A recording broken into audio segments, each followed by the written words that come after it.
It's time. Let's get the work in, man. Let's go. Great day, great day. Oh, give me some juice, baby. Oh, yeah. Let's do it. Going to face Christian Walker here. And Walker sends one high and deep to left center field. All the way back and gone. Number 21 on the year breaks the tie in the bottom of the eighth. Christian Walker, his second home run of the day. Shooter. That is a called third strike. Ball game over. Astros take 2 out of 3 from Colorado.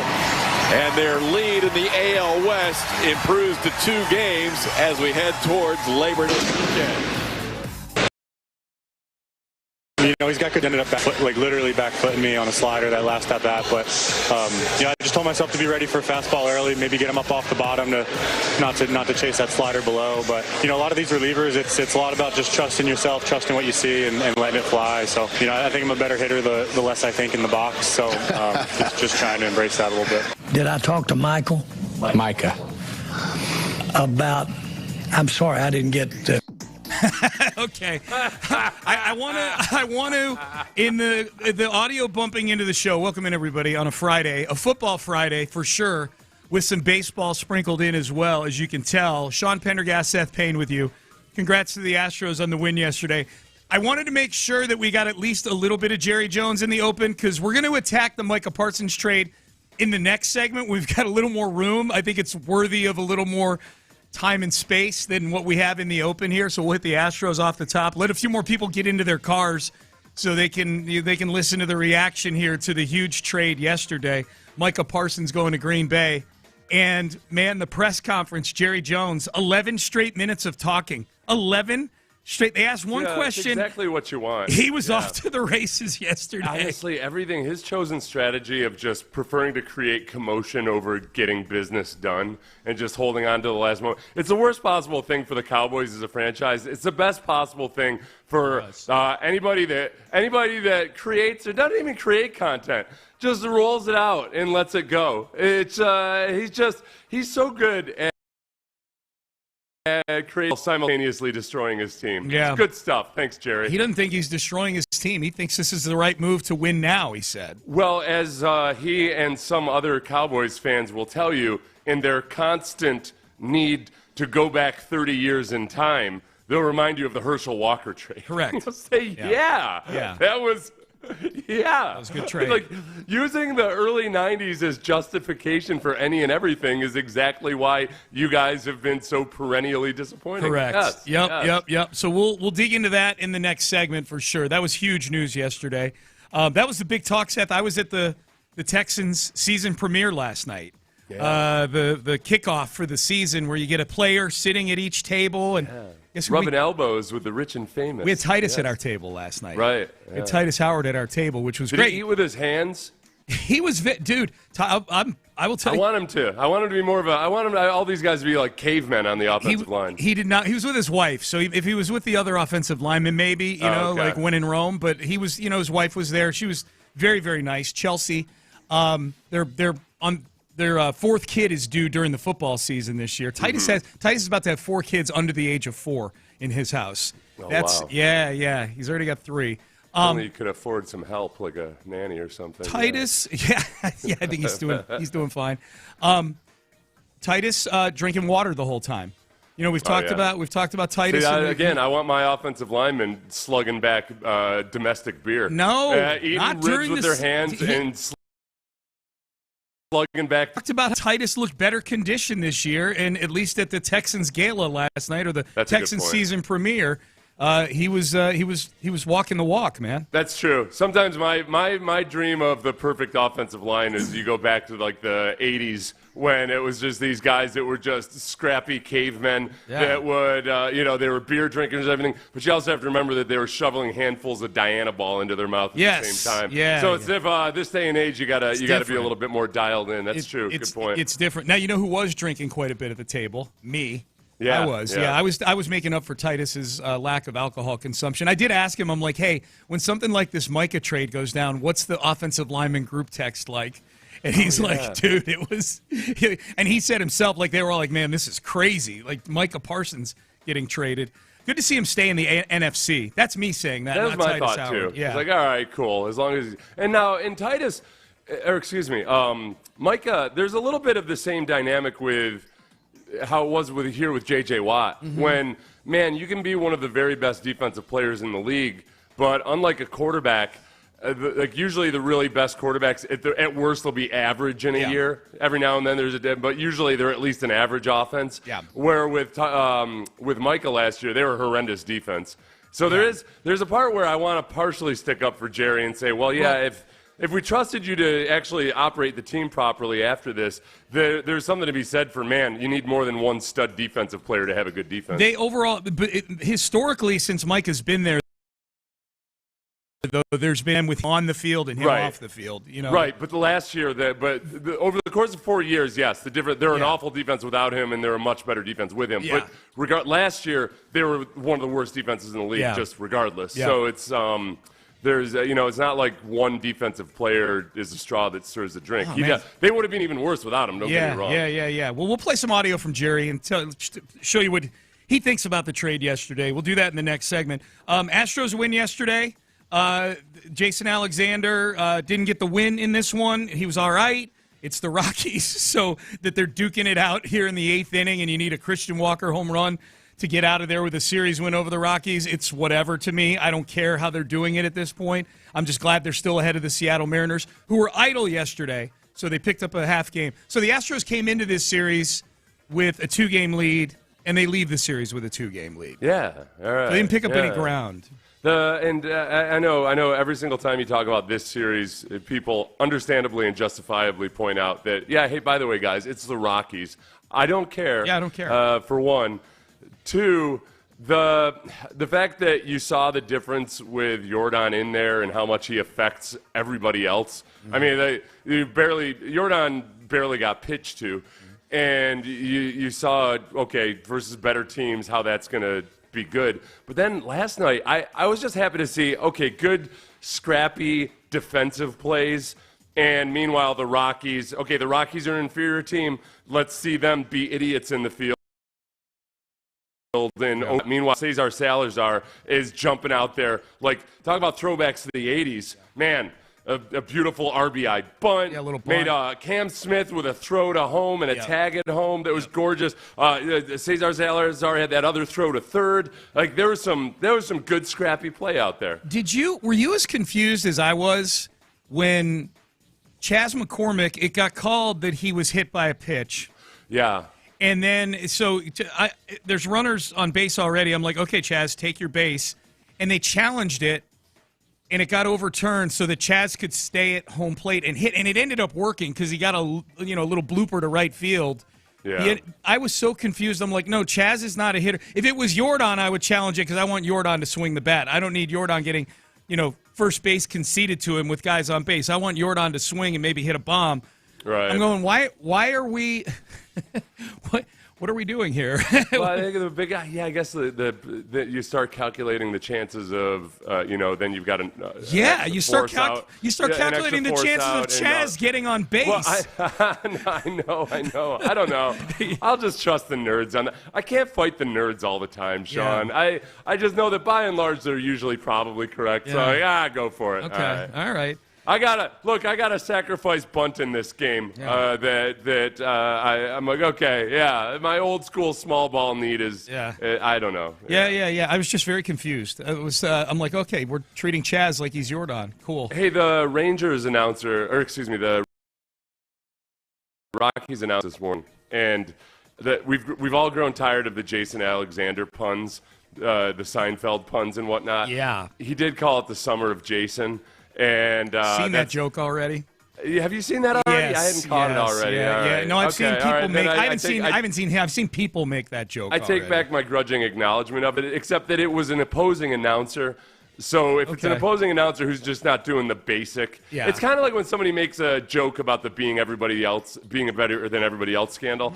There's like 6 jokes that people tell over and over again that if somebody comes up with something creative, I tip my cap to them. Right. No, I live on social media more than you do, so I've seen every single Costanza joke. There's not a single one out there I'm going to give anybody credit for. So Christian Walker's the other story in this game. 2 bombs. Feels like that's starting to work out the way the Astros drew it up on the chalkboard, Seth, with Christian Walker. Last 37 games, I think you put this stat in the rundown. Walker has an 860 OPS.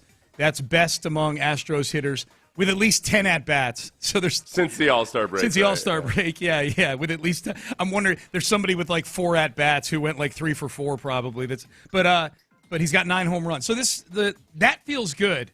Of everything that's gone wrong for the Astros this year, Christian Walker was one of them for the longest, and at least you got that.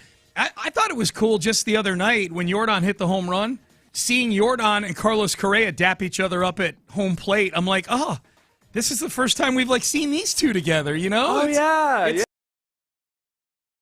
A meme now again. This is cool. This is cool, yeah. So, because they did not play a lot of baseball together. People... the year that Yordan came up and won Rookie of the Year was the year that Carlos missed a ton of time with his massage therapist broken rib. Then Yordan missed all but 8 at-bats of the COVID season, and then they played together in 2021. Like, the Carlos Correa and Yordan Alvarez have not played in the same lineup a ton in their careers. Really only one full season. I don't know, Sean. I don't know. I still 100% don't quite understand what the Mandela effect is, but I feel like I've got memories of Carlos Correa and Yordan Alvarez doing all kinds of things together, and you're lying to me now. I think you're trying to and they were wearing Fruit of the Loom logos the entire time. Okay. No, it's that's what I'm going to do this afternoon. I'm going to sit down and actually try to understand what the Mandela effect is. I've never heard of it before. So you've never heard of it? No. How are you? You were on social media so much more than me. I've never seen that. No. It's basically when there's like something in everybody. This is how everybody's going to correct me. When something's in the people's collective consciousness that everybody just feels like, oh yeah, that's the way it was, but it turns out it actually wasn't. Okay. And I think the Fruit of the Loom logo is one. There's one that I think everybody thinks that there was a cornucopia on the Fruit of the Loom logo, but there actually wasn't, or something along that line. What is this named after? The Mandela effect. I would guess Nelson Mandela. I don't know. Too. So there must have been something about Nelson Mandela that people collectively believe. I was expecting something about Nelson Mandela in your answer. Yeah. I only vaguely know from just really understanding it what it is. Yeah. Okay. Texters, let us know. No. Okay. Yeah. Great. I'll read it. They already are. Yeah. 713-572-4610. There's your number. All right, off and running on a Friday. Astros win yesterday. That's good news. All right, this Micah Parsons trade. There are a ton of angles to this thing. We're going to talk at 8:20 to one of our colleagues up on 105.3 The Fan at 8:20 today. Zach Walchuk is one of their afternoon hosts on 105.3 The Fan. We'll get the Dallas. I'm interested to get the Dallas view on this trade because I saw a lot of Dallas people kind of treating it like the Laramie Tunsil trade. There was a lot of like, don't let the door hit you in the ass on the way out from Dallas people on this thing. We'll give our reaction to it, and some Texans angles I think that are significant with this Micah Parsons trade. We'll do that coming up next. But we talk about all these games. If you weren't interested in the game yesterday,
Flag.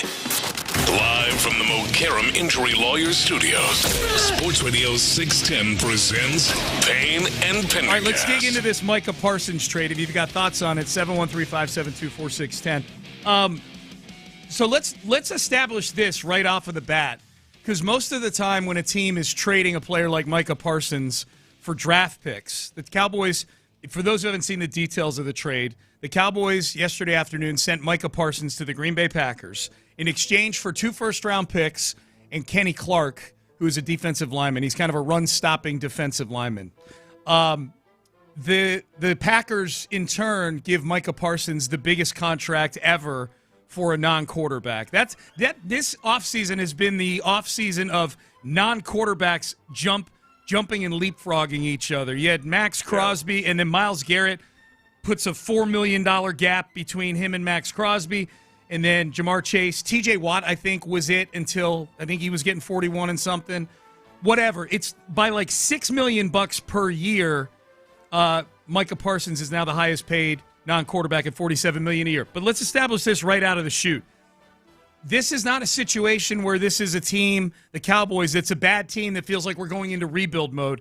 Jerry Jones was selling, yes, they take whatever money it was they were going to give to Micah Parsons, and we can spend this better and use these draft picks and be a better team without Micah Parsons. Decided that it was in the best interest of our team to take the consideration that we have. We appreciate his 4 years, but we can take that consideration and we can win in our minds more than had we gone the other route and signed. That's not a negative on Micah. That's just unique to our circumstances. Okay. Yeah, except that he also, remember, was claiming that he had already given him more money than, or offered him more money than anybody else had ever made and whatnot. So it's not like there's a problem with Jerry. It's one of these things that makes sense in general if you were to say that and take that. But he was perfectly willing to pay Micah Parsons a whole bunch of money. He turned it into a drama. He made it about him. He made it about inviting more speculation and soap opera type elements to the Cowboys, which is what he wants to do. And just like he does with every single one of these high-profile contracts, he just kicks it down the road and kicks it down the road and kicks it down the road. And you could have had your cake and eaten it too, Jerry. If you'd done this deal last offseason, you could have made him the highest paid, non-quarterback or highest paid defensive end, and still been in a better off situation by far. But you just wanted to kick it down the road, and now you're going to try to dress it up like you're playing four-dimensional chess. Yeah. It's just it's by his own words, stirring things up and getting attention and publicity. And there's nothing about this deal that makes it look like, oh no, this is the smart and rational and conservative thing to do. Mm-hmm. You could have made this trade before the draft and actually used these draft picks or what have you. Yep. But now you get a couple of likely late first-round picks over the next couple of years, and good luck with that. Yeah, I think that's worth noting. Yeah, these are like the 2 first-round picks. If the Packers are who they've been under Matt LaFleur, these are going to be picks that are in the high 20s somewhere. They are generally a team that's still hanging around when there's at least 8 teams left in the playoffs. The Packers are usually still there. The interesting thing about this one, Seth, to me, is yes, he's kicked the can down the road before with Dak Prescott, with CeeDee Lamb most recently. This one felt like it was personal with David Mulligetta for some reason. Mm-hmm. And like this felt like Jerry Jones turned this into a Jerry Jones versus David Mulligetta. Like, yeah, Micah and I had a handshake deal, and we pressed some flesh, and we agreed I was going to make him the highest paid, highest guaranteed guy. And then once Micah said, okay, now talk to my agent to get the contract done, Jerry glitched out on the whole thing. Like the sheer idiocy of everything Jerry was saying over the last couple months was just astounding. Yes. And that's after hearing a whole bunch of idiocy out of Jerry Jones before, because Jerry Jones would stand in front of a microphone and in various interviews act like the standard thing was to make a deal with the player and not talk to the agent. Mm-hmm. And he was acting almost he was befuddled as to why this agent was trying to get involved. Right. It typically goes. Yeah. And some of these jackass idiot bootlicking media types actually bought it because they're so stupid. I've never been more disappointed with these stupid sports media types than when they allowed Jerry to get up there and say things like that. And I'm like, oh, interesting. Oh, yeah, it is weird that Mulugeta is trying to insert himself into... You stupid...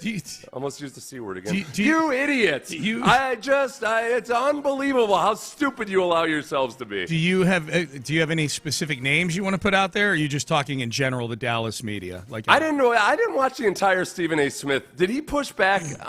You watched the entire Stephen A. Smith interview. I actually didn't watch the entire Stephen A. Smith. I watched... there was like 3 minutes of it that I didn't watch, so I need to go back and watch to be sure. Yeah. If he didn't push back on the notion of the agent not being involved, he'll be on that list of guys that, like, what are you even doing? How are you not asking that question? I would think pushback from Stephen A. Smith on that would have surfaced on social at some point, but I didn't see it myself. So I will do that. I'll put that on my list of things to do after the show. Okay. The Lord's my work. Virtual assistant. The Lord's work. Yes. So Micah Parsons leaves Dallas. 4-time Pro Bowler, 3-time All-Pro, Defensive Rookie of the Year. I guess he hasn't won Defensive Player of the Year. I thought he had, but it may be a Mandela effect right there. Right, Seth? Is that an example of it? Like the thing that Mandela effect has to be that there's like a huge chunk of people that remember something. They're like, nope, that's the way it was. Okay. I remember it to this day. Okay. And despite it pretty objective. Email effect going on with Micah Parsons and the Defensive Player of the Year award. Apparently he hasn't won one. 52.5 sacks, 9 forced fumbles, 4 fumble recoveries. And you pointed this out in the open, and we'll hit it again here. This is worth noting. Historically, over the course of his 4 years, Micah Parsons has been the harbinger for the Cowboys, the barometer between good and bad defense. Him being on the field, this is from Bill Barnwell. Over the last 4 years, the Cowboys were the league's best defense with Micah Parsons on the field by EPA per play, estimated points, expected points added per play. It's a efficiency metric. They were the best across over 1,000 snaps. Those same Cowboys immediately became the worst defense by that same metric when Parsons was on the sideline. Barnwell, however, also points out, as did Seth Payne, in 2024, the Cowboys were 29th in EPA per play and points allowed per possession as a defense with anybody on the field. They were just bad last year. So that's got to be the rationale we heard from Jerry Jones coming into this. Okay, there's 2 possibilities. One is he's just carnival barking to suit whatever the latest narrative is. That's a distinct possibility. Or he's taking a look at this stuff and going, all right, we instead of spending $40+ million on one guy, which he was, again, ready to do a few months ago, but now instead of doing it, it can better be served by spreading it out over several plays. This is a little. Texters point this out. Sorry, Seth. This is a little bit what Bill O'Brien was saying when he traded DeAndre Hopkins. No, exactly, 100%. And that's the problem with things like this, is that if you isolate the quote, yes, it does make sense of what somebody does. Yeah. O'Brien, I could make an argument for any one of O'Brien's egregiously bad moves that, even the DeAndre Hopkins trading away, the Patriots did it with Chandler Jones. They traded Chandler Jones away for hardly anything. He had more obvious and publicly reported issues off the field or whatever, but it was kind of the same thing. Yeah. They felt like Chandler Jones, the defensive end, didn't quite fit their culture. They traded him away for a lot less than he was probably worth. Yeah. But it's the Patriots. They get a pass, and it's a one-off. With O'Brien, it was just deal after deal after deal where you had to contort yourself a little bit to make an explanation for it. Yeah. And that's the same thing with the Cowboys. You find yourself perpetually contorting yourself almost to the point where your internal organs are all useless and bruised and battered. And that's what the Cowboys are. So all of these, and then I still see like people going back and justifying this by, well, they did it with the Herschel Walker trade. Yeah. You idiots. Yeah. This is what happened.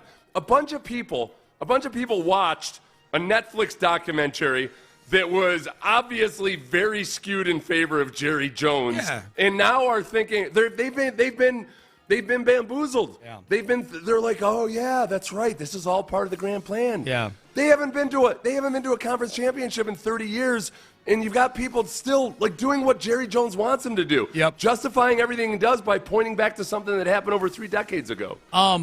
I'm really anxious to get the Dallas view on this at 8:20 today with Zach Walchuk, who's the afternoon host on our sister station up there.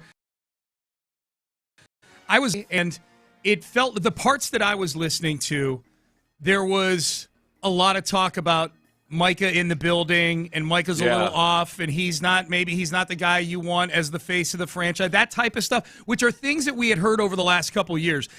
There were reports out there the last couple of years that almost felt like they were bracing Cowboy fans for this moment, to the point where there was not an overwhelming sentiment that this is a horrible trade from the Dallas side of things. It was very much split. If I can make a comparison, and again, we'll confirm this when we talk to Zach Walchuk in a couple of hours, it seemed like universally the Luka Doncic trade, I mean, they were protesting outside the stadium.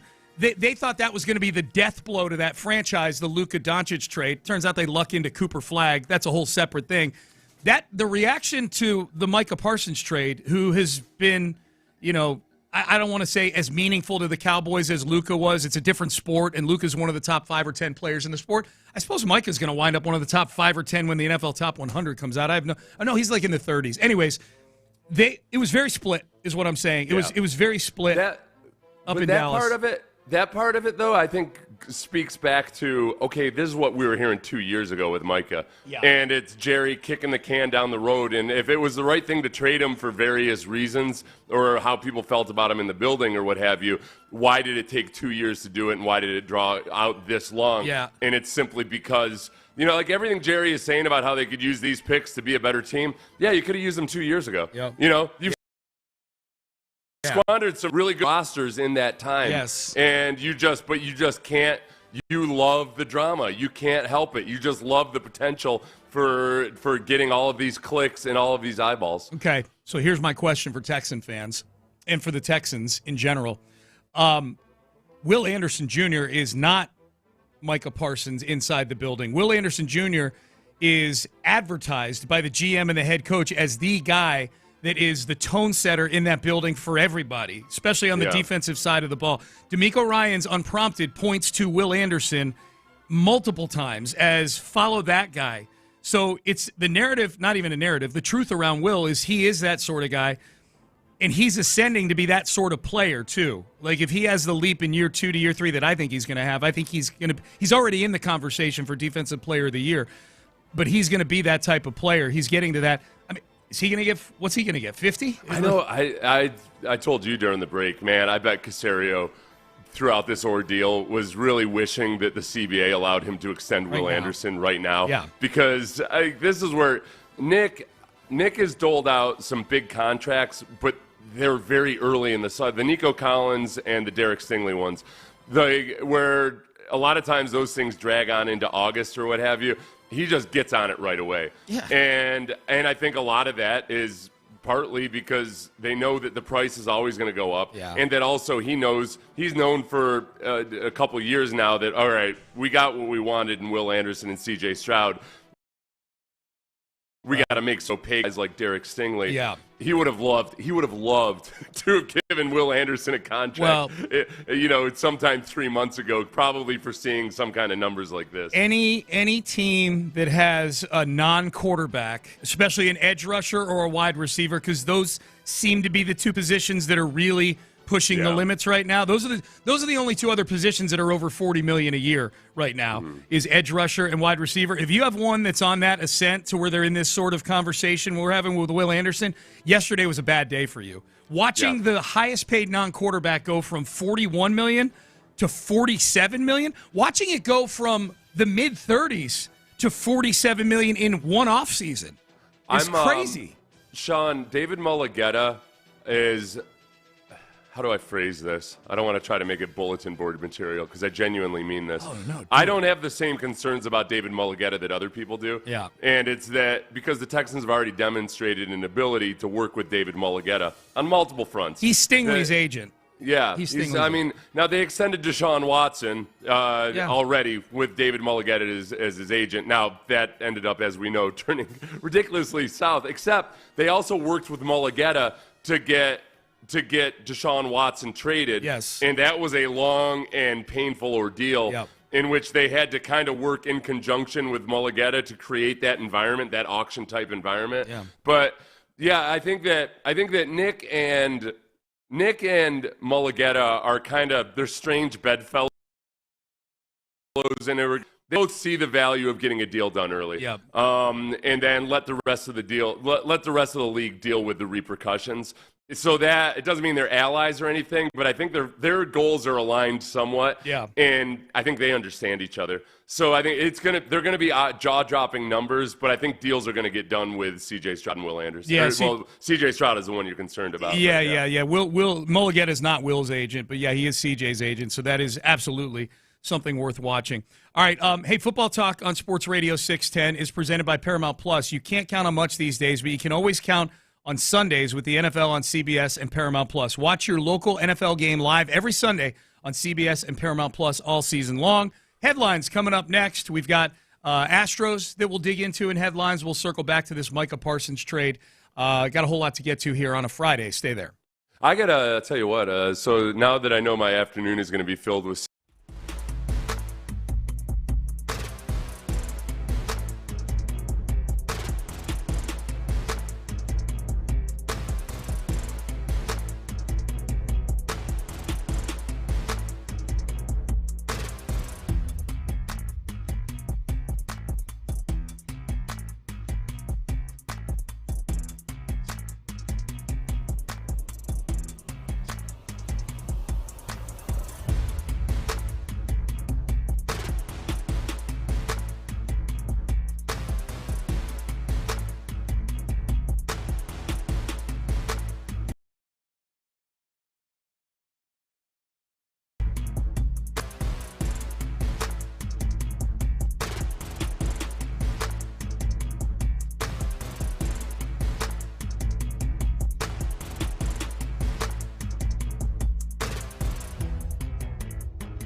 Lewis. Payne and Pendergast with today's headlines, presented by Men's Tea Clinic. Going to face Christian Walker here. And Walker sends one high and deep to left center field. All the way back and gone! Number 21 on the year breaks the tie in the bottom of the eighth. Christian Walker, his second home run of the day. Shooter. That is a called third strike. Ball game over. Astros take 2 out of 3 from Colorado. And their lead in the AL West improves to 2 games as we head towards Labor Day weekend. Yeah, and it's 2 games. It remained at 2 games. The Mariners idle last night. The Astros win 4-3. The 2 highlights you heard there, these are 2 of the guys that are kind of keeping the Astros' head above water right here as they work towards August and September. Has been excellent since the All-Star break, an 860 OPS in the 37 games he's played in. And, man, give credit to Brian Abreu. He has filled that Josh Hader role every bit as good as Josh Hader was filling the Josh Hader role before Hader got hurt with that shoulder injury. Brian Abreu has been excellent as the closer for this team. He was excellent as the setup guy for most of the season, and he's been really good since being called upon to take over the 9th inning for this team. So he closes things down last night for the Astros. I'll tell you what, the Jason Alexander dynamic is, as a rough comparison, a lot of differences, obviously, but, I mean, it feels a lot to me like the Charlie Morton dynamic of 2017. As just this veteran guy that, if 2 years ago somebody told you that Jason Alexander was going to be, that some 30-year-old out there was going to have a huge part of a potential playoff run, like, what the hell are you talking about? But so far, that's what it's been. And he's been one of your rocks here as you try to just fight out of whatever funk you were in. And as Jordan's coming back, I'm allowing myself to be less dead inside. I'd kind of gotten to a spot with the Astros where I was in that bad place of like, man, I don't know. See where we're getting. But now I'm allowing myself to dream a little bit. It's kind of wild that you feel that way, and I'm with you on that. Like, and they're 2 games up in the division. That's the crazy part is that thankfully the Mariners have keep the Astros where they are right now. You still have, Abreu is a closer. That wasn't like a huge leap to think, that somehow Abreu was going to be really good in the closing role, obviously, for every reason that you just cited.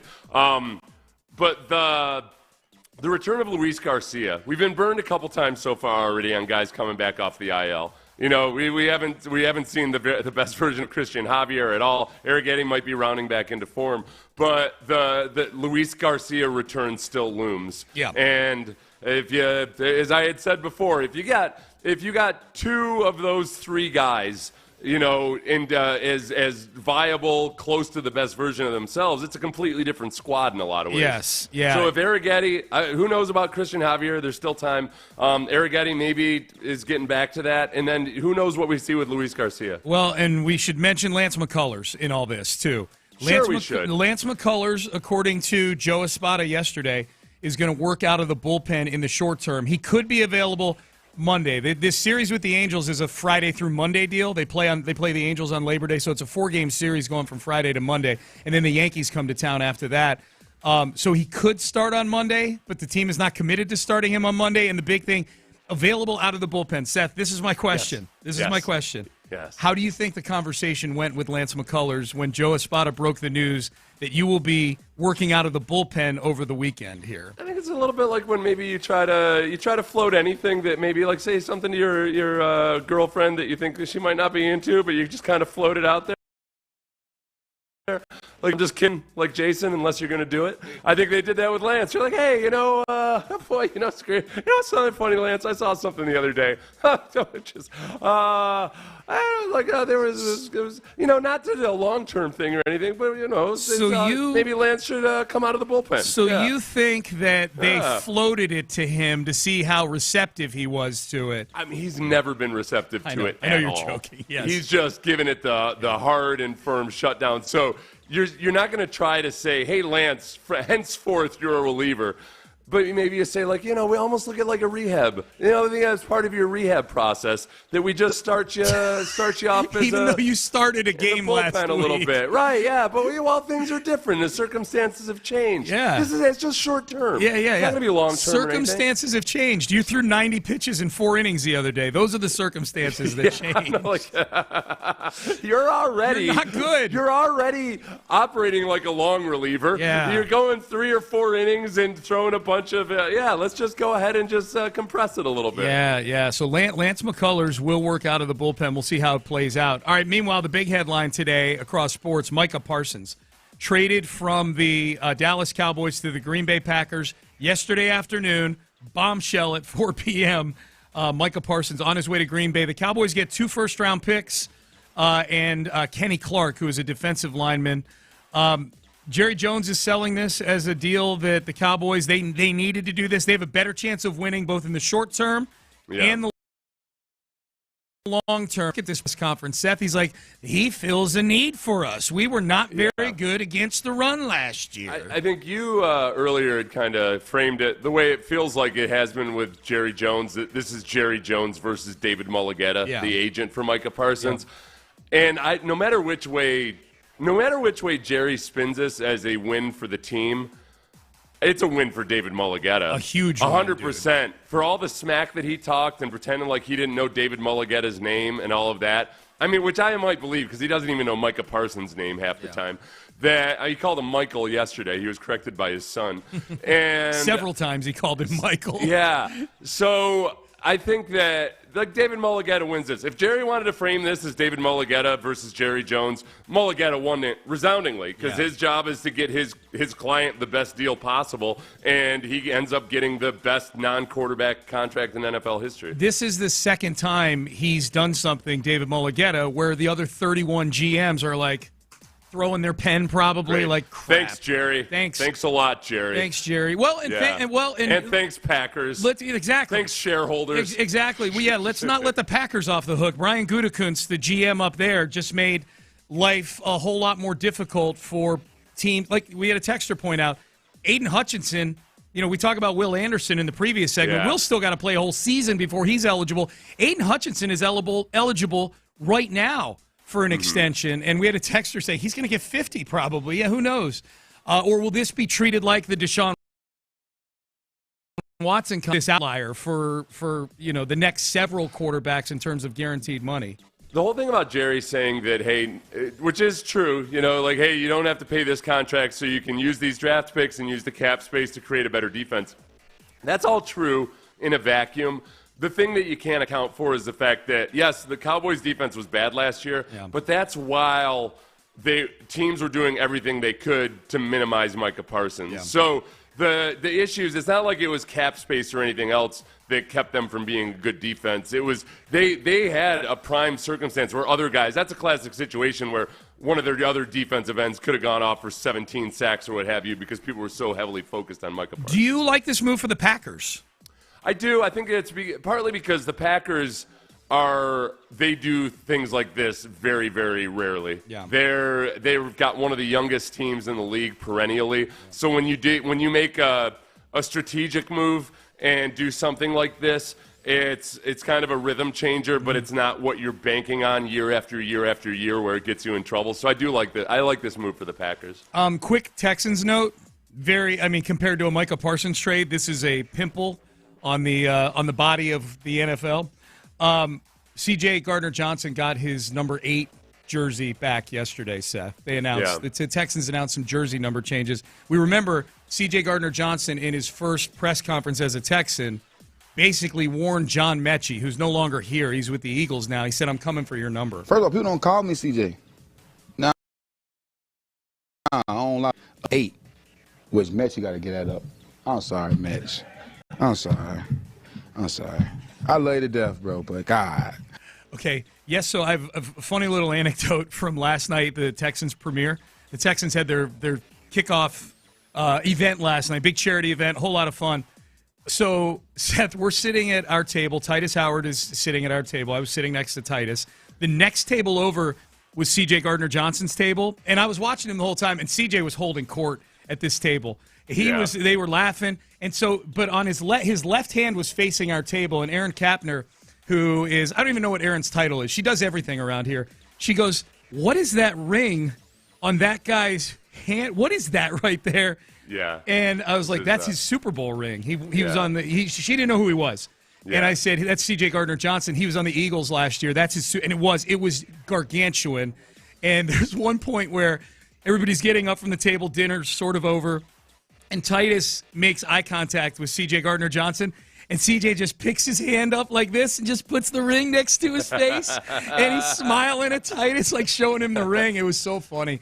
The funny thing about C.J. Gardner-Johnson and because he was obviously joking there, at least partly joking. He's worn jersey numbers 22, 23, 2, and 8 throughout his career. Yeah. It's not like he's been 8 since childhood and that's all he was ever going to be. He must like that one the best, I would guess. Yeah, I think he likes that one the best, and so he gets it without any kind of drama. Didn't have to pay anything for it.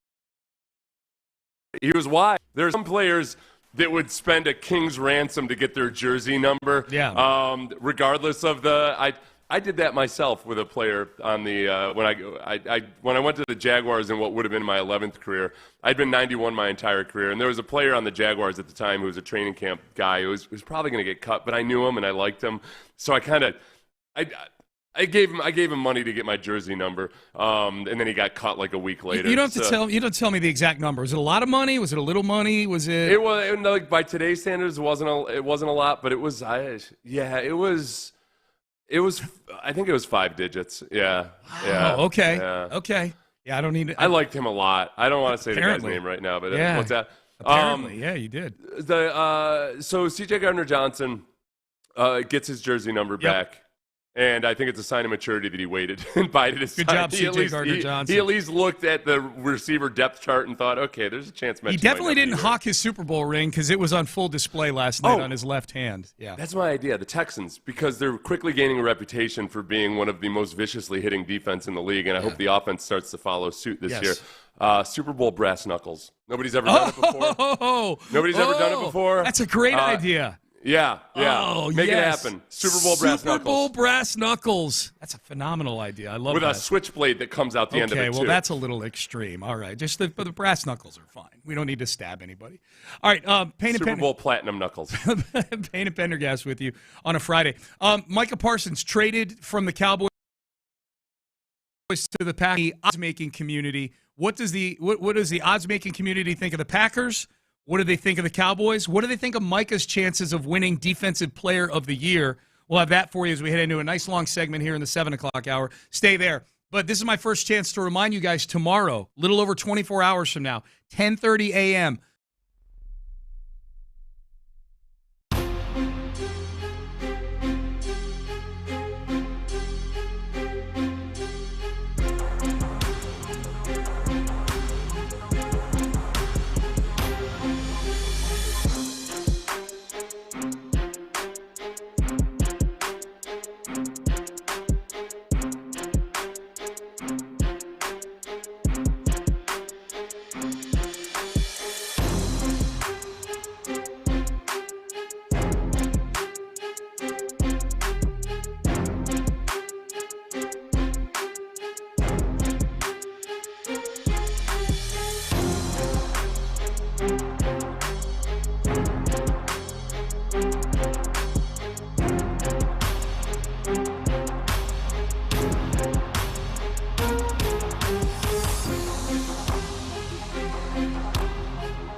KILT FM HD2 Houston. Insider access, exclusive content. Sports Radio 610. The Texans play here. An Odyssey sports station.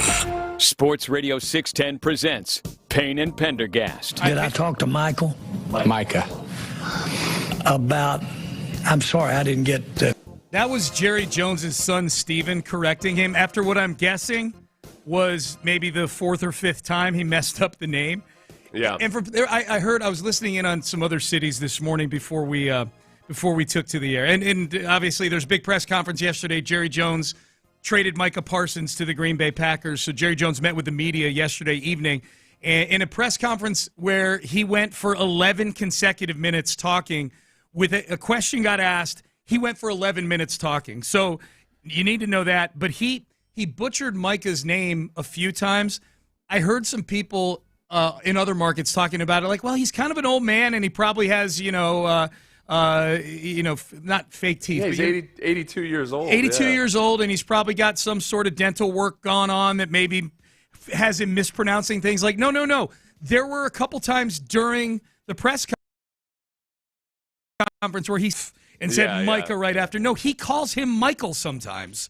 I think there's part of it where Jerry, again, he's just such a conundrum in so many ways, but he's 82 years old, so you want to give him the benefit of the doubt, and yet he's been saying stupid things for 30 years. I don't want to give him the benefit of the doubt. Right?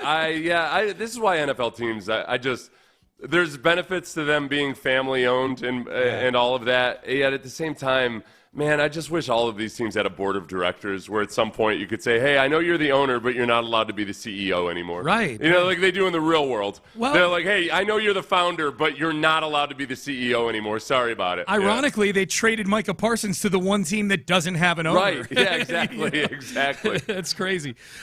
So the odds on this now via FanDuel. The FanDuel has, and as I'm sure a lot of betting outlets have, readjusted their odds based on this trade. Does this sound right to you, Seth? That before this trade, the Packers had the 9th best odds to win the Super Bowl at 22-1. After this trade, they've been bumped up on FanDuel to 5th at 12-1. So they're basically saying that Micah Parsons is the difference between going to the divisional round and going to the conference title game in a way. Yeah. In a way, because you're 9th, it means you're among the final 8 or 9 teams. You're 5th, it means you got a real sporting shot at being there conference title weekend. Based on football doesn't do wins above replacement as well as baseball does, but they try. And I've seen ranges anywhere from 1.5 to 4 wins per season. Defense end can give you that or offer you that 4 wins. Yeah, wow. That seems extreme. 1.5 actually feels a little bit aggressive, but it does. When you start talking about getting home field advantage, or also especially an edge rusher, when you do have an edge rusher can help you get home field advantage, and then having that edge rusher operate at home makes them even that much more effective. So, I think that tracks. I think it's one of those things that, like we talked about yesterday, that cherry on top of if you've already got a good, solid team. And then we were talking about running backs yesterday, that in that environment, a guy like Saquon Barkley can make a big difference. It's probably not the best purchase if you're already down at the bottom. But, for somebody that's right on the fringe, one great pass rusher that has to be accounted for and that the offenses are going to be focused on predominantly, I think that seems reasonable. What's wild about that is that they were 3rd in their own division last year, the Packers were. That's a move that a team on the cusp of winning a Super Bowl makes. I mean, hell, they got to get out of the NFC North. I mean, they got the Lions in there that won 15 games last year. I don't think the Vikings are going to be 14-3 again because they're breaking in a new quarterback, but I don't think they're going to be a bad football team by any means. I think they're going to be okay. And the Bears made a lot of moves. If you're the Packers, you could be arguing, man, we're just doing this just to keep up with what's going on in the division right now. The Lions are – I know they got upset in the playoffs last year, but the Lions are one of the 4 or 5 best teams in football. The Vikings are a very good team. The Bears aren't messing around. Here comes the Packers. That division is – put it this way, Seth. I am very glad the Texans got that division out of the way last year in crossing over with them. I would not want to cross over with it this year. Yeah, it remains one of the more entertaining divisions in terms of just old school Rivalries. grudge matches and rivalries and everything, and then you add that into the mix. Yep. I like it. They'll be facing the Bears twice a year with their fancy lad, new offensive coordinator or coach, in Ben Johnson, who does not mind talking smack. About his own at team, all. yeah. Well, about his own team, about other teams within the division, anything else like that. Yeah. He likes to If talk. Micah Parsons sacks Caleb Williams 7 times in a game, that's going to be fun. Oh, yes. Yeah. It's going to be a lot of fun. No, those matchups got juicier. You're absolutely right. On the flip side of that, the Cowboys, who themselves play in a division with a couple really good teams. I mean, look, as much as I'm talking about the NFC North, the two teams that played in the NFC title game last year are in Dallas's division. They were tied for 18th on FanDuel at 47-1 before the trade. They haven't dropped them much. They dropped them. They're 19th now at 55-1, which you start getting into the high 40s and low 50s. You're talking about long shots for winning the Super Bowl. Well, as Jerry will tell you, this allows them to move forward and compete in 2026 because you didn't do this trade before the draft or anything. Yeah, this is a bunch of stuff that helps you in the long distant future from NFL fans' perspective. Micah Parsons is now the favorite to win Defensive Player of the Year. 4-1. Aiden Hutchinson, coming off a broken leg, is number 2 at 6-1. T.J. Watt, Myles Garrett, Nick Bosa, and then you get down to Will Anderson Jr. is tied with your guy, Jared Verse, at 6th on the list. So the fun thing about this is because Jerry just always loves going back to the 90s to justify anything he does. And there's people in Dallas right now saying, well, you know what, Micah's kind of weird, and I don't know, it seems like it might have been good to move on from him long before because, and we heard rumors 2 years ago that, like, I don't know, a lot of people in the building actually wouldn't be that sad to see Micah go. Yeah. Like the little rumblings like that. It's just funny because if you're going to keep pointing back to how things operated in the 90s, Charles Halley, the defensive end for the Cowboys, was one of the all-time whack jobs in the NFL. Yeah. Like just he was out there on the fringes of everything. Oh yeah. So I don't know any of the he doesn't quite fit the mold of the guy we want or anything. Micah Parsons isn't anywhere near what Charles Halley was back when you were winning 3 Super Bowls. Yeah. Charles Halley. Yeah. The baggage with Micah is a totally different type of baggage than the baggage that came with Charles Halley, for sure. Yeah, no, I don't think Charles Halley in today's environment, it would probably be tough to operate with him. I think so, too. It's a different world. You're right. A lot of people weighing in on the Micah trade here, and especially through a Texans lens. We brought this up earlier. If Micah's getting $47 million, and I know Will Anderson Jr. isn't right now, or at least on paper, the accolades doesn't have the resume that Micah does, but I think we can all agree Will Anderson Jr. trajectory, that direction. Text message. I mean, we've got to have the highest paid QB and highest paid non-QB. Get ready for the rest of the team to be Miles Bryant and Eli Cox caliber players, SMH. The Texans are going to extend C.J. Stroud and Will Anderson Jr. Michael Irvin, we'll play this audio and take a mania a little bit later. Actually, maybe, Ben, pull it now. This might not be a bad time to play it. We'll preview it. This might wind up in Take a Mania later in the show. Michael Irvin was on ESPN last week after having Jerry Jones on his YouTube channel saying, there's no way Micah Parsons is going nowhere. He's not going anywhere. He is going to – do we have it, Ben? We got it? Okay. Here's Michael Irvin on ESPN last week saying Micah Parsons isn't going anywhere. Our Adam Schefter reporting that the Cowboys are now listening to trade offers for Micah Parsons. What's your reaction to that? Micah Parsons, hey, look, you can report all you want. There's no way they're allowing Micah Parsons to go anywhere. All of this is part of the negotiations. And as I talked to Jerry the other day on my podcast, and he was talking about it the other day when he tried to make that offer, he said somebody told him to shove it up his rear and all of that. Honestly, it blew my mind. It blew my mind that any kind of conversation like that would be going on in a situation like this.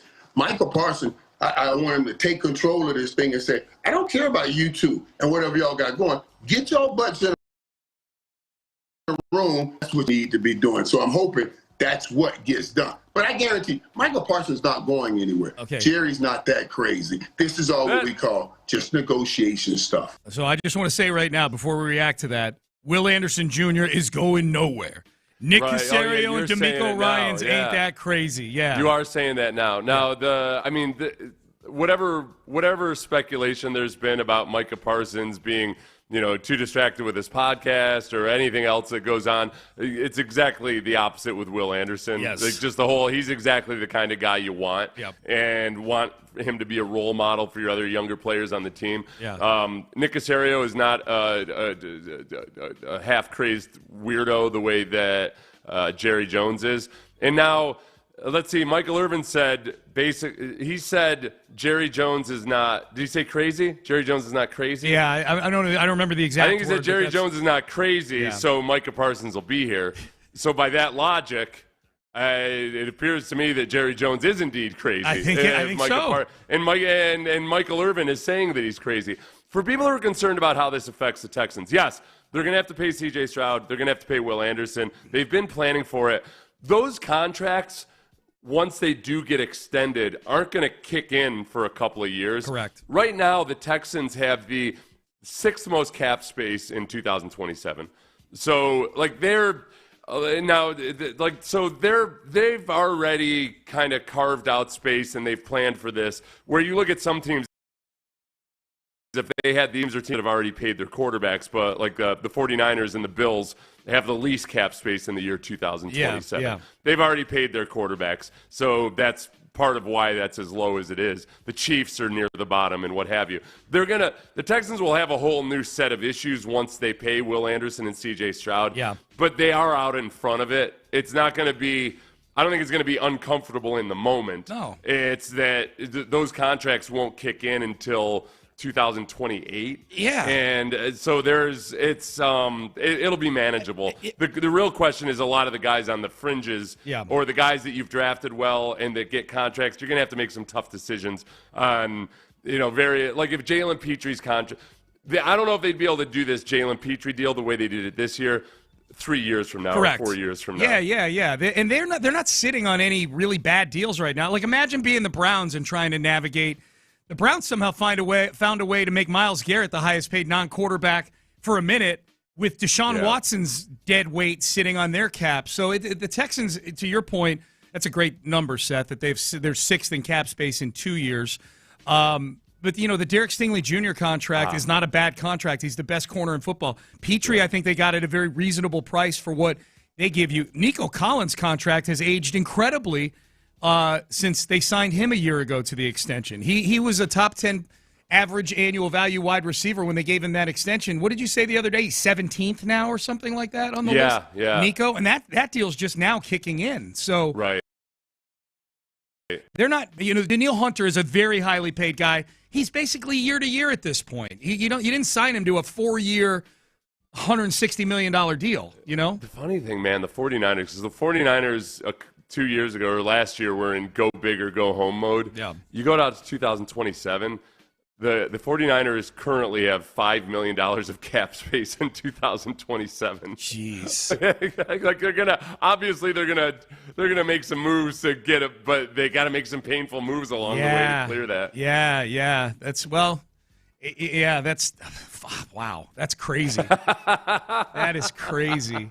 Okay, text message. Sorry I missed it. What did the Cowboys get for the trade? That's a good reminder. Not everybody knows the terms of the deal. We should be hitting that. So they got 2 first-round picks and a defensive lineman named Kenny Clark, who's older but fills a need for them, is how Jerry is selling this thing right now. The issue, I think the biggest issue just in terms of the mechanics of this deal, aside from the fact that Jerry just kicks it down the road and butchers the whole thing, is that they didn't do the deal before the draft. They didn't get any draft capital that helps them this year. You've made yourself, for purposes of 2025, you've traded Micah Parsons for Kenny Clark. For entertainment purposes, you've kicked the can down the road for future likely late round picks. Yes. You've helped the Packers. You traded them to a good team. And a team that now does more enter the Super Bowl conversation. So realistically, you shouldn't. Yes, it can change, obviously. But realistically, first half of the first round for either of those two. No. And unless you trade one of those picks for a player that helps you this year, again, it's for 2025. You got rid of Micah Parsons, one of the 5 best defensive players in football, and you added Kenny Clark, a run-stopping defensive lineman. You're taking a gap year. Yes, it's like you're just putting out for something that could have been done before the draft. Knowing the way Jerry is so horrendous at getting these things done in any way that actually benefits his team, that's exactly what happened. You've taken a gap year to do meth. Some of the kids take a gap year maybe to, go work in politics, or they take a gap year to go study abroad or whatever. Yeah. It was when another notably incompetent GM, William O'Brien, ended up waiting until end of training camp to trade Jadeveon Clowney. Yeah. You just ended up, regardless of what the compensation was, it was like, man, how did you not, when Frank Clark had gotten traded for much higher compensation before the draft, that same offseason, it was just, it's been ham-handed the entire time. Yep. So Jerry Jones, those are the terms of the deal. 2 first-round picks and Kenny Davis. Text message. Hey, Jerry, you guys were disappointing last year, and you didn't live up to perhaps the the talent on paper of your team. What are you going to do about it? Oh, well, we're loading up for 2026. Don't you worry. Yeah. We underperformed in 2024, but don't worry. 2026 is going to be gangbusters. Yeah. As long as we hit picks over the course of 2 years. So really it's 2026 and 2027. Right. So, and I could see, okay, so if I'm a Texan fan, I go, okay, how is this different than the Laramie Tunsil trade? The Texans didn't Tunsil's old. Tunsil's like, for one, it was like he's an older guy. They traded him before the draft. They traded him before the draft. That's one. He's older. That's number 2. Yep. Those are different. And also, I didn't like Laramie Tunsil again because everybody's a slave to these stupid PFF scores. Laramie Tunsil is a really good pass protector. Yep. He's not nearly as good. He's not even in the same universe as what Micah Parsons is as a football player. Yep. So, there's another big part of it. Yeah, there is an argument to be made there, but it's not a perfect apples-to-apples comparison. I agree with you. I just wanted to talk it through because as we're sitting here talking about how the Cowboys made themselves worse in 2025, because the big piece of the Tunsil trade is the second-round pick they get next year. And so they realized a couple of things. They got a couple picks this year. They got a 3rd and they got a 6th or whatever. They have a 2 and a 4 coming next year from Washington. So how is that? And you didn't backfill Laramie Tunsil with, on paper, somebody as talented as him. It is different. I just wanted to walk that through because I'm expecting those texts like, hey, guys, the Texans did the same thing. They made themselves worse at a position. Right. No, objectively looking at that, yes, except that the Texans did it in a more conventional sense and with a timeline where, the compensation was good, which I'm fine with this the compensation is I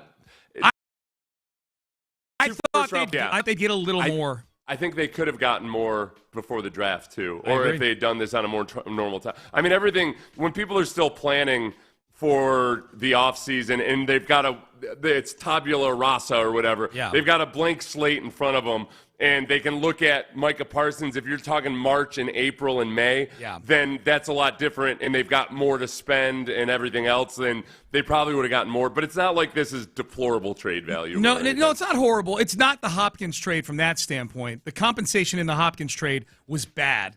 You can debate and discuss 2 first-round picks and make it look better than it might actually be. And also, again, it's not a one-off. It's what have we said from the very beginning? Jerry is going to kick the can down the road and kick the can down the road and kick the can down the road, and eventually he's going to cave. And he did. Jerry always chickens out. It's like Mulligetta won. He wanted to frame it as him versus Mulligetta. Mulligetta won hands down. Man. Yeah, Jerry Jones is unconscious on the canvas right now. Like Mulligetta de-pantsed Jerry Jones and laughed at his wee-wee. The word there's a word you used in the last couple minutes there that I think is the difference. The difference between the Texans moving on from a talented player and not necessarily backfilling him with a player as talented, the word you used was planning. The Tunsil thing felt like this is part of a plan to fix the offensive line, both in the room and on the field. Like that, I feel like D'Amico Ryans and Nick Caserio probably bringing, maybe with Nick Caley as part of the conversation as well. They had we'll see, but at least Jerry, there's nothing planned. This feels completely impulsive and personal with him and David Mulugheta. Right. No, and he's made it that way. It doesn't even seem personal. He's been calling out David Mulugheta, saying he doesn't know his name, saying that the agent shouldn't even be involved. Yep. Well, since he wanted to make it him versus David Mulugheta wins 100%. 100%. Yeah. Not even any doubt about it. Like, Jerry got idiotically embarrassed by the matchup that he chose to present it as, which was the agent versus the owner. Yes. And, he's going to try to frame it somehow differently. But, yeah, you look at the Texans, we were frustrated because we felt like the plan to re-bolster the offensive line wasn't aggressive enough. Yeah. What you did, though, was you traded Laramie Tunsil. You got adequate compensation for him. You signed a bridge tackle in Cam Robinson, and then you drafted an offensive tackle. That's a plan. To replace him. And now, so far, I'm really excited about Ariante Ursary. Right. Yeah, that's a plan. This is not a plan. This is getting humiliated by David Mulugheta. Bingo. You got destroyed by David Mulugheta. Could not have said it better myself. Okay, just to be clear, because there's a text saying Tunsil had only played 3 years when he got traded. We're talking about the Texans trading away Laramie Tunsil. We're not talking about the trade that brought Tunsil to Houston back in 2019, the trade away to Washington this offseason. All right, shifting gears for a second here as we start to look ahead to the season. Looks like Travis Hunter's okay. He's 100%, Seth. He's ready to go for the upcoming season. Good. Okay, so the guy who's going to redefine expectations and everything, and really what it means to be a human being, because he's going to be so durable and so versatile. Missed 2 preseason games. He couldn't participate in the last 2 preseason games, but don't worry. Don't worry. He's all set to redefine what it means to be a football player. I got to see who Jackson. The Texans will get a look at this in week 3. I got to see who Jacksonville plays the first couple of weeks of the season. But yeah, he's taken pretty even reps. I saw somebody from the Jaguars beat had reported on his preseason stats, how many reps he took in practice and everything. And it was pretty evenly spread out between receiver and defensive back. I expected it to be more heavily favored towards the wide receiver side, but they have managed to try to spread it as thin as possible in terms of his preparation for any one single role. Okay, before they play the Texans in week 3, they play Carolina in week 1. Okay. I don't know that he's going to get really tested there that hard. I mean, although Carolina's got that Tet McMillan, he's a fun receiver. Now they play Cincinnati in week 2, so his work as a defensive back will be tested for sure. Yes. I mean, if it ain't T. Higgins, if it ain't Jamar Chase, it's going to be T. Higgins. They have 2 top flight wide receivers on that team. Yeah, so he's gonna be bushed coming into week 3. Look, this is the wrong way to approach life in football, and it certainly isn't the way that D'Amico would go about it. But, sometimes getting your players engaged in a very specific role, put some bulletin board material up and be like, oh, hey, everybody, this is the guy that everybody says is going to you're going to look like lazy bums. Yeah. You guys are just you play one side of the ball? Yep. This is the guy who's going to reinvent expectations. Yeah. Okay? So what we're going to do, we are going to, every single time that Travis Hunter is on the field on defense, we are going to target the hell out of him. We are going to make life miserable for him. Attack. Yeah. Yes. I watched a little bit of the Magnificent Gladstone's post-roster cut press conference yesterday. I hadn't thought to watch it, and then somebody put up a tweet with a quote from the Magnificent Gladstone, and Lopez retweeted it and tagged me on it. He's like, maybe you can translate this, Sean. I don't know if it's one of the Maggie G's best efforts when it comes to word salad, but here was the Magnificent Gladstone. They traded for Tim Patrick, a receiver from, I believe, Denver. And the Magnificent Gladstone took us into the mind of the Gladstone as to why they made this very significant trade for a backup wide receiver. Really excited about the addition of Tim Patrick. He is somebody that from afar, both Liam, myself, the coaching staff, the scouting staff has really appreciated his game. We talk about the idea of being mentally and physically tough, like I just pointed to, and I use the phrase intangibly rich a lot. I think anybody that does their homework on Tim Patrick understands that he's never had an easy path. He's always had to overcome obstacles.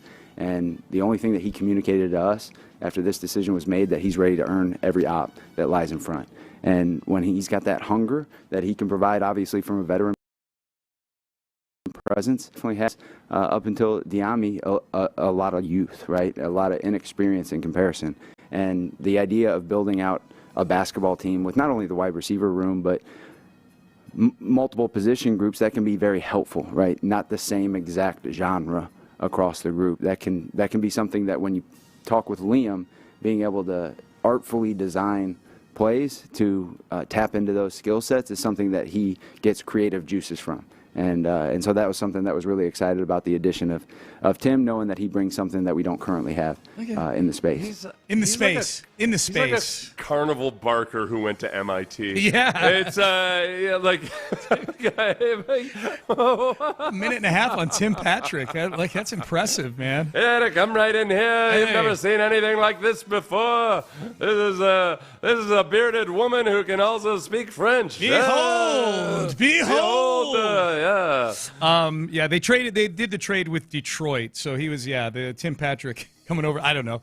I guess it's someone the Texans will have to deal with in week 3. He'll be 32 years old. When he talks about his difficult path, he tore his ACL in 2022, and then he tore his Achilles in 2023. Yeah. But he did come back in for the Lions last year. He had 33 receptions for 394 yards. This is not a statement. I'm not denying that the guy's an inspirational story and whatnot. Right. I didn't need quite so many adverbs in there and describing exactly. You got to be artfully designed. Designed plays for Tim Patrick. Well, and the whole magnificent glad that basketball team thing. When he said that, I'm like, did he misspeak and talk about building the football team? And then I kept watching and no. He's got this thing where he talks about rooms and building out different body types. Well, that's a pretty common one, though. Is too. it? The wide receiver. Yeah, that's super common. They call it building a basketball wide receiving team? cores, building a basketball team. Is it? Okay. All right. I've used this on you at least 27 times. Yeah, having the different body types where you've got you've got a tall guy, you've got more of a smaller guy. You just want to different body types and different skill sets. I got you. Well, you're no better than Gladstone then, Seth. All right. The magnificent Gladstone is a piece of work. That wasn't even one of his better efforts. We've got the sticky notes at the bottom of the rundown that you've been keeping track of all the different phrases that he uses. He didn't, other than intangibly rich, which I almost feel like he uses just as he understands how much he uses that one. He didn't use any of the big ones though that you've got here, like modes of operation and singular touch points and sourced intel. Sourced intel is a big one. Yeah. I think what did he say about artfully designing plays? That was. He said, I'm going to put artfully and just see if he uses it artfully more frequently than just that one time. Yeah. Where are you on the petty scale of wanting to destroy the Jacksonville Jaguars and Travis Hunter this year? Listen, Sean, I consider myself more of a fighter than a fencer in that regard. And that's another one in the Gladstone glossary. You are Gladstone. So he wants his players to be fighters more than fencers. Yeah. And that's how I am when it comes to destroying James Gladstone, smash or whatever. I wanna take a heavy sword and lop off every single one of his limbs and just destroy destroy everything that he's trying to present to us as if he is the guy who's going to reinvent not just the game of football but life itself. Yes. I'm with you on that. Are you more? I want to be intangibly rich with body parts of various James Gladstone front office members. Yes. Okay, there you go. Are you more excited in week 3? Assuming that Travis Hunter is still on the field playing both sides, are you more excited to watch him get smothered by Derek Stingley Jr. or to watch Nico Collins plow over him in a run after catch? Oh, much more Nico Collins. Yeah. I want Nico Collins to smush him a couple times. Okay. And I like Travis Hunter, but it's not his fault, and yet he is being pointed to by James Gladstone as this guy who's already accomplished things in the NFL. Yep. That's what annoys me the most. It's that James Gladstone, contrary to how most football people operate, which is, we'll see, especially personnel people. Personnel people who have been in the business for a while know not to get too high on their horses because they're wrong all the time. Cassari would be the first one to tell you. He could give you a list of all the different guys that he's screwed up on or whiffed on because that's the way it goes. So when a personnel guy is acting like it's what's the word? Fait accompli. Yes. It's already happened. That he talks about Travis Hunter like he's already 7 years in the NFL. Yes. Yes. And I'm sorry, Travis Hunter. Right. You seem like a very respectable young man, but now you need to fail because of James Gladstone. You can blame him. Yes. It's not personal. It's just business. Yeah. Travis Hunter. All right. Right. You're collateral. That's kinda like, yeah. You are collateral damage in the magnificent Gladstone's world of hyperbole. That's I've it. done this before, Sean. Yeah. You know how many guys I've killed from various different mafia families that I liked them. I'd played cards with them. Yeah. I'd gone to Miami Beach with them a couple times, but when push comes to shove, the family comes first. Always. Okay? Always. Yep. So yeah, my boss tells me to kill you and to throw you over the side of a fishing boat. I'm going to do it. Got to do it, man. That's what I have to do. Got to do it. That's what I have to do now with Travis Hunter. Gladstone will be back selling solar this time next year. That's a text. Okay, so Gladstone we're petty about. Inside the division, who's next on the Seth Payne mini petty list?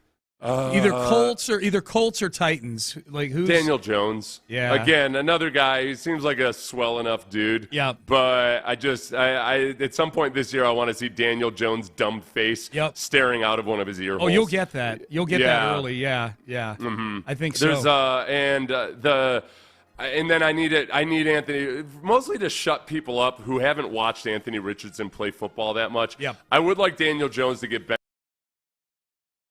after we continue to see people acting like the Colts haven't given Anthony Richardson a chance. Right. Or just that's the clearest indicator. When I see people say like, well, you drafted him and then you haven't given him a chance. What the hell are you talking about? He was starting in week 1. Yeah. What do you want? What do you want out of the I'm in the point where I'm defending the Colts. Yes. But because people are so stupid about having takes without having actually watched Anthony Richardson operate. And I say that as somebody who routinely says, on any given Sunday, Anthony Richardson terrifies me. Yes. Because, on any given Sunday, he can make one of those throws that shows up on the highlight reel. What they never show on the highlight reels on ESPN are his 17 wild misfires in that same game. So I need Anthony Richardson to have a chance to fail yet again so people can have more stupid takes about Anthony Richardson. I'm kind of bummed the Texans don't play the Colts till week 13 this year. It's a really weird schedule in that the Texans finish up with the Jags and the Titans before they play the Colts one time this year. It's a strange quirk in the schedule.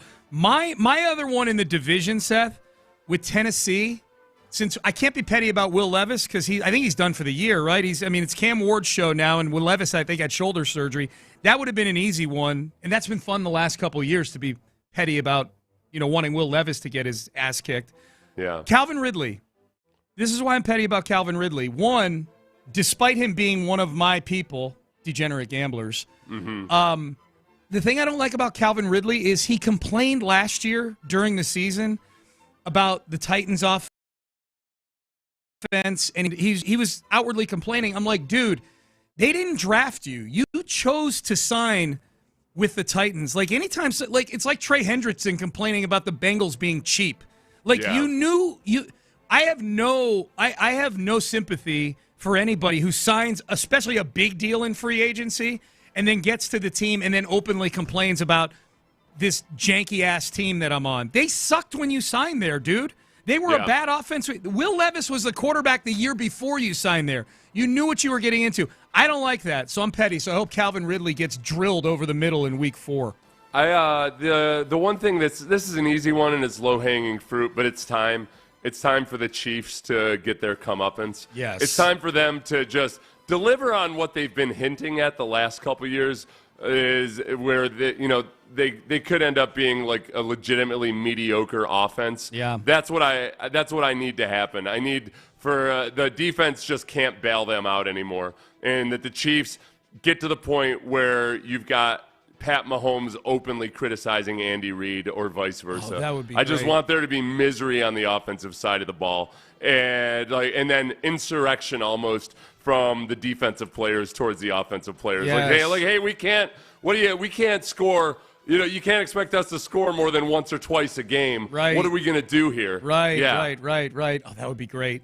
Calling all the wrong plays. And he took my chicken nuggets. He did both of those things to me. Yeah. All right? All right, Payne and Pendergast. Pendergast. Speaking of the Chiefs, Travis Kelce did something very old school this week. Is this the way it is still? Guys, you tell me out on these streets.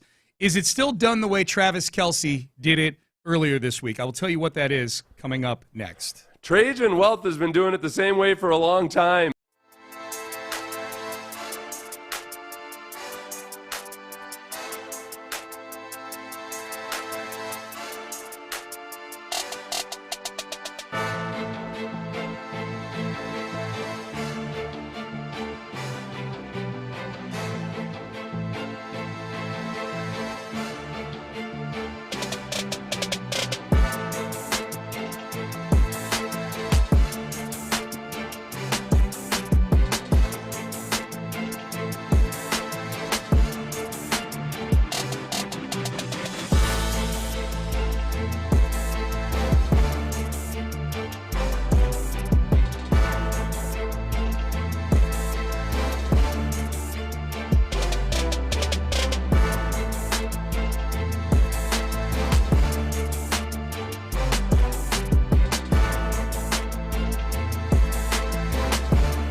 flag. Live from the Mokaram Injury Lawyers Studios, Sports Radio 610 presents Payne and Pendergast. You know, I'm starting to come around sensibilities. Looking at an article from People magazine. Travis Kelce kept things traditional when it came to his proposal to fiancée Taylor Swift. In an interview with Australian radio's Jimmy and Nath show with Emma, that's a lot of people. I mean, we're just Payne and Pendergast. We're not Payne and Pendergast with Ben. Right. Although Ben will lobby for that probably. On this show, Travis Kelce's dad, Ed Kelce, revealed that his son asked Taylor's dad, Scott Swift, for his blessing to marry his daughter a month ago. Travis Kelce, old school. Is that still the? I guess that's still the norm, right, out there. I think it's one of those things where I don't know if it's expected or standard, but it's. I remember going through it where I was like, I guess it'd feel weird if I didn't. The downside of it is, I did. Yeah. And I knew it wasn't. I mean, I wasn't nervous about what the answer was going to be or anything. Right. I'm Seth Payne, and. Hell yeah. I don't know. It's one of those things. The downside of not doing it is greater than the whatever. I think most people probably still do it. I think so. I think what you were about to say there, I think, is what this texter is saying. You always ask your future bride's father for her hand in marriage. If not, he will always hold it against you. That's old school. So, the downside of having it held against you is not worth it. I was talking to my current bride, Francis.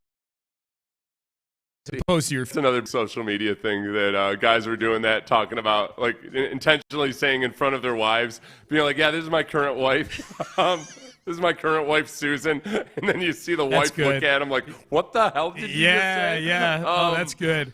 No, the thing that I hate most about Travis Kelce is that it's become politicized somehow as to whether you like or dislike Travis Kelce is somehow an indication of how you feel about things politically. Shocker. No, Travis Kelce, long before every damn thing had to be political, was routine, before he was ever with Taylor Swift, was routinely in the top 5 most hated players in the NFL. Correct. Year after year after year, 100%. consistently. Yes. And now it's gotten to the point where you can't just hate Travis Kelce without somebody thinking that you're also betraying exactly how you vote or how you feel about this issue or that issue. Yes. It's a bipartisan issue. Right. Travis Kelce's an annoying person. Okay. Yes. Whether Republican, Democrat, whatever. It's just stop making everything political. Damn it. I just want to dislike my athletes on their own merit. Yes. Can I just be petty without the politics, please? Yes. Please. Someone says you ask for blessings, not permission. Okay, whatever. Because then you get into the whole dynamic of the paternalism of she can't make her own decision, and all that. Yeah, people get sensitive about it. Sean, shouldn't Judy's man Charlie be asking you that question pretty soon? I would guess they're living together. They've been together for several years. They're clearly that's the direction it's heading in. If you didn't put your foot down on that. I'm going to tell you right now. Yeah. I like Charlie for anything. If they want to elope, that saves me a lot of money. God, yeah. Yeah. So if I get a phone call one day like, Dad, we went to wherever and now we're married, I'd say, I love Charlie. This is awesome. I got to get Judy. Judy's giving me some advice on me running my 7-minute mile. I haven't gotten back to her. This morning I was thinking about, one of my pet theories about why cross-country athletes seem to always have the highest GPA on the amongst athletic programs at colleges. Yep. I've always felt like it probably has something to do with a sustained effort over time. There's a certain personality traits that distance runners have that a lot of like us football players don't have. And as I was sitting there pondering it, I realized the show starts in 15 seconds. I better. That's why I better get in front of the microphone. That's why you were running into the set. As I was thinking about why cross-country athletes seem to be better at school than us stupid football players, I almost missed my my assignment for the day, which was first and foremost show up to class. Do this show, yeah. You were doing a stupid thing. Yeah, that's ironic, man. So there are Travis Kelce Taylor Swift wedding odds out. I poo-pooed weddings the other day, and celebrity weddings in particular. And you explained to me, Sean, the reason you poo-poo them is you're a man, and this tends to be not to overgeneralize, but it seems more women are interested in the celebrity weddings. Certainly seems that way around the office here. You know, look. There's a lot. Have you been to a wedding? There's a lot more women crying than men in the audience. Okay. Gambling will get me interested in this wedding with the quickness. Tell me of these which I should take. I don't want to bet on the date. It's like a coin flip whether it's going to be before July 4th or after July 4th next year. How many outfit changes will Taylor Swift have on her wedding day? I hate you so much. What? Because then I'm thinking about this. Yeah. All right. So the number is 2.5. Under, right? Like it's not a concert. It's a wedding. No, on wedding day. But a lot of brides, sometimes they're going to have some kind of after party after the reception. Okay. So that's at least one change. That's one, yeah. I think when she shows up, the number's 2.5. I'm guessing this will be a heavily photographed event, Sean. Okay. When she shows up to either the facility where they're having the wedding or whatever, she's going to be wearing something different than her wedding dress. Yep. So that'll be, if she just changed from that into the wedding dress, that would be one change. Yep. And then after the reception, if she changed out of her wedding dress into an after party outfit, that would be 2 changes.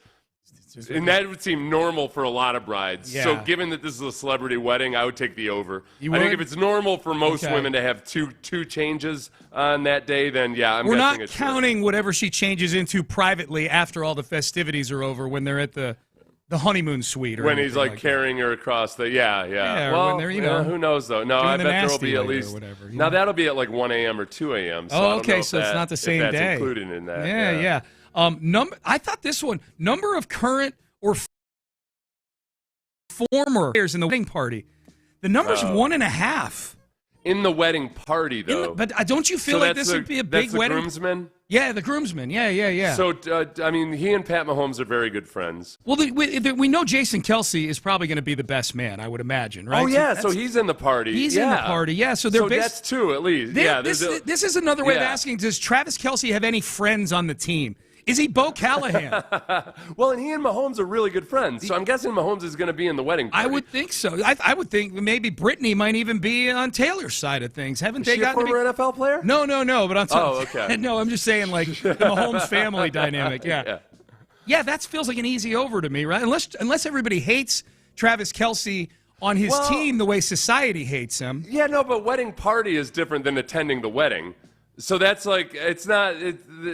The wedding party is just your groomsmen. It is, but again, if Jason Kelce is already one of them, because that's his brother, to take the under means he has no friends that would even be in the wedding party.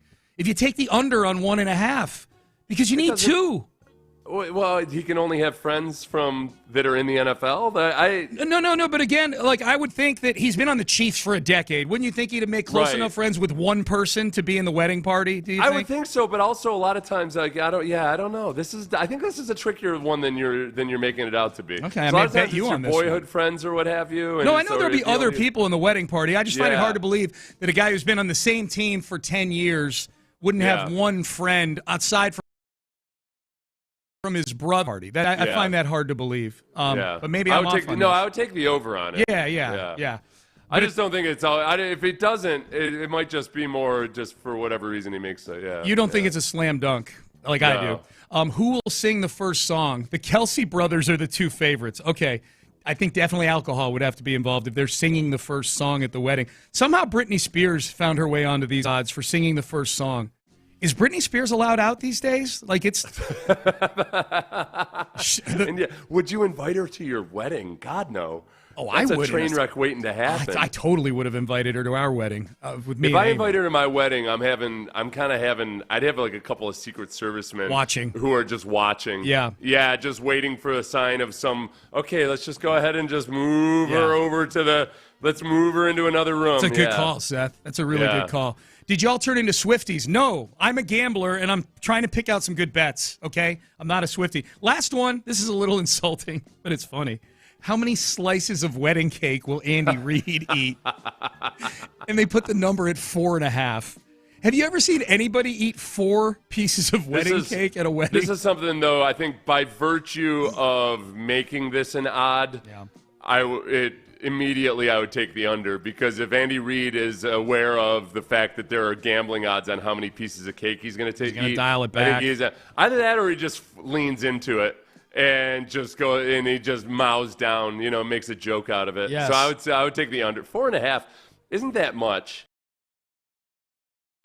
I've watched you eat 13 ice cream sandwiches in a press box before. Yeah. So I know it's not much for you to sit down and accomplish, but I'm usually training to run a 7-minute mile, whereas I don't know if Andy Reid, I need those calories. The carbs. Yeah. I need the carbs. Yeah. And a whole bunch of fat. Yes. So I would still take the under on that one. I would too. All right, there we go. I'm glad we did this. I got a lot of bets to place on this wedding, whenever the hell it takes place. If it takes place. All right, first weekend of college football. We got some stuff coming up here in the 8 o'clock hour. 8:20 on the show today. We'll be joined by Zach Walchuk, who is on. He's part of the afternoon show on 105.3 The Fan. The Micah up in Dallas. The Micah Parsons trade is a huge topic. We've been talking about it on the show today. College football has already started. Go Cougs! Cougs win last night over SFA. So congrats to the Cougs there. This will be fun. This first weekend. We get debuts of a lot of stuff. The stuff that I am most looking forward to this college football weekend is coming up next. I'm also looking forward to about 10 o'clock today, Men's Tea Clinic.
Illinois. KILT FM HD2 Houston. Insider access, exclusive content. Sports Radio 610. The Texans play here. An Odyssey sports station.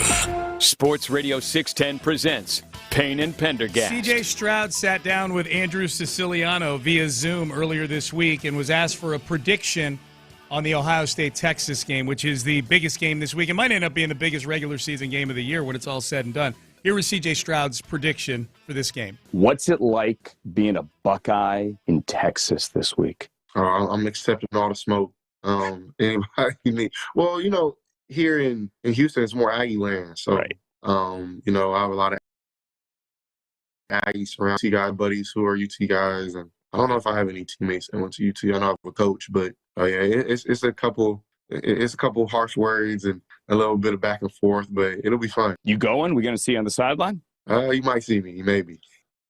Oh, okay. So, Rod Wright obviously went to Texas. I'm trying to think of if there was somebody else on. David Mulligetta, I think, went to Texas. His agent. Oh, okay. That's right. No, he did. Yeah, he was 100. That's because he started with Earl Thomas, was his first friend and client, I believe. I'm guessing that's who he has in mind more than anybody. Well, he said a teammate, or he said a coach. He said I have a coach on the team. Oh, okay. I thought he said people he knew. Yeah, whatever. Yeah, no, Mulligetta. But Rod Wright and then maybe, I don't know if one of the offensive coaches are. So Texas, and that is by the numbers, Houston's they're more Aggie alum. They're more Aggies than UT alum. Yeah, I think he was it's not saying like that. There's none. No, I think he was saying that just more off of feel, like it feels like more of an Aggie. There were some Longhorns that took exception to that. I'll say that it's a big shock. I think by numbers though, there are simply more Aggies than Longhorns in Houston. I don't know. It's not like it's a small number of Longhorns. Right. And I said that he was going to give his prediction in there. Obviously, he didn't, but I'm guessing he's picking Ohio State. C.J. Stroud, if I had to guess. I'll take his money. Yeah. Well, I'll take all that money. Dude, well, I tell you what, talking to Rob Stone yesterday and asking about, Arch Manning, and as we go through the stuff that we're looking forward to this weekend for college football, I'll start there. The Texas-Ohio State game, which, by the way, we'll be watching at Boomer Jacks out in Katy for our Flight by Yingling College Football Watch Party. Join us, Manning. But when we talked to Rob Stone yesterday, the host of Big Noon Saturday, I didn't realize that Ohio State had so little returning. Now, I'm guessing they've dipped into the transfer portal and that by name, they're only bringing back 3 guys on offense and 3 guys on defense. Yeah. But in past years, when those have been the numbers, it means you're breaking in a lot of freshmen and sophomores probably, or guys who haven't played a lot of football. Nowadays, it just means you're breaking in a lot of guys who haven't played football for Ohio State. They've played somewhere else, I would imagine. So yeah. But it's still different continuity. I mean, Texas is. I'm still taking Texas, just to be clear. Right. Yeah. I mean, Texas. I think a lot of it. Like what was the number? It was like 40% of. They're only bringing back 40% of their offensive production from last year on offense. Texas is, the University of Texas is, and yet like Sarkisian has built a pretty damn good system there, offensively and defensively. Yep. But you are, and a lot of it is I have a hard time, even though I think Arch Manning is probably going to be really good this year, I have a hard time just having the same level of confidence I see from various people talking about how, well, obviously, with Arch Manning, you take that offense and you've got Arch Manning, obviously it's going to be just as good or better. I'm a little bit more wait-and-see mode on that one. Yep, I am too. The people that are anointing him first pick of the draft, he's the favorite for the Heisman right now. Has there ever been a favorite for the Heisman that's only thrown 93 passes in college football? I know. Well, at least part of it is, though, he is that prospect and he has that potential, but you're also dropping him onto this offense that I would expect to be similar to what it was last year. The level of difficulty for Arch Manning is not nearly what it is for a lot of other young prospects or guys like him, stepping onto the college field. Yeah, no doubt about that. Tonight, 7 o'clock, Colorado is still one of the most intriguing teams to me, at least early in the season, Seth, because this will be the first game with Coach Prime, with life after Shedeur Sanders and Travis Hunter. This is where Coach Prime really kind of we get to see what his chops are as a college football coach in 2025, because he's now having to start a quarterback that's not his kid. He's replacing a Heisman Trophy winner. He, too, has dipped heavily into the transfer portal to build things. Mm-hmm. It's felt like Colorado the last 2 years has been this three-headed thing of Deion, Shedeur, and Travis Hunter, and this is going to feel a little strange with just Coach Prime out there tonight. Georgia, it could be one of those things where it could be addition by subtraction, and then not leaning so heavily into a star player like Travis Hunter. Maybe. And then also maybe having a quarterback that doesn't take so many sacks or try to just string things out, maybe plays as far as we know. I don't know anything about their quarter. Maybe this guy's the same way. Well, yeah, I was surprised that what's the line on this? Georgia Tech is favored, They're right? favored, according to the app that I'm looking at right now, they're favored by 4.5 on the road. Most of the computer models are picking Colorado in this game. Sounds like you need to get in on some of that action, my friend. I guess I do. Yeah. I trust the like computer, my overlord, and tells to tell me everything that I should do in life. Yes, I'll do whatever you tell me to do. Seth. I'm gonna lock it in, Ben. Yeah. Seth, go pound that.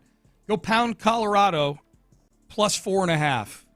Yeah, plus 4.5. According to the College Football Power Index, out of 20,000 games played, Colorado comes ahead. Wins the game 52.7% of the time. Yeah, I know we're being a little bit kind of jokey about this. That is, although you and I were talking about this before the break, okay, computers, that's all well and good. You, like everybody else, know nothing about this quarterback and what they look like with Pat Shurmur calling the plays. The betting public is pretty heavily going for Georgia Tech in this one. Yeah. And I just wonder how much of just Deion fatigue or Colorado fatigue or just people wanting to get the Colorado or Deion to get their comeuppance. Betting it up. Deion or something. Yeah. Or in their minds, oh, yeah, Deion, you were wrong about where your son was going to get drafted. What the hell do you know? Right. No, it sounds weird to say this. Colorado's a very public team. I guess they get a lot of action because of Coach Prime. Texter pointing out real quick, Seth, on the CJ thing, and you're right. He probably did say, Coach, if Rod Wright and Frank Okam is a UT guy as well. Oh, yeah. Frank Okam's the assistant D-line coach. D-line is all about the Longhorns. They are, man. Yeah, they are. Other games I'm looking forward to, Alabama, number 8 in the country, at Florida State. Florida State was awful last year, coming off the year where they felt like they got jilted out of the playoffs. Yeah. They complained about it. Then nobody played for them in that Georgia game, and Georgia beat the Devon. If that feels like a program that didn't recover from a beating in a major bowl game that whole season last year. It was so bad. I feel bad for Travis Johnson because Travis takes these things very, he's got a lot of pride in his alma mater. Yeah. But then just on social media, the meltdown by, I don't know why. I know why it comes across my algorithm or my timeline because I just enjoy it. But man, you're talking about a proud football program where their fans are they're in a constant rage over how did we get to here? Yeah. How did we get to be in this wretched state of affairs? I don't feel too bad for Travis. He seemed to be okay with how life was going last night at the Texans season premiere. He was doing he was doing just fine. Well, they gave him a mic at one point, and they had him doing some game where he was walking around the room to different tables, handing out prizes. I don't know exactly what he was doing because I wasn't paying close attention. I just know that after each prize, everybody in the room was putting up their drinks and cheersing and taking drinks. Travis was basically playing a drinking game, walking around the room. So I like it when we get Travis on the pregame show after he's judged the tailgate. That's the best because he is ready to go. Yes, he is warmed up and he's ready to say anything and everything. And then ask him about Florida State, especially if Florida State lost the night before. Then it's good. LSU and Clemson, 2 top 10 teams. I am looking forward to Brian Kelly starting 0-1 again this year. I think that would be delightful. They're going to Clemson. I'll say this. Kudos to all these programs that are playing these early season games like this. Yeah, Number 9 early, without a warm-up game or anything like that. Yeah, man. I think it's great. Miami and Notre Dame play on Sunday night, so I get to wear my Catholics versus Convicts T-shirt while I sit on the couch and watch that one and prepare for our show the next day. Seth and I will be in on Labor Day. What's the line on that game? That is Notre Dame minus 2.5. The game is in Miami. Yeah. Notre Dame's favored by 2.5. This will be the debut of Carson Beck's punchable face for the Miami Hurricanes. How many years has he been in college now? 18. Every time I see a Carson Beck update, I have to remind myself. No, I would say there was maybe a 2-week period where I thought the Dolphins had signed him as an undrafted rookie free agent or something. Okay, because I thought he could have gone pro after last year, as a junior. Are you sure? I don't know. It feels like Are you conflating him with Stetson Bennett, who was at Georgia for 6 years? No, a little bit. But there's also, I think, with Carson Beck, there's been an element of, I just get annoyed by guys that get more played by media just because they're a quarterback or more credit than they probably deserve. So it fatigues me. Yes. Yeah, I think it's a combined Stetson Bennett / Carson Beck thing. Yeah. Monday we get the debut of Jordan Hudson at the collegiate level, Seth. When TCU travels to Chapel Hill to take on North Carolina. Jordan Hudson is Bill Belichick's girlfriend. How much does she get talked about? I bet some lines will come out on that. Like, how much does she get mentioned during the broadcast? Mm-hmm. How much is her name mentioned? Do they show her? Will she be shown on camera at the game? I think she has to be, right? Like, real quick, his freshman year was 2020. So Carson Beck was. So he's in his 6th year of college football. Okay. Unless he showed up in spring or I don't know, whatever. Yeah. So he's been around a long time. No, with that face, it feels like he's been around for 20 years, for sure. So I'm looking forward to. I'm really looking forward to watching North Carolina, not just Monday, but the entire season this year. I wish the Jordan Hudson stuff didn't exist, because the actual football side of it, I think, is really interesting. Yeah. I think that if you break it down, let's forget all of the Jordan Hudson stuff and the young girlfriend and everything and any of that kind of drama. You've got an all-time great coach who is coaching at a program that naturally has some restrictor plates on it because it's an academically competitive institution. They don't have the same recruiting ability as a lot of other places. And what's their ceiling and what can Bill Belichick do it and how quickly in this new environment? It's fascinating. Yeah. And I still respect Belichick for taking that job, because I know people thought, there's no way he would stoop down for anything less than a marquee program or whatever, or if he would go to college at all. I think he just wants to coach football. So I respect that he's doing that. I wish it was without all this extra hoopla, but I'm intrigued by UNC this year. If that's what you're intrigued by, I think you'll, as long as you can ignore the Jordan Hudson stuff, I think you'll get fed plenty to satisfy you on the football front with Belichick. All right, Payne and Pendergast. We're going to talk a little Micah Parsons trade in the next segment. I am very curious the view of this trade. I don't think this was as lopsided as all these Dallas fans basically conducting a mutiny after the Luka Doncic trade. The Micah Parsons trade yesterday, we're going to talk to Zach Wolchuk, who is one of the hosts on the afternoon show, G-Bag Nation, on 105.3 The Fan in Dallas. And we'll get the view on the ground in Dallas in that trade yesterday. What was it like being on the air when the trade went down? We'll talk to Zach Wolchuk about that coming up next. But first, a reminder, tomorrow,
and Pendergast is driven by West Point Lincoln of Sugar Land on the Southwest Freeway, exit Kirkwood, and take the first U-turn at West Airport under the giant American flag.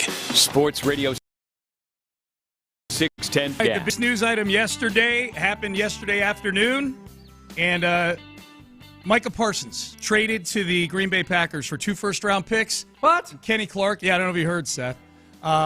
You got to tell me this stuff. Micah gets a 4-year, $188 million deal. He becomes by far the highest highest paid non-quarterback in football yesterday afternoon. And I'm anxious to have this conversation right here because I want to find out how Dallas was feeling about this yesterday. I listened into the afternoon show yesterday on our sister station, 105.3 The Fan, G-Bag Nation. And joining us right now is one of the hosts of that show, Zach Wolchuk. They do a great job up there. Zach joining us right now on the hotline. Zach, great to talk to you. What was it like being on the air? If this news came down in the middle of your show yesterday, what was that like for you guys on air? Was it shock? Was it surprise? Take us through that. Yeah, it was absolute shock, boys. It was bewilderment. I got to talk with Steven. We have him on every single week on Fridays during the season where we were out there in Oxnard. And I asked Steven point blank, would you trade Micah Parsons? And he said without hesitation, no. So the Cowboys can spin it in any way that they want. They had no indication and no plan of actually trading Micah Parsons. What happened here was Jerry got in his feels, and he's old school, and I think everybody that's probably gotten to see this Netflix doc that's out now, a handshake agreement with Jerry Jones is basically binding in his eyes. 3-week negotiation. So he thought back in March, April, I had a deal with you, Micah. You went back on that deal.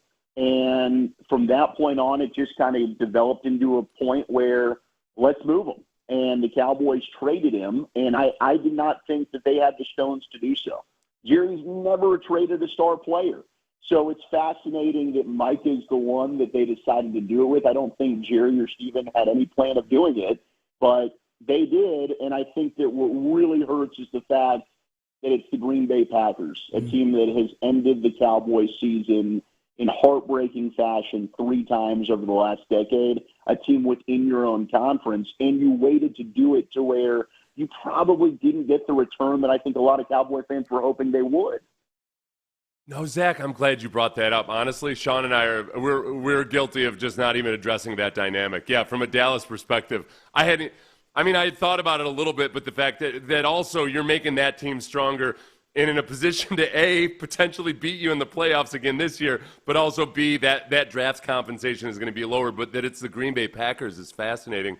The thing that's been weird to me through all of this is that Jerry does weird stuff a lot, as you know, but he's like, it felt like these last few weeks he's been acting like it was somehow strange that he would even talk to an agent, that he was almost talking like the standard way of doing business wasn't to actually talk to the agent himself. He made it a David Mulligetta versus Jerry Jones thing. And I can't, since Jerry's the one who made this a David Mulligetta versus Jerry Jones thing, I have to feel like if that's the race or if that's the competition, Mulligetta just depantsed Jerry on this. Yeah, it's weird because Jerry does like to do this. I mean, he's done this going back to Michael Irvin. He famously tried to push Tony Romo into a closet and, hey, go ahead and sign this contract. Let's go ahead and get you for under market value. Jerry loves this. He likes to kind of let's circumvent the agent out of here, and I'm going to have a one-on-one negotiation with you. And in most cases, it's probably smart on Jerry's behalf. He's probably going to win when it's just him and the player. And David Mulligetta is the most powerful agent. We just saw the Forbes list and all of the NFL. The dude is setting record-breaking contracts every time he has one of his clients come up. So I can kind of get why Jerry might have tried to do that. The issue here is I don't even think it was a David Mulligetta problem. Micah put himself in this position to where all he had to say was, I'm not negotiating unless my agent's present. Micah didn't do that. Micah actually did play ball and negotiate. Micah has not really taken, from what I've heard behind the scenes, accountability for his part in this. And he straight up did have negotiations one-on-one and worked out a deal with Jerry Jones.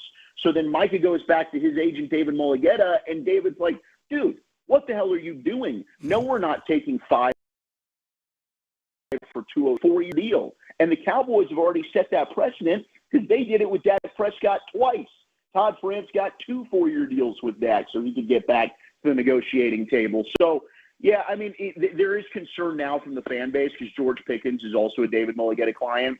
So does that ruin the Cowboys' chances of possibly getting George Pickens done if they want to do that? I don't think it does, but it is Jerry's old school way of negotiating. And Steven will be the first to tell you he's the one that talks to the agents.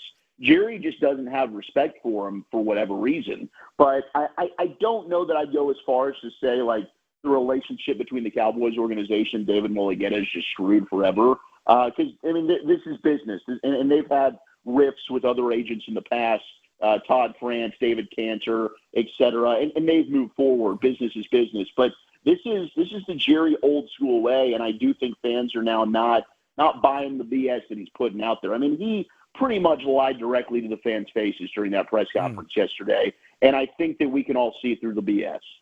We were speaking with Zach Wolchek from 105.3 The Fan. And, Zach, the one it's a bad comparison, but it's a little bit similar. One thing that Sean and I talked about was when Bill O'Brien was acting as GM with the Texans, when he was the GM, we called him William O'Brien. William O'Brien kind of just he wasn't happy with certain things about Jadeveon Clowney, and it became clear at some point when they were having these negotiations that Clowney was going to get at the end of training camp to do it, and it was a deal that should have been done before the draft. You know, if you could read the writing on the wall. You know, obviously Micah Parsons a higher profile player and a better player than Jadeveon Clowney, but is there a sense that Jerry at least should have, at the very least, if you're going to do this deal, do it before the draft, or at least understand your own shortcomings in this, and that you just got to get a deal done instead of dragging it out like you do? 100%. It's a total lack of awareness, and it speaks to the lack of plan and structure that the Cowboys organization has. It's very reactionary. And, you know, they'll say, well, we thought we had a deal done and we were still negotiating with Micah in April. So we didn't have this concern to where we needed to move him. We thought we would get this thing done and there was no issue. But then yesterday in the press conference, again, the lie here is, oh, we've been talking about this for months. No, there's other people in the organization that for years now, because Micah is somebody that is not liked by everybody. The thing is, Micah is so darn good on the field, there's a lot of times you just overlook that. But there are things that come with Micah Parsons where there's players in that locker room that aren't fans of his. There's some that love him. But there are those that have wondered, is he a player that if you're going to pay $45+ million to a year and make him the highest paid non-quarterback, is that a deal that's worth it? And now you're tying yourself up to 3 players on your roster that are taking up basically the majority can contend and win with that. But the Cowboys had no intentions of trading him. They absolutely should have been ahead of this. This is their own fault and their own doing, that they drag out these contracts, and it's always the top of the market guys. It's not the Jake Fergusons or the Osa Digizuas. It's the CeeDee Lambs and the Dak Prescotts. And, you know, when it was Amari Cooper, Ezekiel Elliott, and now Micah Parsons, it's the guys that are going to get paid at the highest of their position. They wait to the last minute. And now when it's a week before your season starts, what are you going to get? And I guess the Green Bay Packers, with their criteria that they're saying they needed a defensive tackle and they needed a team that could pay Micah what he wanted, that had the cap space. So you cut yourself in half. There was only 15, 16 teams, according to them, that fit that criteria. So now you're really not able to get the most in return for a player that I think Cowboy fans felt if they traded him, that could have been the Herschel Walker trade 2.0. It's not even close. You're getting 2 1s that are probably going to be like 2s, because the Packers could end up going to the Super Bowl this year, and you're getting a player in Kenny Clark who's 30 and aging is definitely going to help them. They needed that. That was a hole on their roster But it's just I would have loved to have seen what other teams would have been able to offer if they had have done this prior to the draft. Dude, this is like the DeAndre Hopkins trade and the Jadeveon Clowney trade had a baby. You know, it's like it's getting treated like in terms of compensation and just bewilderment over the trade of an all-pro player like the Hopkins trade. And then obviously the timing, and to Seth's point, Zach, is a little like the Clowney thing. Here's what of 105.3 The Fan up in Dallas, co-host of G-Bag Nation, the afternoon show up there on our sister station. The Luka Doncic trade. You guys have now been on the radio here during this calendar year for two of the most noteworthy trades, most polarizing trades. The reaction from Dallas fans to the Luka trade seemed to be universal disgust to the point where they're protesting about it outside the stadium or outside the arena. What was the reaction so far in the 24 hours here after the Micah trade? Was it similar to that, or was it different than that? Yeah, we were having funerals for Luka. I mean, we had a casket right out front to AAC. It's not even close. Luka was an assassin. Like, Luka was a killer. Luka is a guy that can go down as a top 10 player in the history of the NBA. He took a roster that had no business being in the conference finals, but because he is so extraordinary, they were able to get there, and then they get to the NBA finals, and he's literally ripping the souls out of the Oklahoma City Thunder and then the Minnesota Timberwolves right in front of Rudy Gobert's face. Micah had off-put a lot of the fans the second he had Jordan Love on his podcast 2 weeks after the Packers showed up to AT&T Stadium and just urinated all over the Star. From that moment on, Cowboy fans, I think, were pretty divided. Like, this guy's not for us. They didn't really love the fact that he seemed to have focuses outside of football. He's fraternizing with the enemy. Big game stuff was certainly something that fans talked about. He had a 1 sack in 4 playoff games. And sacks aren't the end-all, be-all. You guys know that, right? Pressures. You're getting triple teamed. How are teams game planning for you? There's a lot that goes into that. But I don't think there's been as much vitriol and venom towards the Micah trade as the Luka trade. Fans are still not over Luka. And I don't think it's going to be even the same when we saw Luka come back to Dallas in a Laker jersey. That ended up making it worse. It was like there was a little bit of healing, and then you see him come back, and they're doing all the Luka magic stuff in your own arena for the other team. It hurt even more, just reopened the wounds. When Micah comes back, that'll be interesting. In a Packers jersey, Week 4 on Sunday Night Football at AT&T Stadium, I wonder what the reaction will be. But as of right now, I think there's a lot of Cowboy fans that are pretty okay with trading Micah. I think the frustration right now is more of the return that they got, whereas Maverick fans are just still, why the hell did we trade Luka Doncic? Yeah. Zach, this is my perception from the outside looking in. I think that Jerry Jones did a magnificent job for 3 decades of kind of riding the wave of the greatness of the 90s, and people were cool with that, and they kind of bought into it. It feels to me like these last couple years, the Cowboys fan base has had enough, or at least there's a measure of fatigue or exhaustion almost with Jerry continually pointing back to the 90s. Is that how it actually feels up there? Every story's got to go back to 30 years ago, Michael and Emmett and Troy, and when I bought I've wondered, and obviously from our standpoint, like as broadcasters, you love Jerry on your station, right? He's going to be featured on ESPN and NFL Network, and it's going to say Sean and RJ, our morning show, and 105.3 The Fan. I am wondering when, and even Steven, like I just got the vibes. Steven sitting next to Dad yesterday. It's kind of like when oh God, what is he going to say? You got the old kooky uncle or grandpa at Christmas or Thanksgiving dinner, and he's going to say embarrassed of what he's going to say. Michael 5 times. Yes, yeah. Right.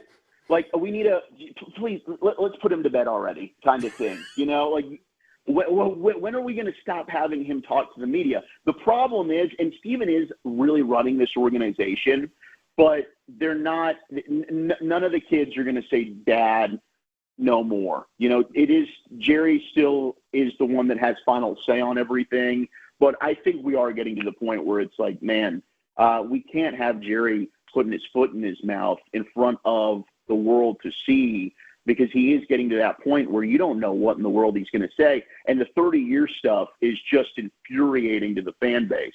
And really, there's no light at the end of the tunnel. Like what Troy Aikman said, if you guys finished watching America's Team, The Gambler and his Cowboys, Troy Aikman in that final episode, I thought it really resonated and hit home, where when he retired, he did so because it was clear Jerry was running at the end of the tunnel, and he just didn't have any hope. I don't think anything's changed since Troy Aikman retired. And for Cowboy fans, It's like we love the Cowboys, but do you really have any hope this team can win a championship? And deep down in our heart of hearts, the answer is no. Yeah, Zach Wolchek, 105.3 The Fan. Great summary on this whole thing, man. Good stuff. You can get him on 105.3 The Fan on the Odyssey app. I'm sure the Micah Parsons trade still the A-plus topic this afternoon, I would imagine. Right, Zach? Absolutely. Yeah. Can't wait to do it again, boys. Thank you so much for having me. You bet, man. Appreciate the time, Zach. Have a good show today, man. Appreciate you. All right, thanks. Zach Wolchek joining us here on the show. Wolchuk here on Payne and Pendergast. What is he on X? He's at his name. It is at Zach with an H, Z-A-C-H.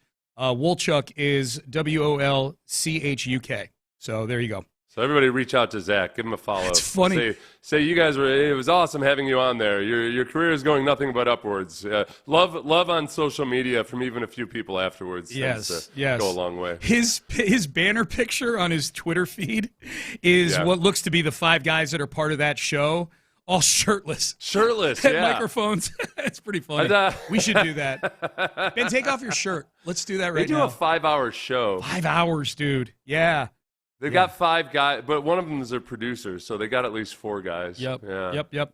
All right, Payne and Pendergast with you. All right, couple interesting things there. And you're right, Seth, the dynamic that we had not really touched on because we're not Cowboys. It factors in. I have an analogy for the Texans that maybe will make Texan fans appreciate the pain Cowboy fans are feeling. You're talking about because the trade was to Green Bay. To the Packers, yes. Yeah. I want to touch on that dynamic. Coming up in the next segment, we'll do Take-A-Mania at the top of the hour. We got some good ones this week. We might have one in here that takes down the champ. Football talk that we just did is presented by Paramount Plus here on Sports Radio 610. You can't count on much these days, but you can always count on Sundays with the NFL on CBS and Paramount Plus. Watch your local NFL game live every Sunday on CBS and Paramount Plus all season long. Visit ParamountPlus.com/NFL to get started today. Payne and Pendergast with you. Hey, first let's talk about West Point Lincoln has some amazing deals going on right now over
Apply.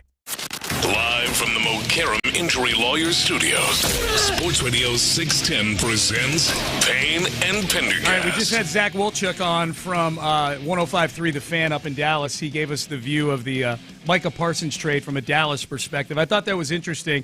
Real quick, Seth, I'm looking. We talked about the effect on the Super Bowl odds of this trade before. In terms of wins, because you said you had seen somewhere, hey, a guy like Micah Parsons, an edge rusher like that, can be worth anywhere from. You were reading from somewhere. It said it was like 1.5 to 4 wins. That's wins above replacement, which isn't the same. So, like, I don't know, at the very least, 1 or 2 wins in a year. Yeah, let's say 1 or 2 wins in a year. And I don't disagree with that. For what it's worth, in the gambling community, in terms of win totals for the season, it's basically like the Cowboys handed the Packers a half a win. The Cowboys went from 7.5 down to 7. The Packers went from 9.5 up to 10. So that's where we are.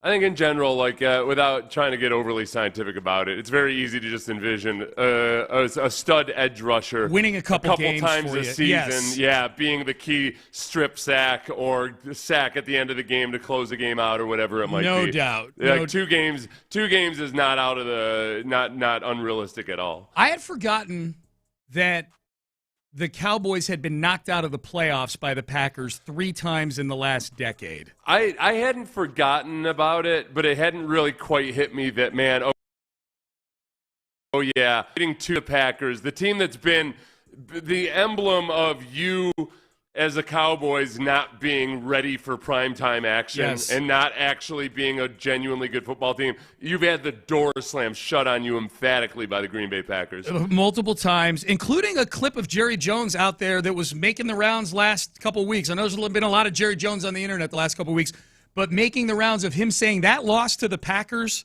last year, I think it was last year, last playoffs, where the Cowboys had home field advantage.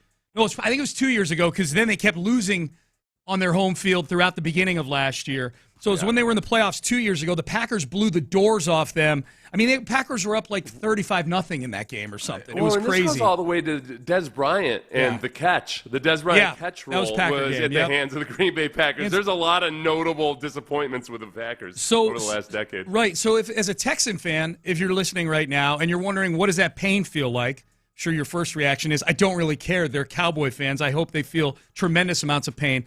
But just to make the analogy, I've got 2 analogies here, Seth, and I think these apply. Imagine if the Texans had traded J.J. Watt to the Patriots back after his 4th year. Yeah. The team that you couldn't get over the hump against, the team, like saying 15 or 16, and take the injuries out, pretend that J.J. is full board J.J. Watt. Trading fully activated J.J. Watt to the Patriots back in the mid-2010s. Right now, I think the equivalent would be if the Texans got sideways with Will Anderson and traded him to the round picks.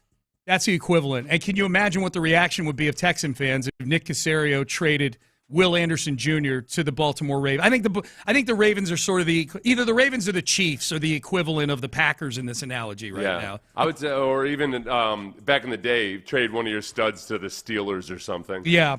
It just the teams that just keep closing the door shut on you or reminding you that you're not quite there yet. Let's go ahead and make that team stronger. Yeah. So that's that for me. Like that, maybe the J.J. Watt one is the one that hits most home because it felt like the Texans, the Patriots had their number all those years, man.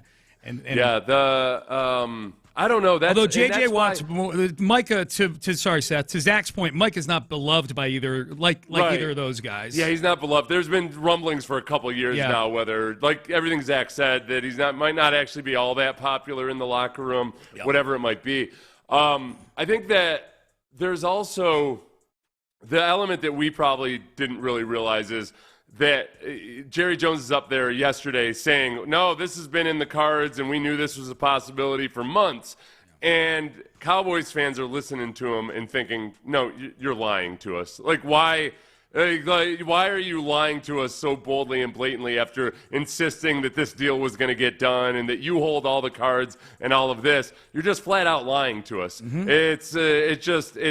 And it's funny because Jerry Jones, for me, for a long time, has been in that category of people where I don't believe a damn thing he says ever. Yeah. You don't see it quite that clearly. So it's pretty bad if even members of the cult are saying, well, now you're just flat out lying. Yeah, no, the last question you asked was a great question because, and that's what you asked about. If you missed the interview, we interviewed Zach Wolchuk of 105.3 The Fan in the previous segment about the Micah Parsons trade.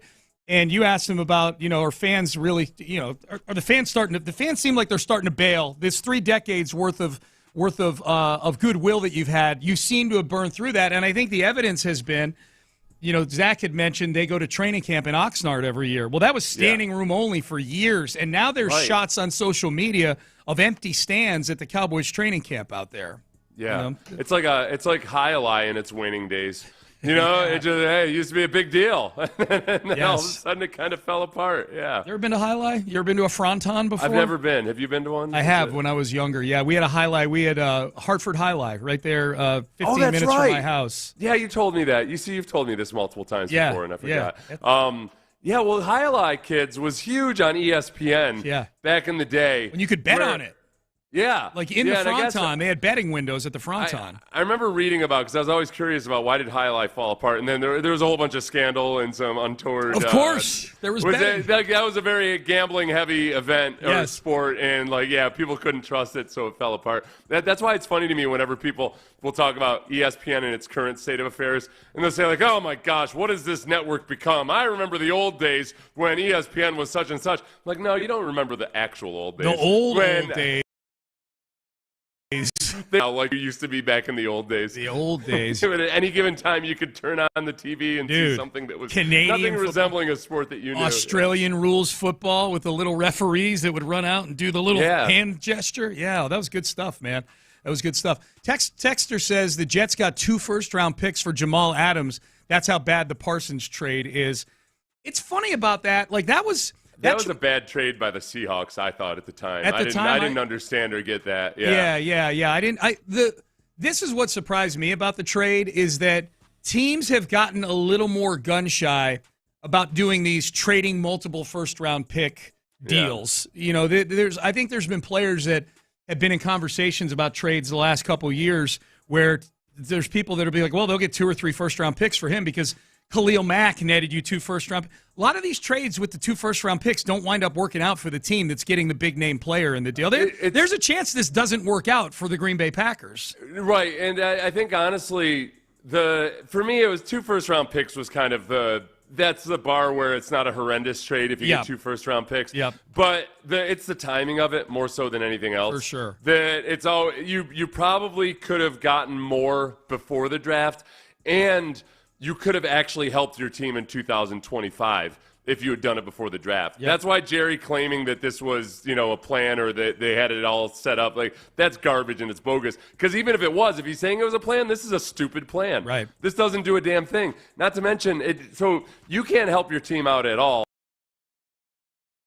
Play immediately in the Green Bay Packers, which makes it even more likely that these are going to be a couple of late first-round picks. Yes. If they had done this now and traded him to a bad team, that would be better than what it was.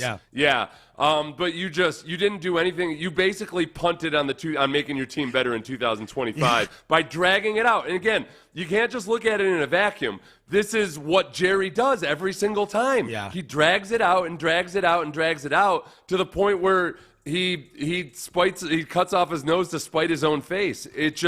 So he turned it into a grudge match between him and David Mulligetta. Great. Yep. Mulligetta gets 3% of the highest non-quarterback salary in NFL history. Yeah. While also getting a good percentage of all those other quarterbacks who are making more than him. So when Jerry made it about him versus David Mulligetta, Mulligetta wins. Yep. That's it. Hands down, does. 100%. He destroyed Jerry Jones on this in that.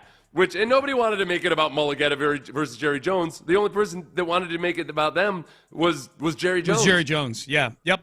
All right, Take-A-Mania. We've got some good ones this week. Maybe the champ goes down this week. We do the worst takes that we've heard this week. We'll try to take down the reigning, defending champ, Hayden Winks of Underdog, saying that the Texans won the DeAndre Hopkins trade. We'll have that for you coming up next. Mo Karam Injury Lawyers, that's who you call if you've had storm damage and you're getting pushed back from the insurance.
KILT FM HD2 Houston. Insider access, exclusive content. Sports Radio 610. The Texans play here. An Odyssey sports station.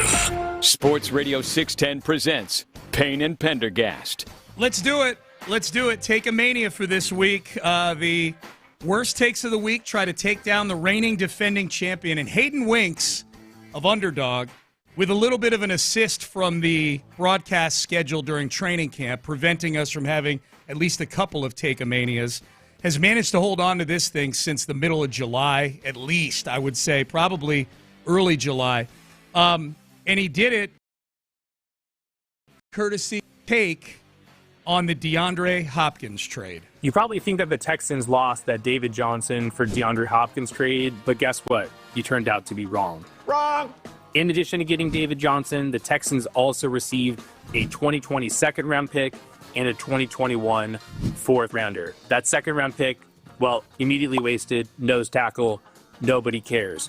But that 2021 fourth-rounder turned out to be awesome down the line. The Texans called the Panthers the next draft, offered that fourth-round pick and some other draft capital to move all the way up to 89th overall. They really had nobody at wide receiver, so they took developmental ex-wide receiver Nico Collins. Definitely took out some time, but Nico Collins is now a bona fide superstar and a 12th overall pick over on Underdog Fantasy. How do you like them apps? More importantly, the Texans have C.J. Stroud and Nico Collins under contract through at least the 2027 season. They've already won 2 playoff games together.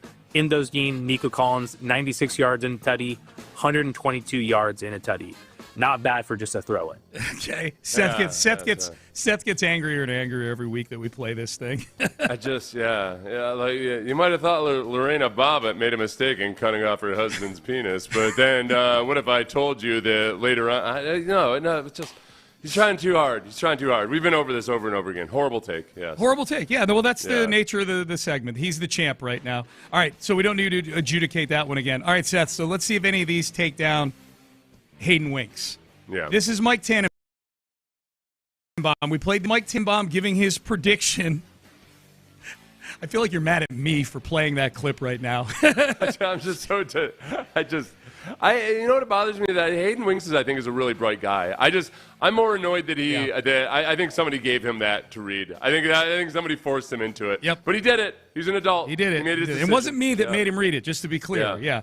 Mike Tannenbaum on ESPN saying that he thinks the Titans are going to win the AFC South. Really on a hot streak, with some of your takes. And I'm told that you have another bold one. Cam Ward, the first pick overall, Molly, is going to lead the Tennessee Titans to the AFC South Division champion, and he will lost your damn mind this year. Right now, you're insane. Are you kidding? That's ridiculous. Look at his track record. He started off at a Cardigan Word. He went to Washington. I'm not saying what he's not going to eventually do. You're saying year one. Who's better in that division? C.J. Stroud. And he's also going to be the best quarterback. I love C.J. Stroud, but when you have 5 new offensive linemen, Mr. Woody, you will attest to that. That doesn't happen overnight, and he was sacked 52 times a year ago. You brought that up, Stephen A. So Cam Ward is going to have great protection. They signed Dan Moore from Pittsburgh. I got reservations about Houston's offensive line. I got reservations about everything in Tennessee. Everything. You should be. What are you talking about? They got 2 veteran receivers in Tyler Lockett and Calvin Ridley. Oh, my They got a good running back in Tony Pollard. Cam Ward can play. I like him, but I'm just saying, year one? And they have a great offensive line. Look what a great offensive line has done for some of these young quarterbacks. Jalen Hurts, Jaden Daniels, amongst others. My point is, I think Tennessee, Cam Ward is the most because he doesn't talk, not because we haven't seen him play. We've seen him perform collegiately. We know he was worthy of being the #1 overall pick. He just doesn't say much. He's one of the quietest #1 overall picks we've ever seen. And we got talented, that part. And talented. He can ball. Anybody saying he can't ball? So you want to take Daniel Jones over him? Of course not. Okay. I said C.J. Stroud. That's what I said. Yeah, I understand that. But look, when you look at Houston, it is a fatal flaw when you can't protect a great quarterback. I'd rather take Cam Ward and that offensive line than C.J. Stroud and that offensive line. Woody, you're awfully quiet. Listen, it's not the worst take that I've heard from Mike T. I would tell you, it's not the worst. It's not the worst. Pretty bad. Yeah, that's not the worst take I've heard from Mike T. From Mike Tannenbaum, that's not the worst venereal disease I've gotten in my life. But it was still pretty bad. Yeah. Okay, this is the problem. If you pick the Titans because you like Cam Ward and because they bolstered their offensive line, fine. You can't start off by saying who else they got in that division. And now, to his credit, he had a response, which was, okay, but the offensive line, well, CJ's struggling behind this offensive line. The Titans' offensive line, as bad as the Texans' offensive line was last year, was arguably worse than the Texans' offensive line last year. And they made some improvements. But your argument for the improvements in the Titans and why they'll win the division and why Cam Ward's going to be a better quarterback than C.J. Stroud can't be that they have two generic veteran receivers. Tyler Lockett because he didn't choose to retire like he probably should have. Yep. All right, fine. And then he called it a great offensive line.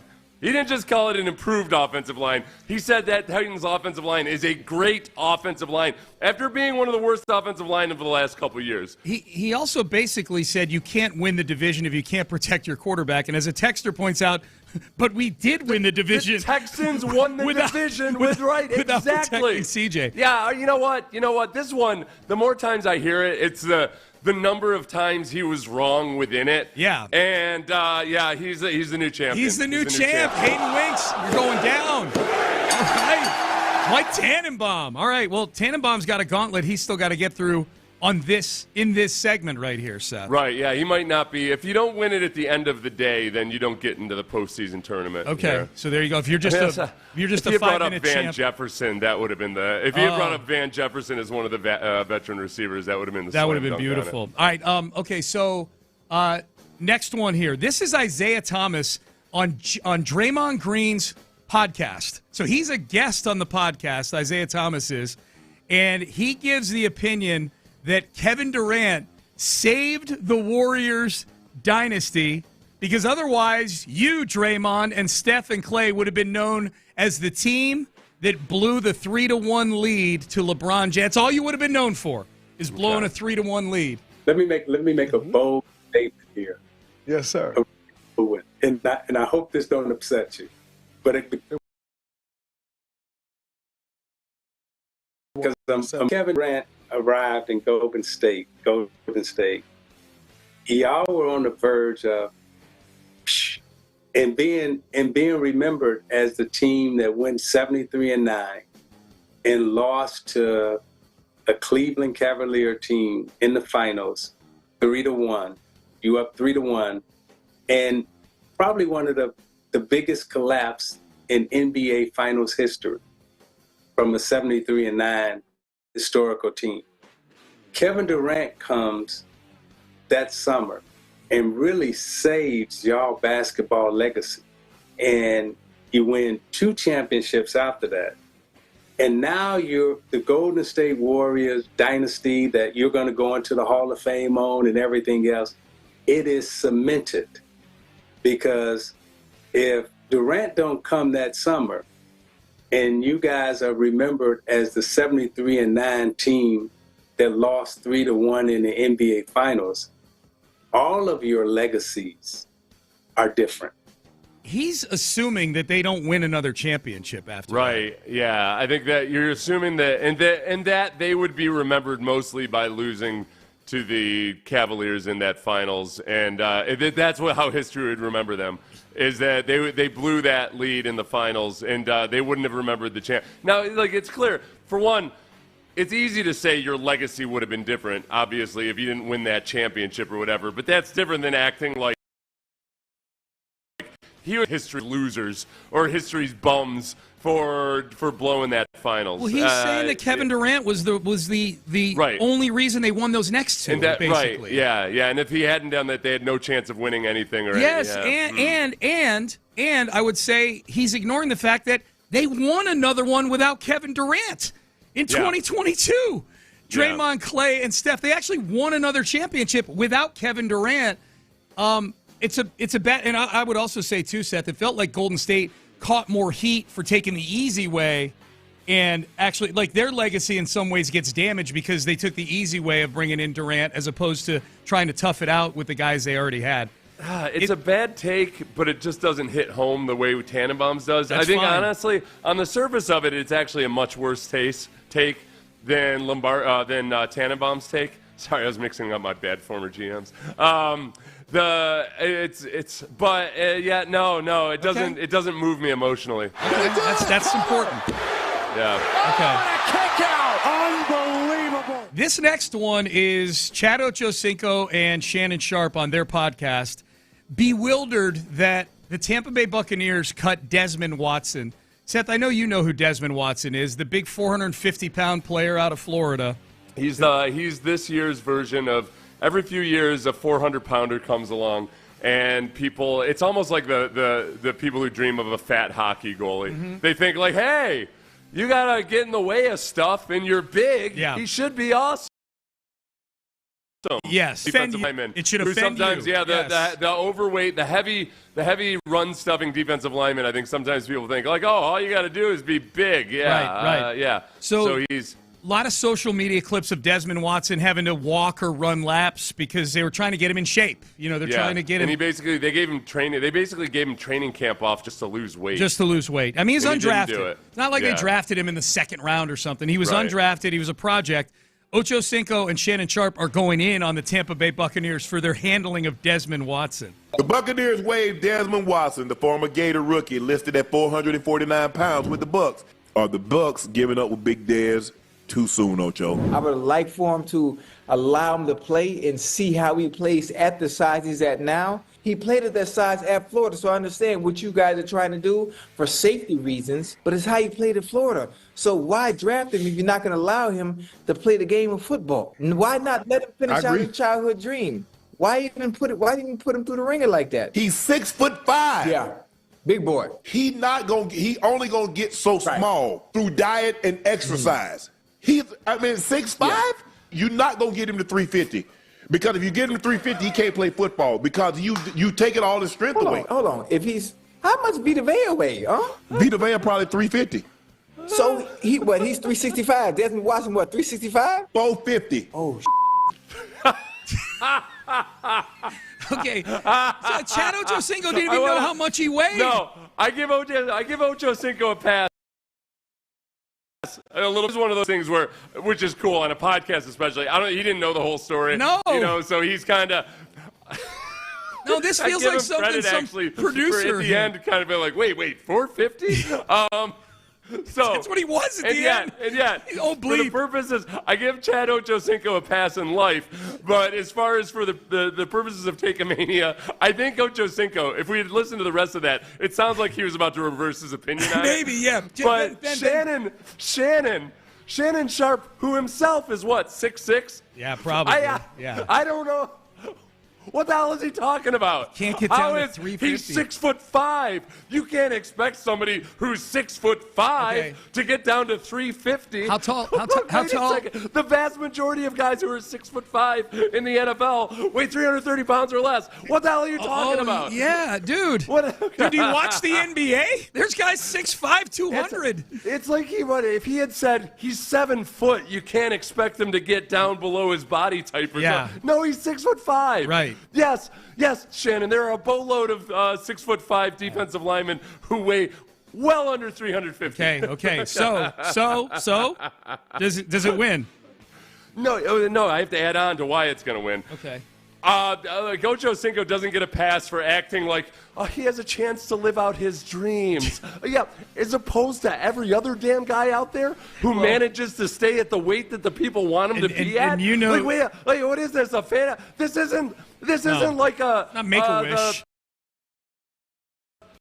How could they deny this man a chance to live out his dreams? Desmond Watson. Why could they not cut somebody else who was trying to live out his dreams to let this fatty live out his dreams? The world's fattest Make-A-Wish kid. Oh, my God. Yeah, this is the winner. Okay, let's go. He's 6'5", Sean. Yeah, 6'5". How tall are you? I'm 6'4". 6'4". That's why I can stay below 350 pounds. Right. What were you at your heaviest? If I were 6'5", it would be my heaviest. I was 340 at my heaviest. Okay, see, even like you're an inch. Somehow I made it. I made it down from 340. I know. Can't believe it. All right, here's Cam Newton on what Jalen Hurts. This is Cam Newton on ESPN yesterday, I believe. On what Jalen Hurts has to prove as an NFL quarterback. Respectfully, I have to remind you that Nick Foles also won a Super Bowl. Agree. So if you're asking me, with everybody paying attention, Jalen Hurts has so much to prove on this metrics because now I go from good to great to elite. Okay. Now his circumstances are what his circumstances are. Devontae Smith, you have A.J. Brown, you have Saquon, and the whole slew of talent. He cannot do anything about that, Stephen A. Okay. What I'm saying is, as he proves his whole situation for who he needs to be and who he has to become, is consistently winning and consistently doing. Okay. This take made no sense. And I know Cam has gone after Jalen Hurts, saying he's not a top 10 quarterback, this and that. Yeah. I don't understand what he was saying in the last 15 seconds there. What he has to do and he has to become is what he has to this, and he has to consistently win. He's consistently won. Right. Yeah, that is the whole. It's not a year. one-off, one-year magical experience or what have you. He has consistently won. I guess I see where he's going with it. It's that, like, okay, you have to. He's already done enough to prove that Nick Foles isn't a fair comparison. Right. I don't think, because it's not just a one-off Super Bowl. No. So I see where he's going with that, though. Okay. And what was the environment? Where were they? They were at whatever school Michael Vick is coaching at. I think he's coaching at an HBCU. They were there doing First Take Live at that school. They were doing it. Yeah. Okay, I got you. Yeah. I always kind of give people the benefit of the doubt a little bit when it's a non-traditional environment. Yeah. Pep rallies especially. Yeah. It's really hard. If you're at a pep rally, it's going to be really hard to win Take-A-Mania because you're just, sometimes you're saying crazy stuff just to get everybody going. I got to send you the video. When he started in on Jalen Hurts, they flashed in on this one fan who had on an Eagles jersey. Yeah. And this guy was yelling from the crowd at Cam Newton, like Cam was talking about his kid or something, like about the Eagles fans' kid. I'll send you the video. It's a hilarious visual. I wonder with Cam too, though. There's probably a little bit of, sometimes you almost go over the top in trying to be objective. In a lot of ways, especially for back then, he was a different type of quarterback than people wanted to acknowledge was good. Cam almost feels like, oh yeah, people expect me to stick up for Jalen Hurts, et cetera, or he might see where he was better than Jalen Hurts in some regards, either as a passer or what have you.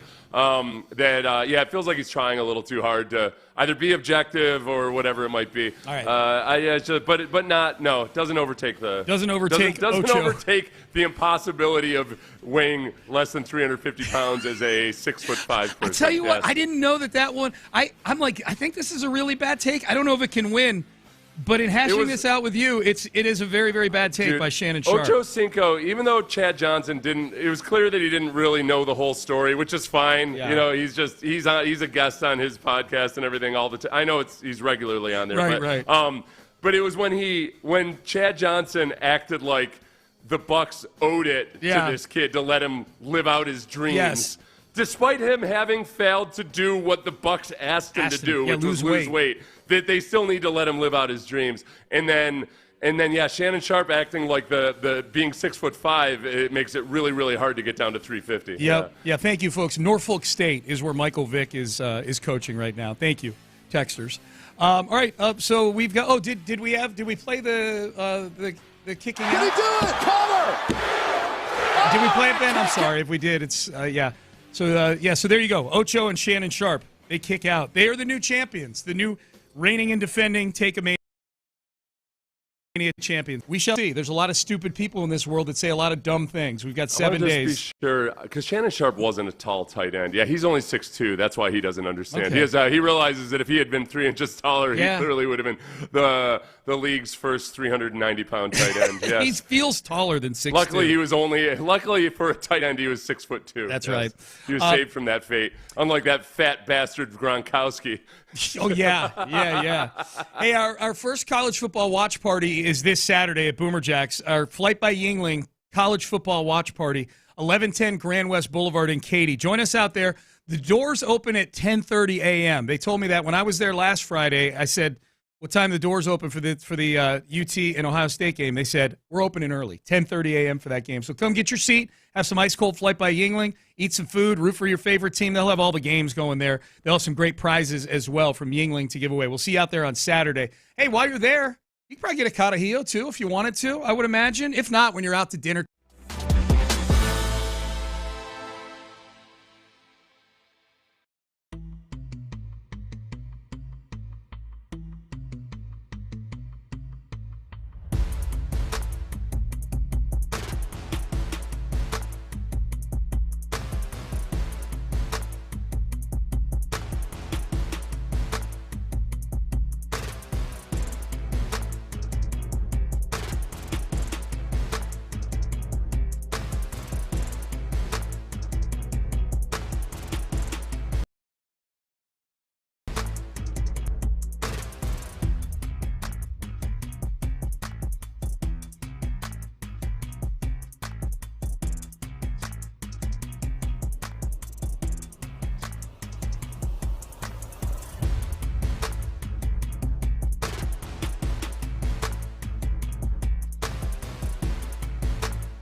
Payne and Pendergast is driven by West Point Lincoln of Sugar Land on the Southwest Freeway. Exit Kirkwood and take the first U-turn at West Airport under the giant American flag. Sports Radio 610 presents Payne and Pendergast. Going to face Christian Walker here. And Walker sends one high and deep to left center field. All the way back and gone. Number 21 on the year breaks the top in the bottom of the eighth. Christian Walker, his second home run of the day. Shooter. That is a called third strike. Ball game over. Astros take 2 out of 3 from Colorado. And their lead in the AL West improves to 2 games. All right, there you go. The Astros 4-3 over the Colorado Rockies yesterday, and I think Seth and I are of like mind on this. Don't care that they needed a Christian Walker home run in the late innings and Brian Abreu to come in and close the door to beat a horrible team like the Colorado Rockies. We're taking wins where we can get them at this point. They are, and you know, I think style points not necessary. Okay. I'd be curious if our listeners feel this same way. I've gotten tired. I've gotten disgusted with myself in saying all season long, well, you know, they just got to get through this stretch with these injuries, and they got to wait until this guy comes back or that guy comes back. Almost to the point where I'm immune to even me saying that. So I got to remind myself that, all right, they didn't have Jordan yesterday, which we've grown accustomed to. Yep. They're trying to take it easy, take his time coming back, all that. Don't, Seth, a day game after a night game. I mean, come on. Yeah. I know. That hand, you know? I know.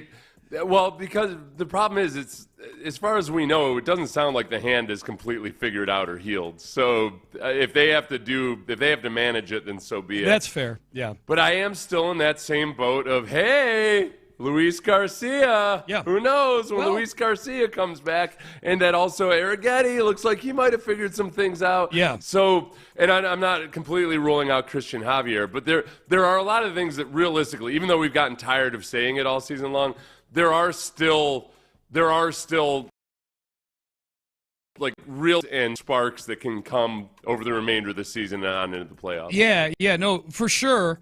Now, Christian Javier is going tonight against the Angels. The Angels come to town, and then it's Arrighetti on Saturday, and then Sunday is Hunter Brown against Jose Soriano. So they're going to get back to the top of the rotation here during this series. One of the news nuggets that came out yesterday is that Lance McCullers is not definitely getting his turn in the rotation this time around. He might be available Monday to pitch on Labor Day against the Angels, but he is going to be available coming out of the bullpen. And that'll be, this will be the first time we've seen Lance do that since the playoffs, back when he was throwing 24 curveballs to the New York Yankees in 2017.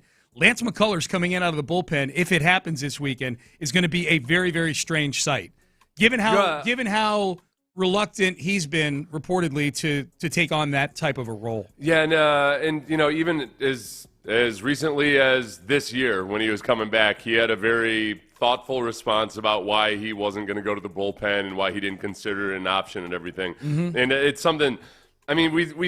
People stopped even really asking him about it years ago, and it's been a topic. It's been a point of discussion for a long time now. I think that it seemed like Espada was being very careful to point out that this was temporary. Yeah. But who knows? Maybe it's something that if he does really well with it and he can go out there and just throw his best stuff and not have to worry about it. Because my first knee-jerk reaction is, the idea of him as a reliever, but more times than not as a starter, it's the first inning that's the biggest issue. Yes. It's him, and then working back from that first. Even when he's at his best, sometimes he scares you a little bit in the first inning. But perhaps when he knows that he can just go out there and throw his best stuff right off the bat, maybe, and that he's going to have a limited pitch count, it might be different. Maybe. I've thought since his first elbow surgery back in 2019, 2018. So he missed 2019. He came back in the COVID year. I thought back then, hey, maybe a move to the bullpen. We saw John Smoltz do it at one point. His career was really successful. I think the things that Lance has going for him that I think still apply even though maybe the arm talent isn't what it was back then, is that I do think he's got the right mentality to be a closer or a late-inning reliever. Like, I think he's got the competitiveness to do it. I think he's got that bulldog-type mentality. I just think the problem is now two things. You pointed out one of them, Seth. Yeah, he gets off to bad starts in games, and when you're coming in for 1 or 2 innings and those are your only 2 innings, that's a big problem. I think the other thing that concerns me too, and I think this was his reason for not wanting to do it more recently, is he's a creature of habit. He likes routines. Yeah. And it's to the extent that I think it almost feels like Lance feels like if he gets out of a routine, that's going to affect his health in some way. Right. And even if it doesn't, just that psychologically he feels that way would probably have an impact on the way he goes out there. So it's a different challenge, but then also it can work out that way sometimes where, hey, a challenge of you. Yeah. Well, he's got to embrace it. He doesn't have a choice. He's not good at starting right now, you know. Right. Yeah. That tends to be an issue. Yeah. I suppose. I guess the other part too. I mean, yeah, he doesn't profile. I mean, he certainly doesn't profile anymore like some kind of a closer or something. No. But when your movement stuff is your calling card, or at least used to be your calling card, you don't have time as a reliever to find your location and to work through some of that stuff. It's not the same as just coming out and just throwing 99-mile-per-hour fastballs. Yep. I don't know. Like, look, you got to look at what's right in front of you. And just to use the old cliche, it is what it is. Mm-hmm. Worrying about what he used to be or what he could have done back in the day, like those days are long gone. Yes. Yeah. What can he offer you right now? Yep. And as a reliever, it's worth the experiment at least to see if maybe that is something that is a shot in the arm or a kick in the butt that works for him. Because what he's giving you as a starter it's not going to be much worse than what he gives you as a starter right now. Yeah. I'm just interested to see if he truly is available in the bullpen. Like, what type of situations do they see bringing him in on? You know, I don't think you can bring him in leverage situations because he's just too wild to have in there with guys on base. And that's a different mindset too. Like, there's relievers and then there's guys that come into situations where there's, you know, ducks on the pond out there. I would guess it would be him coming in to start an inning.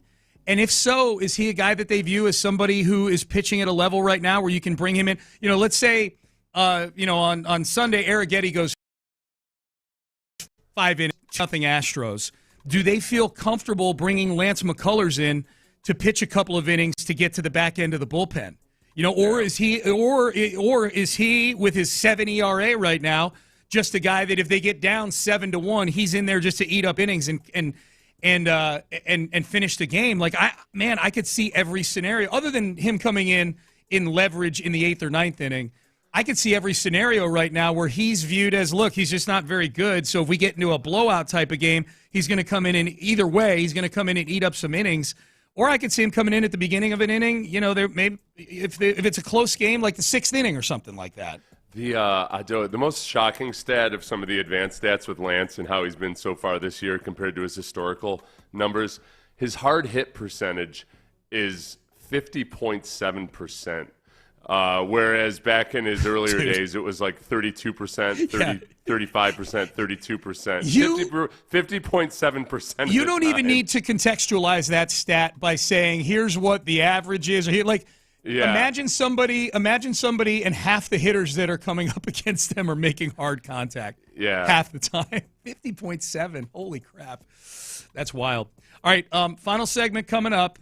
We did not get to one person's take on the Micah Parsons situation in Take-A-Mania, but it is Take-A-Mania worthy. This was the take from Michael Irvin. We'll do this in the next segment.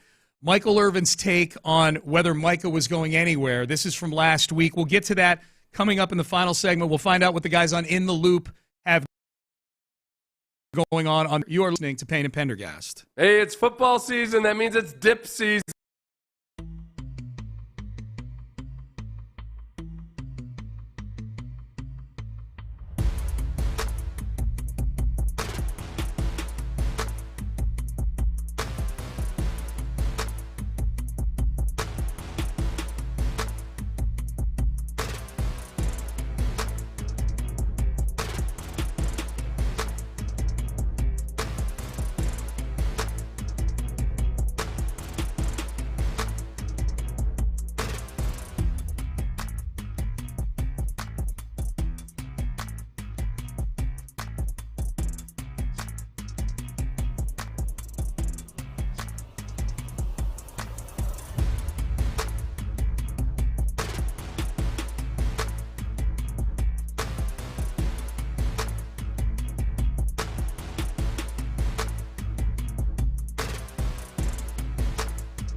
Karam Injury Lawyers Studios. Sports Radio 610 presents Payne and Pendergast. Did I talk to Micah? About, I'm sorry, I didn't get Okay, that was Jerry Jones. I don't know what. That was Stephen Jones, his son, correcting him, yeah. saying Michael instead of Micah, yeah. I don't know how many times that was that Jerry had said Michael in the press conference before Stephen felt like he needed to step. That was most of the time I see Stephen Jones, Jerry's son, sitting next to him, and it feels like Stephen Jones is kind of in lockstep with him. Even though Jerry does some weird things and doesn't handle business in an orthodox way oftentimes, I feel like the two are in tandem. That was a moment yesterday where I felt like Stephen Jones is like, if this old man says Michael one more time, I feel like that might be fraying a little bit. Yeah, like what's going through his mind where he knows that his dad's going to stray off into diciness, I guess, at times. But what's the moment where you feel like you got to get him back on the tracks? It's hard.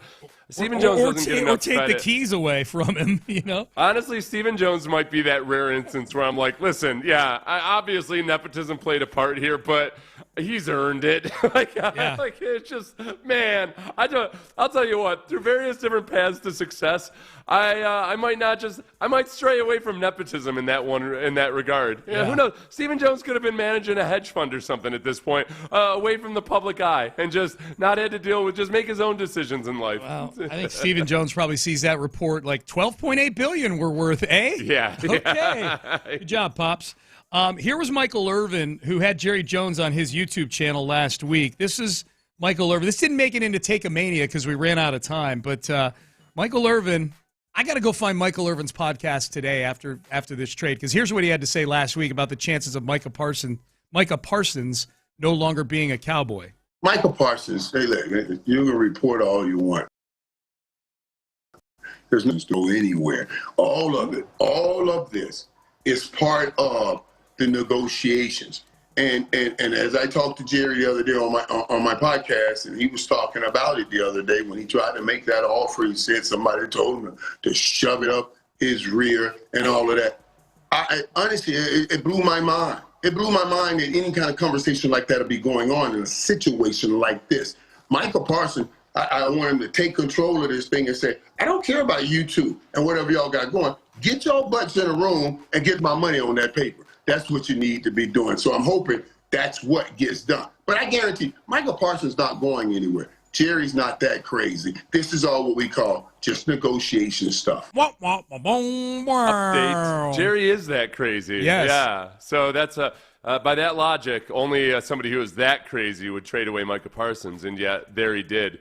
And again, I know what people are saying, and we've had it all morning long. It's totally, there's reasons where it makes sense to trade away Micah Parsons and everything. But Jerry Jones, by making a spectacle of it, did it in the exact worst fashion possible, including the fact that now when he's trying to present it like, oh yeah, this has been part of the potential plan all along. No, if it was part of the potential plan, you would have done it before the drafts. Because right now, all you've done is punted on the season. Yeah. You get nothing from those draft picks that helps you right now unless you trade one of them for a player at some point this year. You traded away one of your best players for future draft picks, and you helped the team that's put you out of the playoffs consistently in the last few years. You've helped that team of those draft picks down. That's normal in any situation. It's just that it's, again, if you trade them to a bad team or what have you, those draft picks are worth more. If Texan fans are like, what trade do you think this is most like that the Texans have made? I would say take your pick, because it's got the holy crap, that's what we got for this guy, for our all-pro player elements of the DeAndre Hopkins trade. And it's got the timing, which, as you just pointed out, Seth, is just abysmal if you're the team that's getting the draft capital of the Jadeveon Clowney trade. It's the Jadeveon Clowney trade where, all right, you guys didn't handle this seemingly well at any point, and then finally you're just desperate to be done with it, so you make the trade. And you miss out on a chance to help your team in this coming season. Right. So, that's right. For one, I don't know, what did this do? You talked about how much it improved the Packers odds. What did it do to the Cowboys odds? The Packers went. The Packers. I'll do them both. The Packers went from 22-1 to win the Super Bowl down to 12-1. The Cowboys are still in the same tier that they were in before. They were 47-1 to win the Super Bowl. They're 55-1 now. So, yeah. This is it is starting to annoy me, and where there's a local spin to this is Michael Irvin was given kind of one of those all is well takes, and oh no, this is all just media stuff or Jerry making a big deal out of it. All is well, and it's going to happen, and everybody knows that.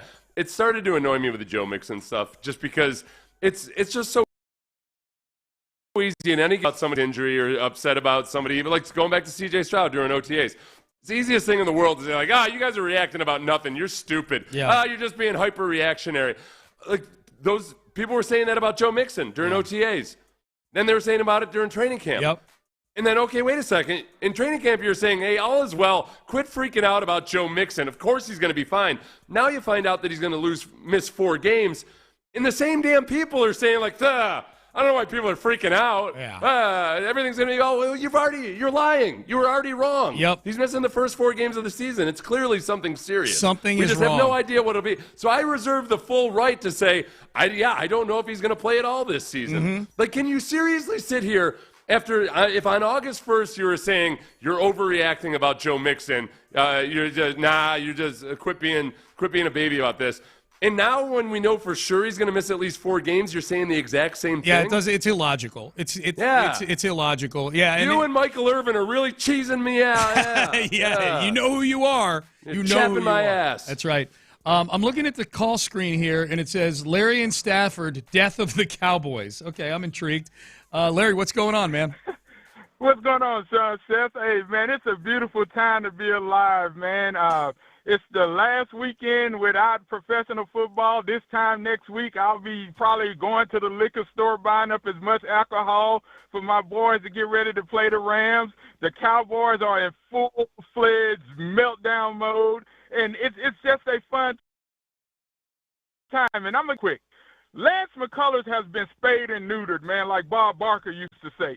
I don't want to see Lance McCullers near anybody that if we're up 2-1 or 1-0 or nothing, because Lance McCullers has decided that he doesn't want to be a dog anymore because he's throwing all breaking pitches and he's missing the zone, and you can't trust him. And without him being able to throw a fastball across the plate without feeling nervous about it, no, you just send him in there when the game is way out of hand until he gets his nuts back, because right now he is not confident at all. Now, let's move on to them Cowgirls. Yeah, Cowboy fan. Y'all remember when y'all was running around here laughing at me about Jack Easterby, the pastor, going over there and he's trading DeAndre Hopkins and all this, and I had to go to barbershops every day or every weekend, and y'all was pouring me an extra drink talking about you look sad and all this other stuff? Yeah, I don't forget nothing, fellas. I have a long memory. And see, here's the thing about it. Now you Cowboy fans have to sit there and watch your owner, who is probably eating all soft food and drooling his oatmeal now, because he has no idea what universe he's in, because he lives in the 90s as if we are still living in the 1990s right now. Y'all ass is in trouble, and I'm going to drive my ass probably to Lake Charles this weekend and put a lot of money on y'all ass not winning more than 5 or 6 games, because y'all do not have anybody in that locker room that could do what Andre Johnson did when he told Cal McNair and everybody over there on Kirby he didn't want to have nothing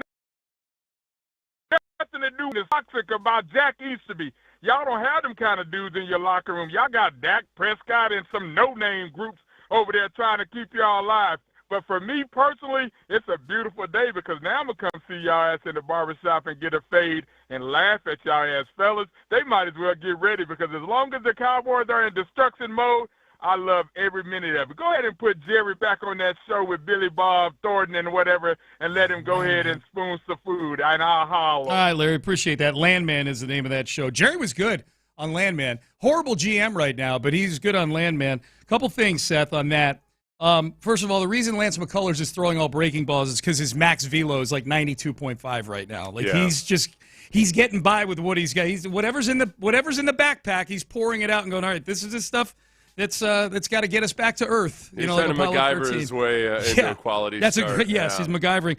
Okay, I do like that Larry is as petty as I am towards Dallas people that would bring up back in the day, bring up Jack Easterby. You and I talked about this during a break, and I really like our hosts up at our sister station, 105.3 The Fan. We see them every year at the Super Bowl. They're really good guys. I remember one time, though, the one time you and I did a crosstalk with Dallas, with our station, or with their station, was with Sean and RJ, I believe. With Sean and RJ, because that's the morning show up there. That's the show that always has Jerry Jones on. That's relevant to what I'm about to say. So that was during the period where Gavin Spittle was sort of the interim PD here. So he's the PD up there, and in between program director. Gavin loved doing crosstalk with across stations. He really liked that. He liked a little bit of smack talk. Yeah. Well, he's like, you guys should go on with you should do a crosstalk with Sean and RJ at a time where the Texans had just gone 4-13 with David Culley, and they're in the middle of racking up 12-win seasons with Dak Prescott at quarterback and whatnot. Yeah. So we were doing a crosstalk with them, and at one point I said, Seth and I talked to Davis Mills, who was the starting quarterback at the time. We talked to him yesterday or something like that. And they just sneered at us as if, like, they said, how'd you get that? Tough how'd get. You get that? Yeah. Tough get. Yeah. Yeah. And I was like, okay, well, this is how you I make. thought it was pretty funny. It was funny, but it made me feel a little puny, in the radio world. Like, sorry, we don't get Jerry Jones on our show, Yeah. So now, when the how the turntables.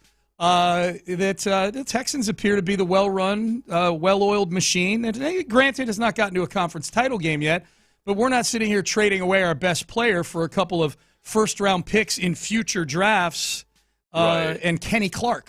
Yeah. Well, and the Cowboys haven't made it to a conference championship game either in the modern NFL. Right. Ever since the passing era of the NFL began, they had almost since the forward pass was invented, practically. Basically. Yep. Yeah.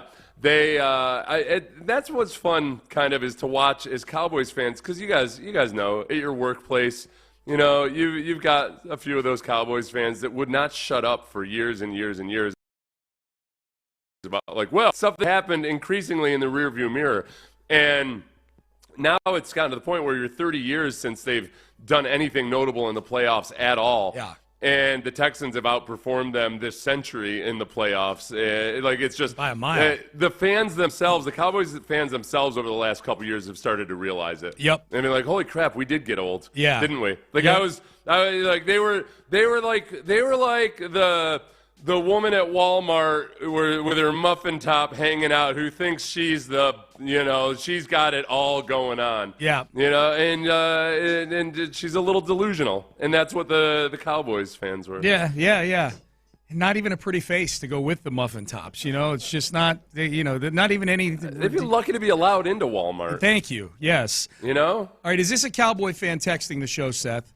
The Cowboys punted on a season that they didn't have a chance at anyway. Before this trade, they were the third best team in the division. After this trade, they're the third best team in the division.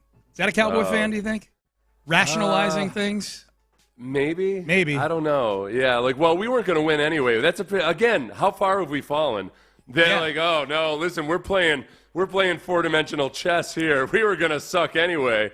So it's actually a tank. Nobody wants to talk about that. The issue. Good for you. Yeah, I know Jerry Jones is the one to win at that game. The issue is that if you watched Jerry Jones's press conference yesterday, somewhere amidst the 11-minute verbal diarrhea that he was spewing in one answer, 11 minutes he went.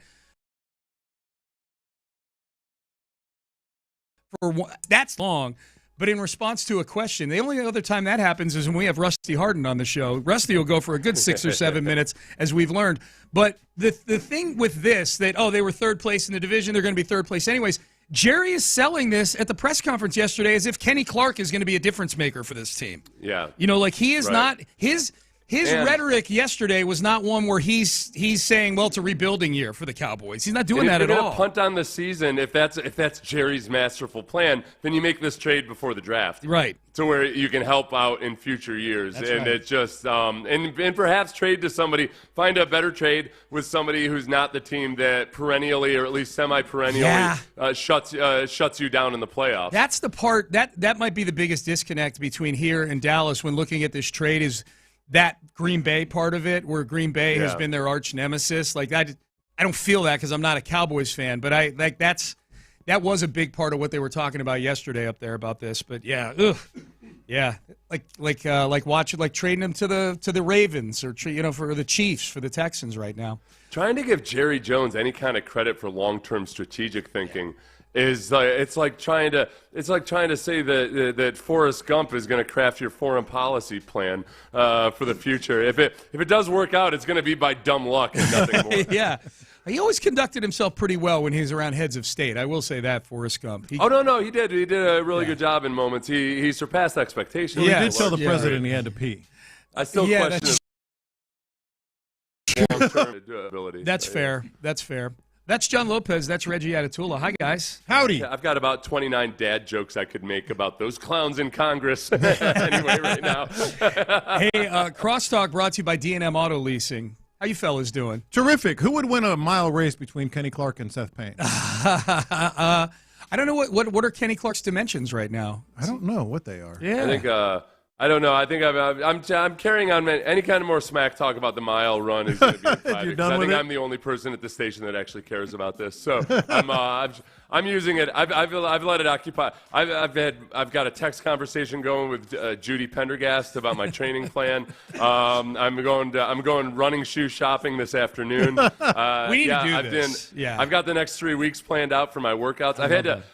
Now this is the fun part though. I've started to eat more like a distance runner because I'm doing the equivalent of 50. I'm doing it a lot on machines, but in terms of cardio, I'm doing the equivalent of 50 to 70 miles of running per week. If you really want to do it, 50 to 75.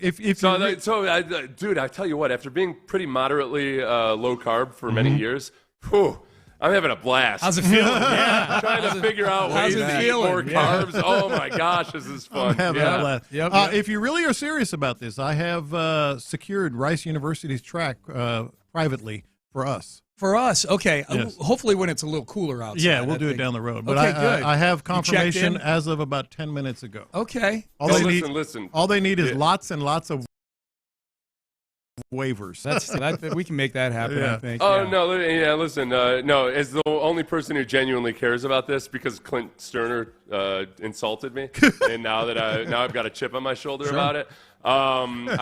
It will be. It can be no sooner than 3 months from now. Yeah, I totally agree. I like that. Yeah, right. Get in shape. A little cooler outside. Mm-hmm. Yeah, for sure. Does this mean you're going to participate, John Lopez? We'll see. Okay, I think so. If you participate, I'll participate. Okay, I'm going to participate. Yeah. I think Rice by Forbes was just named. Were they in the top 10 of universities? Privates. Yeah. Oh, okay, among privates. Private universities. Yes. Okay, good. Yeah. Yeah, Rice. You know this, Reginald. Rice is. It's the Rice of the South. That's right. Yes. I don't like it when people say the Harvard of the South or something. Yeah. Especially these days. Politics.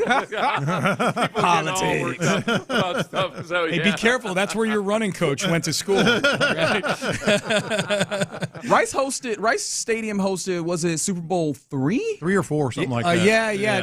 Yeah, somewhere in the single digits. Yeah. That's always like my favorite thing to think about. Vikings and Dolphins? That sounds right. You're the one that was there. I think it was a Not even I was there. I think it was a Vikings joint. Although that does tie into the. Go ahead, Seth. Oh no, go ahead. No, I was going to say that does kind of tie into the question of the day. Okay. Yeah. Real quick, just so I can sum this up. Private and public universities, Rice was ranked 12th best in the nation. Nice. Okay. And Go just Rice. as we're cleaning things up, Kenny Clark 6'3", 314. Oh, Seth's beating his 506.40. Yeah, no, the body weight man. Respect Kenny Clark. He's just heavy. Yeah, you know how Clint was saying he was hoping to run an 8-minute mile? The last 5K I ran at the weight of 290, I ran a 24-minute 5K. That's sub 8-minute mile. Yeah, that's 5K is 3.1 miles. As Clint continues to be so confident that he's going to trounce me. Clint's even backed off of that from when I've been listening. Well, he was off yesterday, but 2 days ago, he's like, after you were going all in on doing a 7-minute mile and started renting space in his head, he was like, well, I didn't really mean like 8 minutes. I meant like 8 something. You know, like I meant like 8. 8 will be the first number. 8:59. Yeah, exactly. And Seth, if I could put a battery in your back on maybe even just winning this thing or finishing higher than I think you had previously thought. I played pickup basketball yesterday for the first time in a couple of months. Yeah. The entirety of the 90 minutes that I played, my legs did not loosen up once. I don't think I've ever had this happen before where my legs remain tight. So if we actually got there on the track, as of right now, not confident in how I ride. That'll teach you. Let's see. Let's see what happens. Talking about Super Bowl 4. I'm going to get this out of the way. I'm going to get this out of the way right now because we're at 10:02 and we haven't done the question of the day yet. You're listening to KLT AM, KLT FM HD2 Houston, an Odyssey sports station, and Crosstalk is brought to you by D&M Auto Leasing right now. What is the question of the day? What is something that octogenarians should not be allowed to do, or something funny you've seen an octogenarian do, as in Jerry Jones? Have kids. Oh, wow. To be clear, I want to, because you put two things out there. I've not watched octogenarians have kids. Why not? I think it's something I'm not into that niche. Oh, okay. No. They should, yeah. Was it Al Pacino? Name any of these aging mobster actors. De Niro's. Yeah, I was like, De Niro's really good about this. Pacino. Yeah, like, dude, 80 years old having kids? Yeah. He's like, octogenarian. I don't care about taking kids to school. Somebody will handle that when I'm gone. Dude. Yeah. The funniest thing is one of my favorite things on social media is when you get a grandma either just taking a monster rip off a bong. Oh, yeah.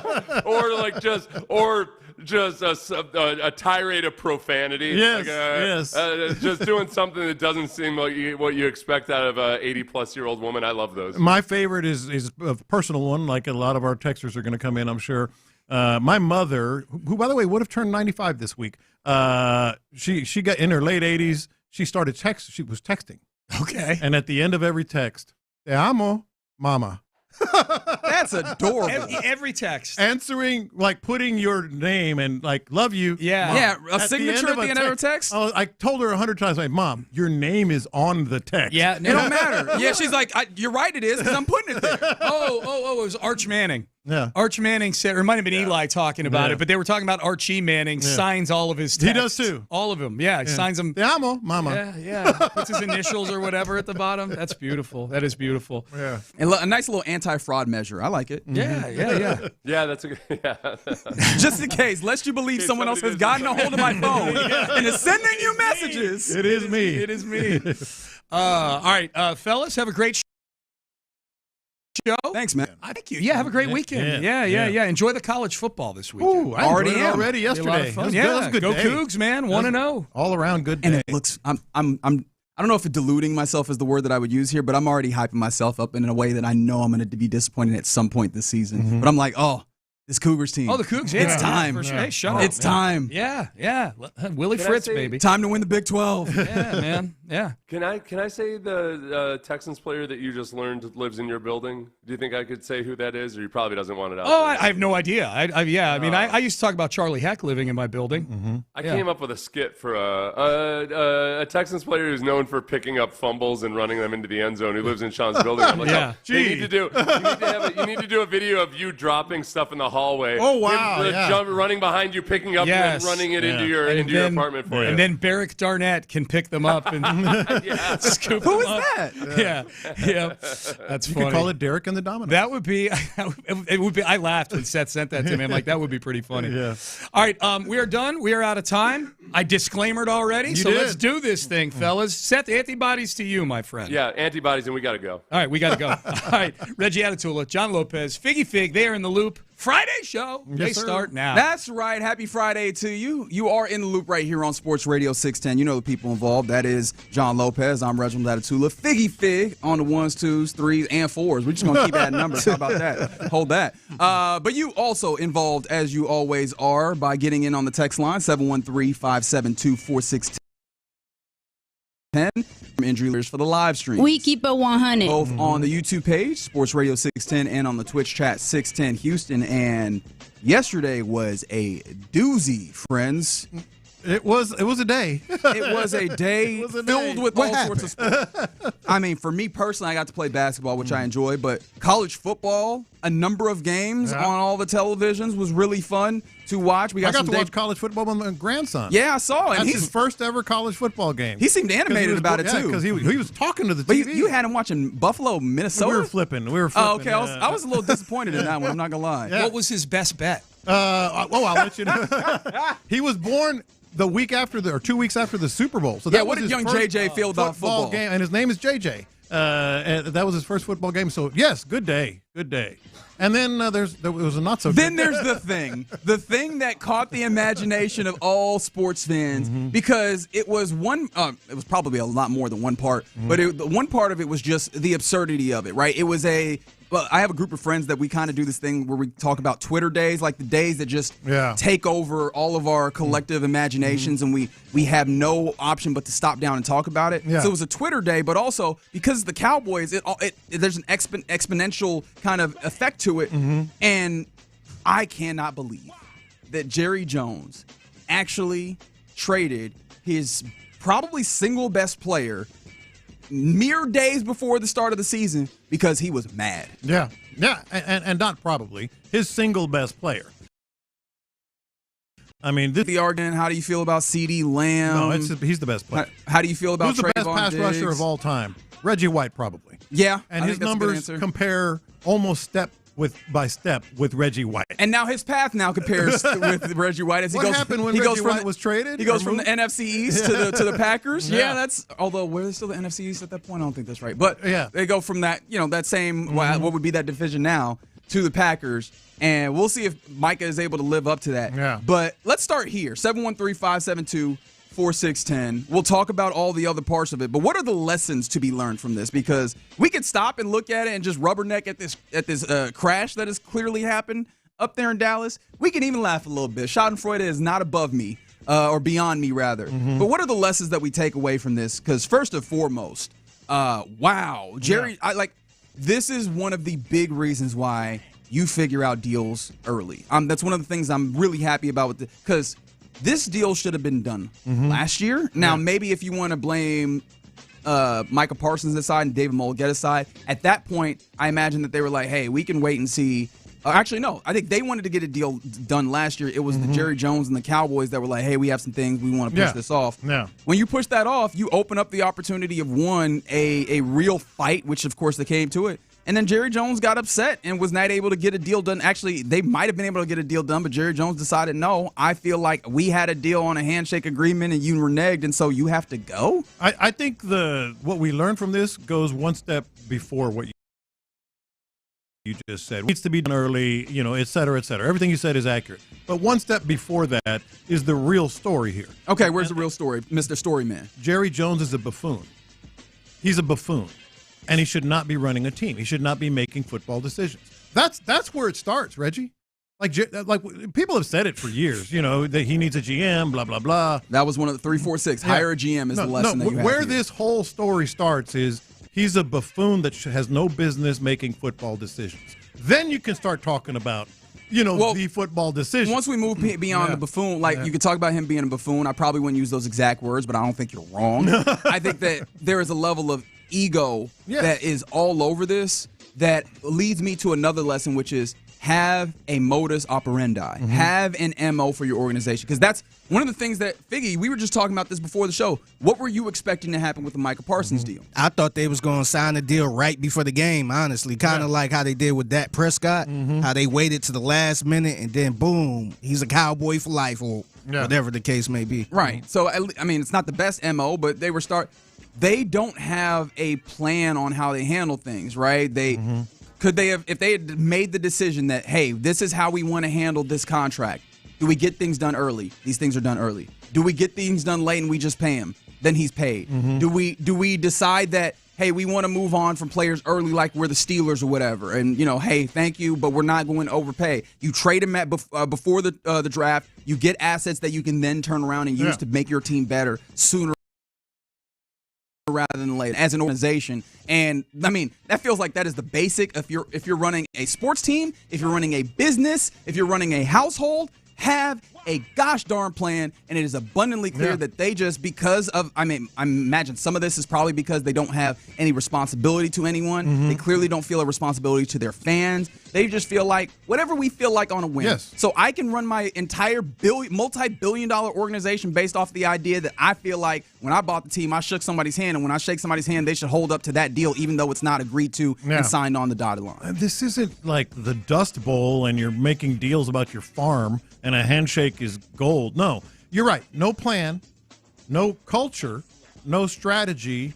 no anything, and no strategy in terms of like, okay, all these options that you're giving out, the what ifs. And we always talk about, and we'll relate this to the Texans down the road in this show for sure. But we always talk about Nick Caserio. Every move already has other moves behind it, right? This has no moves behind it. Now you can overthink it, like, what they're doing is they're accumulating first-round draft picks because Arch Manning isn't coming out till 27 and blah blah blah. Dude, you could have gotten more first-round draft picks if you did it earlier. So I'm trying to recall if this was Adam Schefter. There's been a number of NFL reporters that, of course, I've consumed as this has been everything. I believe it was Adam Schefter saying that he has heard from various other organizations that were like, we would have offered more. Yes. Right? If you had a plan. If you would open this up, which, of course, is sounds very much like the Luka Doncic deal where, Dallas, get at least create a market for yourself and get the best out of this. But you only get 2 first-round picks. And if you're talking about, they have first-round picks to make things better in the future, Jerry Jones clearly didn't have a plan in that regard because he's out there in a press conference yesterday talking about, we could turn these around and get players now. What? You start the season in a week. And by the way, they didn't have a good offseason either. No, they did not. I feel like they didn't sign not one player this offseason. Well, that was the story of it. They never used free agency, and Jerry Jones going to get out here talking about, and of course, Jerry's a liar. Jerry just be talking. Jerry Jones is trying to spin this as if this, in trying to say that in his 11-minute answer to the very first question, that they'll be better in the run-stopping game because Kenny Clark came over with those 2 first-round picks that they acquired. Kenny Clark, a 30-year-old defensive tackle, fine. Yeah. Not bad, but not great, right? Obviously, you're never going to get commensurate value when you trade away a superstar in any league, I don't think. Yeah. But he's fine. I think that framework doesn't do him any service, but he's solid at stopping the run. Who going to rush the passer, big dog? Exactly. Exactly. And the other thing, even the deal itself is just, we talk about how they could have gotten more earlier, but even this deal, if you're going to make this blockbuster deal right before the season, and the Packers definitely want it, the Texans traded more for Laramie Tunsil. They traded more for Laramie Tunsil than the Packers did. I'm glad you bring this up. Is this the worst deal that we've seen, worst trade that we've seen execute this quarter century? Because I was like, modern NFL, you get to some interesting places like post Super Bowl where obviously the Herschel Walker trade comes up. Deshaun Watson trade comes up because that's also a trade, but then also pay on the backside. But quarterbacks are weird because I was also going to bring up Russell Wilson. Yeah. But quarterback is a place where it gets a little dicey. Non-quarterbacks is probably where you have to try and draw the line. And the closest other trade that I have is the Khalil Mack. Yeah, and that was not in the same neighborhood. No, I mean, you had, and let me see, because I did go and check this. Khalil Mack was 2018. You had Khalil Mack, a 2nd-round pick and a 5th-round pick going to the Raiders for 2 firsts, a 3rd, and a 6th. Yeah, but you traded a 1st in there, too, with Khalil Mack. No, you traded a 2nd. I mean, yeah, 2nd. Which I think that is kind of... That kind of evened it out the 3rd and the... So, it almost is 2 firsts. And then they made him the highest paid pass rusher. That seems relatively close to what we're doing here. Yeah. But it feels like you could have gotten more for a guy who I would argue is probably better at this point than Khalil Mack was at that point. Again, the Texans traded 2 firsts, a 2nd, Julian Davenport and Johnson Batamosi for Laramie Tunsil. They didn't even get the Cowboys. It's insanity what happened yesterday. Just the impact of it. And you said something that was really important. Sorry, Figgy. This type of trade should never happen.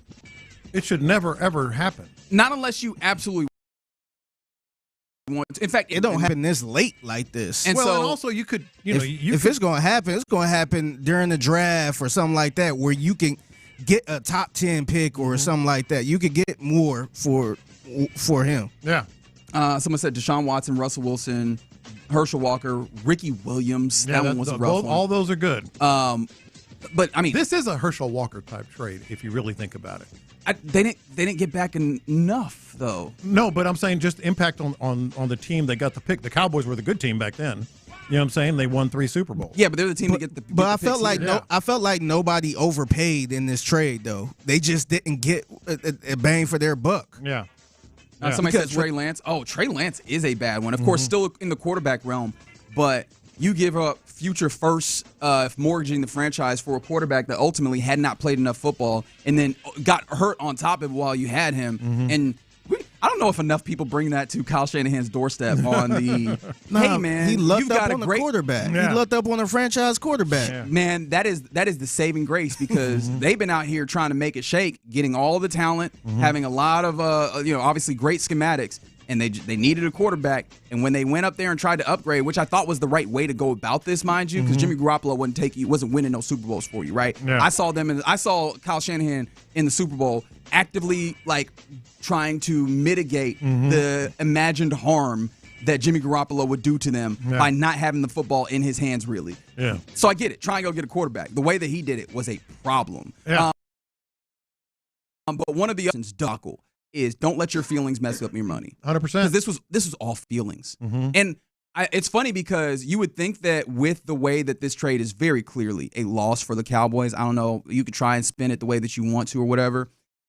They're in Dallas. It feels like they're not as outraged as you might have imagined. Oh boy, I don't know. You would know before me, but well, there's people that are like the Holden. Just generally, people don't like that kind of usurping of the hierarchy of authority or whatever. But then I think that's cope, man. Somewhat. Yeah. There's people that in that ecosystem know that Micah Parsons is a little bit of a child. Like he can he needs to kind of be focused in. There's some times where maybe even players in that locker room would be upset because, hey, your responsibility is to do this. And he's like, well, I'm just going to go rush the passer. And I get the frustration. However, he's Micah bleeping I was going to say, all that said, horrible. It's the same thing in Cleveland with Myles Garrett. A lot of people been irritated with Myles Garrett for a long time, but at the end of the day, it's still Myles Garrett. He's doing that crossover and getting the quarterback. Yeah. Who give a damn if he out here stat pack? Yeah, exactly. Just an absolutely insane thing that happened there. And I mean, there's a lot more things to talk about. Did Jerry Jones mess up the money for the Texans a little bit? Because if you think about it, you go from $35 million being the amount of average annual value for a pass rusher at the start of this offseason. As we end the offseason, $47 million on average annual value, because that's the extension he got. 4 years, $188 million, which is about $47 million average annual value that he'll have to play for another historic team. We'll talk about that. Or maybe at the top of the heap. Yeah. And we'll talk about that more as we continue here in the Loop on Sports Radio 610. But coming up next, let's return to your Texans, who did not trade away their best player as they gear up for the season. But as we're getting ready for the season, where are the Texans most likely to struggle early? Because we've talked about there's possibilities of struggle in there. Where are those? Where's the most likely portion that you see the struggle? 713-572-4610. We talk about it next. The Texans' initial 53-man roster is set. There were a few surprises, but in the end, these are the guys D'Amico and company will be going to war with this season. Will it lead to a trip to Santa Clara in February? We sure hope so. Insider access, exclusive content. Sports Radio 610. The Texans play here. Your Odyssey Sports Minute is brought to you by Zadig Jewelers. This is Maggie Gray with an Odyssey Sports Minute sponsored by AutoZone. Get in the zone, AutoZone. Deion Sanders says it's simple. If you make the college football playoff, you should get paid. Win a game, get paid more. With schools and conferences cashing in, Sanders wants players to see a cut, not just through NIL.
Sports leader is Sports Radio 610. Biggie, let's hit it big time. Because it's Friday, you ain't got no job, and you ain't got to do. Houston, let's get in the loop. You better get ready because we're going to show up and show out. With John Lopez and Reggie Atatula. Always live, always local. What do I do? Just take a nose hit? Just take a good whiff of that. It's my first. Whoa! God almighty. You're in the loop on Houston Sports Leader, Sports Radio 610. Happy Friday. Hope your Friday is going well. Let's get into the Labor Day weekend with some good vibes and some good fun. 713-572-4610 is the number to text where you guys are texting from the 929. Good barometer of the impact of a trade. Is it known as the Mason trade? That is fair, but sometimes it is that's absolutely sometimes fair. that's just the magnitude of the player, though. Sometimes that's not inherently the caliber of dumb. Yes, dumb that is in the trade. Hopkins trade. Yeah, the Hopkins trade was a bad one. Yeah. It was a bad one. I cannot deny. The Herschel trade. Yeah, and everybody knows. There's something to that. The Sean trade. Oh, yeah. The Sean Watson trade, absolutely. I'm trying to think, can I knock this down with a good instance of, that trade? Yeah, okay. You might have something there. I'll have to think a little bit more about that. But while we do that, let's talk a little bit more about your Texans. It is just, 8 days until? How about that? Or 9 days? Is that right? 9 days till the start of the season for your Texans. And they'll be going up against a familiar foe, at least for Nick Caley, in the Los Angeles Rams out there at SoFi Stadium. And with this offense, I think in particular, I imagine this will skew towards the offense, Lopez. We know that it's a new offense. They're inputting a lot of things. There's some malleability with the offense. So I think that there's some places where there might be some early struggles. But let's widen this out to the whole entirety of the Texas teams. Where are the places that the Texans are most likely to struggle early? Yeah, I thought of this because I don't know how it came up, but I was thinking about it. When DeMeco Ryans was hired, rookie head coach, hype, hometown guy, all that good stuff. We brought up the topic a couple of times, like, where is he going to be? Where's there going to be a blind spot for DeMeco his first year as a rookie head coach? Because it does every especially first year, early in your career, you're going to have like a weak spot, a blind spot. And so I started thinking about that with this team in general because there has been so much, turnover, especially on the offensive side. If you had to, we've been very positive. We've talked about some of the good things we've seen in training camp. But let's talk about that, what we did with DeMeco on this team in general. Where do you think there could be a weak spot, a blind spot, or maybe, as we put it, where they struggle early on? Low-hanging fruit is offensive line. Like, that's the low-hanging fruit. They've gotten, especially I think the 5 that we're anticipating seeing go out there, run out on the field first is the 5 that we've seen together for the last, 2 weeks or so. With a little bit, and so they built a little bit of continuity, but that's different, getting a couple of joint practices and one preseason game. It's different than getting into week 1 where they're going full bore, and the added benefit for the Rams of that guy Nick Caley over there. He was just in that building with the Rams. They have some familiarity with some of the things that I imagine he might try and come out of the gate with, right? Now, of course, there's more people adding in. Obviously, Jerry Chaplinsky comes in with Nick Caley, but he's also joining in with whatever C.J. Stroud is giving Nick Caley, whatever Gerard Johnson is adding to the fold, whatever Ben McDaniels is adding to. Right? There's more staff that's going to add wrinkles and kind of different ways to go about things. However, I do think that the Rams might have a level of finger on the pulse of, hey, what is Nick Caley kind of wanting to get to? Yeah. And I think that's going to test the offensive line first and foremost, especially when the pressure the Rams have. You gave my answer in the context of the offensive line. My answer is Nick Caley. Oh, okay. My answer is Nick Caley. Not only do they have the some familiarity with Nick Caley, they know his tendencies, etc., but you're not in the preseason anymore. It's one thing to play that vanilla defense, to have some success, with first teamers and second teamers and third teamers, to be able to run the ball, et cetera, et cetera. It's a whole, you're in Division I football now. It's like they tell the high schoolers. It's a whole different world. And by the way, their first 2 opponents, the Rams and the Buccaneers, were both, top Well, the Bucs were, I think, like 4th or 5th in total defense last year, and the Rams were top, 14, 15. They were good defenses last year, and those are your first two opponents. And their mouths are watering trying to confuse Nick Caley. How much did he really, get his feet wet? Remember, and this is what kind of tipped the scales for me. We had him on our show from training camp. Hey, how many times you called plays? None. 0. Yeah, he hadn't prior. So, like, the kind of oddities of calling plays in a game, various things that are going to get thrown at you, and the ability to make those minute-by-minute adjustments. I think Seth does a good job of highlighting this, that we might overstate the idea of a halftime adjustment. It's more just like drive-to-drive adjustments on what are you doing. All of those things, it's not like he's entirely, these are foreign concepts to him, like he's never experienced them. But the difference between, I know that in theory, and then I'm going to get in here and actually do it. It ends up operating just a little bit different. So what is the learning curve for him there, and how quickly does he get up to speed? Yeah, and it's 3rd and 6, 3rd and 5, kind of a tweener down or whatever. And you got 30 seconds to make the call, and all of a sudden they're changing personnel on the defensive side, and you're having to make the call. I'm not saying the guy's inept. I'm saying, where might there be a blind spot? Where might there be some growing pains, if you want to put it that way? You face two good defenses. It's the first time really you've ever done it for real, and you got to make this offense click. I think Nick Caley is an option there. I don't know, Fig, if you're thinking of anything. It looks like you are. Yeah, I'm kind of thinking a blind spot for D'Amico.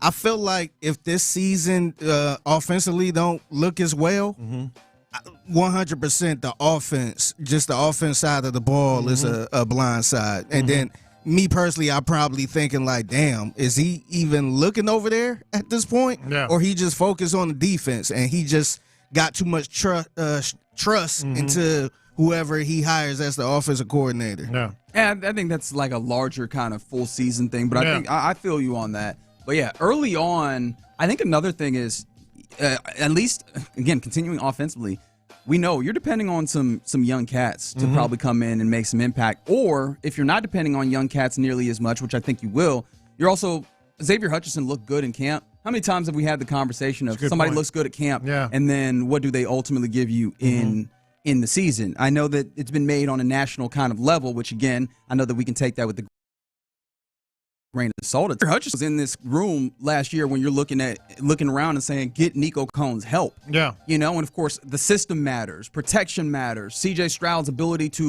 move and shake matters. However, there is something to be said for, okay, what do you have as a wide receiver core? It's one of the things where we like what we have, but we'll see what it looks like early. It could be that, getting a feel for all this, especially as the way that Nick Caley calls things, there's more of a expectation on your wide receivers to know what's happening, to execute to a T. Are they capable of doing that at a level that you expect and that you want right out the gate? Yeah. That's a possible place where you might see a little bit of a sluggish nature early on. And here's another thing, and I'm not. Trust me, we've all been impressed with what this offense, how it progressed. But we're talking about, okay, maybe this is one of those where you pause. I don't think Nick Caley really helped with play calling in L.A. I think he did his position work. He helped with the passing game as a coordinator. But we know who called the plays. I mean, it was Sean McVay, and so it's just like, okay, it could be a while before he really gets his feet under him. We focused all on offense here, and I don't want to – I think that there's one thing that I've kind of mentioned a little bit, which is run defense at times. Like, interestingly enough, I mean, the Texans weren't bad by any means at run defense last year, but – that could be a place where, especially with the different interior defense linemen, Sheldon Rankins, who, has been good in his career and very much so. I mean, last year he had a rough season, but we know what we can attribute some of that to. Yeah. What does it look like with run stopping, with this defense that, Matt Burke, when we talked to him about it, is like, hey, this is clearly a thing that we would like to grow at. And, there's ways that they've worked on, the lead up to tackles, right? Making sure that all those things are right, because you can't necessarily work on tackling. You can't tune that up necessarily. You tune up things getting there. The Texans were middle of the league when it came to yards after contact per attempt, which again, not terrible, but clearly there's more to be wrung out of that. How does that look, right? How does that look in the interior on the defensive line, and then obviously with their tackling early on in the season, especially where how much hitting were you able to do in camp comparatively to get you ready for a season? I agree. And one more thing for me, before we move on to talk about the blind spots and learning curves and all that, where do you think Sean McVay is going to – what do you think he's going to test and really try to attack? Against this defense? Against this Texans defense. Even if C.J. Gardner-Johnson is on the field, he's going to test him. He's going to test the safeties if he's not on the field. He's going to test the middle of the field where the Texans were pretty weak last year. Tight ends up the middle, Puka up the middle, all these other things. Look, rest assured, they're going to be tested in the seam. Yeah, and I do wonder how deep it goes, or if it's more intermediate in testing the linebackers. Because when I think about the pairing of wide receiver, because somebody on the text line asked a fair question is, how do you go about handling the Devontae Adams, Puka Nacua pairing? And obviously, next week will give us an opportunity to talk more about that. But I think that clearly Stingley has the capability of handling up with Devontae Adams, and that might be a follow situation. Yeah. Puka is such an interesting guy because, they can move these guys around, but Puka very much more profiles as a true slot guy. And so, how assignment, or are you going to end up with situations where maybe you try and have Kamari Lassiter somehow move around? I think that'll be an interesting thing is how do they try and, push and pull some of the more the coverage elements within this team, especially with the likes of Puka Nacua, because on the outside, Devontae Adams is going to require that level of effort. Now, especially in the middle, which I think is more of your intermediate questions coverage-wise with linebackers and Petrie, I think that might be one of the places where Sean McVay goes, let's see what I can push and pull there. Absolutely. Well, obviously, more things to talk about. Early on in the season, I think one of the encouraging things is it felt a little difficult to find the things that it feels like they will have, they might have or be sluggish in or struggle with early, which I think is good for how this Texans team has prepared themselves. All right, you're in the loop here on Sports Radio 610. Coming up next, let's get to our question of the day, inspired by the trade heard around the NFL world. What's something that octogenarians should not be allowed to do? Or maybe more importantly, what's something funny that you've seen an old friend or relative that is in that 80-year-old range do? 713-572-4610. Let's talk about it next. All right, let's talk about ability trees. Louis Flory.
It's right for you. If prescribed, it ships free and discreetly to your door. Find affordable treatment options at up to 95% less than brand names at hims.com/joy. That's hims.com/joy, HIMS.com/JOY. Live from the Mokaram Injury Lawyers Studios, Sports Radio 610 presents In the Loop with John Lopez and Reggie Atatula. All right, question of the day.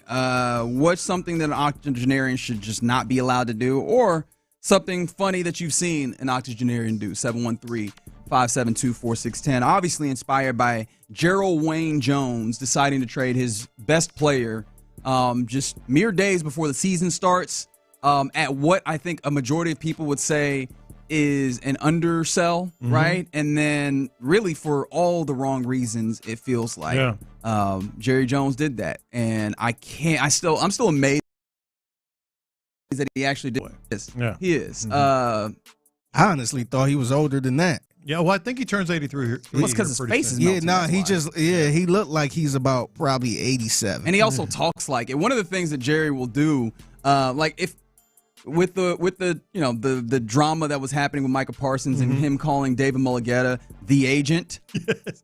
And he was calling Micah Michael. Yeah, yes.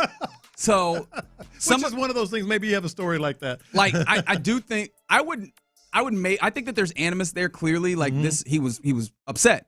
But if I didn't know that he was upset, it's within the range that he's just like an old dude, because there's a number of dudes on that Cowboys team that he didn't know the names of. Oh yeah. Oh, absolutely. And that's probably the reason why you should not have somebody of his particular age at least having to handle in great detail what's happening there without someone else as a buffer to help kind of handle the more menial things. So with that being the case, so do you have any answers to this? So the question of the day is, what's something octogenarians should not be allowed to do? But I think it should turn in also to, I want to hear some of these stories of your old aunts and uncles and neighbors and such. Already a great one on the text line, by the way. 281, they said they worked at LaPorte Airfield, and a really old lady pulled in from Spencer Highway and started driving around the runways and taxiways looking for some kind of storage.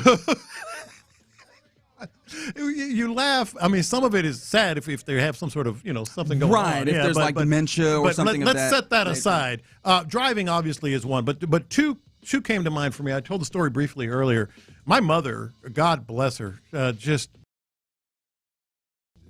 her 80s, and she died at 90, and her birthday, actually, her 95th birthday would have been this week. So shout out to my beautiful mom. But she started texting in her 80s, and she would end every text with, "Te amo, mama." I love you. Yeah, no, I love you, mom. I told her 100 times, Mom, when you text me, your name comes up. That was a stylistic decision, man. You was out here thinking she didn't know. She knew. She was just like, I want you to know. This is how I send texts. Hey, somebody please tell that to John McClain, too. He does that. He still do that to this day. I could text him right now, and he'll be like, "Thank you for the kind words, John." And then put at the bottom, John. Just, hey, man, just to make sure it's you.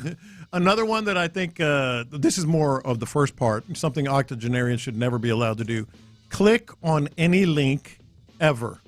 Like in an email or something. Let me call my mother right now so she can listen to this segment. Do not click on anything at all. It's danger. Yeah, no, especially because you would think like, all right, well, obviously that you can get scammed or whatever.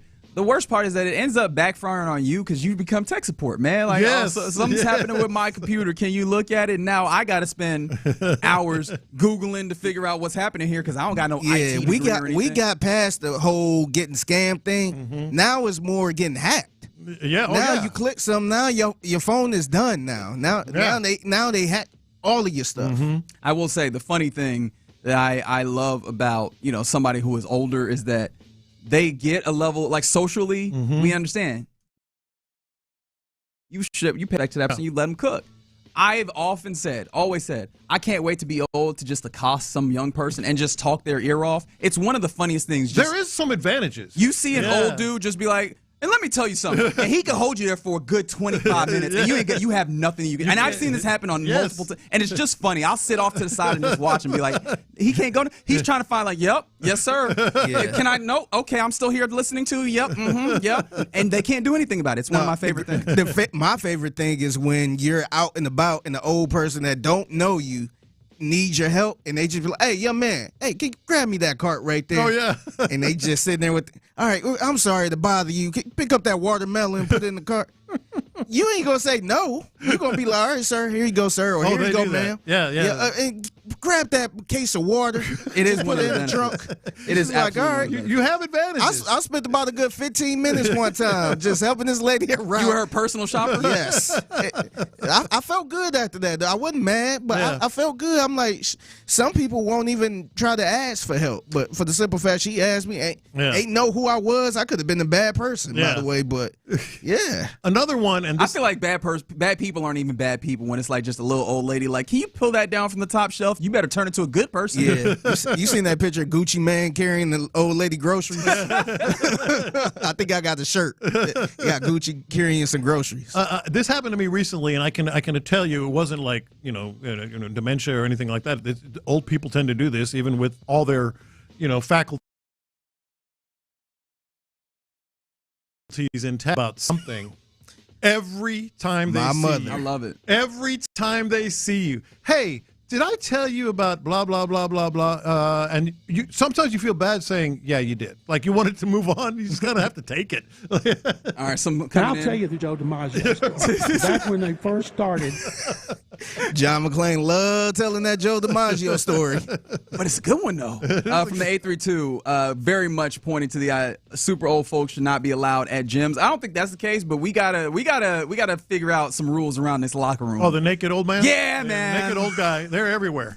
And the thing about it is, like, there's no shame about it. There's no, because we all have a healthy amount of shame. And just like, hey, keep it kind of, yes, you're going to get naked, but, keep it to yourself. No, don't go looking one way or the other. Over that locker room. Like, hey, man. We're walking. They're going to get a drink of water. They're, getting another towel. We'll put it on. We letting them hang out and everything. From the 832, they turned 40 last month. They said their dad is pushing 80, got a new sibling in March. Oh, well, that's man. what Sean said. Have kids. They, Robert De Niro, Al Pacino, all having these kids in their 80s, and it's like, what are we doing? Why?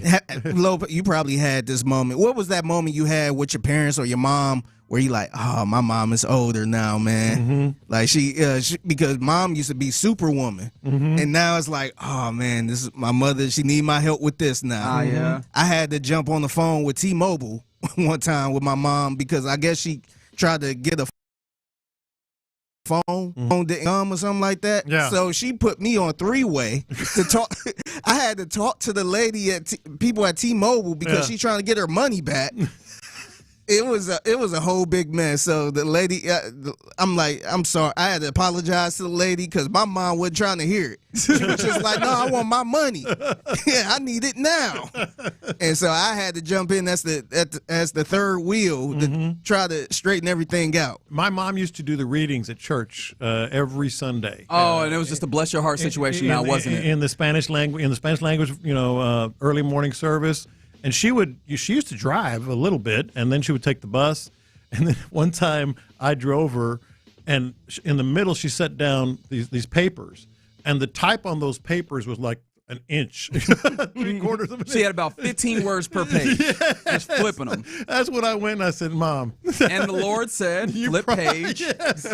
Come unto me, flip page. Yes. Yeah. I'm like, you probably need to start letting someone else do these That's readings. funny. All right, I'll close it out with this one. I feel like our older brethren and sisters should not be allowed to be in charge of moves.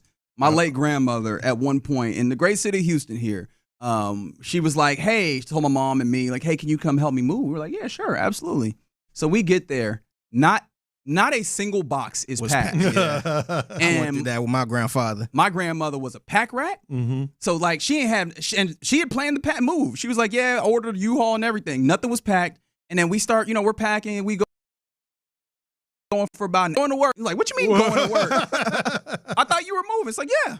All right, I'll see you later. And then she leaves. And I'm like, and you're left there. How did this happen? There's no, like, she quote got unquote planned, but she never planned it. Like, she got you. It would have been better if she was just like, are you sure she never planned it? It'd have been better if she was like, hey, you guys, can you plan the move? Because we would have had it all together. So yeah, don't let the old folks plan the moves. I had to do the same thing with my grandfather, and then my grandfather, he had a lot of old stuff in there.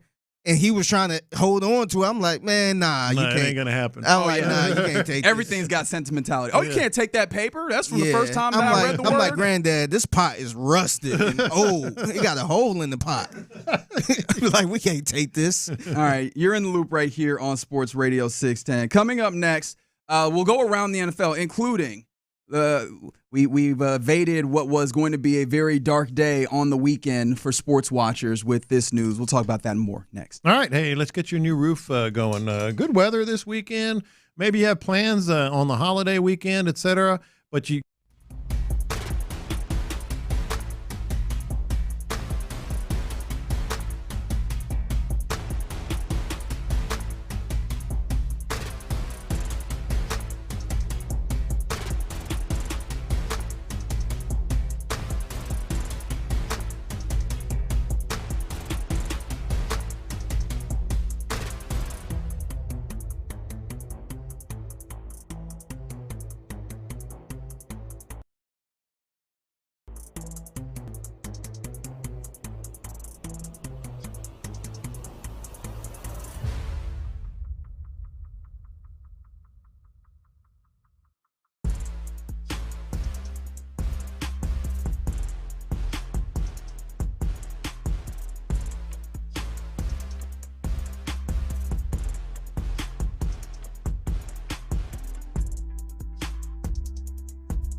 on.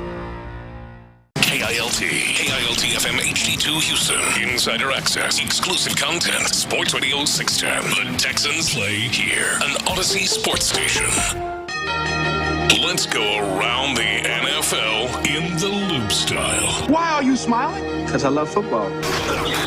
Here's John Lopez and Reggie Adatula. I'm going to tell you all about how much fun you're going to have this season. On Houston sports leader, Sports Radio 610. All right, let's go around the NFL here in the loop on Sports Radio 610. And I'd like to start by congratulating everybody that has YouTube TV. You'll be fine this weekend. You'll be all right because YouTube TV and Fox announced that they have an agreement on a carriage deal. I always try and add that I in there for the football season. And obviously, I was primarily looking at it from a college football perspective. This Saturday is a huge one. Actually, I said, you have Texas, Ohio State, which is going to be a huge matchup, a very fun one. For a number of reasons. What does Ohio State look like coming back after a national championship? What are they returning? 3 starters? Something like that? But then also, the University of Texas, we've done a lot of talking about Arch Manning.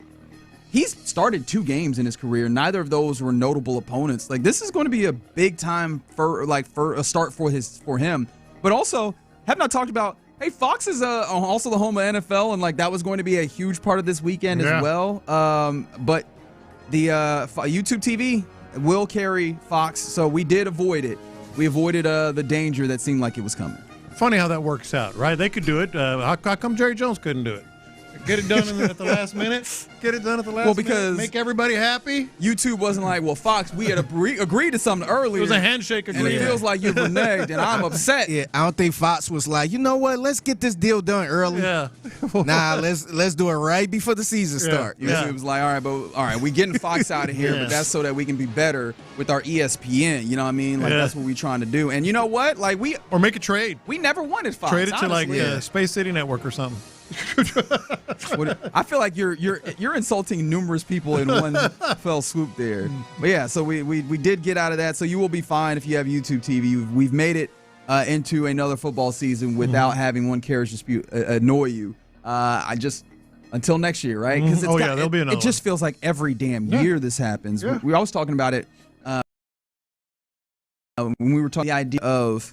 I do feel like we're going to have more of these actually carry into outages because, what was it, the ESPN dispute that they had a couple years ago that actually went into college football and you could not watch college football that the first Saturday of the year? It does feel like we're getting bolder and bolder with some of these as it's going along. All right, some other things around the NFL. We know that the Colts will not be starting Anthony Richardson. Daniel Jones will be the man that's running things there. But in addition to that, what role could Anthony Richardson hold? That was the question that was posed to Shane Steichen, the head coach of the team. And Shane Steichen said, we'll see. I want to make sure he crushes his new role, takes it in stride, and does a hell of a job there. But, what role is he expected to hold as being, a backup? Is it just hey, man, really embrace the backup role, make sure you find out what everybody's donut and coffee order is, really grab hold of that? Or what role can you envision for Anthony Richardson at this point with him not being a starter for the Colts? Do they see him is the question as more of lack of a better way to put it, like a gimmick type quarterback?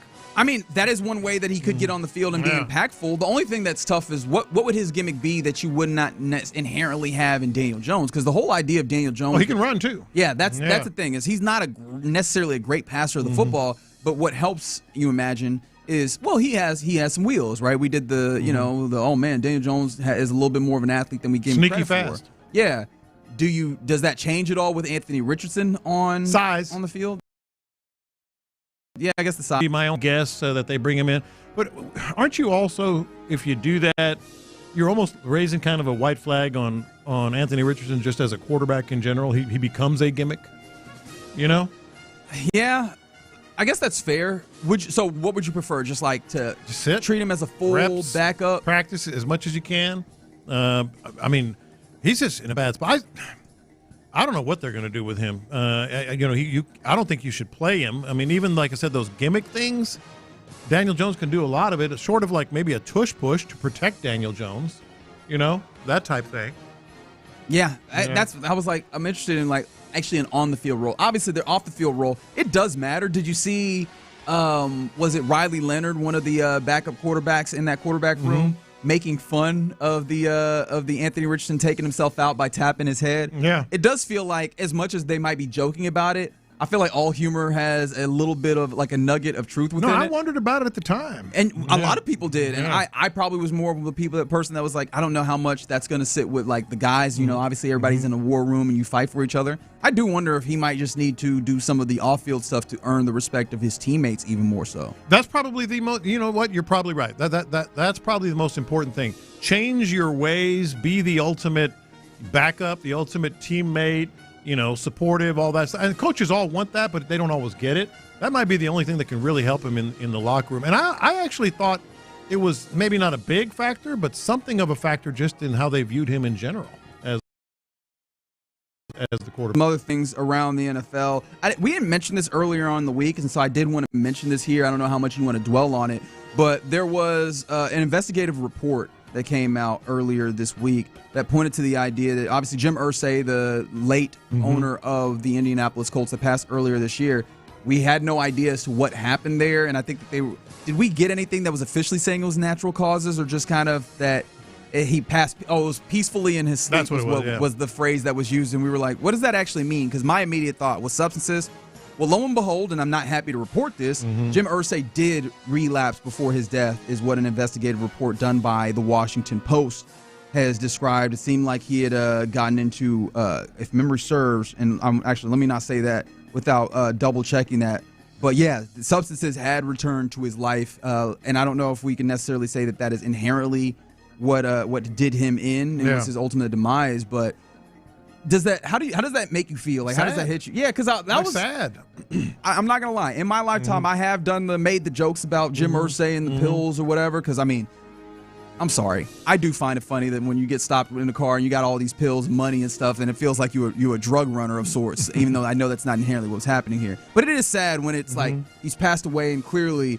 That rehabilitative thing of life, it's one of the things that we always like in sports and in life is just can somebody overcome their obstacles. To see that he was not able to, and that might have contributed to his passing. Just the relapse after so many years, because by all accounts he went a long way, you know, clean, so to speak. So many, to me, is the saddest thing.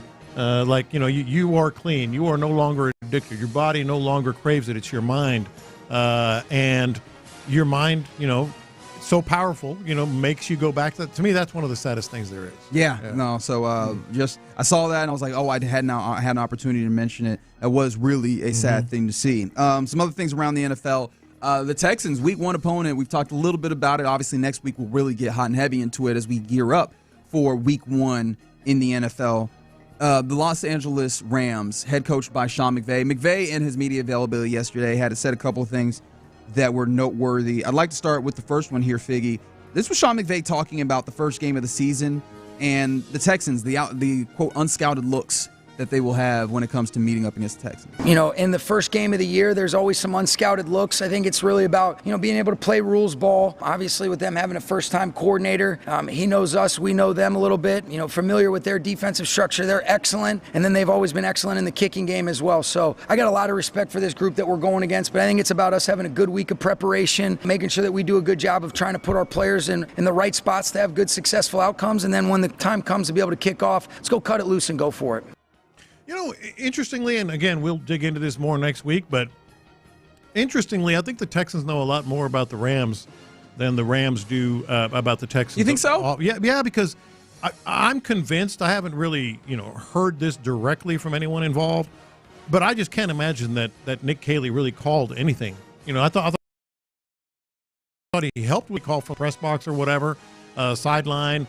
But it was Sean McVay's call. So Sean McVay really doesn't know which direction, you know, Nick Caley might want to go, you know. Well, like he doesn't have any samples of Nick Caley likes to do this, other than maybe, hey, you know, the suggestions or the game plan. But I think that matters, right? I think it's worth remembering when game plans come together. Those conversations are extensive. Those coaches spend a lot of time together, whether it's breaking down film and just generally having some idea of how do you think about football as a whole, right? Yeah. Like, I mean, even if we're just taking this from an interview process, when Sean McVay hired Nick Haley, I have a strong imagination that he dug in on what are your football philosophies, what do you like, what do you not like. I think that's where the familiarity works. It's not necessarily what are the things that you've tangibly called. What are the conversations that we've had about how you view this and how you attack that? Because I don't disagree with you. I mean, obviously, Nick Haley, he offered it to us when we were talking to him out there at training camp that he's never called to play. But I strongly believe that he's had ideas that have maybe had conversations about, or, okay, how do we work on these things?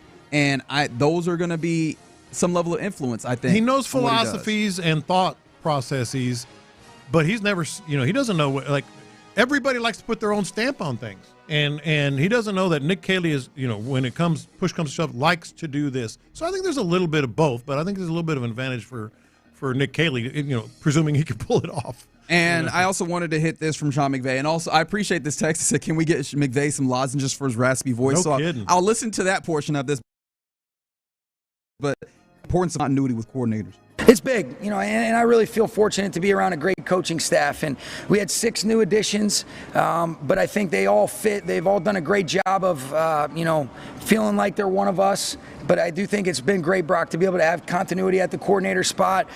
There's another year of familiarity. There's another year of us working together, figuring out, hey, how do we maximize our players? How do we communicate and collaborate amongst each other as a coaching staff? And how do we remain curious to be able to have that flexibility and adaptability that's going to be necessary, throughout the course of the season? If you were at all wondering, Mike LaFleur, Matt LaFleur's brother, is the offensive coordinator there. Obviously, Sean McVay has a huge hand, if not just at being the primary play caller there. But then also Chris Schuler is entering his 8th season with the Rams, but his first as a defensive coordinator. So he talks about continuity there. That is an interesting part of it, because we think about that more so with the local team, and obviously Nick Haley becomes a big part of this because offense was such a big deal.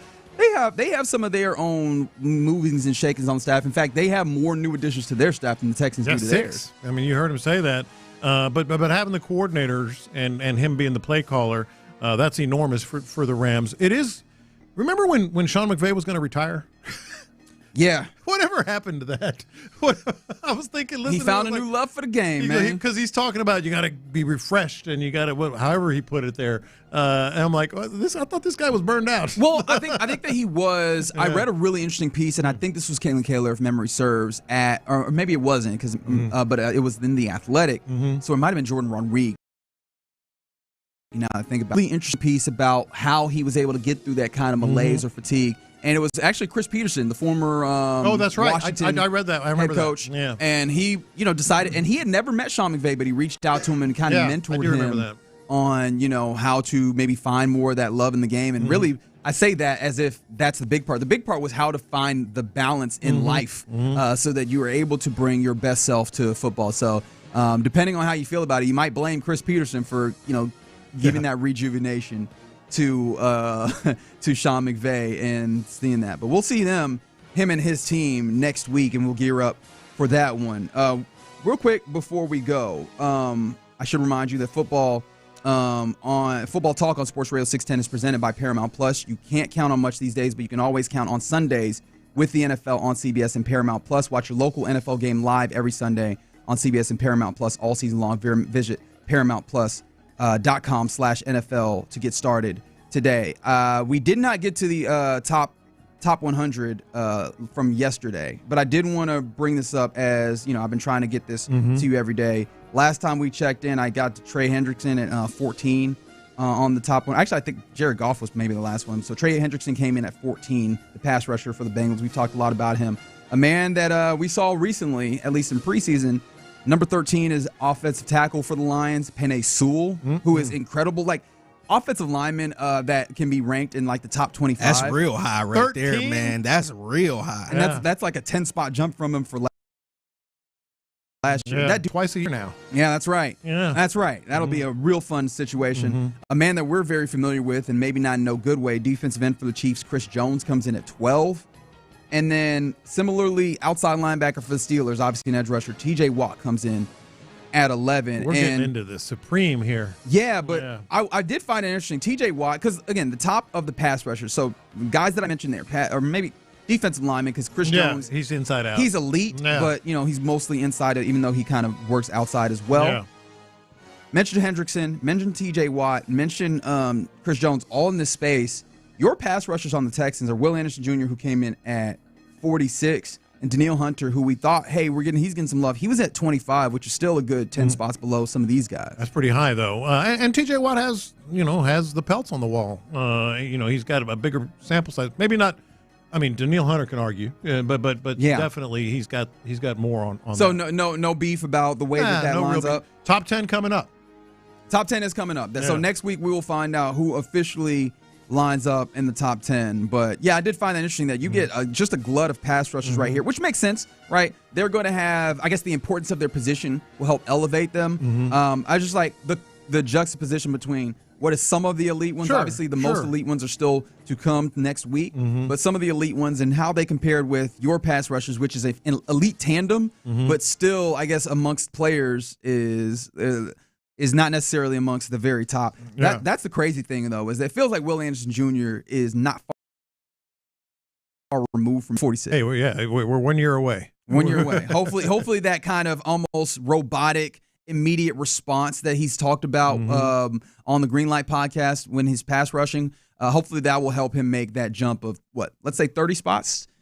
I could somewhere in there. I could deal with 16 next year. Yeah. And it starts with the football on the field, which comes up next week. All right, you're in the loop here on Sports Radio 610. Appreciate you rocking with us on this Friday. Coming up next, let's talk about the Astros. They were able to finish out the Rockies. Shout out to Christian Walker getting how about that? Having a great outing. But finish this sentence for me. The Astros will finish this thing off if blank. We'll talk about that next. The Texans' initial 53-man roster is set. There were a few.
Sports Radio 610. Live from the Mokaram Injury Lawyers Studios, Sports Radio 610 presents In the Loop with John Lopez and Reggie Atatula. All right, give me one moment. It's a little navel-gazy, so I'll apologize right off jump. But a text came in on the text line again, 713-572-4610. Good morning, guys. I normally listen to you guys while at work, Monday through Thursday, but today decided for the first time to watch you guys on the YouTube. Hey. Finally putting a face with the voices I've heard the past 7 years. Thank you guys for helping me through some long, hard days. Oh, that's great.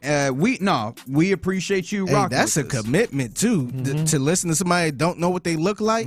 Because there's a lot of times I try to check out a podcast, a random podcast. I'm like, what do these people look like? Sure. I always try to go see what they look like. So salute, Look right into that camera right there, Reggie. There you go. See?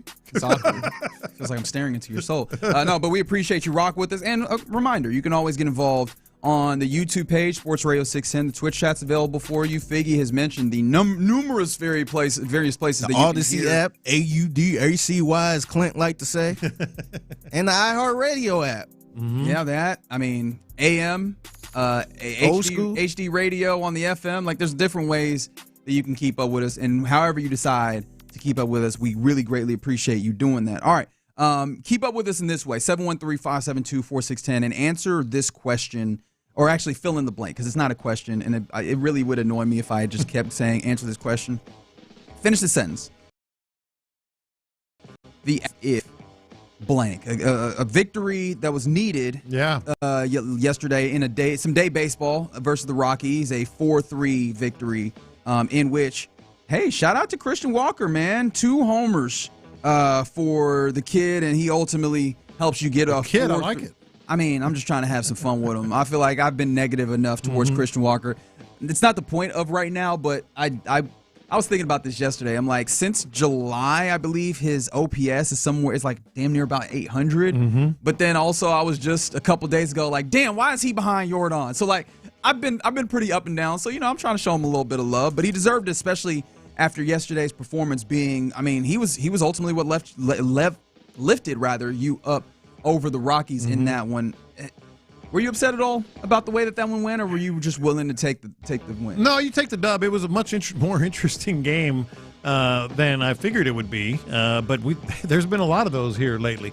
But I did like a couple of things, and actually, I'll finish the sentence because it kind of led to me thinking about this. The Astros will finish this thing off if, keep in mind, Mariners are still there, although it's a 2-game lead now after yesterday.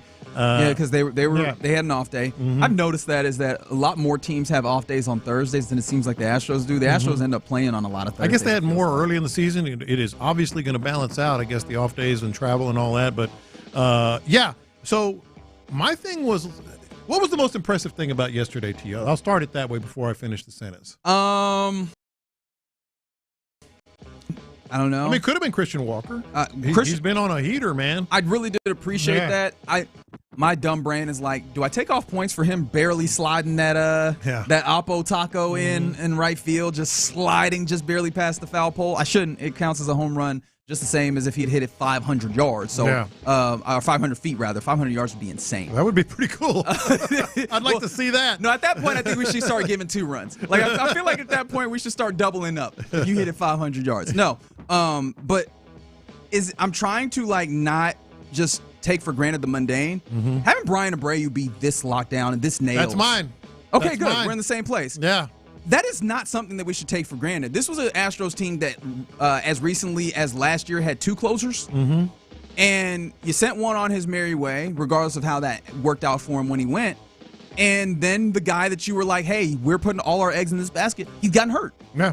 And you have not felt the drop-off because Brian Abreu has been that damn good. Well, because here's the thing, and so the way I would finish it, the Astros will finish this thing off if Brian Abreu keeps doing what he's doing, because you've probably looked at this the way you crunch numbers. What are his earned runs for the entire month of August? Keep in mind, the month of August ends this weekend. How many earned runs has he given up in August? The way that you're asking this question makes me feel like it's a few, very few. I will guess 3. Figgy, how many earned runs has Brian Abreu given up the entire month of August? I'm mad that I haven't looked this. 0. None. 0. He has 4 saves, given up only 5 hits, and 0 earned runs in August. And so that's my answer. And I think for me, the reason it's my answer is we really can't predict anything with this squad. You talk about, was I a little upset about the way it played out? Well, maybe you could have been. There were some things that could have upset you. We know the offense up and down. They're gonna score 9 runs, then they're gonna score 0 runs against a pitcher with a 6 ERA. We know that the lineup has been a little bit flighty. The outfield has been a little bit weird here and there, mixing and matching. We know, there are some things about the starting pitching staff that are still complete unknowns. Like I can't tell you right now who I would favor between. I think mine would probably be Christian Javier. I was about to say. Yeah. Although Arrighetti did not look terrible but last he's time, had he was more bad than good since he's come back. Fair enough. I don't know about McCullers. They're talking about him in the bullpen, which I appreciate. I can't tell you anything consistent about the pitching. Fromber came on strong this week, but we know what Fromber's been in the 3 outings before that. Hunter Brown even, gave it up a little bit, but we have confidence in it. There are so many flighty, up and down things about this team. If you have the one constant, and the one constant is, hey, if you somehow, some way, whether it's 12 to 11. Get it to 9. Yeah. Get it to the 9. Whether it's 12 to 11 or 1-0, if you can get to the 9th inning, Lock it. He keeps doing what he's doing. The Astros are going to finish this thing off, by crook or by hook. Yeah, I you mix it up. I like that. No, I don't disagree. Yeah. I see you, Retro Ren. What about the gun down at the plate by Cam? Yeah, that's his 6th outfield assist of the year, which I did not realize this. It's tied for the most in the AL for outfielders. Like, he's been very good defensively. The only thing about it is just him having him be effective at the plate, and he went yard. Was that this week for the first time in a good long while? Like, that has been a good thing. I don't think that I could fill the blank with this. However, I do feel like it will be helpful to have the law firm of Sanchez and Smith hold down right field and be effective at the plate as well. Maybe your answer is Carlos Correa. Maybe your answer is Jose Altuve. He's still the heartbeat of the team. And I couldn't argue those points very hard right now because Correa's been so good since he got here. Altuve has a career of big moments down the stretch. But to me, I mean, let's think about this. How were we feeling when Hader went down? I mean, it was, oh Lord. Yeah, but I will say, I think, and it is fair. Someone texts in that last year you effectively had 3 starters and then closers rather, and then this year you have 2 because Abreu. He's been this, right? So I think when Hader goes down, I don't think anybody was afraid of, oh man, what's the 9th inning going to look like? He has delivered very well, and so we appreciate Brian Hader for that. I think really it was the question of, now that you slide everybody, what happens in the 6th and the 7th inning, because you were already feeling a little thin there. I think that was really the trepidation. I think as we try to fill in the sentence, the Astros will finish this thing off if. I think this is a good one by Guap on the YouTube page, who says if the bats can stay consistent, because that's a huge one, right? Well, they haven't been. They haven't. Yeah. They've had their ups, their downs. They've had instances where they put up a whole bunch of runs. They've had instances where it felt like they were, checking the seat cushions to see if they could find a run, spare run here or there. I think that is fair. It's hard though to ignore the starting pitching rotation. The Astros will finish this thing off if one of the reinforcements will stand up and be the real third pitcher. And maybe that's Jason Alexander. He was a little or fourth pitcher, because maybe you just like, hey, Jason Alexander, he'll continue to be as pretty damn good as he has been. I mean, he went 6 up, 6 down to start. Yeah, he had a bad inning, which happens. Hey, maybe that's what it is. The Astros will finish this thing off if they eliminate the bad inning, because that's really been, when we talk about Framber Valdez, when we talk about Hunter Brown, it really has just been the bad inning. Even in those outings where we go, ugh, it's been, oh, wow, this is looking good, and then a bad inning. Or here's a bad inning, and then, oh, a good recovery. Hunter Brown has done that. Right, that's what I'm saying. Hunter Brown, Framber Valdez, Jason Alexander yesterday, it really has just been the bad inning. If you can find a way to eliminate the bad inning, which, of course, is like, if you can find a way to land a rocket on the sun, right? Like, it's not an easy thing. Well, that's kind of where I am. But if you could find a way to, I don't even know, and maybe this is too spicy, I don't even know how much you need to be like, oh, Luis Garcia, Christian Javier. Because if you can feel comfortable with the 3 that you got right now, and yes, welcome Jason Alexander, you are in the club. Yeah. 3 didn't have the bad inning. You're 3 really good starters. You find what to do with the other 2. The offense finds a level of consistency, and you close out with Hader. Those are all good answers, but they all have an if. To me, I guess what it comes down to, why I think Abreu is so crucial down the stretch, because he's not an if. He shuts fools down. Like, if this, if that, I get it. A texter was saying, regarding, Abreu, hey, man, the starters still have to give you an opportunity. They really don't. If the bats are active and productive that game, he'll close down, like I said, a 10-11 game or something, And maybe this is ultimately the answer that I come to. The Astros will finish this thing off if they pick an if. Because there's a lot of, well, maybe the offense stays up, maybe it doesn't. Maybe the starters give you a great outing, maybe they don't. I think that maybe the defense has a great day, or maybe they flub a double play that then leads to a number of unearned runs. We've seen that in the last few days. So I think that pick an if, man. We are going to be really good with this lineup right now, and we can make all these other things shake. We're going to go back to having lockdown, just like lights out, shoving matches with your pitchers out here on the mound. Maybe that's the if. But one of these things has to find a level of consistency, I would hope, and then you're in the clear, I think, for the Astros. Yeah. Quite possibly the way that goes. Better with runners in scoring position. That's always something that you ask for certainly. All right, you're in the loop right here on Sports Radio 610. Appreciate you getting in with us. Coming up next, let's get into what's popping, including a terrific night of college football. Let's talk about that and more next.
Approximately 3 out of 10 patients were in endoscopic remission at 1 year, based on areas visualized on colonoscopy, which may not represent the deeper bowel layer or entire GI tract. Individual results may vary. Ask your doctor about Tremfya today. Call 1-800-526-7736 to learn more or visit TremfyaRadio.com. The biggest stories in sports and entertainment. Sports Radio 610 style. In the Loop presents What's Poppin'. All right, let's go. Let's get into What's Poppin' here on a Friday. It's a lot going on, including obviously the big news of the day. Yesterday, Micah Parsons being traded to the Green Bay Packers. We'll talk more about that here in a second at noon when we ask a big question about it. But that has taken up so much of the attention. Maybe we'll get into this, but I mentioned this earlier, and I do want to ask this question again. Did Jerry Jones mess? Because, I mean, from his perspective, he thought he had a deal that would sign Micah to a $40.5 million a year kind of type contract if he was 5 years, 40.5 average annual value. Mm-hmm. Ultimately, the trade happens, and because the Packers were so eager to get it done and were willing to, make some things shake, $47 million on average annual value is what Micah gets for the 4-year contract that he signs. And so it feels like, man, that jumps the mark. Well, not it feels like. That did make the market. That's exactly what I was going to say. It doesn't feel like anything. It affected it. Is it wild to think that they made the money, that they really put his hand in the Texas money, or is that too far? We would have just seen this continue to track up regardless. Well, but like this, that big of a leap. What like the last couple of edge rushers that signed huge contracts weren't within. I'm trying to think. The last one was it Myles Garrett? The last big. Okay, so this year we've seen Myles Garrett end up at 40. He started it off. Yeah, he ended up at 40. Mm-hmm. And then TJ Watt ended up at 41, and that was the next. So a $6 million. It was a $6 million jump in one fell swoop. Yes, sir. And the Texans have one coming up, don't they? Yeah. Well, that's what I'm saying. Did they mess with the Texans' money? No, I was being facetious. Well, yes, they did. They messed with the Texans' money. But here's the thing: the Texans can't be mad about it. I mean, they can because they're going to be spending more money. But they messed it up for the entire league, man. I mean, everyone, every position. I think this affects C.J. Stroud's contract. So that left, they jumped this high at the edge rusher. Now we're talking quarterback. Let's talk about the jump. Let's talk about real money. You think that's gonna? Yes. I don't know that'll go quarterback side as well. Every it's position. The same agent too. Same agent. Yeah. Put that ski mask off. Yeah. Athletes first, man. And by the way, they are doing this has got to be the best promo ever for your athlete agency. Like this has got to be Suge Knight standing on the stage saying, "Come to death row." This is absolutely like. Do you need any more proof? Yeah. Look at this. Why would another athlete or somebody that's coming into the game not want to go there? Yeah. And by the way, Jerry Jones, I think, was telling a tall tale when he talked about his agent told me to shove it up my keister. Well, guess what his agent actually did do? He really did shove it up his keister. That is wild. He really did. Wow. But no, Reggie, I think I that's one of the first things I put down in my notes here when we after the trade is not only did it affect Will Anderson and wildly reset that edge market, I think it affects C.J. Stroud's. You think C.J. Stroud's going to say, "Hold on, you want me to take 47? Isn't that what Micah took? I'm more important than Micah." Oof. I mean. He's more valuable. I'm more valuable. Well, here's the thing. Here's the reason why I'm younger. I'm more important. You're not wrong. I think that all those are valid. I think the reason why I don't go fully there is one of the big takeaways from the Micah Parsons and Jerry Jones debacle is the working relationship matters, and it's clear Mario cares about having at the very least a amenable working relationship, if not like a friendly working relationship. He's willing to not necessarily quibble of what they call the final 4%. He's not willing to quibble over that, which I imagine makes working a little bit easier. He's willing to kind of have some concessions, meet in the middle, and really compromise is clear what happens in negotiations with them. And so I feel like when you give a little bit, the other side and the likes of the Mulgettas will not necessarily. They'll give a little bit in order to make some things work. I'm not saying that they're like doing you any favors per se, but I don't think that. If you talk about another agent, I would be down for it. But just Mulgetta, Man, they trying to run up. No, you're gonna spend money. Don't get me wrong. Yeah, no, you are, but not only that, Figgy, but I think David Mulligetta, and it's been proved, I think David Mulligetta and Nick Caesar do have a good working relationship. I think they absolutely do. That doesn't change the math, man. Like, Mulligetta can say, hey, man, I love you, but let's start at 47. Because that's, Well, I mean, that's absolutely what's going to happen. Yeah. And I know that the Myles Garrett jump was 5, and we were like, woo. Yeah. You got 5 this year, and then 7 on top of that 5 this year as well. That's the thing that was really wild. All right, some other things. We mentioned a fantastic first day of week 1 college football last night, including your University of Houston Cougars getting a 27-0 win over Stephen F. Austin. Me personally, and for our show, I want to say the biggest development for me was Connor Wegman looking really good throwing the football. 15 of 24. I think there's more upside for him. He had some good throws, but he had some tough ones. Definitely used the athleticism, which is going to be a fun addition. The big thing was the defense. The defense looked stout. Now, of course, again, SFA, with all due respect, just is not going to be on the same caliber of teams that they're going to see. But the defense looked good. A number of takeaways that happened in this one. And your tight end, Tanner Kozio, he did leave the game after having a touchdown, but he will be fine, it seems like. The defense was the story of that one for me. It was, but I am a big fan of Connor Wegman. I've been, as I mentioned yesterday, since he was in high school. I think he's really good. The only story with him is can you stay healthy? He had the ankle or foot thing for a while. Then he got, sort of pushed and had a couple bad games by Marcel Reed at A&M. And so that's the only story. I think if you're a Cougs fan, you got to be very, very happy. All right. The couple of other games that felt like they had big prominence was the early game, the 4:30 game between Boise State and USF. And, oh, man, number 25 Boise State will not be 25 for long. Fraud watch. 34-7 loss against USF. Ashton Jeanty took all that. That's what I thought too. I might draft him number 1 now in my fantasy trade if he's that good. If he can do that, make a team look that good. Because what did they only lost 1 game last year? I can't recall. I'll have to go back. I believe that sounds about right. They were incredible last year, and now they look like he was pretty much LeBron on the Cavs. He was he? And the other one that I think had at least TV prominence was Nebraska-Cincinnati. Played at Arrowhead Stadium, leaning into the Jackson Mahomes Jr. of it all. I will say, Nebraska was able to sneak out with the 20-17 victory. That game did not make me feel good about Nebraska this year. No. Cincinnati early on especially was really kind of manhandling them on the line of scrimmage. And then now Nebraska had some success as well on offense, moving the ball and moving the pile, et cetera. But no, I'm with you on that. And my confession is going to be about Dylan Raiola, so I'm not going to say too much about him. That's fine. He was all right. I think more hype than anything right now, but he's a good quarterback. Do you like these neutral site games where they have these, especially one that's not like one of these big kickoff type things where they have these matchups? I like them in situations, early, openers.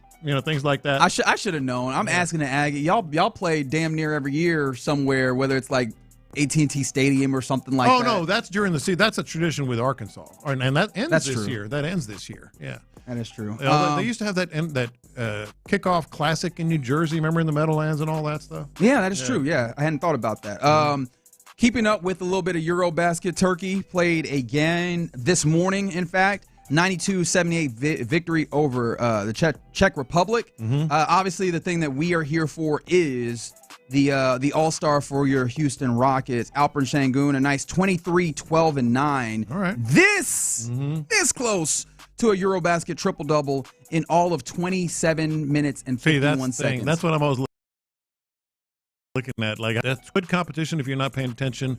No, that's nothing but good for Şengün. Yeah, no, Şengün has been fantastic, and maybe the biggest thing, 7 of 10 from free throw in this game. So again, the free throw percentage is going up, but then also his playmaking, being that connector. Obviously, he could be like just a playmaker somewhat. I still want to see that continue to improve because that probably for me is the biggest upside that he has for bringing that back to the NBA and becoming even more dominant. Yeah. But as a connector, just, hey, I'm driving to the lane, that defender steps up and I drop the ball off to a cutter baseline. that is some of the stuff that you saw in this game, even more so. I am super excited with all the clips. I'm not watching these live necessarily, but the clips that I'm seeing of Alperen Sengun continue to demonstrate a man that is taking his game to another level, which makes me even more excited for, what is it, October the 22nd when we get this thing started? Is that when it is? Yep. Yeah. In OKC. That one is going to be really fun. Yeah. So that is happening there. Some other things that are popping. Oh, I should just talk about the Astros, right? Like that is, they're starting a weekend series themselves, right? We should probably mention that against the Angels. And so they welcome in the Angels, continue to try and get some good things. And this is the part of the rotation where we go. Yep. All right, what you got, fellas? Like the series that we got as the midweek series was, these are the guys that we trust coming out here on the mound, and Hunter Brown, Framber Valdez, and Jason Alexander. Now we get the weekend series, which is all right, what can you tell me about yourselves? What can you show me starting with Christian Javier on the mound today versus Tyler Anderson, who has enough better than Christian Javier's 5.40. How are you feeling going into this one? I am more interested in Lance McCullers Jr. and the bullpen to see how that plays out. That to me is the story. That's a good one. That's a good point. For the weekend. I was listening to the guys this morning, and not that it was a bad point. It was a good point. Sean Pendergast brought up his one hesitation with Lance McCullers Jr. coming out of the bullpen is, he's a creature of habit. But aren't all pitchers, though? He's prone to – this was the one that I was like, all right, I get that. He's prone to slow starts, and if you're out of the bullpen, you can't have slow starts. My counterpoint to that would be, yeah, but he's also prone to slow starts when he knows he's going to pitch at minimum 5 innings or try to pitch at minimum 5 innings and maybe longer. Oh, the governor that starters put on themselves? Yes. If he's just out here – giving it 100% pedal to metal pitching. And he's not necessarily a power pitcher, but I think he can really, work with that a little bit more out of the bullpen. That's what I'm watching with the Astros. I think he's better suited for the bullpen. I don't know if Joe Espada and company are saying, yeah, he might come back and be a starter is even real. I think they want to put him there and leave him there. Because of what you mentioned earlier, everybody's, role has increased in the bullpen because you lost Hader, et cetera. I want to see McCullers in the bullpen. I want to see what he does, and I think there's a real good chance that he might excel. Yeah. I hear you on an inning, man. I hear you on all those. That last part, I reserve judgment on. Yeah. And then, interestingly enough, the Patriots have released veteran safety Jabril Peppers, who still has $4.32 million. For someone who's interested about safety, especially when that could come up and thump. Mm-hmm.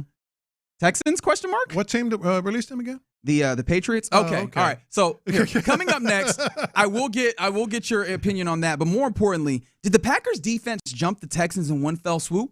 Let's talk about that next. The countdown is on. 3, 2.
HD2 Houston. Insider access, exclusive content. Sports Radio 610. The Texans play here. An Odyssey sports station. Sports Radio 610 presents In the Loop with John Lopez and Reggie Atatula. All right, happy Friday to you. You're in the loop right here on Sports Radio 610. Did the Packers defense jump the Texans with the big move that they made yesterday, acquiring Micah Parsons, the edge rusher that had previously played the entirety of his NFL career with the Dallas Cowboys? 713-572-4610. Before we dig into that, I did want to ask you your opinion a little bit more in depth. Jabril Peppers, who has been a safety in this league, he's bounced around a little bit, but he was most recently with the New England Patriots. Mm-hmm. He's a guy that can play with a physical mindset and mentality. I know that you made mention of he's been with the Patriots, and he was just released. Deal, baby. He was just released. Yeah. Is this of any interest to you? Because the thing is, funny enough, I don't know that this would be of much interest to the Texans. However, I'm interested. Is this of any interest to you when it comes to safety for you personally? It has, but strangely, not really. It also depends on just what they know that they're going to get out of C.J. Gardner-Johnson, because there's only one role that Peppers can play. He's that guy. Yeah, he's more strong safety. Yeah, than free safety. He's that guy. So if they do show interest, if they do somehow end up with him, I think it says a lot about C.J. Gardner-Johnson. Where he might really be in terms of coming back. So I don't really expect it, and I don't really would want it. He's also. Isn't he 29 or 30 already? He's been in the league for a while, so at that position. Yeah, he's been in the league since 2018 when he came in with the Browns. Yeah, at that position, it goes fast, and I know he missed some games last year with injury too. So not really. I was just really kind of kidding around with the whole Patriots and Texans thing, but no, not really. Okay. All right. Well, I mean, he's been pretty solid over the last couple of years if you are inclined to lean on Pro Football Focus grades, which I would say you probably shouldn't. However, it's interesting to get a grasp or just kind of a gauge of what they believe. Mm-hmm. He is the fourth. He's been a grade of a 90.1 PFF-wise, which is fourth amongst all safeties over the last 2 years, which that is interesting to say that he might still be able to play at a decent amount. His passer rating against, according to Next Gen Stats, over the last couple seasons, 2023, when he actually played 15 games, was a 55.6, which is a very low passer rating against. Mm-hmm. And then in the 6 games that he was able to play last year, 36.3. So it seems like he can still, when the ball is thrown in his right, likely that you have completions or what have you. But we'll see. We'll see if that's maybe a door or a rock that or stone rather that Nick Caserio turns over at some point. But they're always looking to improve the squad. So we'll see what that looks like. But did the Packers defense jump the Texans? I asked this because the Packers defense was pretty damn solid last year. Really good at stopping the run, from what I could tell. But obviously, the bigger thing is that they go and they add one of the best pass rushers in all of the league. And so you have a good defense. You throw in a really high-level elite pass rusher that seems like he can just do it with the level of speed that is unbelievable. But he finds also a decent amount of power that really you should not have in the frame that he does. And so the Packers now thankfully over in the NFC, but the Packers now, I think that I showed you that they are now 5th in Super Bowl odds when it comes down to it. I think he is now Micah Parsons Defensive Player of the Year odds leader now that he joins that Packers defense. And Jeff Hafley has a pretty good defense, like he's the defensive coordinator there, and you give him the ability to now rush with 4 as opposed to having to try and scheme up pressure. Because you compare, or let me give you this stat, also Next Gen Stats. Micah Parsons joins a Packers pass rush that generated just 29% pressure rate, rather, when rushing 4 or less, which was 21st in the NFL.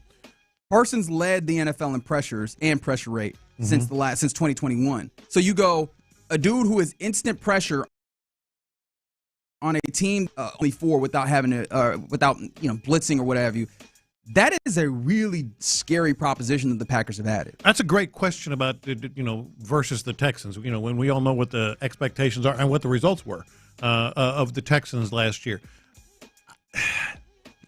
I kind of want to say that they have as much respect and as good as the Texans have been.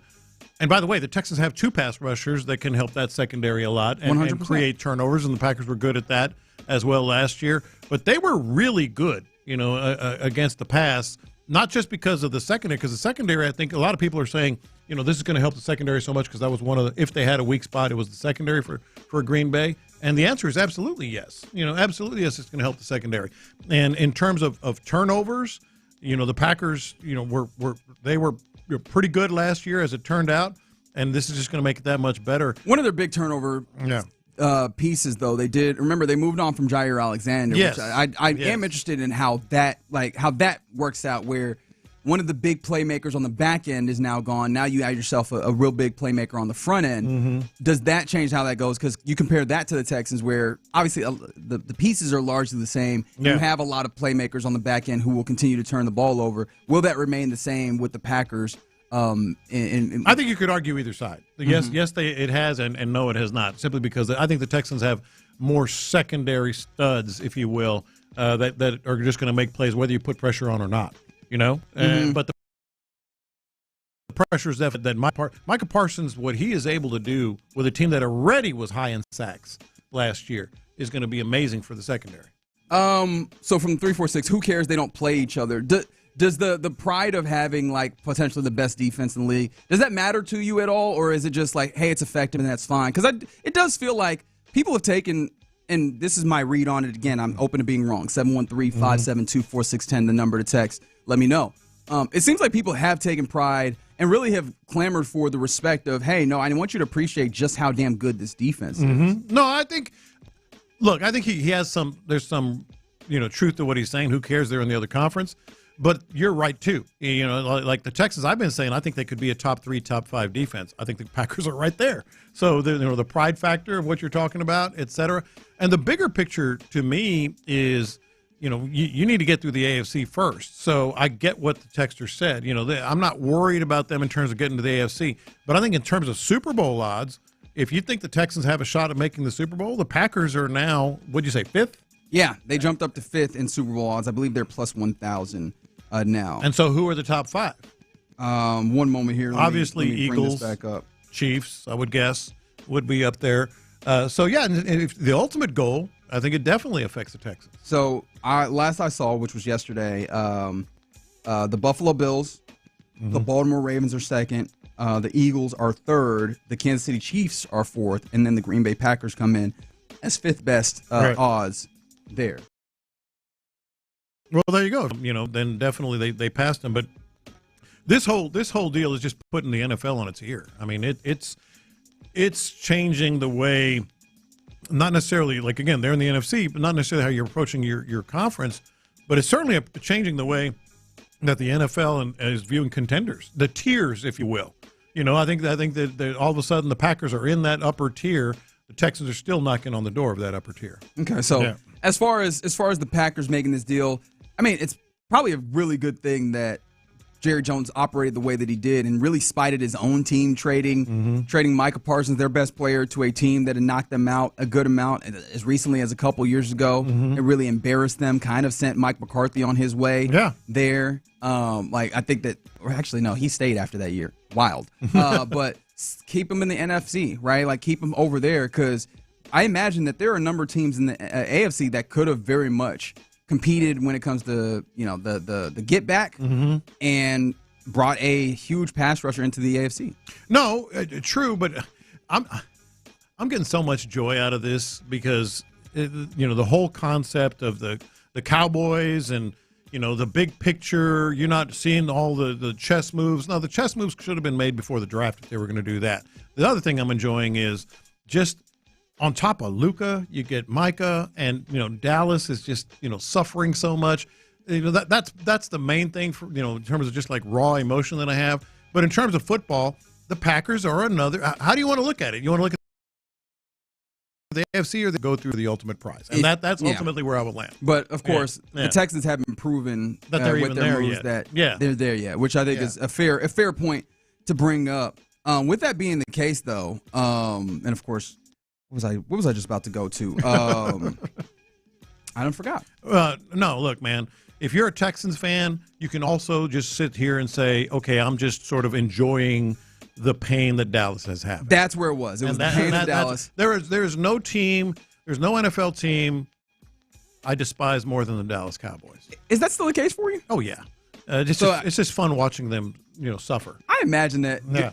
Did you get after any of? Because everybody in their life has the Dallas Cowboys fan that they turn to when they inevitably most of my family step on a rake. Not San my Antonio. immediate family. Yeah. My extended family. Did you get some text off? Nah, I'm not like that. Why too much. not? Unless I just want to have some fun, and that's still on the table. That's still on the table, by the. And then the other thing is, there's no NBA team I despise more than Dallas Mavericks. So you lose Luka and Micah, I'm like, all right, this is kind of fun. The question I wanted to ask, because again, like there's a lot of Cowboys overlap here in Houston, especially when you had those years without the Titans here. You know what? The Titans might be up there with the Cowboys. Too. I hear the way you talk about the ownership over there. Yeah. But I think when it comes to the reaction from a fan base standpoint, I think the Cowboys, interestingly enough, Cowboys fans are a little bit more on board with this move. However, there's definitely some Cowboys fans for whom this is just another in line. They might be willing to quit. Would you open your arms to Cowboys immigrants coming in and deciding that they want to be Texans fans? Of course, absolutely. When I was young and dumb, I followed the Cowboys, and then I grew up. That's how I put it.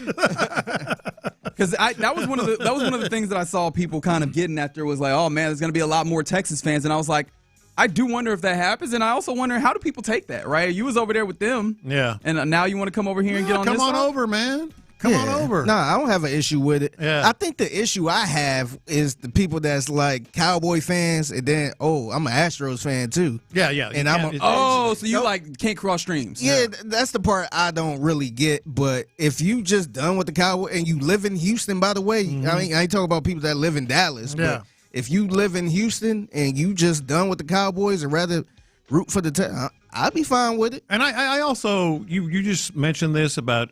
A lot of people, Cowboys fans are down with it, and I'm sure that's what you're hearing, so I'm not questioning There's what you're some saying. of them. I don't know how to... That's coping, man. No, I think that's just trauma throughout the years, man. But I think it's just coping. Because this thing didn't just come out. It wasn't like they were a contender, and then it just came out of nowhere like the Luka trade. This is just like, man, they've been complaining about Jerry Jones for so long that this don't even hurt as bad as it should. Yeah, if you allow me to tap into what I imagine they're going through, I think the thought process is, well, you're probably not going to win right now. And Micah Parsons, he had his warts. We were talking about a little bit of a attention span issue, and sometimes he can kind of get outside of the lane that he's supposed to be occupying. He's good enough to make it work, but that can be frustrating to the other people that have to work off of you. That's still coping. If you're not. It's freaking Micah Parsons. And that's what I was saying. Someone had a good text talking about how that used to be a complaint for J.J. Watt early on. It was. People would say he freelances a little bit too much, doesn't really pay attention to the run too much. Who really cared? Yeah. Nobody. Yeah, but the thing is, like I said, if the Cowboys were a championship contender and it was a chance that they could win it all, or they were there last year, didn't make it. Yeah. And you do this, then it's like, man, now the world is burning. Yeah. But at this point, they were bad last year. They're probably going to be bad this year. And it's like, man, who gives a damn at this point, man? It's just the Cowboys being the Cowboys for the last 25 years. The greatest 30 plus? Yeah, it really 95 was the last championship, right, for them? It's 2025. That is 30 years by my math. Somebody said Cowboys, Yankees, and Lakers fans hilarious. Cowboys taking for Arch. No, let them tell it. They're going to take those picks and turn them around and get players. But yeah, no, the thing about it is you're right. There's absolutely a lot of cope happening because as much as you can say those things, what I wanted to come back around to is that dude is 26 years of age and he is right now one of, if not the best pass rushers in the league. So how many more years of prime could you expect? 4? 5? I was going to say 4 or 5. And you got the young quarterback. You're going to, you're paying, but still, the Packers right now. I asked this question earlier because I thought you were going to tell me to get the hell out of here. Are the Packers now better than the Eagles? I think it's a possibility. I do. There's a lot more talent with the Eagles team. Yeah, I got questions about Jordan Love.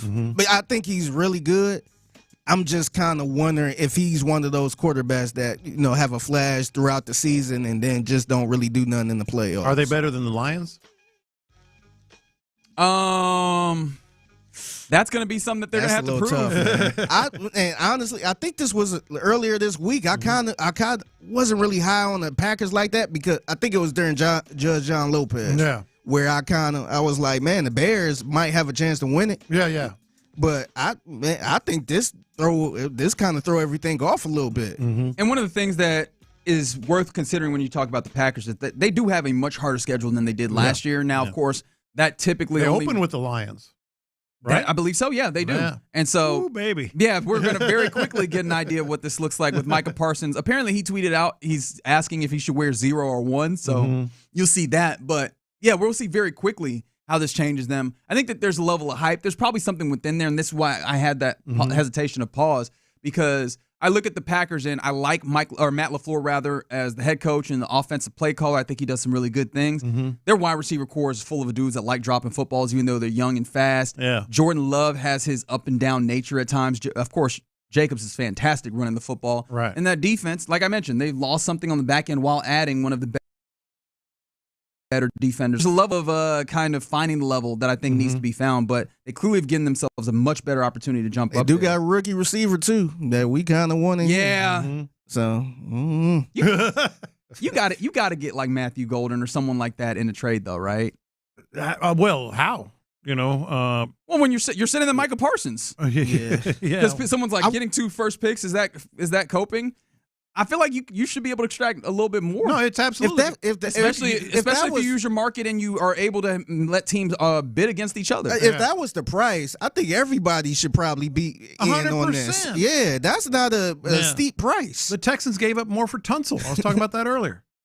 Think about that. Also, Bill O'Brien was the GM. Okay, but nevertheless, that's another guy who had no business doing what he was doing. I hear you.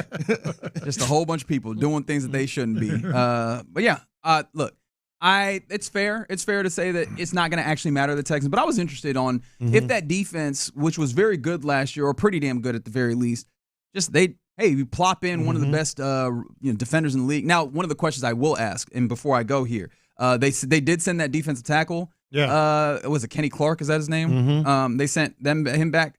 He was also part of them being a really good run stopping team. So, and Micah Parsons is not necessarily a run stopper. Do they then become worse stopping the run while they get after the passer, which is obviously an important thing, but stopping the run matters in the league, especially as teams get heavier and I think that's details right now as far as they're concerned. They're not worried about that. They are not worried about that. All right, 610 Football Talk on Sports Radio 610 is indeed brought to you by Paramount Plus. And furthering that conversation, Paramount Plus, you can't count on much these days, but you can always count on Sundays with the NFL on CBS and Paramount Plus. Watch your local NFL game live every Sunday on CBS and Paramount Plus all season long. Visit ParamountPlus.com/NFL to get started today. Let's get into our lunchtime confessions as we always do. We'll do that next. The Texans' initial 53-man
Sports leader is Sports Radio 610. Sometimes it's sports, sometimes it's not. Whatever it is, Reggie and John are keeping it real. It's In the Loop's Lunchtime by the Men's Clinic on Sports Radio 610. Watch this. These are my confessions. All right, so enjoy the day. We're actually just talking about how good a day of college football, even the Thursday night opening session was, so to speak. It was a lot of fun. But if you're familiar with Dylan Raiola, quarterback of Nebraska, and you might be familiar, Figgy, I know you were asking about earlier, he's the guy that basically emulates everything that Patrick Mahomes does. From the walk into the stadium with the wraparounds, I guess they're Oakley, whatever, sunglasses, to the hairstyle, the almost to a T him. Headband, sleeves, bands, all of them. Even the play sheet puts in exactly where he does it, where Mahomes does it, to the running to the end zone before the game starts, and the too high knee kick, where they jump and all that stuff, to even the little finger thing when you're calling for a play, like down literal mannerisms that Patrick Mahomes has. He's like a person. He's like a person on TikTok that's just emulating somebody. I'm glad you said that, imitating somebody. Because my confession is two-parter. This is flat out creepy, man. I don't care what anybody says. People are like, oh, that's his mentor, and Patrick Mahomes was at the game, and all this other stuff. Dude, there is, and Dylan Raiola says, well, I can't help it if I look like. Yes, you can. Yes, you can. You can, maybe his face actually looks nothing like Patrick Mahomes. It's the hair and the mannerisms and the number and everything else that we just talked about. Do we throw like Patrick Mahomes as far? I haven't. Oddly enough, I haven't actually looked at their deliveries. I'll take because the first thing I thought about, and not to be the what about this guy? Yeah. I thought about Hunter Brown. Oh, okay. Pitched just like Justin Verlander. No, but he doesn't. It's not that obvious. We never look at him like that's Justin Verlander right there. Well, he doesn't. He don't walk around like Justin Verlander. He hasn't colored his hair and all this other stuff.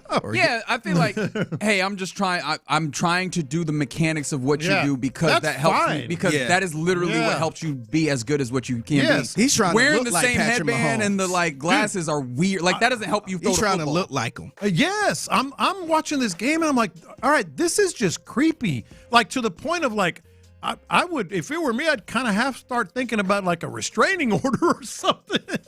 The bigger thing for me is like where are the adults and the friends in his life to be like, hey man, don't do this. Well, for me, it's more about you should probably find your own being in here because this is really, like you're just trying to take his identity, which is really not healthy. Yeah, like you should try to find your identity in here, young fella. Not especially healthy because is how you put it. I'm calling it creepy.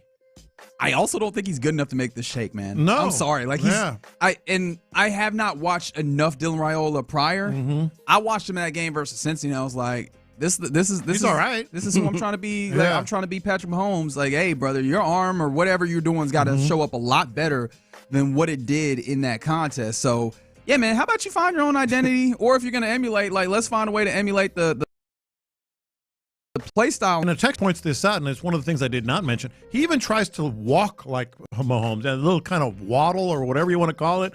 I'm like, this guy is. I would be like a little bit scared of him.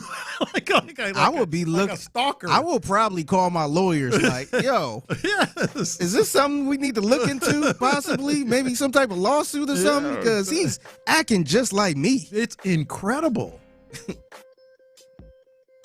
These are my confessions. Somebody was talking about this here on the text line and really kind of pointing to, or asking the question really, will Nick Caserio end up operating like the Patriots dynasty did? Because that's one of the things that's been, highlighted in the conversation of Jerry Jones is they don't really have a practice, and it's one of the things that you can point to and you can go, oh, well, the Texans get things done early as opposed to the Cowboys who let this linger on and then it gets them in a bad place. Because as of right now, it seems like Nick Caserio is working entirely opposite of what the Patriots, like paying early, paying a lot of dudes, where the Patriots to be like, hey, thanks for your service, move on, and move on from a player.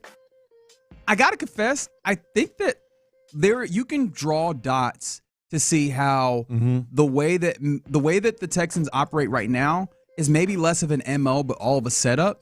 Because the time period that you're in right now, you have rookie deal quarterback. Yeah. You have flexibility, so you can afford to pay a little extra, pay early. But I think that that's making the most out of this time. Wanted to, we've really given them a lot of credit for the short deals and maybe helping to manage the relationships with agents and players. How much of that might be just we are on a shortened timeline until we're paying C.J. Stroud big money. And once we're paying C.J. Stroud big money, we don't want all this money on the books then. And then maybe you see a switch up in we've earned our goodwill from the way that we've done this, and maybe we can make more I guess cutthroats. Okay, I guess that's where I was trying to find a better, nicer way of saying it, but I think that's what it is. More cutthroat deals. Yeah. Then maybe you go more to all right, now we have to be a little bit more diligent on who we do pay based off of this, and maybe we have to be a little bit more early on letting guys or moving on from guys. I think that you could probably draw the lines between all the ways that they operate right now with contracts and stuff, not necessarily being their tried and true MO, but just a setup for when they get to that time. Yeah, I think that's what it is. I think, Caserio, obviously smart guy. He's going to be a little more cutthroat, like a lot of teams, because he has to be. Yeah. Because he has to be. Yeah, I don't even think it's a Patriots dynasty thing. Yeah, it's an NFL thing. Yeah, that's kind of how the game goes. And you see, he paid a lot of people early. I mean, I don't want to say early, but he paid Stingley, he paid early. Nico and stuff like that. And that Nico, we are circling around to him getting big money too. Yeah. So it seemed like it seemed like he's not really rolling like the Patriots did, where it's just like, well, we get all the production from you and peace. Yeah, go get paid. There's a difference between cutthroat and ruthless. I think the Patriots. It doesn't feel like a lot. I think who Patriots like pay big money to outside of just the typical Tom Brady. Right. And it seemed like he's not really doing that. These are my confessions. So Ohio State played Texas this weekend. Tomorrow. Yeah, I'm super excited about it. OH. He did his own. You knew we weren't going to do it. Yeah, y'all weren't going to do it. I ain't going to let y'all. Y'all ain't got to do it. But I got to confess, I was listening to Ron and Clint, I want to say a couple days ago. And I feel like they made a really good point about the game. This one of the biggest games probably of the year. But the first game of the year being a noon o'clock kickoff. And I'm like, man, I know they trying to pump up the whole big noon kickoff all that stuff. Well, I'm like, man, this is the game that should be under the lights, man. I understand it from their point where we trying to start the year off right, trying to get people in at noon, but keep them. That's what it is. No, that is a Fox thing. Yeah, right? They just want to keep them. This is where college football and the traditions of it runs up against, well, we're getting all this money from the TV, and so we do what the TV wants. Yeah. If actually, funny enough, in this particular instance, though, it's less of Fox. It's Texas's fault. And I say that somewhat reluctantly. However, apparently Ohio State asked for the possibility of playing on Sunday night. No NFL that you have to go up against. Fox is like, well, Sunday night, I can deal with that. Yeah. Texas apparently didn't want to go for it for a good reason, because they did not want to then have an artificially shortened week. Yeah. Because you get late tonight in Ohio, then you have to fly back. You don't get back until early in the morning. And just a night on game a Monday. in general. Yeah, but if it's a night game on Saturday, you're still in kind of the normal. More intense, more. Sure. People tend to be a little more drunk and hype, and quite possibly. Yeah. But this is the game, though, man. They don't want, especially when you have the opportunity to play on Saturday. Normally, they don't want to artificially shorten the week for the next week. I can hear that, but you're not wrong. Like, this game absolutely should be. This is the biggest game for tomorrow, and it's playing at noon. You know what, though? All that said, 11 a.m. Central. I'll take the night game, Clemson LSU. That's going to be pretty dang good. Clemson LSU at I think 6:30, 7:30, something like that. Yeah. These are my confessions. While still on the topic of Texas and Ohio State, I know you've probably seen this video. Big ups to Southwest Airlines for giving Lee Corso really touching tribute at the gate. He was about to get on the plane, and I was going to grab the audio, but it was like it was 3 long. minutes. I was going to do the same, but it was kind of long. And clearly the gate agent had dealt with him a lot, and he had a picture, and it's been years, decades of him going to the same gate for whatever flights and all that, which is kind of weird. But anyway, but as much as how's that weird? Because usually they have different. He doesn't go to Columbus, Ohio every week. You know what I'm saying? Different gates for different cities. But as much as I think that was really cool of Southwest Airlines, it was very much appreciated. Standing ovation from everybody there. They're making Lee Corso fly commercial. Lee Corso fly commercial. I think that's what Lee Corso does. And he can't even go like on a airline that has first class. Well, you remember that? You remember that college? He's going on Southwest. Love him. Hey, he's other people, man. He's just like me. Southwest for 30 years. Hey, he's just like me. You remember College Game Day? College Game Day has a private jet sponsorship that they fly in their special guest pickers on. A dog flies on a private jet. That's true. They fly a dog on a private jet with Kirk Herbstreit. And Lee Corso's sitting there, in the B line or whatever it is. the second group or for what it was. John Lopez. How old is Lee Corso? I believe he's 90, isn't he? You think you're going to tell Lee Corso to do something that he don't want to do? But just say hey. But sometimes you got to do that. You don't think that they did offer? Lee Corso has been flying Southwest for literally 40-something years. He's in doing this. Lee seems like the type of guy that's like, no, I don't want to bother y'all. No. I'm good. I got But this. at some point, hey, Lee, you can go straight to the airplane. No waiting. We'll fly you straight. You want to fight with that old man? You really want to fight with that old man? Let me try to localize it. Let's say Lopez is 90 years old, and I got a private jet and all this other stuff, and Lopez is like, nah, I don't want to. I'm like, nah, come on, you coming with me? Yeah, at least for this last game. This is the last one. That too. Like even the last game, you're gonna go on. This not a whole year, man. Like this is commercial. One last game. Just roll with me. And then you listen to Corso be like, I've done it this way to all. Man, I've done it this way, and it's worked for me all that time. I'm not changing on the last one. In fact, Lee Corso, he keeps an office with the Ticonderoga Company. Yes, the pencil people, because pencils matter to him. As recently as the last couple of years, you think he was working at the Ticonderoga? He is a man of habit. And he is a ornery old man, as most old men are. And I have a hard time believing that you were going to get him on any ass other in flight. his private jet and stop playing with me, man. And by the way, Figgy, I'd be going every game private jet with you, man. I was like, you said you wouldn't have to fight Lopez. I was like, no, you're not. Yeah. I was amazed that the guy is sitting there like with boarding group number 2. And a great point. Imagine all the miles that Corso accumulated. Oh my gosh, yes. That might have been the reason why he took Southwest to begin with. He was like, hey, I got these miles, though. I've been going for years. I'm going to use these. Miles over a private jet? Show you he ain't really bougie like that, man. He's other people. Lopez, with the amount of age that you have, you really don't get old folks. They love getting over. Free stuff. I got this coupon, baby. Yeah. I'm going to use this coupon. All right. Somebody said it'd be hilarious if Lee is in Group C. He might like it that way. Group C, middle C. Got him sitting in the middle. All right, you're in the loop here on Sports Radio 610. Let's keep the college football fun happening and going because coming up next, let's get into our John Lopez's college football headline of the week, headed into week one college football. The time is here, and we'll do it next. Coach D'Amico shared his thoughts.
.610 presents In the Loop with John Lopez and Reggie Atatula. All right, happy Friday to you. You're in the loop right here on Sports Radio 610, and we're headed into week one college football. We on this program are very, very pro college football. We got an Ohio State fan over there. We got a Texas A&M Aggie fan, a Kansas State Wildcat fan, and a fan of college football just all the way around, including you also. And so what we've gotten accustomed to doing is turning to the newspaper man himself, John Lopez, and getting his college football headline of the week. And so let's dive into that as we preview the college game slate presented by Walmart. Lopez, what is your college football headline of the week? Burning Question Saturday. Okay. It's Burning Question Saturday, and there's a lot of reason for that.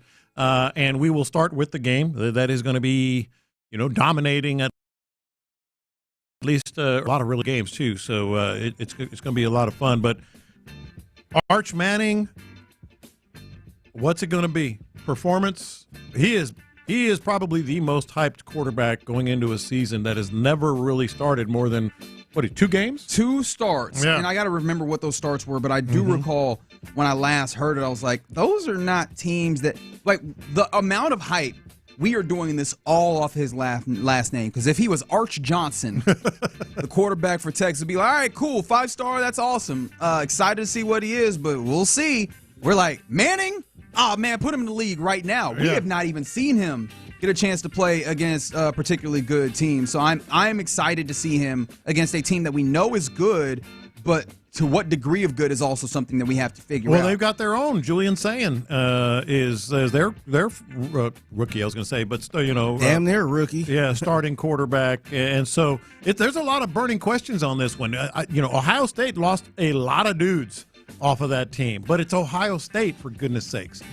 Texas, they're loaded. Still put together from last year. They're loaded, but I think there's some questions, burning questions about their offensive front. Maybe not their defensive front, but their offensive front. That's the one. Yeah. That's the one. I think we talked about this a few weeks ago. One of the things that Sark, the reasons why I can believe him bringing Texas back, the joke that we've always had, the shout out to Sam Ehlinger for creating that one, right?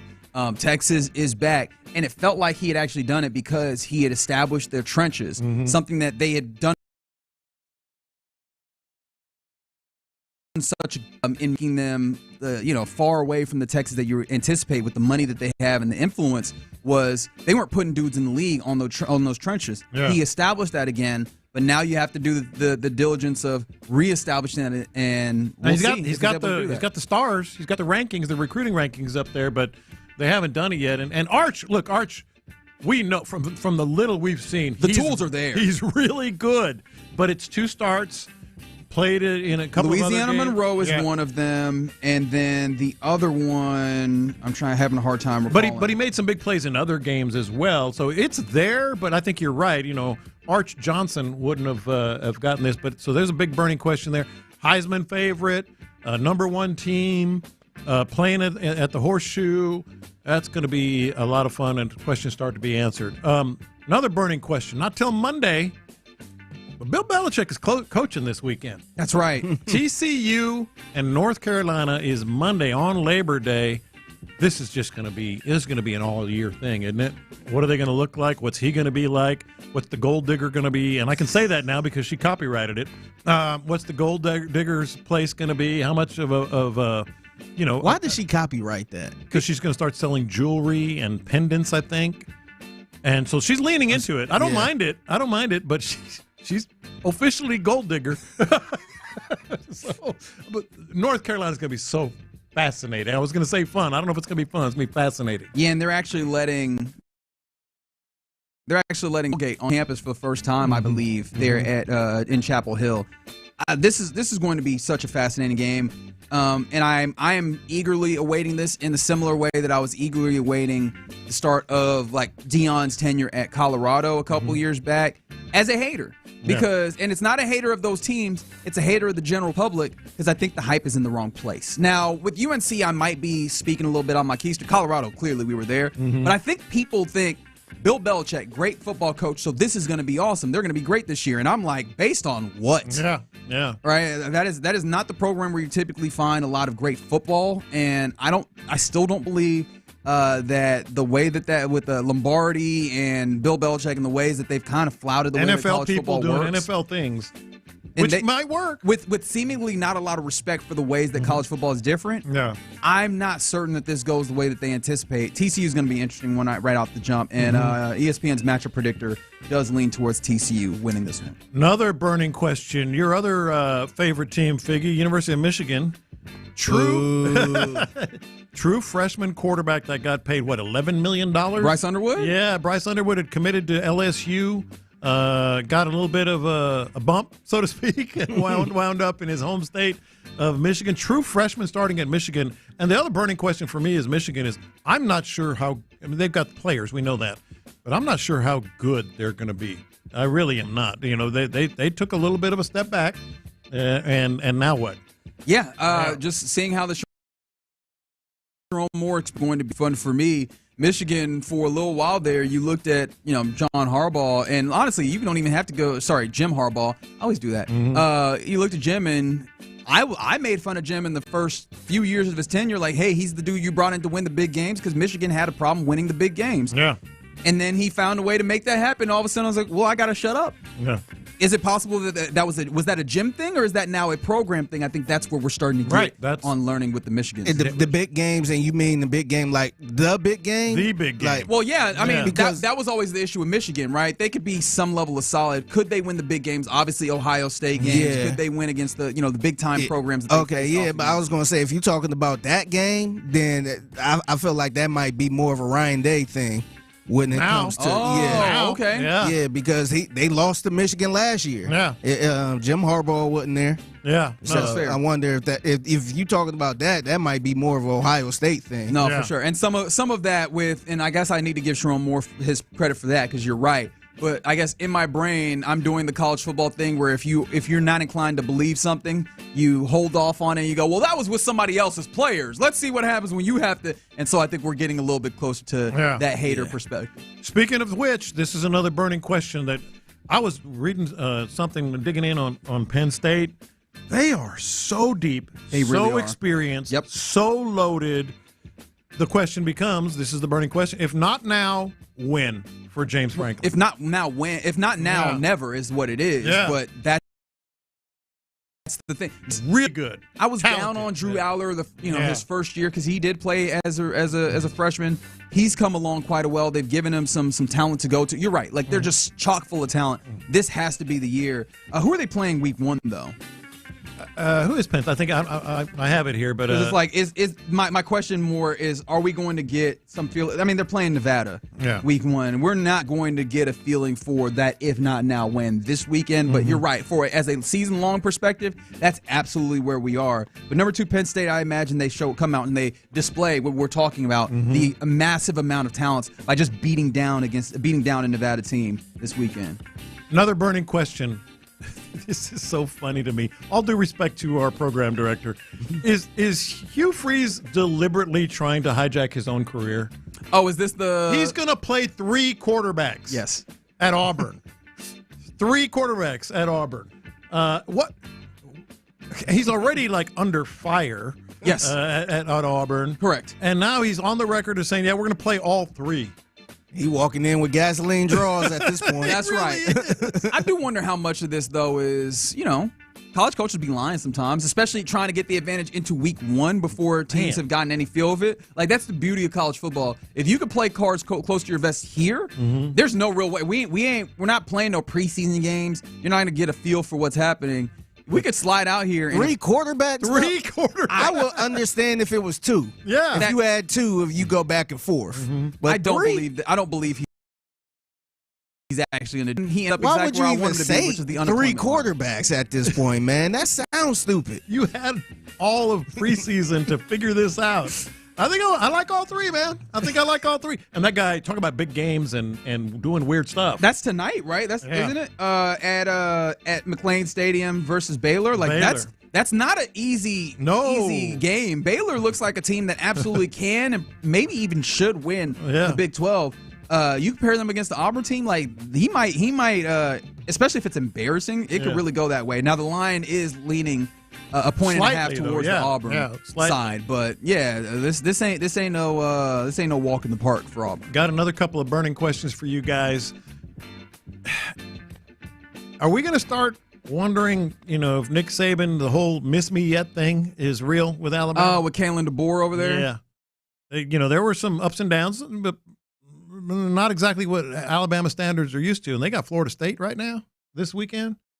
Florida State's not great, but they're no chump. He's got to have a huge year. I think so, right? Like just Alabama in general without the Nick Saban backdrop. you don't get very long to not give us what we asked for, which is 10, 11 wins. Like, we might be able to buy by 10. You know what I mean? Like, that is what Alabama is. Those people are mad, but that's because their state identity is based off of Alabama football being good. Yeah. And so that's the standard. I mean, they fired Bear Bryant, for God's sakes, right? Who the hell are you? And so, but with that being said, good coach, and I think that now there's a little bit better circumstance for him with them coming in at number 8. We'll see if that actually lines up, and you'll get a good taste of it very early on. And I got one more that I definitely want to get to here. That's a 2:30 game tomorrow. Yes, because this last one is more on the field. There are some burning questions that need to be answered. Notre Dame, Miami, LSU, Clemson. I mentioned it earlier. Are the Tigers the LSU Tigers, are they for real? Is Clemson for real? They say this is the best team they've had since the Deshaun Watson years. Notre Dame, a lot of guys back there too. Are they going to make a run? And then Miami, the two best games outside of Texas and Ohio State. There's some burning. Which two of these four is going to make a statement early on? Yeah, and I think one of the big ones is Mario Cristobal going to overcome some of his on-field coaching errors, because he's a great recruiter and program builder. Is he going to be an on-field coach, or better at least? I don't know that he'll ever be a great one. Man, a very, very fun weekend that we'll have a chance to talk about when we get back on Tuesday, but a huge, huge week 1 in college football. And appreciation again to Walmart for presenting that college weekend game preview here in the Loop on Sports Radio 610. But coming up next, 2025 is the year that we're in, a quarter century in the new millennia here. The Ringer put out their 100 best sports moments of the quarter century, and I wanted to localize that a little bit. What is the Houston's best sports moment of the 21st century? 713-572-4610. Let's talk about it next. The countdown is on. 3, 2.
610. The Texans play here. An Odyssey sports station.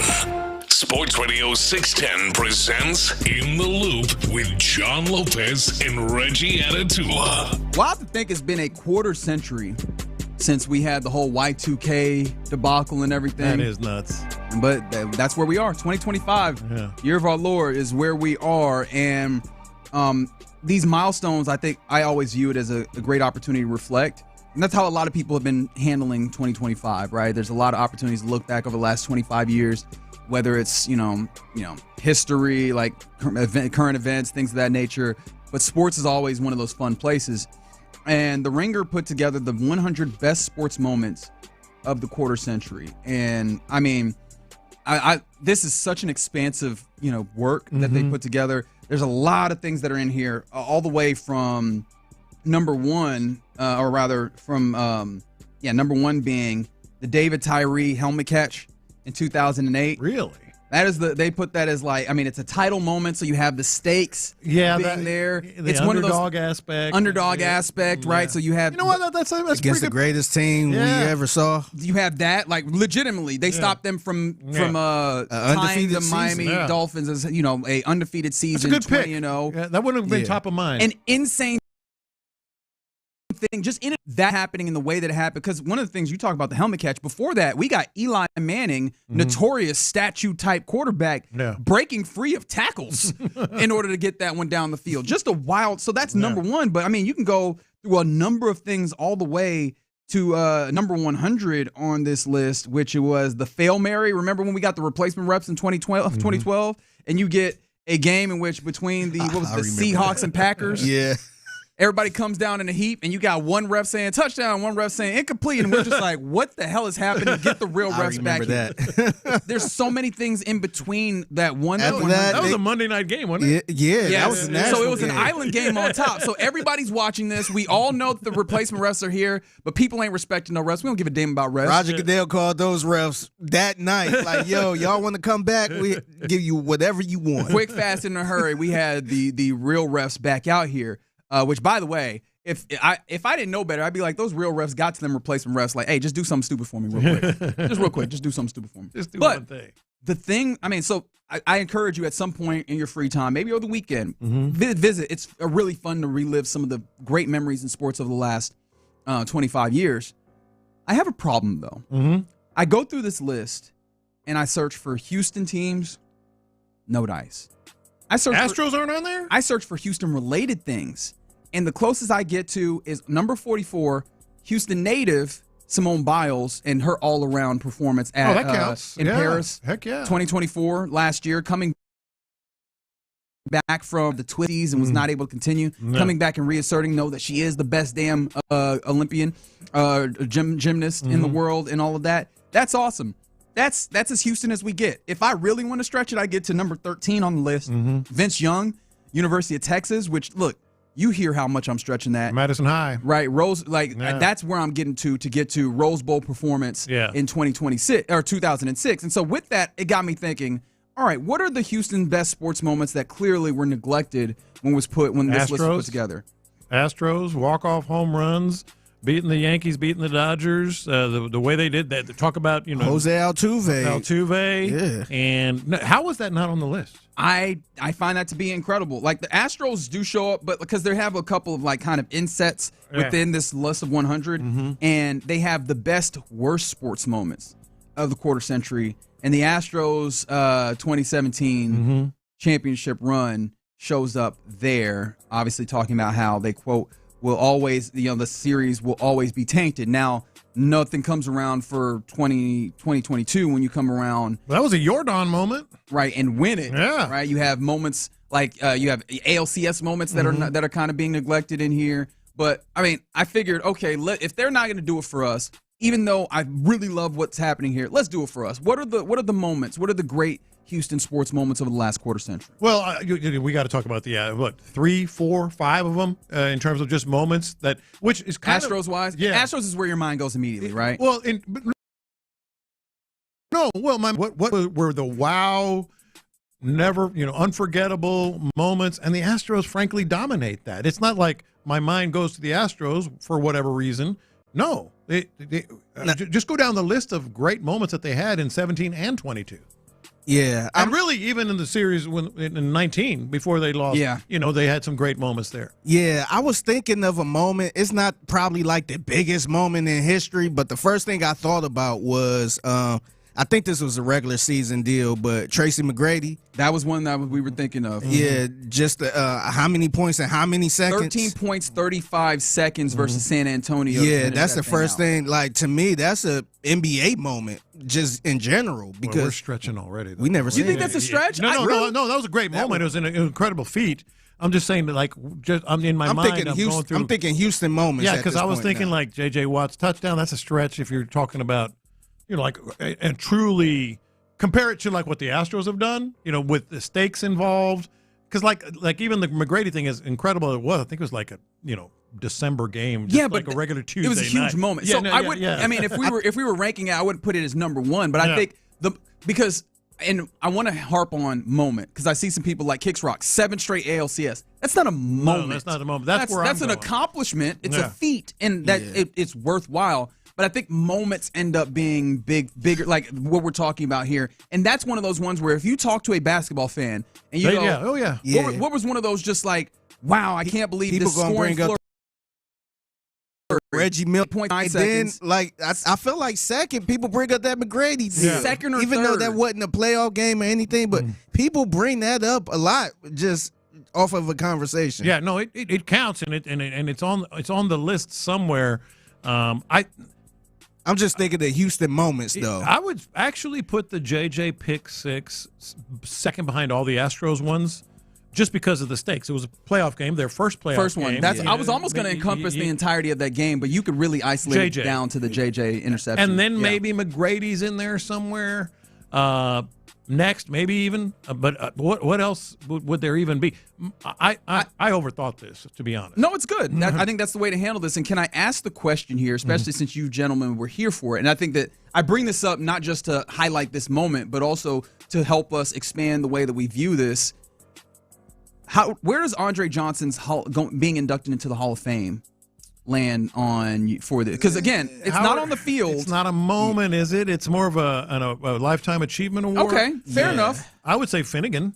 Yeah, that's absolutely one. Yeah. It's one of those things that captured the imagination of the entire American sports watching public. It's one of those things that you can get like 3 words in and people are like, oh yeah, I remember that. I know where I was. That was such a fun moment. Like the people have their oral histories about this. We can make jokes off of it. I think that it very much has that kind of standing power.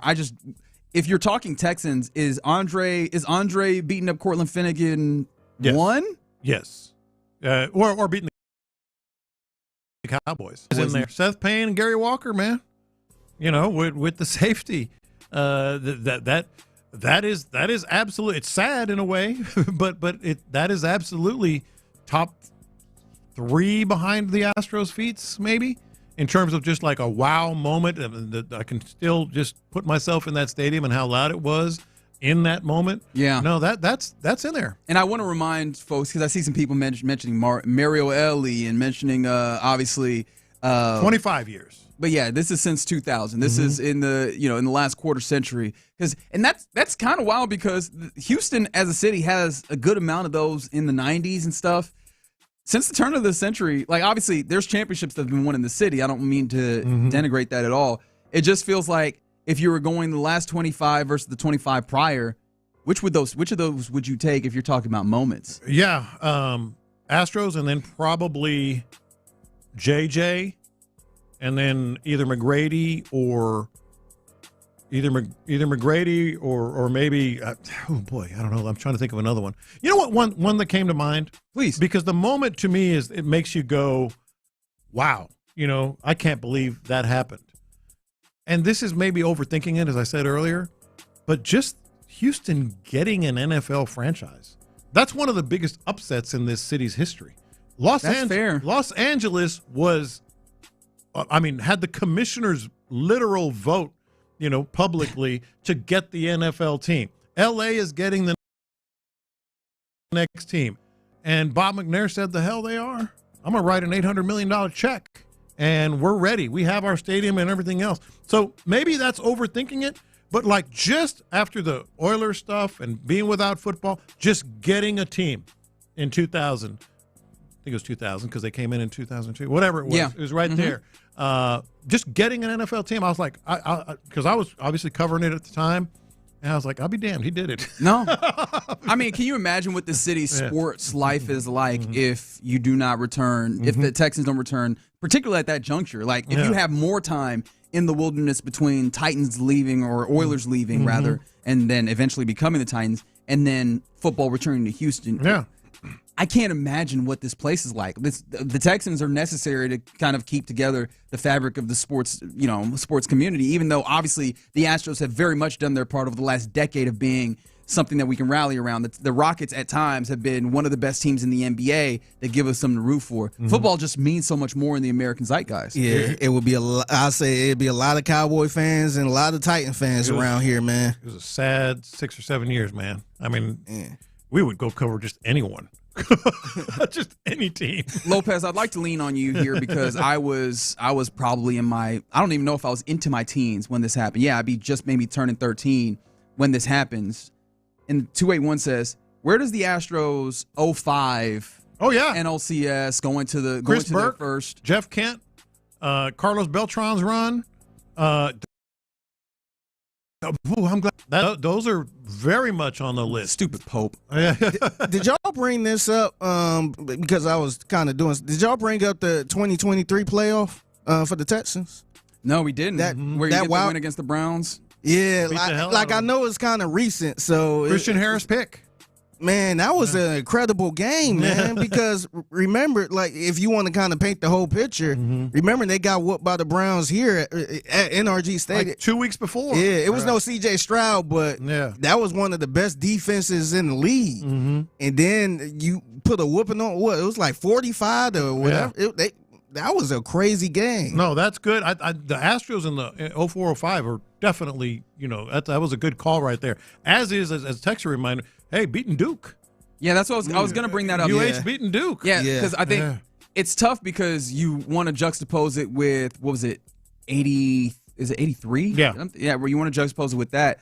But just for the University of Houston in general, reaching back to that space, and I know that it ended in a way that was heartbreaking, but getting back to that space matters. And with that, I mean, maybe you could just make the run into your moment. If you had to pick a game, is it Elite Eight versus Purdue, or is it Final Four versus Duke? It's got to be Duke, even though the Purdue game ends with the big finish. Incredible. But, by all rights, Duke should have won that game. They were everybody's favorite. It was just, obviously U of H was incredible. I'm not saying anything else. But that was a game where Duke with and everything else with Cooper Flagg and all that. No, I think that's the game where you actually said, as I mentioned ago, I'll be damned, they're going to win the national championship. I do love this. 713 T-Mac dunking on Sean Bradley is hilarious. Roger Clemens coming to Houston. Interestingly enough, there's some people throwing up some negative ones in here. The Rosencopter comes up. This is fair. And then someone also mentioned the Chris Paul getting hurt, or I saw someone mention 20-something missed three-pointers. Oh, gosh. 28? I think it was 27. 27? Yeah, it's 27. Yeah. I was like, don't add extra missed three-pointers. It hurts enough. How do you feel about this one from the 281? And I don't think that they're wrong. I just wonder, what is our policy? Because I don't know that we've discussed what our policy is on this. Deshaun Watson's play to beat the Bills, just a fantastic, incredible play in overtime to solidify a victory. That was a good. That was a good performance, man. Nah, I remember that play. Remember he threw the ball. I forgot who that running back was. That didn't really get that much playing time. Yeah. But he was running his ass off, man. that was a good performance, man. No, it was. I'm just like, I get it, but that was a good performance. Yeah, it's funny because I saw someone talking about it recently. Like, if C.J. Stroud is able to, get this Texans team beyond, the divisional round, does he instantly become the best quarterback in Texans history? Yeah. And someone was like, I know that we don't feel great about this. It might have been DJ Bieniemy, actually. I know we don't feel great about mentioning him, but, number 4 still has a pretty good claim, I guess, claim to that title if he really wanted to. So, yeah, that's oof. But, yeah, man, I did find it interesting. It's a really good piece. I mentioned it was the helmet catch was one. The block, the LeBron James chase down in 2016 shows up. That was 2? That was 2. Number 3 was the bloody sock. Oh, brother. That was staged. Oh, good. So, I think that kick 6 comes in at 5. Like, there's a lot of great. How come the blood never faded, huh? Anybody ever look into that? It was always bright red the whole time. What happens when you bleed on a sock? Doesn't it fade and get dark, like almost brown? I don't know. Bright red the whole time. I try to avoid bleeding in my socks. I bleed in my socks all the time. Somebody mentioned World Series, the World Series combined no-hitter comes up. Some other things coming. Verlander's first start after Hurricane Harvey. That's a great answer, actually. Yeah. So keep coming in with those. But, yeah, I encourage you, go read the Ringer piece. It was very fun to get a look at. Great moments of Houston sports history over the last 25 years. It was fun to go down memory lane. 713-572-4610. You're in the loop right here on Sports Radio 610. And what's always fun is checking in with Figgy for the mixtape. What you got? Yeah, so I got a wild story about a dad who faked his death. And I got the full story on how this happened and why he did this. I mean, child support ain't that much, is it? All right, let's do that next. The Texans' initial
National Association of Broadcasters selected Sports Radio 610 as one of 5 nominees for Sports Station of the Year. And we couldn't do it without you. Thanks for listening. Thanks for interacting. Thanks for making us not just Houston's sports leader, but one of the best stations in all of the country. Houston's Marconi-nominated sports leader is Sports Radio 610. Hey, it's Rick Kamla. Pass the aux cord and crank up the volume. Figgy Fig's in the driver's seat. Sit back, relax, and enjoy the ride. It's time for Figgy's Mixtape on Sports Radio 610. Yes, it is the mixtape in the loop, Sports Radio 610. It's your man, Figgy Fig, holding it down on a Friday. Happy Friday to everyone out there. Real quick, I got to give a special shout out to my guy Bob, Larry, Greg, and my man Rick. So remember we did the radiothon, the Reggie and Ron radiothon. Yeah. And we had the different dinners you could auction off to. Mm-hmm. And shout out to Kevin Cormier's out there, Cormier's Kitchen in Spring. He hooked me and B. Scott up. He said, "Hey, let's get Figgy and B. Scott in on this and for dinner." So Rick is the one that he went out there yesterday, kicked it with him. How was it, man? It was good, man. Good. It was good. I had a nice little po' boy. Po' boy was real good. Mm-hmm. Yeah, I might have to go back out there, man. It was good. It's well worth the drive. Y'all have some good fellowship conversation out there? Yeah. No, they were cool. They are some diehard listeners too. They remember something that happened years ago. Like, oh, I love that. Years ago, they brought up. Remember the time I recorded my wife and said I was going to change my government name to Figgy? Oh, yeah. And she was like, absolutely not. she was so mad. I might have to find that audio one day and just replay it. But salute to them, man. And like I said, they did something for a good cause. No, we appreciate it. And just want to give them a shout out. Shout out to Cormier's Kitchen for jumping in on that. Yeah, man. Nah, I mean, Houston Food Bank.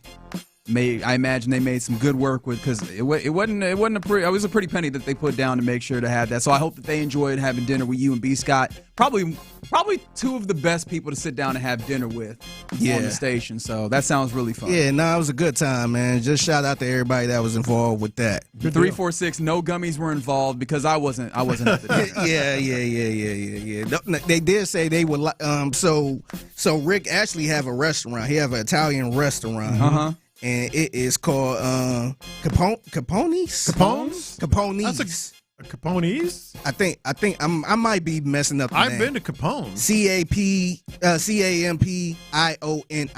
it's an Italian. Oh, okay. It's an Italian restaurant. I actually been there before. Me and my wife. He said, "Come through." All right. And I told him I'm gonna have to bring y'all too, so we can come through. You twist my arm. Yeah.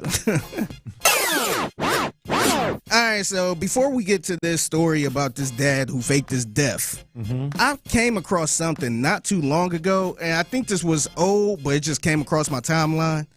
But it's nothing better than a good old high-speed chase. Oh, yeah. I like watching a good high-speed chase, especially if it don't cause any big issues or anything like this. High-speed chase is, I would argue, the best live programming outside of sports.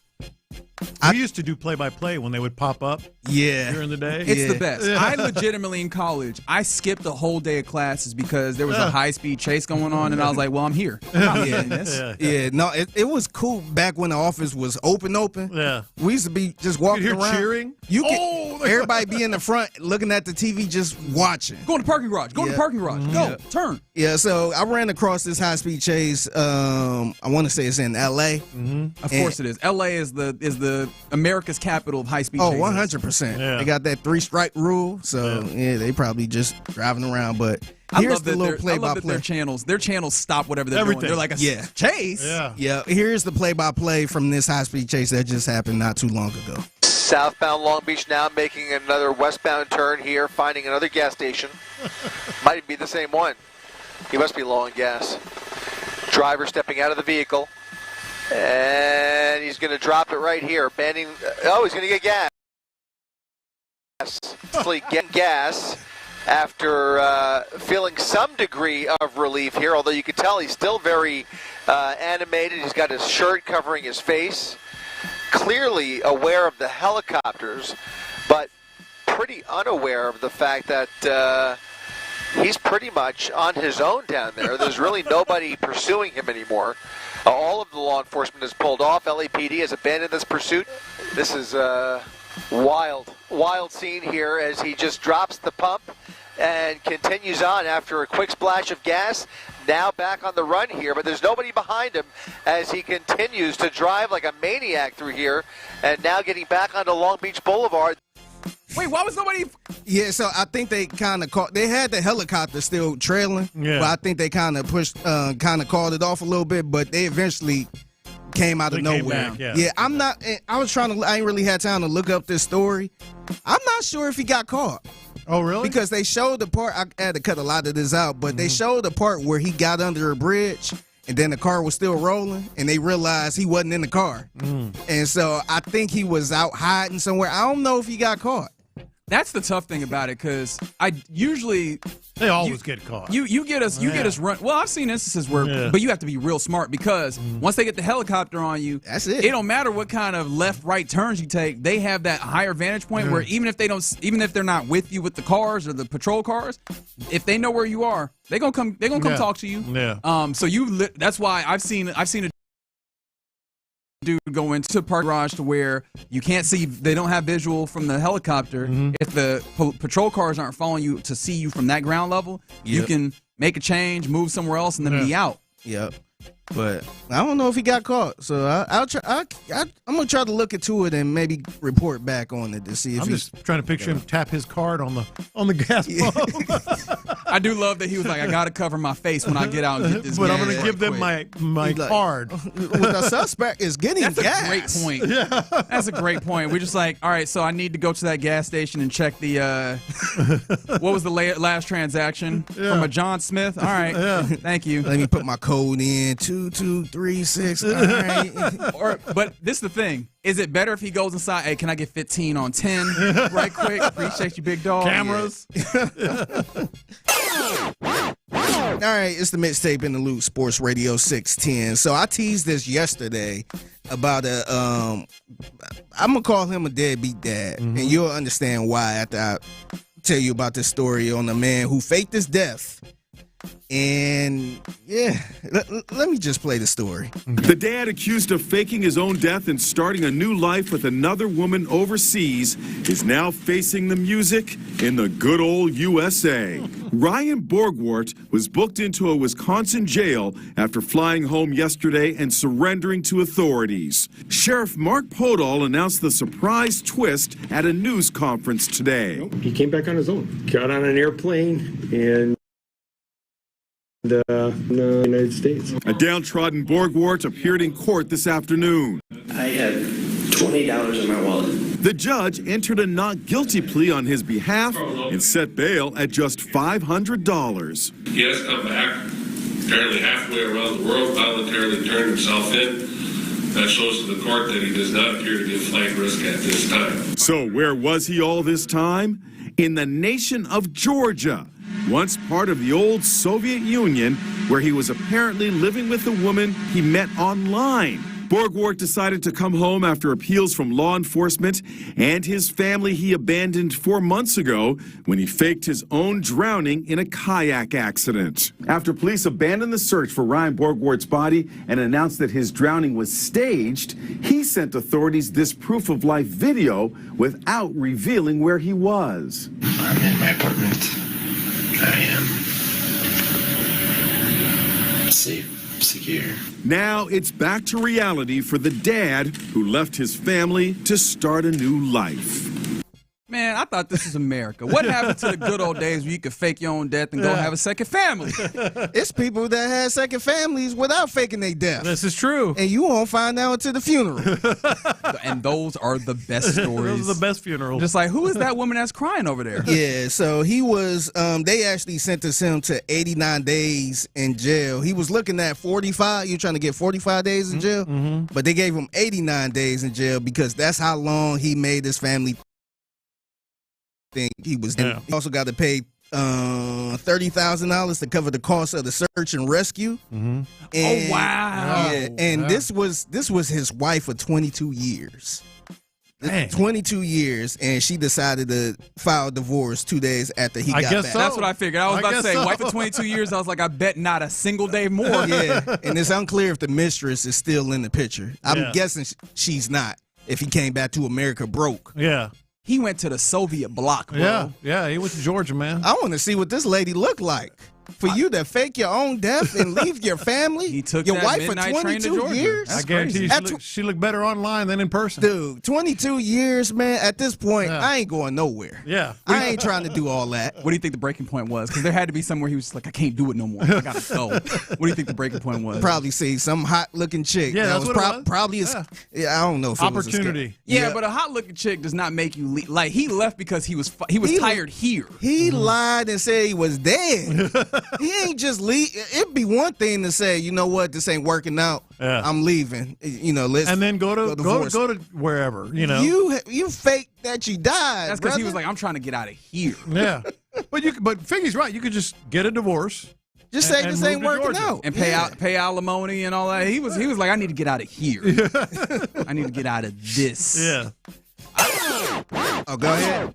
What you was gonna say? I was gonna give him an A for creativity. Yeah, that's right. That was a lot going on, man. You came back broke, but yeah, it's the mixtape in the loop. Sports Radio out of here on this. So the regular season about to start in the NFL next week, and I'm glad preseason is over because sometimes we get a little fatigued of just watching these backups playing, and we know damn well they ain't gonna play for real, especially when it comes to the quarterback position. Unless you're living in Cleveland, Ohio, and where that backup situation is the topic of all topics. Of course. And let's go to Cleveland right now. This is 850 ESPN Cleveland with a guy by the name of Tony Rizzo and Tony Grossi, who's pretty much the John McClain up there. I think they pretty good friends too. Yeah, he talk about Tony Grossi all the time. And a little backstory on Tony Grossi. This is the guy that Shedeur Sanders walked up to when I think it was after the first preseason game and said, "Why you don't like me, man? You don't never say anything positive to me."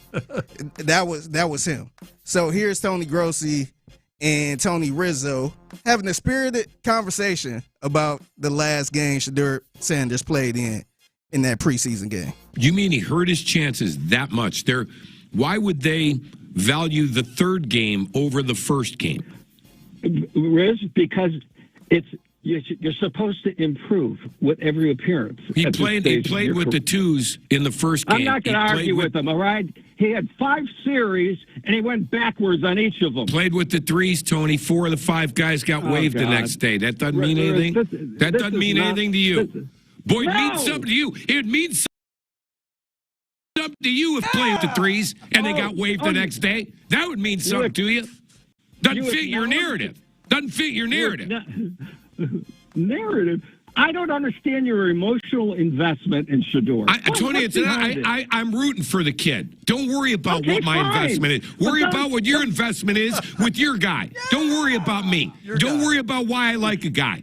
I think that kid can play better than Dylan Gabriel. I said it before the draft, and I'll stick to it. I think he got a raw deal here in Cleveland. End of story. That's how I feel. Don't tell me how to feel. Don't tell me how to feel. This is like kind of recent. This was a couple days ago, and we still argue about the backup quarterback situation. It's Shedeur, though. It's also, I mean, it's what's there to talk about for that team. I'm sure. I feel like both of them. Much. Both of them came in to fight. Yeah. I don't know that this kind of been brewing on for a long time. It sounds like they don't even like each other. Tony Rizzo is a big Shedeur guy, and I want to say I don't know if Grossi is a Gabriel guy or just anti-Shedeur. Yeah. But they go at it all the time now. It's getting worse now. There's clearly merit to the idea that, hey man, Shedeur was playing behind a very bad line. Oh, sure. It was very clear.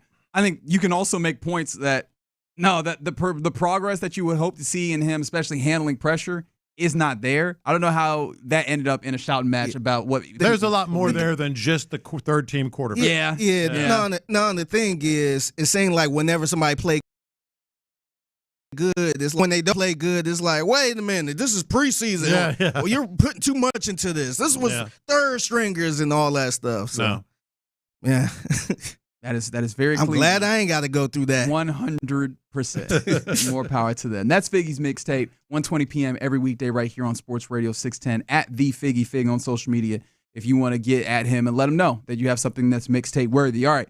Coming up next, we get ready to hand things off to the fellas of the drive. But before we get there, I think it's time to draft a weekend with a full slate of weekend activities. But also, I want to return to, you mentioned camp being over. I want to return to some of the questions that we had going into camp and our pet cats. Whatever happened? How did that end up for us? What did we have our questions answered? Let's talk about that next. Coach D'Amico shared his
Spice sounds like this.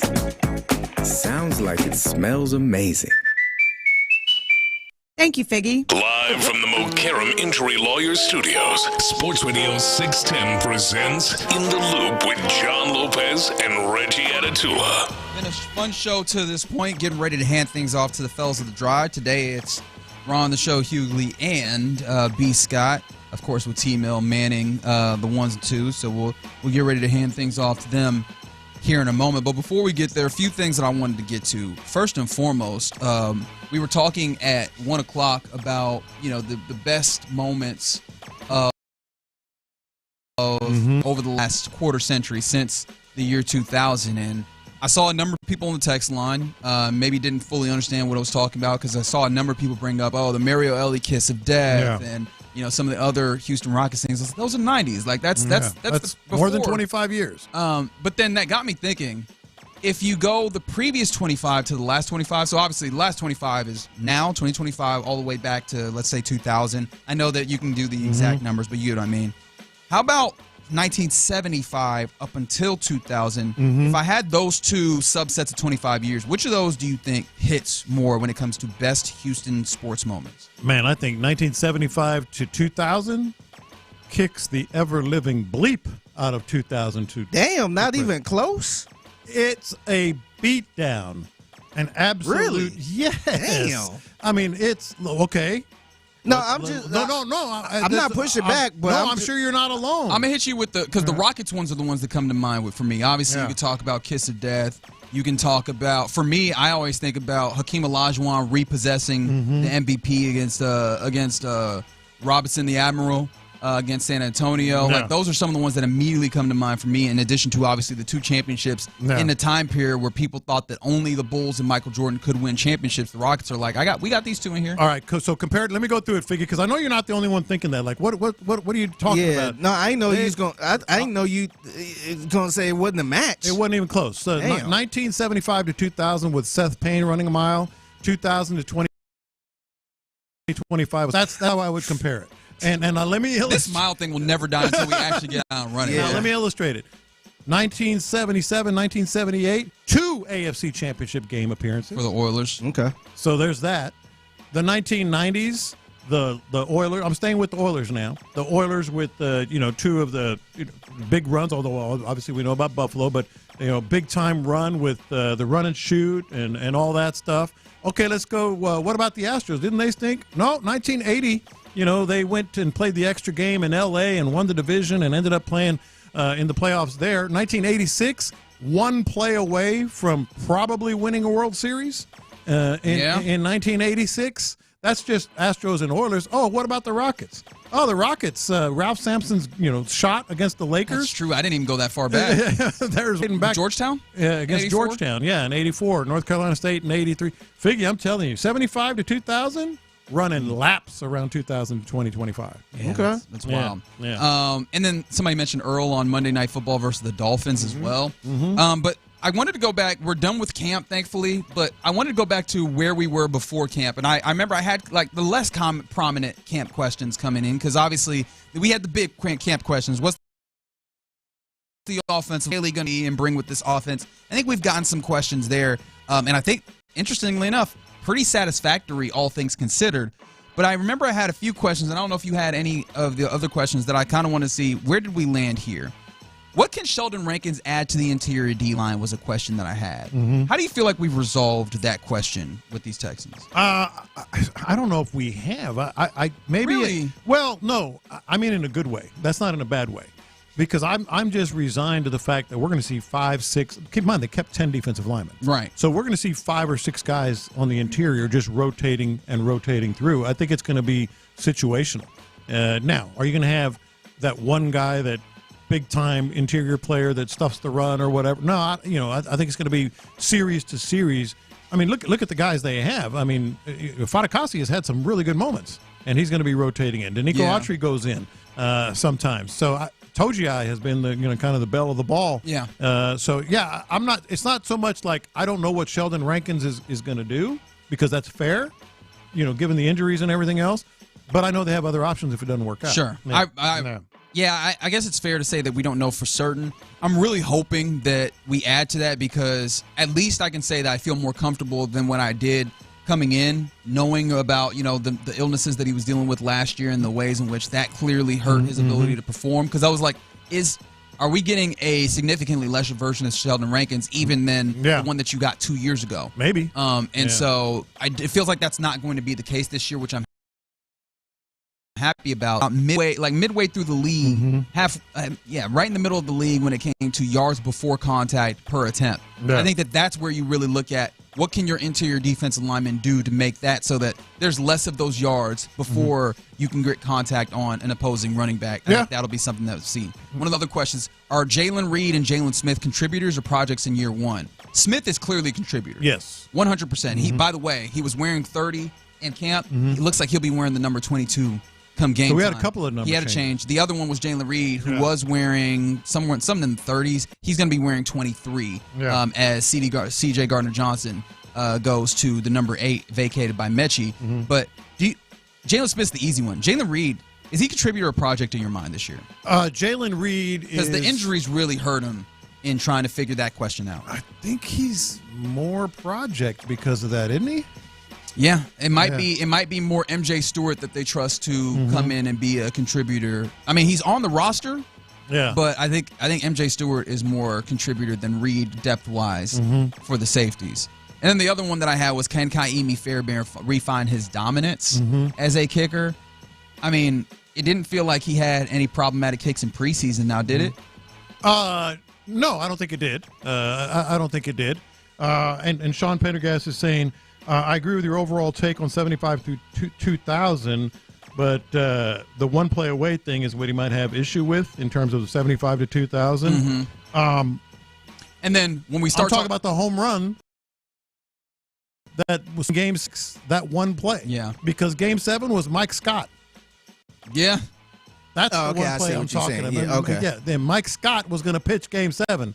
They're still trying to figure out how to hit And then if we start, this is where I think I can maybe even outside of that give you a little bit more separation, which is when we start getting Houston adjacent or Houston locals. You got Carl Lewis.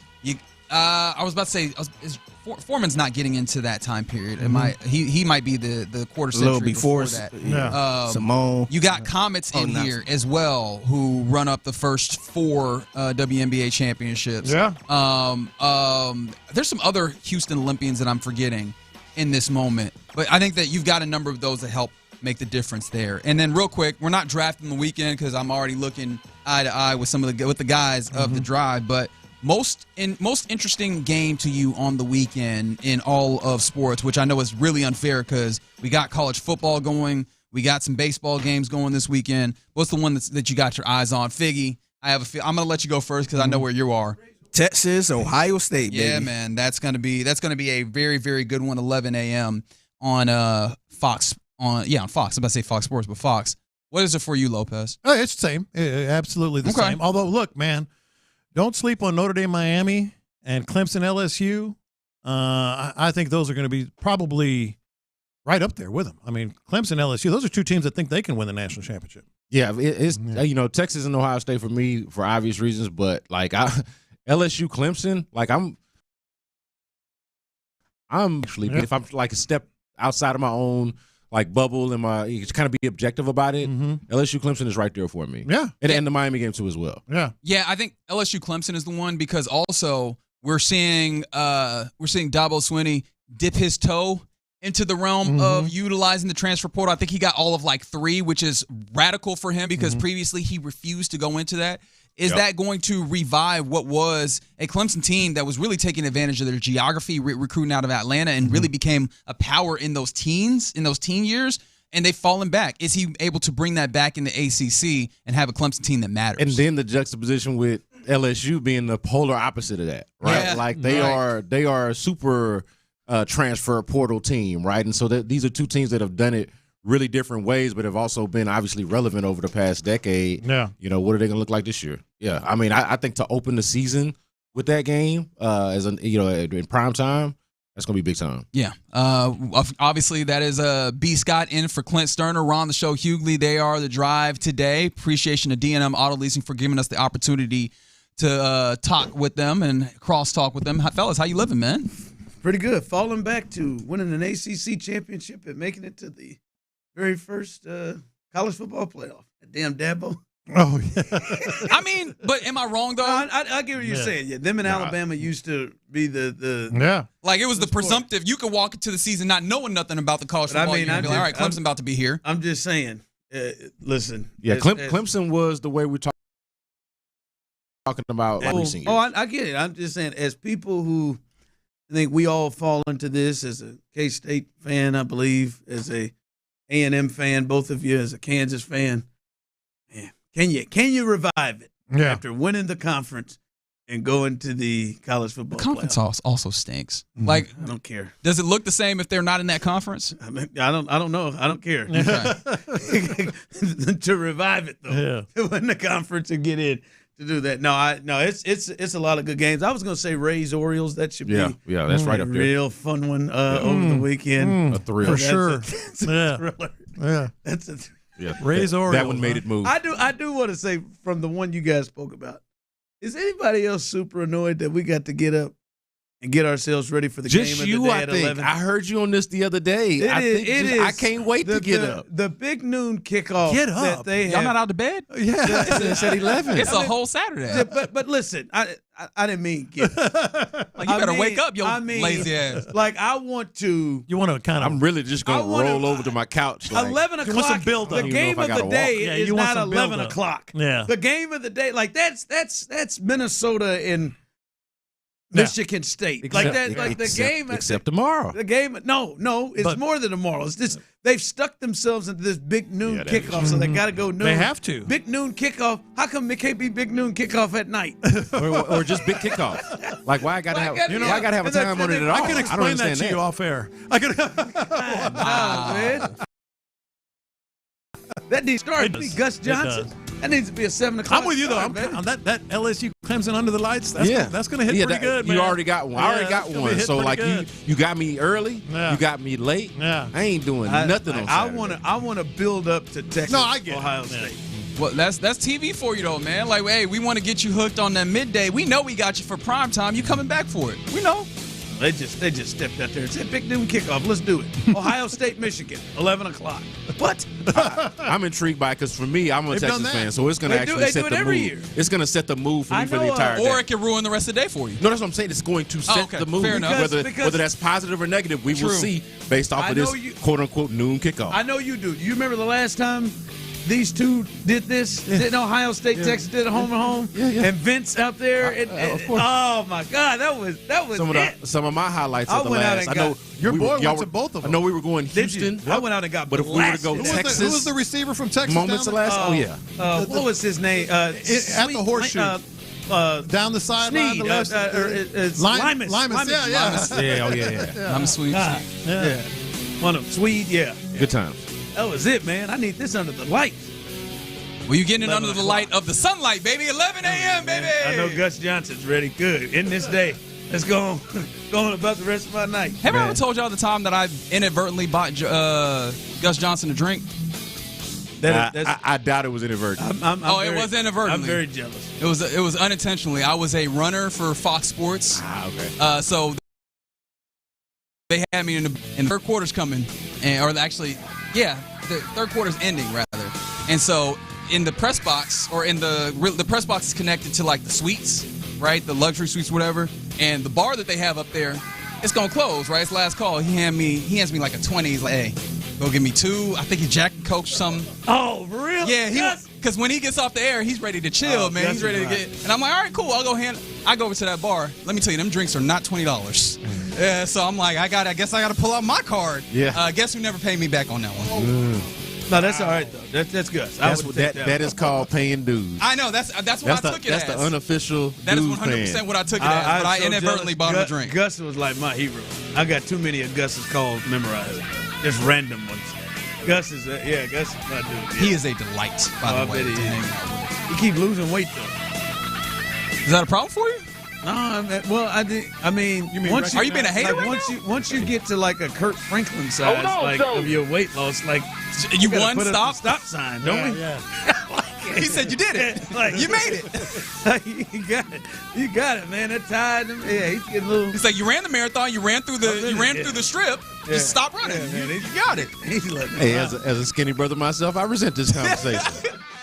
We're doing just fine. He tried to go past you, though. Yeah. While we're speaking about weight, this is what I decided to leave you with. It's a Friday before Labor Day weekend, so keep that in mind. The fellas were playing Ocho Cinco and Shannon Sharp talking about Watson got drafted out of Florida, got drafted to Tampa Bay, dude, 450 pounds, right? Yeah, he got sliced. And, he gets cut, and obviously you can't play at 450 apparently in the NFL. Is it? Can he do the Ozempic thing?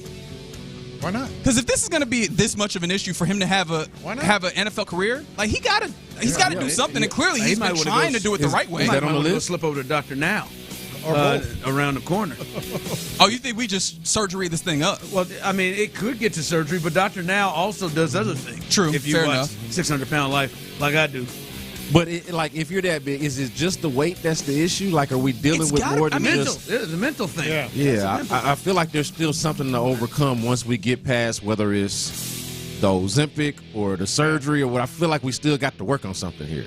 No, probably, but I mean, the thing that's clearly because he's played football. He played football 450 at Florida, but clearly that's not sufficient for the NFL or whatever. We got to get to where we can cash these checks, right? Like, just whatever I can get to get on the field, we will work on those other things as we go. Yeah, that's rough living. That is rough living. Better get on here, Dr. Now. First thing I did when I moved here, I said, I got to find out where this is. And then I found out, and I saw they got a Chinese buffet across the damn street from that was it for you? You got to be kidding. That's how effective it is. You got to resist temptation. You sense mental, right? I know they didn't left that office and walked in and ran their ass over to this buffet. That's how they get you. That's how they keep the return business. No, that's how they get the return business. My man be so They're mad challenging you. Are you real? Are you really about it?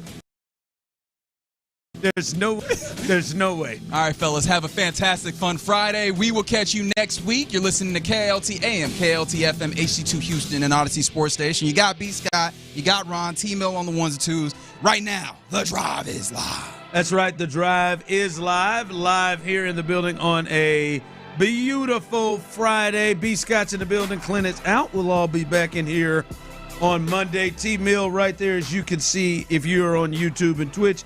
If not, you need to hit YouTube and Twitch and do your thing and hang out with us. You can message with the community there. As always, I see you, Kick Rocks. I see you, Rick. I see you, Pyro. I see you, Ken Net. I see you out there. Brandon, I see you.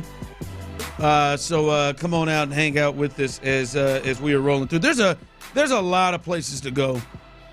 We were absolutely taken by storm yesterday during the middle of the show when the news of the day, Micah Parsons, and we'll have to maybe touch some of that a little bit later now that we've had a little time to digest this, and get our thoughts on this. Yeah, I think I'm even still processing. I'd like to process it with you and the audience still. I think yesterday I thought more about the Cowboys. I'm kind of thinking more about even the Packers and the league overall and all of the different domino effects from that. So, I'm still thinking about Jerry. I'm still, because Jerry spoke afterwards.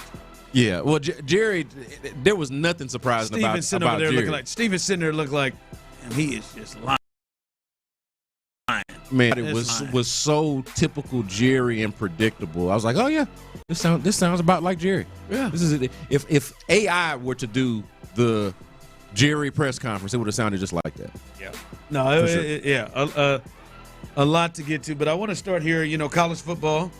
It's been official. It started last night. I got to chill at the crib and doing some stuff and watch a little Cincinnati and Nebraska. Shout out to Taylor Swift and Travis Kelce who made their way out there.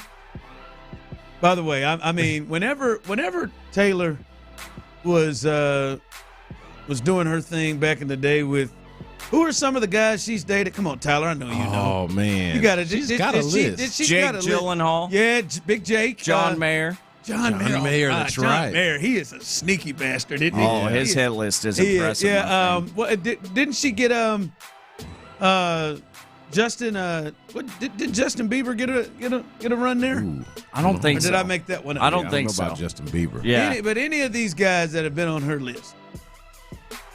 And every time she was doing all that dating, I don't know, 5 years ago, you think she could have ever predicted that she would be sitting in Kansas City on a random Thursday, live and in color, drinking whatever she was drinking, watching Cincinnati and Nebraska. I mean, what is Taylor now? 36, 35, 36? She's 35. Somewhere in that area? No, she didn't. No, there's no way she thought she would be spending that much time in Kansas City and Nebraska. Maybe no not, way. Maybe not that specific scenario. Tommy Frazier wasn't out with there. that specific cast and that specific location. But maybe settle down, maybe somewhere calmer, maybe doing a little bit less, but still doing her thing. Yeah, I could see a girl by the time she gets to her mid-30s wanting to do something a little bit different than how she was doing it before. Now, Nebraska? No, probably not. Even as much time as she spends in Kansas City now. Yeah, I'm sure not. But but life changes. It changes. That's how it works. Sometimes you look back at it, you're like, "What in the hell?" Okay, I'm pretty sure she didn't say. I mean, she make all that sad ass music. I'm pretty sure she didn't think she'd fall in love and stay in love either. Yeah. Someone it's all about breakups and everything. Someone texted in, "Let me throw up in my mouth watching Tay-Tay there last night." Come on, man, that cracks me up. So many people just. Why does that make you so angry? Yeah, there's nothing about it that makes me want to throw up in my mouth. I mean, does it make you want to throw up in your mouth, Tyler, when you see her? Why does it make me of course not. So angry? I'm not knee deep in her catalog or anything, but like, I don't get she's done nothing really to me. This person texted, "Oh Lord, here's the Taylor Swift mentions. Got to make the executives happy." Listen, I'm gonna tell you, ain't nobody told me that's a lie. There ain't nobody been successful in telling me what the hell I ain't going to do. If we want to be real, like if you want to complain about the Taylor Swift like fervor, like it's not our executives, it's your own people. It's the world. Like Taylor Swift is like just super popular. People are talking about her. The number one trending topic over the last several days ever since they got engaged. It ain't us. It ain't the executive. Most liked photo in the history of social media. Y'all did it. We didn't do it. I'm just telling you right now. Y'all did it. I'm trying to think. 713-572-4610. If it is Taylor Swift, that is, what is the last thing that you see on the TV that makes you want to throw up in your mouth? I'm trying to think. What is it that comes on that just put stuff on TV like that? Like, what is it that makes you throw up? I tell you what it is that makes me throw up. Speaking of this, the disclaimers on medicine. Like when they start telling you about all of the different things that could go wrong with you if you just go ahead and buy this product. Must be 18 plus and present in Texas. Terms apply. See assets.underdog. What is wrong with you? How do you have a disclaimer at the ready? I'm going to tell you what makes me throw up. And it actually happened to be watching that game last night, and it is not Taylor. Oh. Hey, man, there needs to be a serious sports intervention with that kid, Dylan Raiola. I think you're minimizing how serious it is by just calling it sports. Bro. Something beyond is going on here. This dude is a weirdo. Are we aware of Dylan? Dylan Raiola, by the way, not on purpose. Whose father is an NFL player, was a center for years, played in Nebraska and played in the NFL. If you don't know, he is the Nebraska quarterback. What's he been there? 2 years? 3 years? At least 2 years. And he's a talented kid. But he has been walking around basically in a costume of Patrick Mahomes for the last 2 years. It's weird, man. And like it is down to the T. And I thought it was a funny thing at first when he first came out and he got the Mahomes haircut and he would wear the Oakley shades and he would do it. No, man, he's running out of the tunnel like Patrick does. He's doing his mannerisms. When I saw the two knee kicks, the high knee kicks in the end zone, warming up for the game, when I saw that, I was freaking out, bro. That is weird, man. Like somebody saying, "Hey, man, you're taking this a little. It's 2 years." Yeah, but it is turning himself. It's like It's like Field Yates, who is slowly turning himself into Mel Kiper Jr. but he's serious. He is slowly. Field's got a long way to go to get that. But he's trying to grow that hair. But like the that, age man. gap, he's got a long. To be fair, at least the age difference between these guys is close enough to where he actually kind of has made himself, because he's doing the impersonation, almost kind of made himself look like a. Bro, like a great value Patrick Mahomes. To me, it's weird because like we've seen lookalikes, or we've seen guys like be trendy before. Like think about a decade ago when Odell Beckham comes out with the blonde hair, and all of a sudden we saw a bunch of dudes trying to be like Odell Beckham. Yeah, but nobody went and got plastic surgery to make themselves look like Odell. Yeah, but I'm just saying you had copycats. But the thing is that's different about this is like it's not like you got a bunch of different Patrick Mahomes copycats. Like usually, like there's a bunch of Elvis copycats, right? Right, Elvis lookalikes, this trend. There were a bunch of Odell Beckham types that were trying to do their hair blonde and trying to look like him for a little while, but it was more of them. It's just this one dude that's trying to be Patrick Mahomes. It's acting like it's October 31st. That makes it really odd. This is not a trend. Man. This is just like a thing that you decided to do. That's what makes it really weird. And he's come out and he said the comparisons are out of his control. He can't help that God made him look like that. Get the hell out Text of line, here. Patrick needs to file a restraining order. It was weird because Patrick was on the field last night and he was over there doing his imitation, and like there's no way he can't see it. Like I bet Pat thought it was kind of funny at first. But like this ain't like a kid who's playing Little League. This is yeah, right. And that's a great example because you see the little kids out on the Little League field impersonating. You know, I had guys squatting down like Bagwell, doing all that kind of stuff. That's different. This is a grown man at this point, and he needs to find his own identity. You can't tell me weird. You can't tell me Dylan has not sat down and watched tape and studied his mannerisms. He's doing like when Mahomes does this. Yes. When he wants to play, he's doing that. Let's be real about this, though. I think we know what's going on. Like, this impersonation thing is clearly 100% about attention and how it, like, ties you to the Patrick Mahomes brand. Like, now, so you get to kind of latch on to the Patrick. I'm the Patrick Mahomes lookalike. Like, I'm looking right now. Dude's got 160 on Instagram. How many followers do you think he has on Instagram if he's just the Nebraska quarterback? Maybe 60,000, maybe 80,000. You think he has 100? A lot of it has to do with this is the guy that's acting like and trying to pretend to be Patrick Mahomes. I gotta believe his dad Dominic is kind of like, hey man, why don't you chill out, man? Dad Dominic didn't grow up in the Instagram, TikTok algorithm era, so. Hey, this is how the kids do it sometimes, man. Or at least now. Text line coming through. I bet you if you go into Dude's room, he's got pictures of Mahomes covering his walls. Oh, I bet that's the only way it could get worse. I bet he's got videotape of it. Like he is so spot on. It is clear that he is watching. It's a mirror every image. moment. Yeah, it's weird, but that's the only way it could get worse because it's already level 100 on weirdness. But walk into that dude's college dorm and he's got Mahomes posters everywhere. I assume he's not. I'm out. But you know, it would actually make more sense to me if he wasn't, the Nebraska quarterback, if he didn't have his own aspirant. What if he actually turns out to be something or good? Yeah, does he have to? Yeah, if he gets drafted, does he have to? Do you does keep he this have up? to keep this up?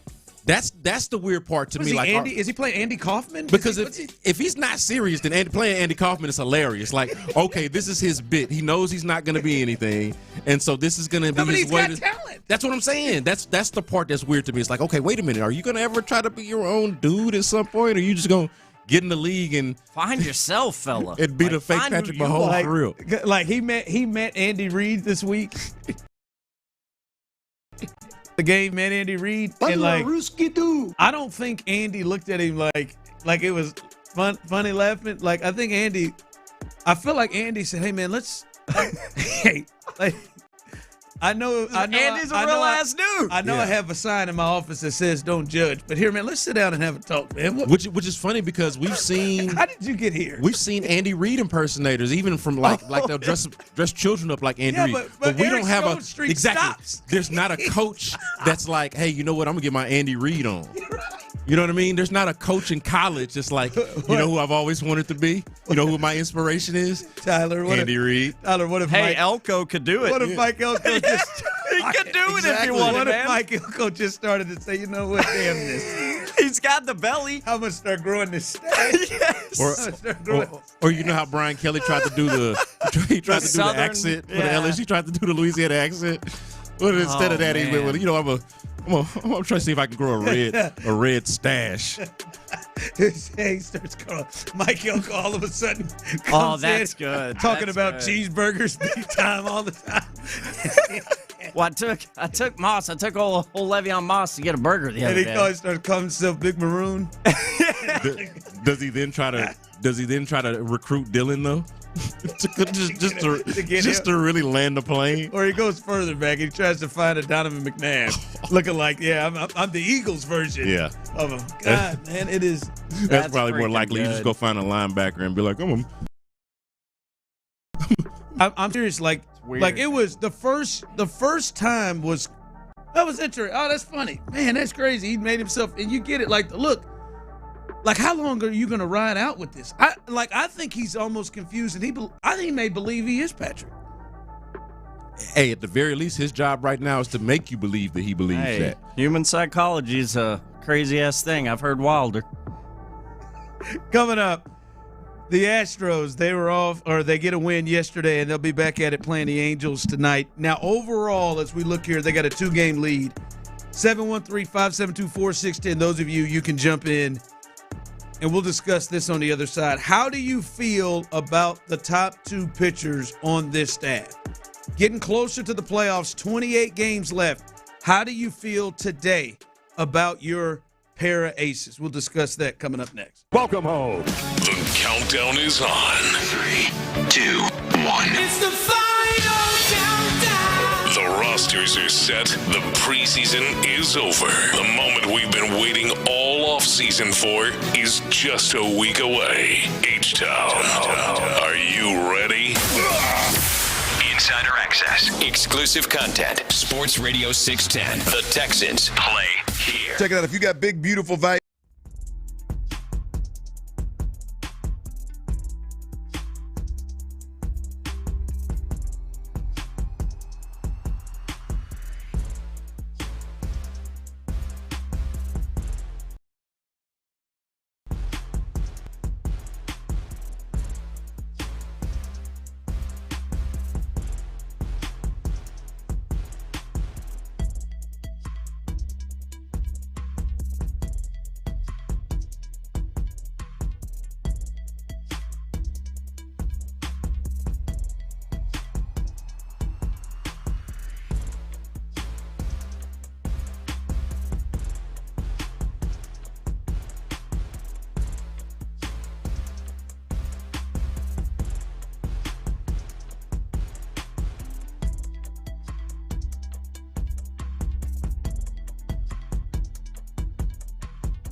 just Houston's sports leader, but one of the best stations in all of the country.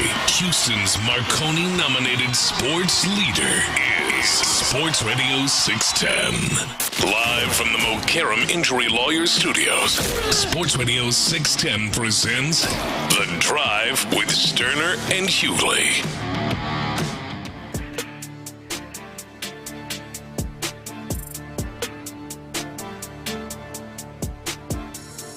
All right, welcome back in as we are live right here on The Drive. 713-572-4610. You can jump in with us. The Astros, they're going to get back at it tonight at the Daikin as they will face the Angels. The Angels come to town, another team that is ready to go ahead and shut this thing down and get to the offseason and haven't been playing here as well as they would have.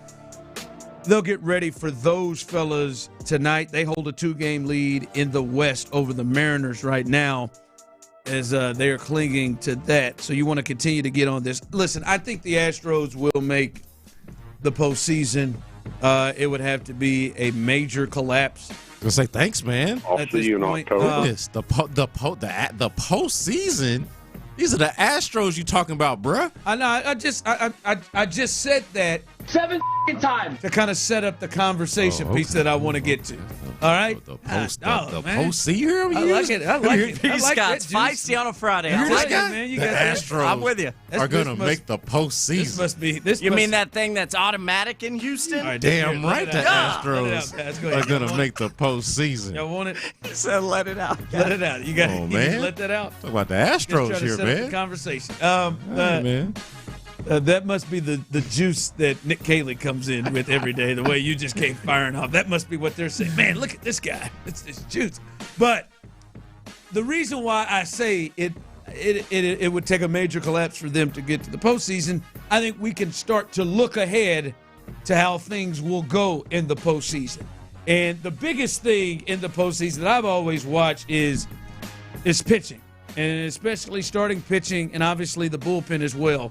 But pitching is big, and I think the big advantage, potential advantage that the Astros have is they got a 1-2 punch at the top of that many teams aren't bringing. Detroit's got one.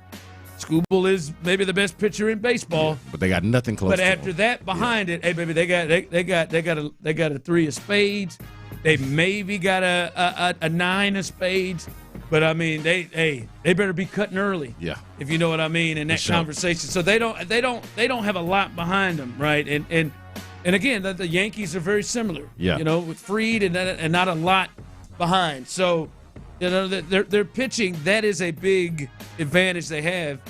But as I said to you on the other side, how are you feeling about the Aces right now? Framber had a strong performance against the Rockies his last time out. But his ERA jumped from 2.62 to 3.18 in the since July 28th, and he's got a 1-3 record in that time period. Hunter Brown has kind of stabled. His ERA has actually dropped from a 2.47 to a 2.37, 1-1 in that time frame. He had a little bit of a struggle there at the end of the break and coming out of the break, but he seemed to have settled down. Again, as I said, how do you feel about the top 2 guys? Because I think that is, with the exception of experience and been there, that is the biggest advantage I think the Astros have. Yeah, I don't know if I'm even in a position, like, let's just say I want to be optimistic about the Astros, right? And I gave you a hard time earlier to basically set up the fact that I don't feel great about the Astros right now. So I was trying to not feel great. Do you feel great about this though? I feel good about the Aces, but that you do. But here's the issue: it's the only thing I feel good about. Text line coming through. How can you feel good about Framber? All right, I see that early. Go ahead. And look.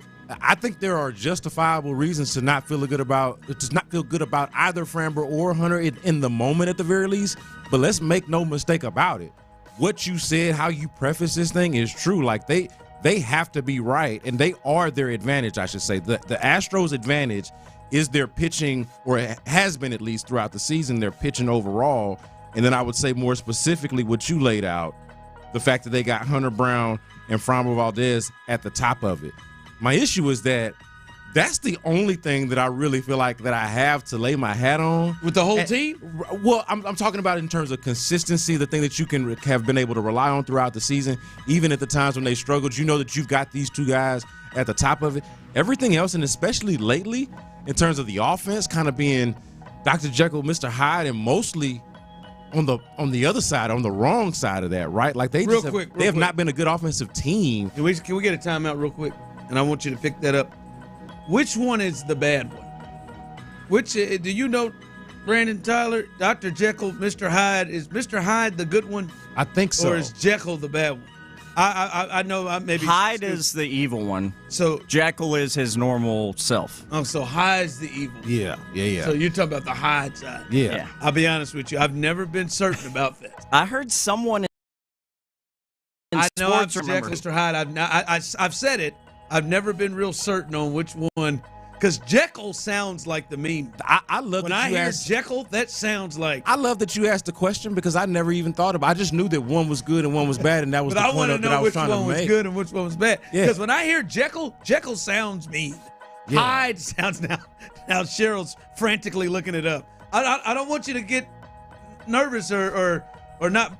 You're not believing yourself, Tyler. You're probably right. I just when I hear Jekyll, that sounds like the a-hole. Yeah. When I hear Hyde sounds nice. The way to remember it is it's phrased Dr. Jekyll and Mr. Hyde, right? He starts as Dr. Jekyll every day, but he can turn into Mr. Hyde. That makes clear sense. That makes sense. Yeah, it makes sense to go from clear sense. good to bad instead of bad to good all of a sudden. Yeah. You never know. All of a sudden, this crazy person just kind of calmed down, and now everything's good. By the way, to your point, real quick, someone just said, "Chill." We got Jason Alexander. That's right. I'm with that. And that's another thing. Like I like Jason Alexander. I like their pitching overall, even in the times of like a little bit of calamity. Like I'm here with it. I'm here for it. But that's all. Like I'm much more concerned about the other stuff than I am. Like think about it. The other night, Hunter Brown's pitching, and like you can kind of parse through the Hunter Brown performances as much as you want. You know what you're getting from those guys for the most part. They at times are wasting the Framber Valdez and Hunter Brown starts even when they are pitching well because they're not doing the other things that they're supposed to be doing. So that's the Astros, not those guys, one of the few redeeming qualities about the team, to be honest with you. Yeah, it seems like what I'm getting, and most people are confident in Hunter Brown, but like this person said, Framber, when he goes off the rails, is the bad one. And that's been Framber from the very you already know that. He can at times fit the doctor, and you have been one that's been harder on it too. He can at times fit, now that we know which one it is, can fit the Dr. Jekyll and Mr. Hyde. I do just think that people think he's more Hyde than he actually is. Yeah, but because it's easier to kind of lean into it when you have the Hyde. It's easier to lean into that. It's like, man, I never know when this dude is going to go left. The presence of the Hyde itself makes you want to lean more into it. But I think everybody's got some Hyde in them. Like I mean, but not like this. Not like this. Everybody's got some Hyde. Nope. But if you look at what Framber has done over his career, it is no choice but to be more Jekyll. Well, and I think that because of that, you've got no choice but to feel okay about having Framber. Because I mean, let's be real, you ain't gonna have him that much longer. He's one of the few redeeming qualities regular season games, about this team. They should do that. Whenever his last start is, if you look it up, whatever it's going to be at the Daikin, standing ovation comes out. Yeah. There's no chance he's coming back. Yeah. No. If I ask you, hey, what do you like about the Astros? First thing you're going to say, well, they got Framber and Hunter Brown. I mean, Jordan just got back. Yeah. That'd normally be it. But I'd probably still say Jordan. Well, I think. Oh, no, absolutely Why don't not. do that, man? Don't say it. Absolutely not. All right, coming up, the big story in the sports world right now. We and you have had some time to digest it. What's your feelings now about the entirety of the Dallas Cowboys, a.k.a. Jerry Jones, trading arguably the best player in NFL history when you take in impact, age, potential to ever be traded? We'll discuss that coming up next. There it was. Glory hole. The Texans' initial 53-man.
in the Target app.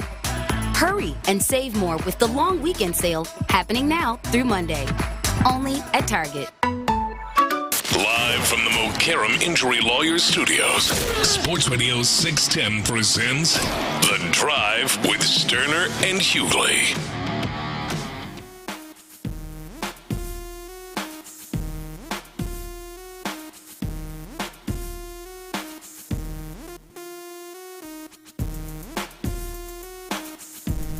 Text line coming through. Did you just actually say the greatest player in football history? Are you out of your effing mind?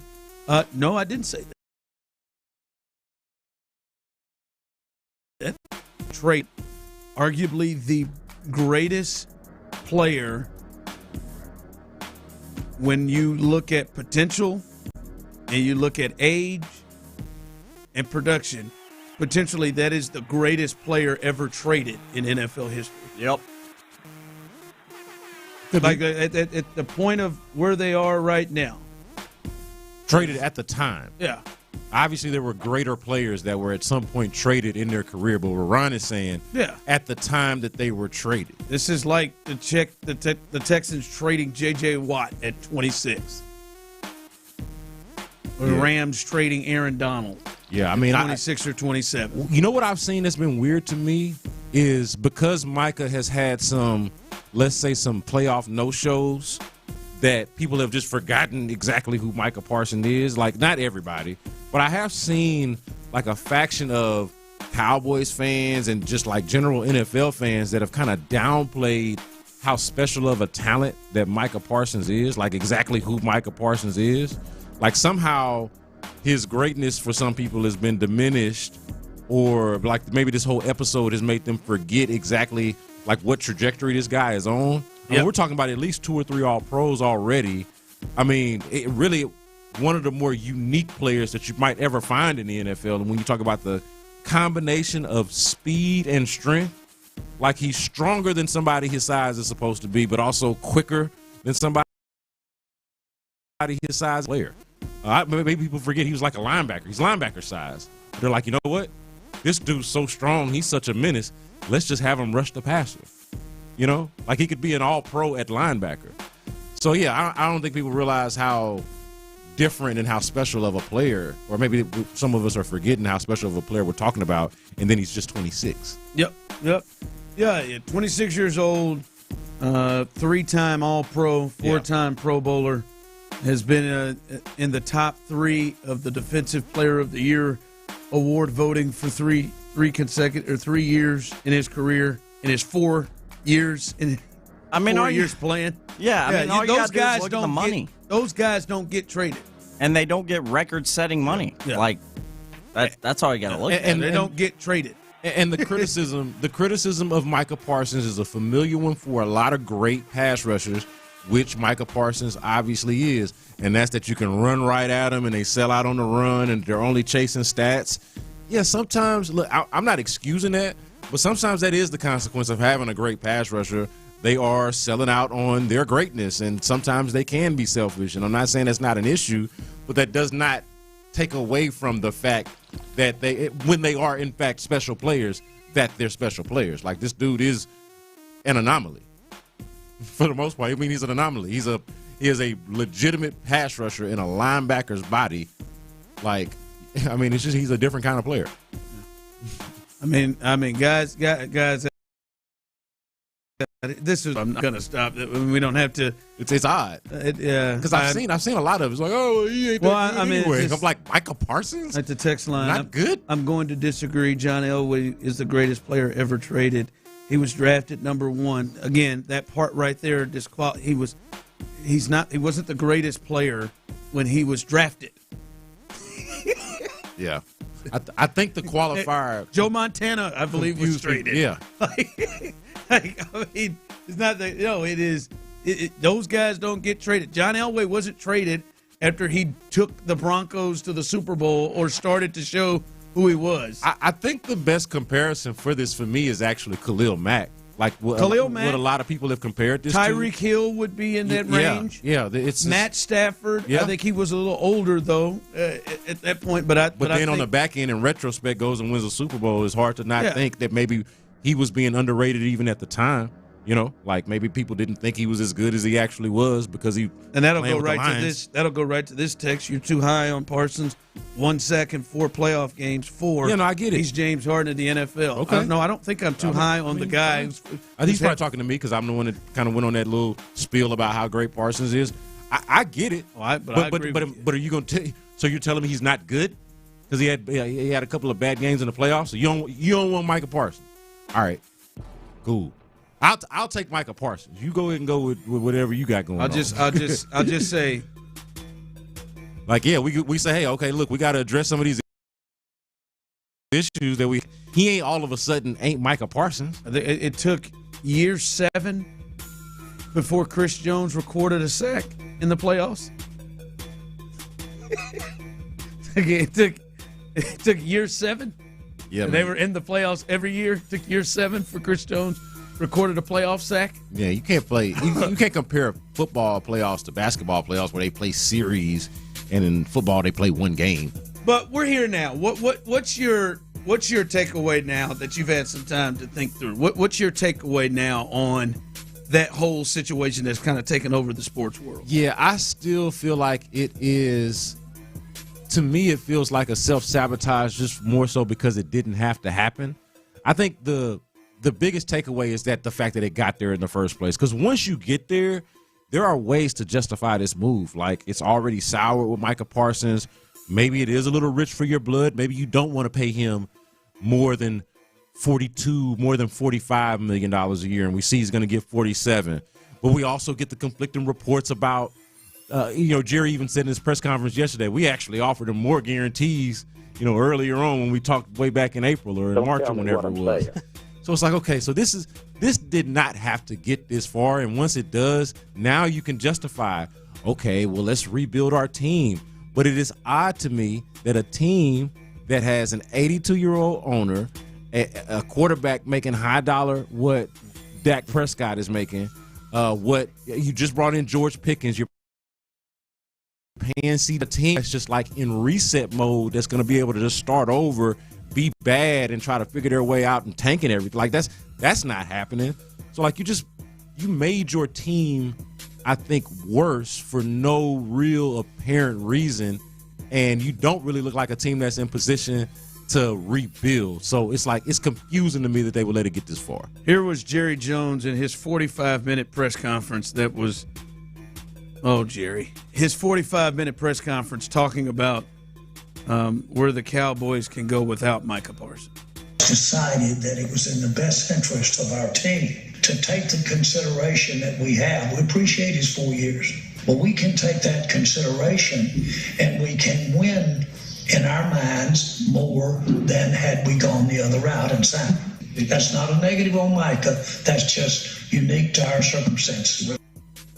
Yeah, he might actually believe that. He really is trying to spin that that's what the plan was.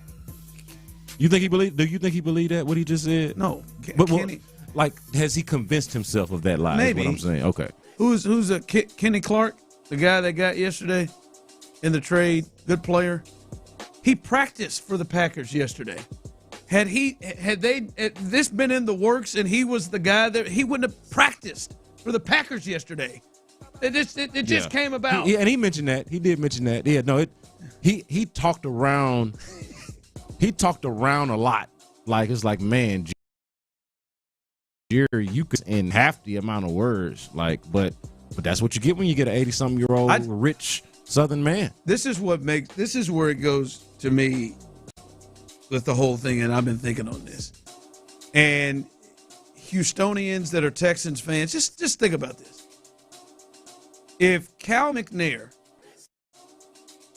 in his time as the owner, Tyler and Brandon, won 3 championships and had a dynasty in any point of his tenure as the owner of the Texans, if Cal and Hannah won 3 championships, were a dynasty, were the team of a decade, if Cal was ever the executive of the year,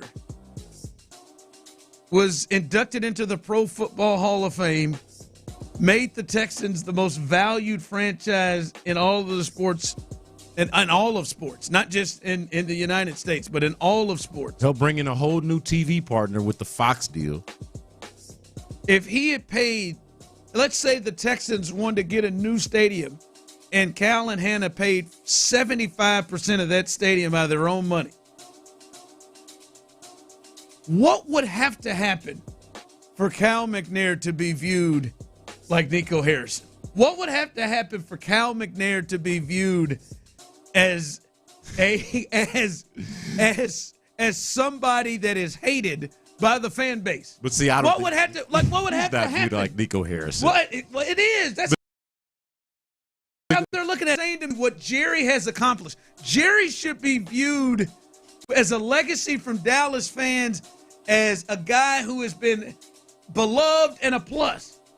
But he's done like 3 or 4 really stupid things. Like he couldn't get along with Jimmy Johnson, which they probably should have won far more Super Bowls. He couldn't get along with Jimmy because he wanted some of the credit, so he had to fire him and hire Barry Switzer. And now he's done this and other things. But if those list of accomplishments, I don't know what Cal McNair would have to do for him to be despised like it feels like some Dallas fans do. Yeah, no, I think that Jerry's it's insane. His legacy Jerry's is so legacy is just simply much more complicated than I think, certainly more than Cal and Hannah's, and definitely more than Nico Harrison's. Like, because of everything that you laid out, because he does have the dynasty, because he is truly an innovative figure in NFL history. Whether you like him or not, you can't deny that part. That's why there is this Jerry Jones conundrum, because you can't pretend like there's no reason for him to have this hubris. There's no reason for him to believe in himself the way that he does, because he did at one point, albeit 30 years ago, he did at one point cash in on the checks, right? Or did actually do what he said he was going to do, walk it like he talk it. I'm so reminded of what you said about Lance yesterday. And you said, hey, man, he won a championship. Yeah. No, so that's why I think it's not quite the same, because he actually does have the pelts on the wall. But that's the part of the frustration. I think it was complicated, too, is like it depends on how old you are. Because if you are exactly 30 years old, you don't know what we talking Pro Bowls and all this type of stuff, because that happened the year you were born or right before. So, like, if you're a younger Cowboys fan, the legacy ain't so complicated. Maybe it is like Nico Harrison. If you're 45, 55, you remember when, but the last 30 years have been really rough. Someone texted, focus on what Jerry has done this century. Show. No, the hell with that. If Cal McNair. He's 82. If Cal McNair won 3 championships in this town, not to mention they had just come off 4 straight 12-win seasons off the last. If Cal had won 3 championships, like it would have to take selling the damn team damn near to have the hatred. Yeah. I don't believe in the erasure of the good times.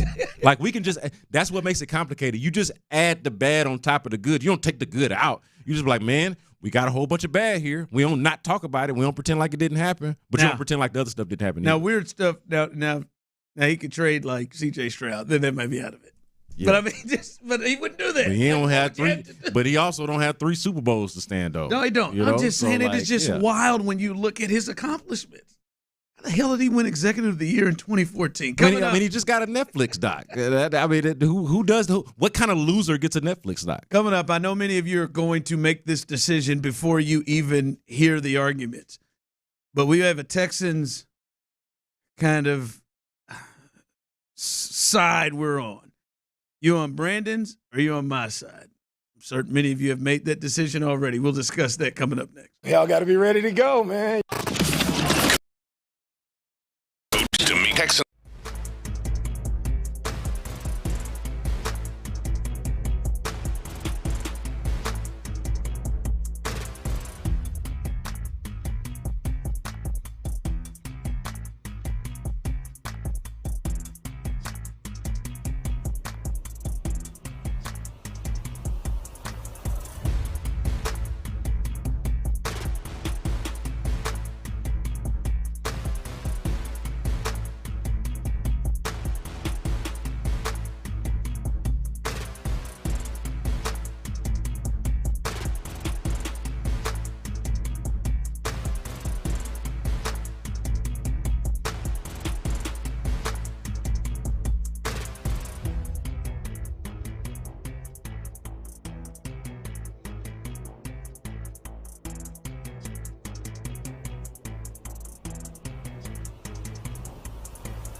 parts. KILT FM HD2 Houston. Insider access, exclusive content. Sports Radio 610. The Texans play here. An Odyssey sports station. H-Town, I'm back. Sports Radio 610 presents The Drive with Stoerner and Hughley.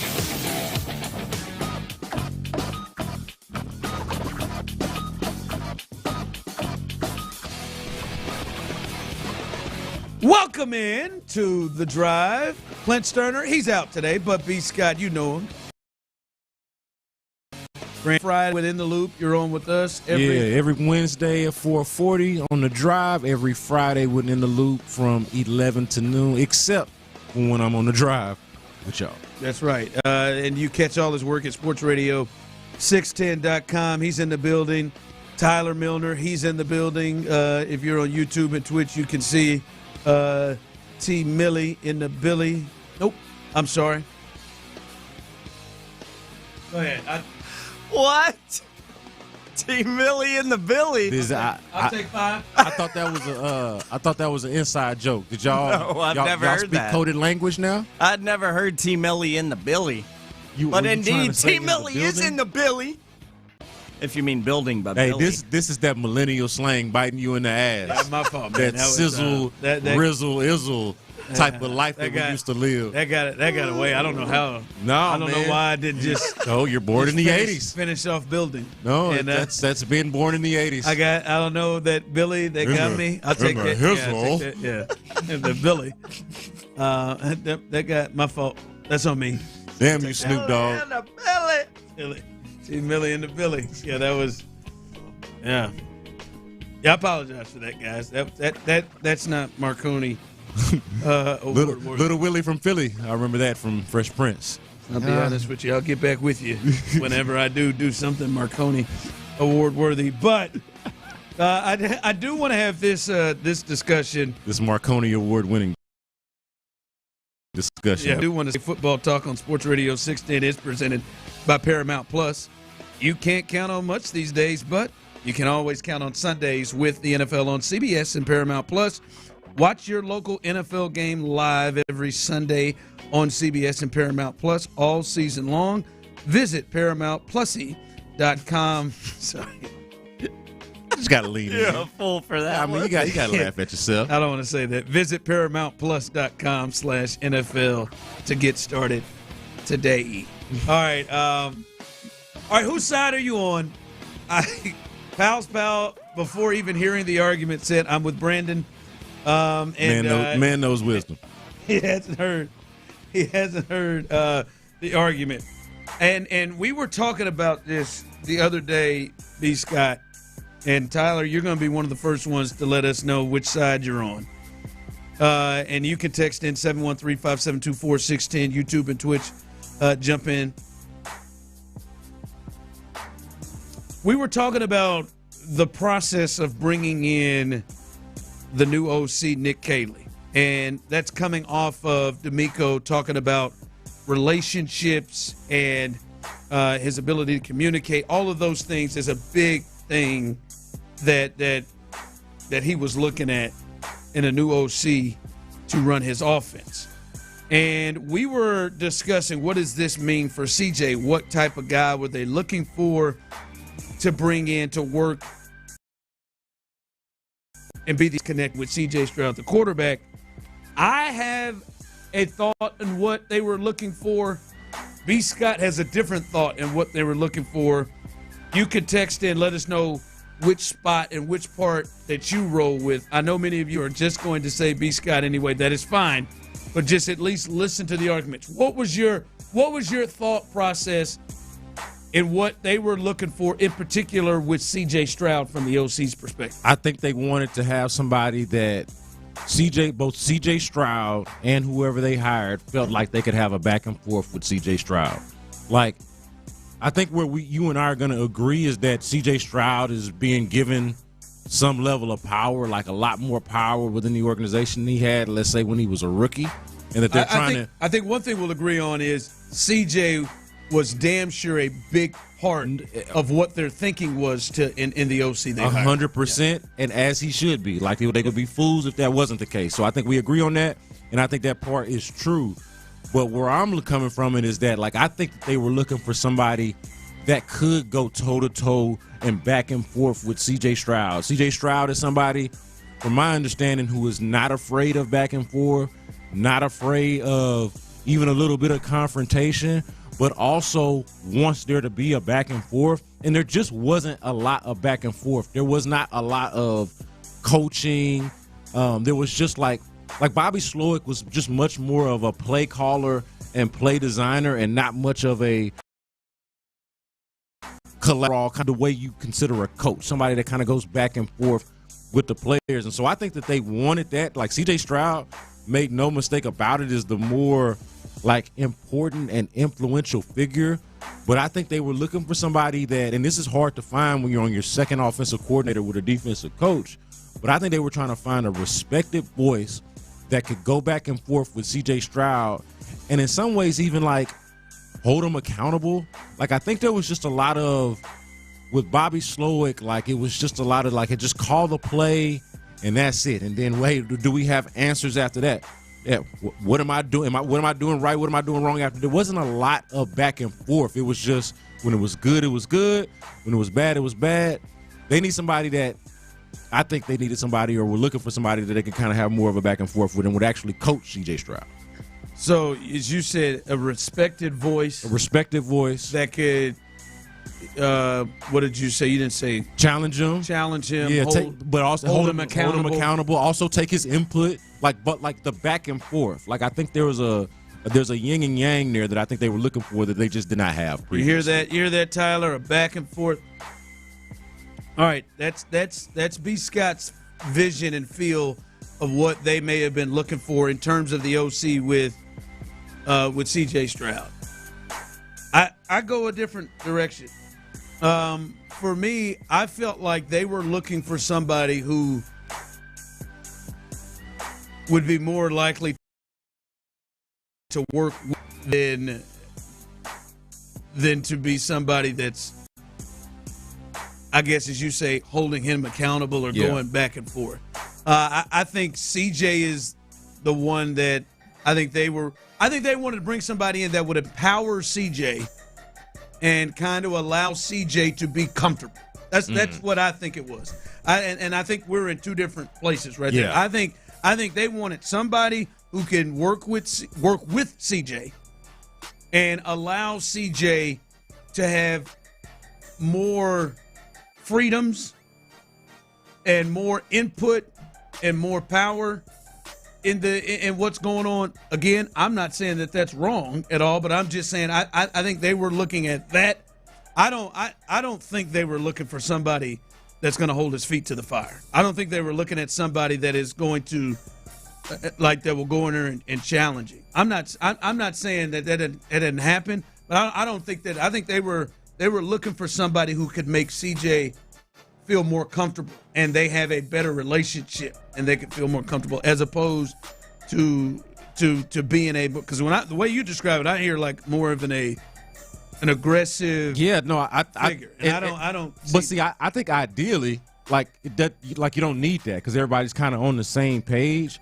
But like when they're not, who's the one that's gonna say, "Hey, you're doing this wrong"? Hey, like I think that this should be the answer. Who's gonna kind of step up and be the leader? I know Clint talks a lot about C.J. Stroud's like leadership. How far does it go? Well, I think that this is a big part of it. Is like actually getting somebody that can go back and forth with him. And I think it is hard to find that person. Like, who do you think fits that role? I think it's still an open question if Nick Caley is actually that guy that they think he is. We'll find out. So far, so good. Everything looks great and everything. But I think that is something that they wanted. Like C.J. Stroud, one of the few things that I know about him is that like he welcomes the back and forth. Like he's not someone who I think actually needs to be coddled. And I know this is one of the things that you hate, the fact that C.J. Stroud feels like he's being coddled by, at the very least, the fan base and maybe even sometimes by the organization. But this is not a dude that I feel like needs to be coddled. Don't let all of that crying stuff when somebody gets injured kind of gets you confused about who C.J. Stroud is and what he actually is. This isn't about that. But what I'm saying, what I'm getting at is this is a tougher dude than I think he's given credit for, both like maybe even on the field, but also just like in the way that he's able to go back and forth with somebody. The fact that I think he is wanting to be held accountable. Like part of the thing of not having answers is not holding people accountable when things go wrong. So like they didn't have that. Hopefully they have that, not just with CJ, but with the offense as a whole. We're talking about the offensive coordinator, right? So with CJ, with the offense as a whole, I feel like they've got somebody with kind of a bigger personality. And then I know D'Amico was making the point about relationships. Maybe even somebody that's better at that. I don't know if that's as important as maybe he made it out to seem, but maybe they think it is. And if they think it is, maybe it works for them. See, the type of coach with experience. Like when you say somebody that is, where do you find that? Respected, or unless he had a previous relationship with that person, somebody that is like when I think of the hiring of Nick Caley, I don't think that is going to be the guy that comes in that is right as soon as he walks in the door. He is a respected voice that commands the ability in which CJ is like, yeah, that guy can walk right in and hold me accountable and do all. Like, I'm not saying Nick Caley can't do those things. Right. I'm just saying if that is what you were looking for, that doesn't seem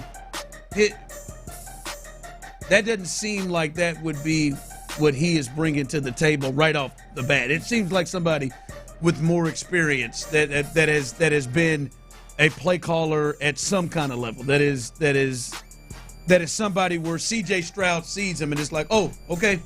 Yeah. All right, that guy has done this, and that.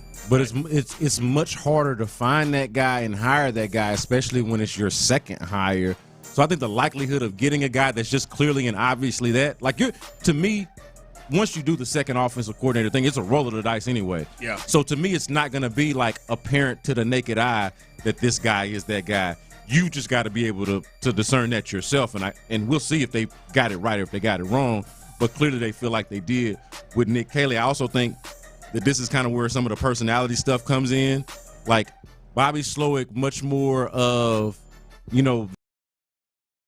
the academic, more of, kind of y'all heard the guy talk, like a lot more energetic and a lot more. We talked about C.J. Stroud having heard from Nick Caley maybe a little bit more than he expected to by now because he's one of those type of personalities. I feel like everybody's probably worked for that boss that's like always on your ass and then that boss that like you never hear from.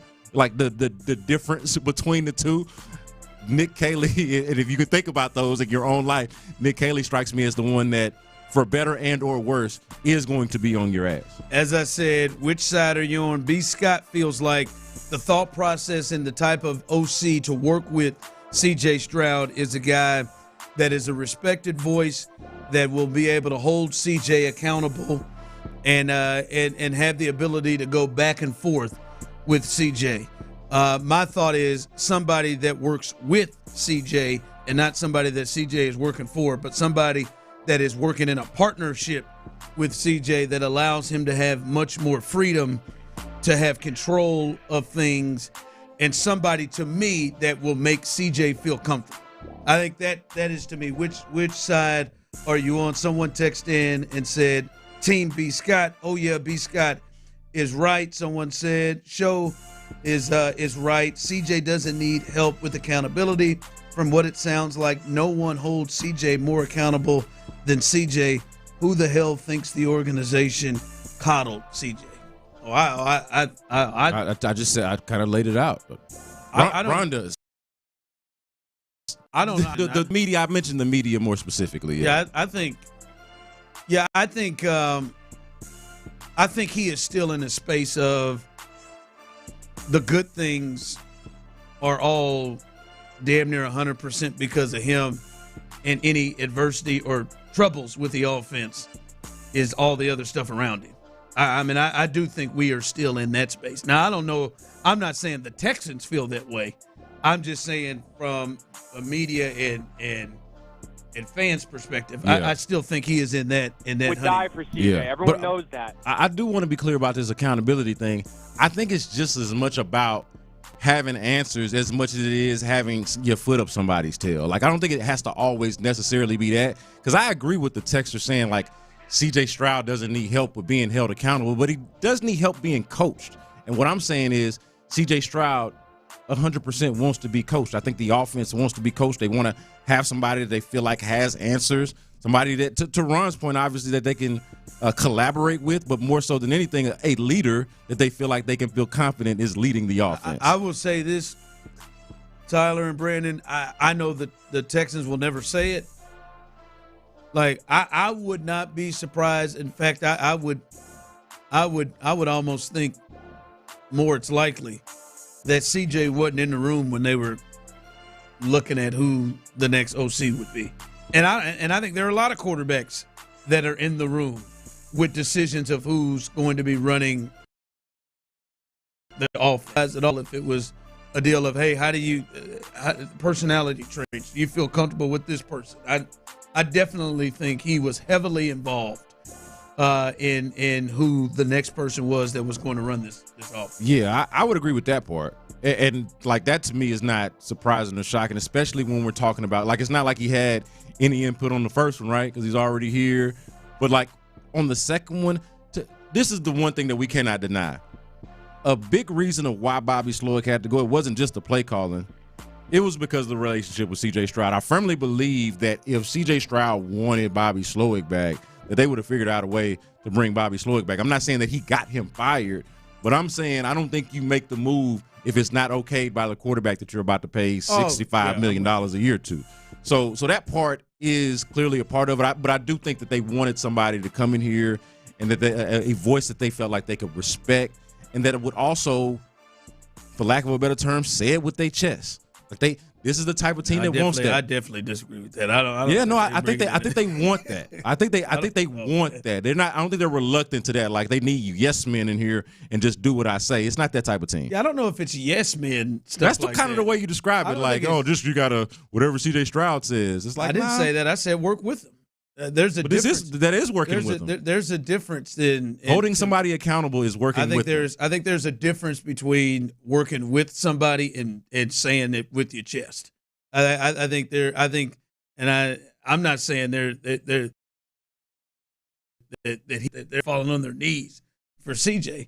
I just think there's a difference in those. Whatever you say, CJ. So just whatever you say. That's what Nick Haley over there doing. I just don't think, CJ, what you think, CJ? I don't. Like, nah, hey man, this is what there is a back and. That's what I said. A back and forth. But at least a voice that you can respect and somebody, again, that has answers. I think if there's a come to Jesus meeting being had with CJ, it's from D'Amico, not Nick Haley. All right, coming up, our Saturday slate, our first full weekend of college football. You all can do it as well. We do this every Friday. We pick a game, our game of the week. What's your game of the week? And it is a great week of games in college football. We'll do that coming up next. I'm so excited! The countdown is on. 3, 2, 1.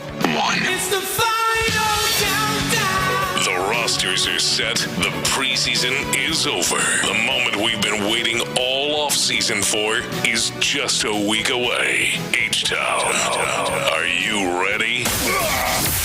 Insider access, exclusive content. Sports Radio 610. The Texans play here. Packaging doesn't mask symptoms. It neutralizes allergens.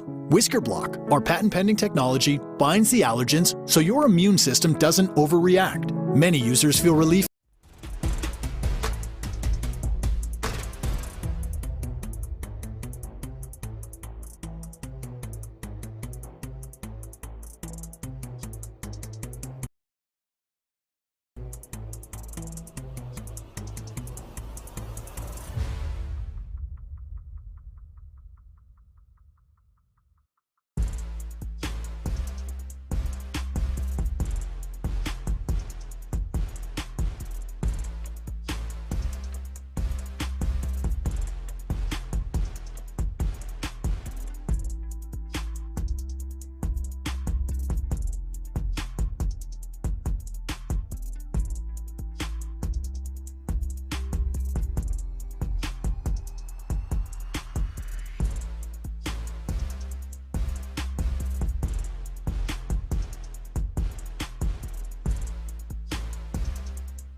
Thanks for making us not just Houston's sports leader, but one of the best stations in all of the country. Dominant sports leader is Sports Radio 610. Sports Radio 610 presents The Drive with Stoerner and Hughley.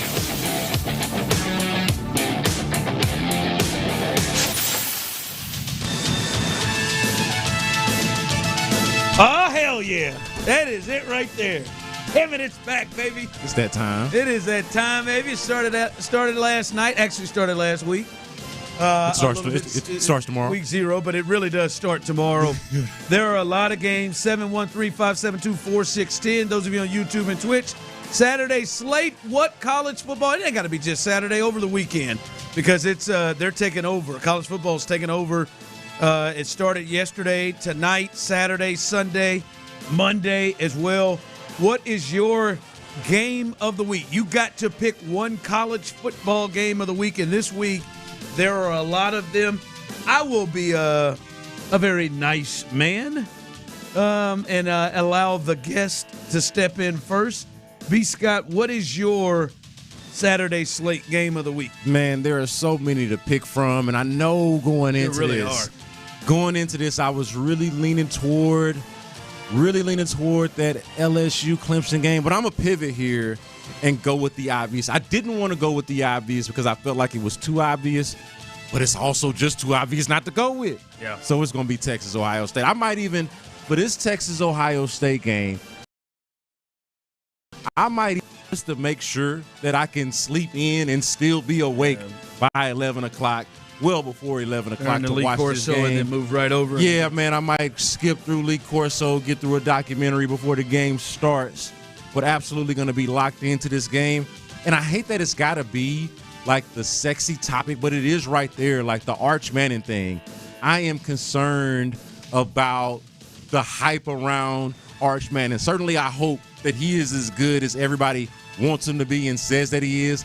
I'm a little bit nervous that maybe he's not, because we just have not seen enough of it to be proclaimed it the way that a lot of people are. He is getting a lot of hype for not seeing a lot of performance on this level. Yeah, it is. There's a lot of your name and not a whole lot of your game. Now, what we've seen of him, for the most part, I think has been promising. We just haven't seen enough of it to be like, oh, that's the Heisman. It feels like a lot of that is algorithm and celebrity driven, of like headline driven, as opposed to, hey, this kid is actually somebody that should be up for that. Now, he is on one of the better teams, the best team in the nation, perhaps, with Texas. So I think this is the perfect test for somebody that's coming in with a lot of hype, a team overall that's coming in with a lot of hype to go up against the defending champions, Ohio State. And, of course, the history is there between the two programs. This is the game of the weekend where they come on at 11, 5, 9, whatever time. We're going to be up watching this game. Yeah, don't listen, Tyler. I receive for story, interest, what we do.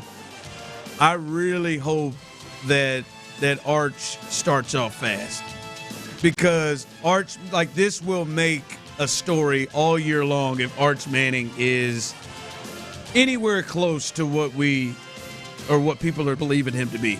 Now, I do think he may be the fifth best quarterback in his own conference, but that is not how it is portrayed. It's possible. And we'll see. But if he comes out with a big game, like the interest level in college football in Texas and him grows big time. And we, like, if he gets off, we'll know what the story of the year is. Calm down, Tyler. Don't get mad. We'll know what the story, and I hope for that, because right now going into it, it is the number one story. All right, Tyler, what is your game of the week? Real quick, somebody text in Texas A&M versus UTSA. All right. Roadrunners are screwed. Man. Of all the games picked, I hear you. How about them Roadrunners and Aggies? Miami, Notre Dame, the return of the Catholics versus the convicts. Yep. You know what it is? Yep. They're just nice people. What's your game of the week? I will say, first of all, in all seriousness, I got a lot of respect for the UTSA football program. They've done a lot of really good things the last five-ish years. Yeah. So I hope Elko and company don't just blow this first game off for the Aggies. But anyway, my game of the week is number 9 LSU in Death Valley at number 4 Clemson. That is one of the best football atmospheres you can be at. I mean, Kyle. Such an interesting matchup for the coaches.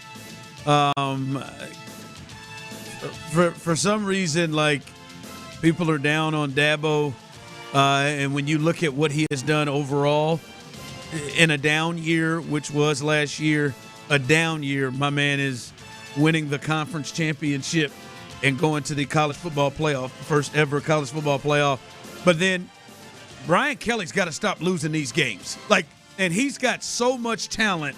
And I think we talk about Arch a lot. I think he may have the best quarterback, although my man in South Carolina is not bad either. But I think he may have the best quarterback in football. He's coming back. He's got a lot of talent naturally in that state, and then he's got a lot of talent that he's brought in. They've lost to USC last year, and especially what we saw USC to be as the year went on.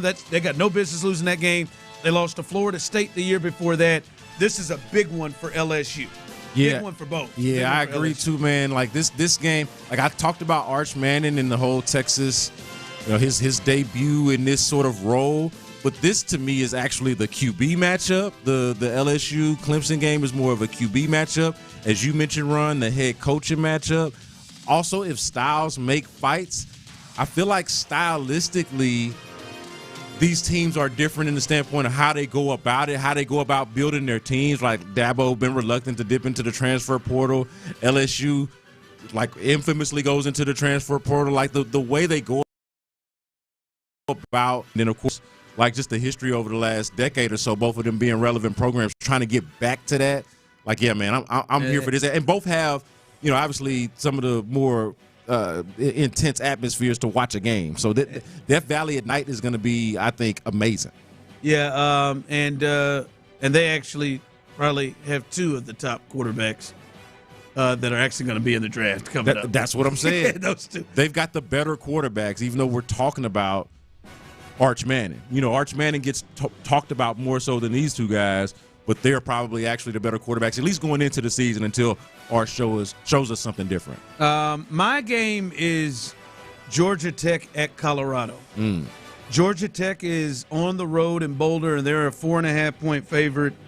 And to me, this is just about what does the Colorado and Deion Sanders experience look like now that two NFL players that he had at Jackson State and at Colorado are gone. What's the program look like? Because I don't care, what you say. Deion Sanders for the last 2 years, Deion and Colorado, that whole thing has been the biggest story in college football. And now is that just over because Travis Hunter and Shedeur are gone, or does he continue to make Colorado an interesting thing to talk about and a face of college football? Because that's what they have been. That's come in, and as they say, they're 4.5-point favorite on the road, against a team that won 9 games last year. He went in the transfer portal, got a lot of guys there. You would think he can recruit. We'll see. So that, to me, is one I got my eye on in Colorado. Yeah, no, I don't love everything about the Deion Colorado experience, but the one thing I cannot deny or argue with is the success of it. Like, I mean, it's been objectively successful. Deion appears to know what he's doing. He has, I think, set the stage for like I think people want to go there now and go play for Deion. Oh yeah, it's cool. Yeah. So I don't see a reason why he wouldn't be able to keep this up. We'll see. He had great players. We'll see if they continue to be a big talking point or an afterthought. All right, coming up. Somebody done just loaded up a lot of pressure, and it ain't Micah Parsons. We'll discuss what that means coming up next. The Texans' initial 53-man roster is set. There were a few surprises, but in the end, these are the guys D'Amico and company.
could save you hundreds. You're in good hands with Allstate. Not available in every state. Only applicable for new auto insurance business. Rates will vary by several factors, including how you purchase the policy. Potential savings vary. Allstate North American Insurance. Live from the Mokaram Injury Lawyers Studios, Sports Radio 610 presents The Drive with Stoerner and Hughley.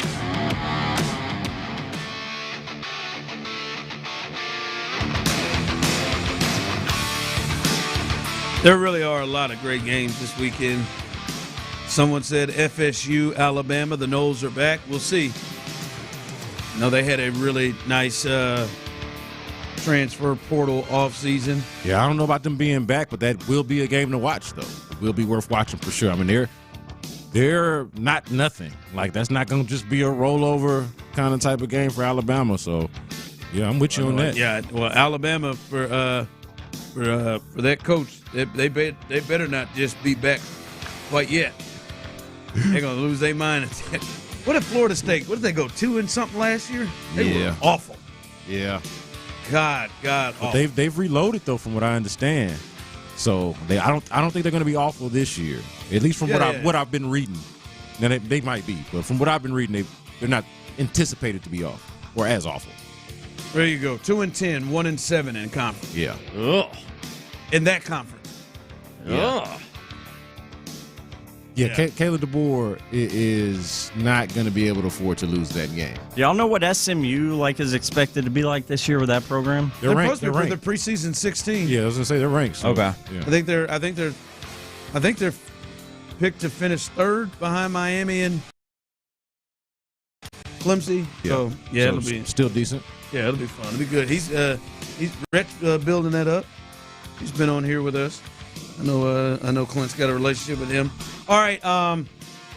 The big news obviously is the Micah Parsons deal that parachuted and absolutely wrecked, like he does quarterbacks, our show. And there's a lot going to it. A lot of angles to take here. But you looked at, all right, you've now become by far the highest paid non-quarterback in football, jumping from 41 to 47. You're making big money. You're getting traded to a now what is believed a Super Bowl contender. Their odds dropped big time. Could you imagine, Tyler, if you had gotten odds on the Packers to win the Super Bowl a week and a half ago? I wish I would have. Oh, damn my it. goodness. Well, that would be and he's going to a team that the last 2 years have been in the playoffs, that's got a young quarterback that's growing, that's got a lot of talent. They were close to being in the NFC Championship game 2 years ago. But that's not who you believe the pressure is squarely on right now. It's not Micah Parsons. Yeah, well, I think there's obviously going to be some spotlight on Micah Parsons, clearly, because he's the guy that got traded and he's going to go play his old team and all of that.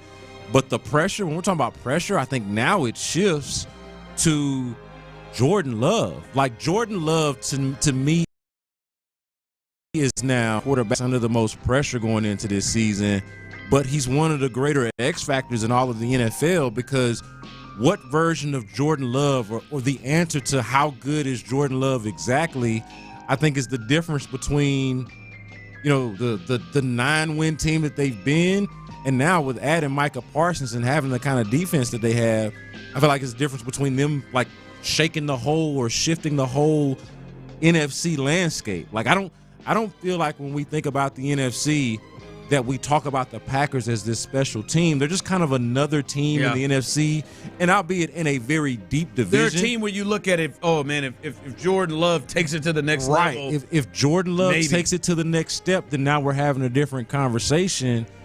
But now they've added Micah Parsons. It's like you kind of have to recalculate a little bit.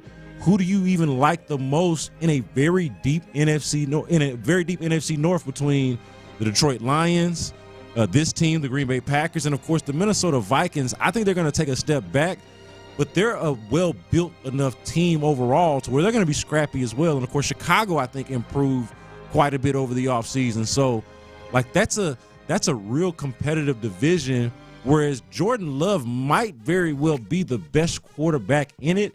And now they've added more ammunition and more talent to the team with Micah Parsons, with the additions of Micah Parsons to an already pretty good defense. So I'm intrigued on what that looks like. If Jordan Love takes that next step, the Green Bay Packers are changing the conversation in the NFC. Hold on. Are you saying because let me get this. What before the 3 o'clock hour yesterday? Yeah.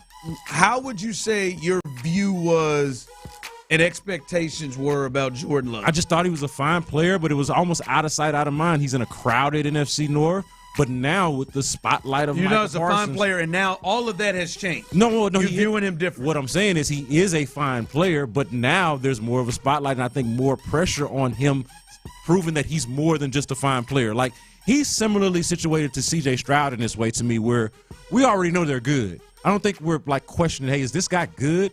We know they're good, but how good? Are they great? How consistently great? And I think because of this Micah Parsons trade, it, for one, makes them better, but also adds a spotlight to the team to where I think there is more pressure and more attention to, okay, how good is this guy really? I think we've established the good part, but is he great? Is he consistently great? Is he the difference between them going again from 9 wins to completely changing the conversation in the NFC? I wasn't too concerned about Green Bay and the overall NFC conversation 2 days ago, 3 days ago. Now they are very much front of mind. They're right there to me in the conversation with the Lions, obviously the Super Bowl defending champion, Philadelphia Eagles. Like, they're right there in that conversation of most interesting and threatening teams in the NFC, teams that could actually win the Super Bowl. Now, a lot of people don't think Micah Parsons is that good, so they think I'm crazy. But I have not thought through do I view Jordan Love. Does this move? I get where you're saying there's pressure, but does this impact how I view Jordan Love?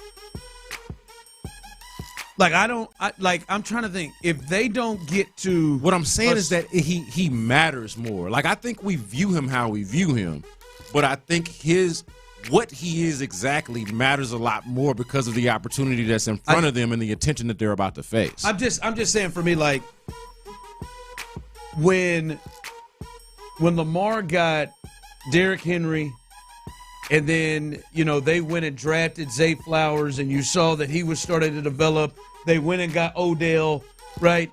Now we know what Odell is, but they went and got firepower and actual receivers.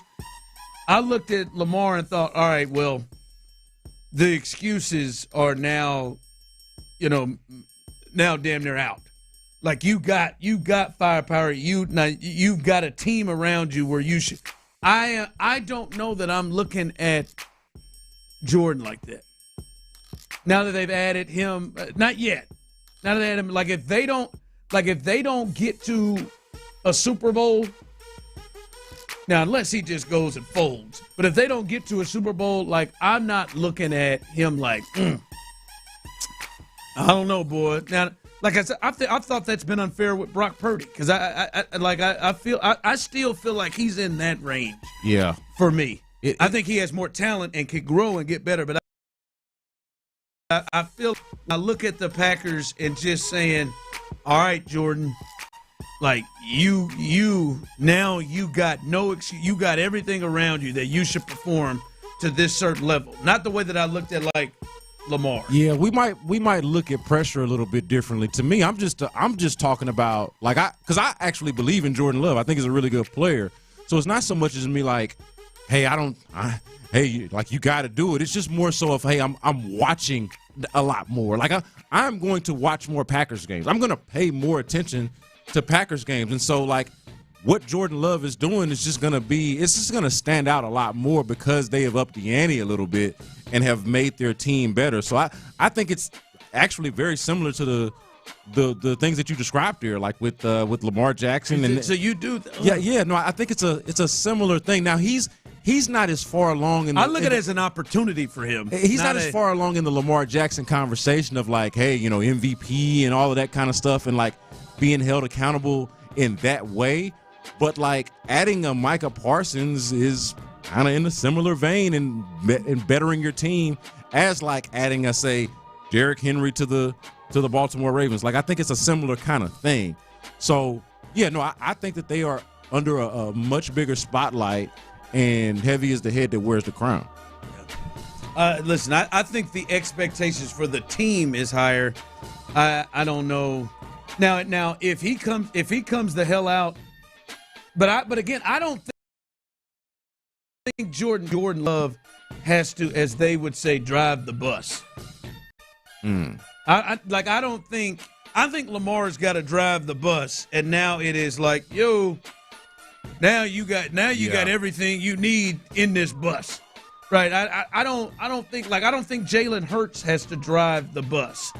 I don't have the expectation that Brock drives the bus, and right now I think Jordan Love is still in that. I think he has the expectation not to F up the bus, not to wreck it. Yeah, man, I think I still go back to last season. Y'all remember last season when the Texans were about to play the Packers? You know a secret? I don't think CJ necessarily has to drive the bus here either. But go ahead. I snuck that in at the end, but I mean, not with this team. I don't think that's what they're going to ask him to do, because I know all of this talk about checkdowns and pre-snap and all of that, but I think the design of the offense is so that he doesn't.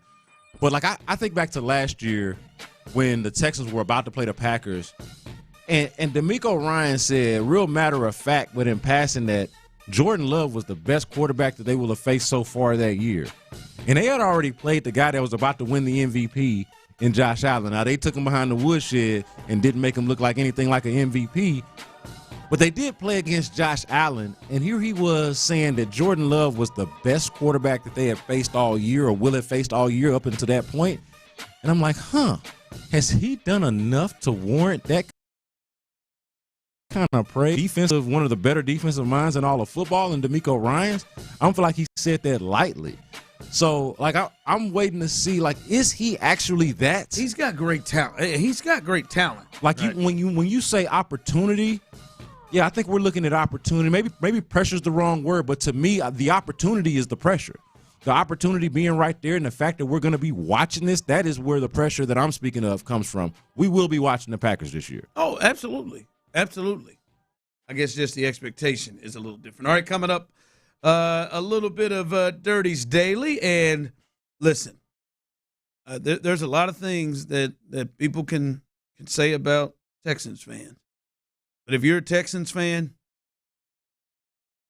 ain't no reason for you to stand down about what we're going to talk about next. You should talk all the hot garbage that you want to talk if anybody disputes this. We'll talk about that coming up next. God bless, brother. Coach DeMeco shared his thoughts after the Texans' initial 53-man roster was announced. Things are always in flux. Things are always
eBay has all the parts you need at prices you'll love, guaranteed to fit every time. eBay, things people love. Eligible items only. Exclusions apply. KILT FM HD2 Houston. Insider access, exclusive content. Sports Radio 610. The Texans play here. An Odyssey sports station. Fellas, good to be here. Sports Radio 610 presents The Drive with Stoerner and Hughley. Dive into the mind of former NFL. I like a good time. I like to have a party. I know you do. It's Dirty's Daily, presented by Mokaram Injury Lawyers. That's right. Dirty's Daily is, as you heard, powered by Mokaram Injury Lawyers. It's hard as hell to say, but easy to dial. 281-222-2222, 281-222-2222. All right, as we're in the building, Clint's out. B. Scott is in the building. If you're just joining us, we appreciate you. Where the hell you been? Having a good time, much better time than that lady did yesterday who refused to get on the elevator with me. Did I tell you about that? Oh, man. How you offend somebody that bad? She just said, go ahead and go. I'll catch the next one. She didn't say any words to me. She was there downstairs before I got there, and the button was pushed, and the elevator door opened up. I got on. I went to get on to hold it in for her, and I said, ma'am, you come on. And she... I'm good. She just looked the other way. I wasn't saying it. Like I didn't say nothing. Hey, man, she might have been through something. And then she took it, and then she went over and pressed the button again. I think as the signal to me to, or she didn't say a word to me. I said, oh, okay. I says, I guess we'll go on up. Yeah. Hold on, so. You might have reminded her of somebody. I did get on, and I said, damn, man. I don't know what the hell I did. Might not be her. No, it definitely is her. Nobody else there. I just said, damn, she just ignored me. All right, well, that's all right, hopefully. Making careful elevator choices. I ain't mad at it. Can't just ride on the elevator with everybody. Text line coming through. She was scared of you. You are quite menacing. LOL. See? I had a polo and a smile. You think about that. You think about a polo and a smile. Hey, YouTube and Twitch. On a scale from 1 to 10. Oh, I'm not I do not. How menacing? Well, I mean, because that's clearly tongue in cheek. They're joking. On a scale from 1 to 10, I'm holding the smile. How menacing is Run the Show Hughley? How menacing? Would you yourself be afraid to ride on the elevator with Ron the Show Hughley because he's menacing of all things? Champ Slice. Ron is minus 10 menacing. Now, he might pull you into an awkward conversation on the elevator, one that you can't get out of until you actually get to whatever floor you're going to. And might I remind you, it's quite a few floors in this building. Who knows how long you might have to be in that awkward conversation. But menacing? Nah. Someone texted in, not you, show. Welcome to the South. Damn, I did. I said, hey, coming on? Go ahead. But welcome to the South. Did my code switch voice? Hey, coming on. Does welcome to the South not imply that it is you, though? Like, you know what I mean? Like, welcome to the South. What you mean by that? Isn't it usually Southern hospitality? Welcome to the South. I know what they're trying to imply there, but if that was the case, then it's definitely you. It's definitely me. Yeah. I mean, just to do the experiment, we should have took Tyler down there to see if she would have rode the elevator with him. She wasn't old. I would say she's probably in her 50s. She was a ginger. And she went with her eyes, just grabbed some sky when I was talking to her. And then turned and walked and pressed the other button. I said, okay. I said, clearly this lady don't want to go on. Maybe you yelled at her in the parking garage one time or something. I'll be honest with you, fellas. It was one of those situations where I wish I could have it back. So you could have made it more uncomfortable and awkward on her? Uh-huh. I do. I do. I would have. I'd have gotten off. You're like, you know what? I'm going to take whatever elevator you take. I'm going with you. This elevator don't work for you? Let's wait for the next one then. You know what? You're right. That's a good idea. Or let's just take the next one, sweetie. Or probably, I didn't want to ride with your funky ass either. Yeah. That's probably where I was probably leaning. Yeah. But that doesn't work because it's like that doesn't help. Well, but then go. Then be gone. Yep.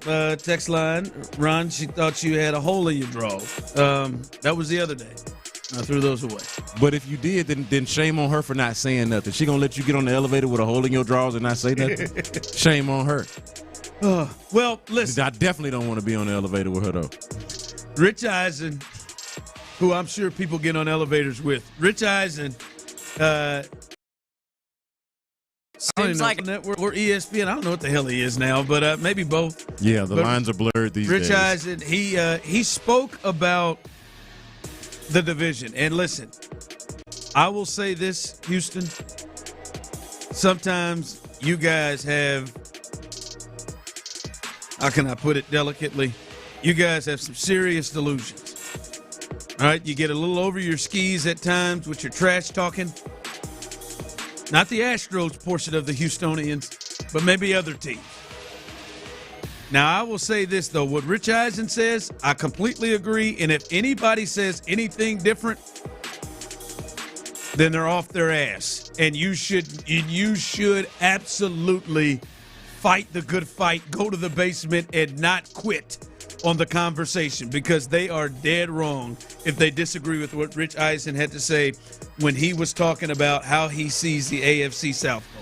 I understand that. And I am high on the Jaguars, but not enough to have them win the division. I think the Texans are still the class of this division, sir. And I do have the Colts third. I am concerned for their season. Again, man, I'm hoping for a Daniel Jones renaissance for him. And I'll take Jacksonville second with a shot to make the playoffs. You know how I feel about Travis Hunter. And I think Liam Cohen's going to coach him up, and I think defensively they're going to be better. But the Texans are still the class of the AFC South, and that's our predictions of the AFC South. Listen, I don't say this often, although I think I've said it in the last 2 days.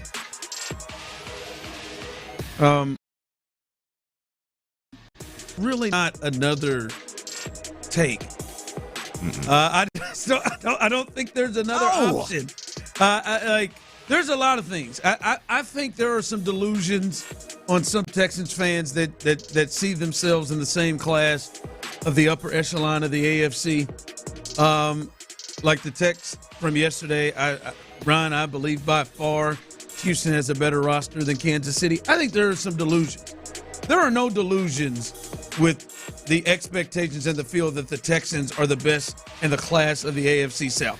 And if anybody else comes up with any other take, they are full of it. Yes! And you should not accept anything else. And I would talk as much. I would never quit. I wouldn't give up. I would keep talking. Stop. I would keep doing things to make you feel stupid.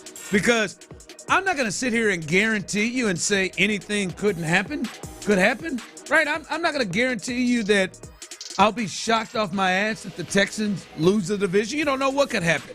Yes, I understand. Hell, CJ's rookie year, I would have never guessed that the Texans were going to win that division. So anything can happen.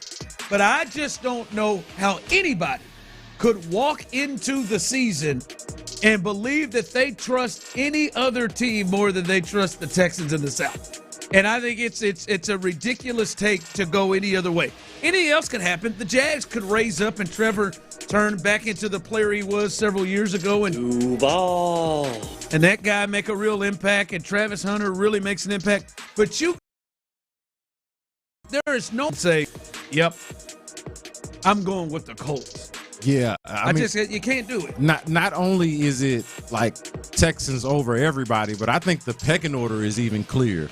Like, it's not even like, oh, the Texans and then who else? It's like a clear number one, a clear number two. You think there's a clear number two? I think there's a clear number three, and I think there's a clear number four. And every single team in the AFC South, to me, is firmly placed in that exact spot. Texans number one, Jacksonville in a pillow fight number two. I think the Colts are a decently built team with no quarterback. They are number three. And then the Titans are interesting because if Cam Ward actually turns out to be a thing, they're kind of the wild card, but also clearly the number four going into the season. You can't just like manufacture this hot take that they're going to be better than what they are. So I think 1, 2, 3, and 4 are all very clearly planted exactly in that order. And the Texans are clearly number one. The Jaguars, let's just call it what it is. They're fraud. I mean, this Trevor Lawrence thing, like, I don't even want to hear about it anymore. We've seen this movie before. There's talent there, but I think there's a ceiling there, and it's nowhere close to the ceiling that we were led to believe when he was first drafted. I think that this situation with the quarterback in Indianapolis going with Daniel Jones and the coach just generally sort of running in place. And then again, the Titans being the wild card. 1, 2, 3, 4, Texans being number 1 very clearly to me. Yeah, I don't see how you look at it. I've watched TV 2 days in a row this week, and I've heard respected people in the industry say otherwise. This is Mike Tannenbaum of ESPN. This was on Tuesday. This was Mike Tannenbaum on ESPN, and Louis Riddick the next day on ESPN on Get Up followed up the same sentiment. Here's Mike Tannenbaum on how he sees the AFC South going. Really on a hot streak, with some of your takes, and I'm told that you have another bold one.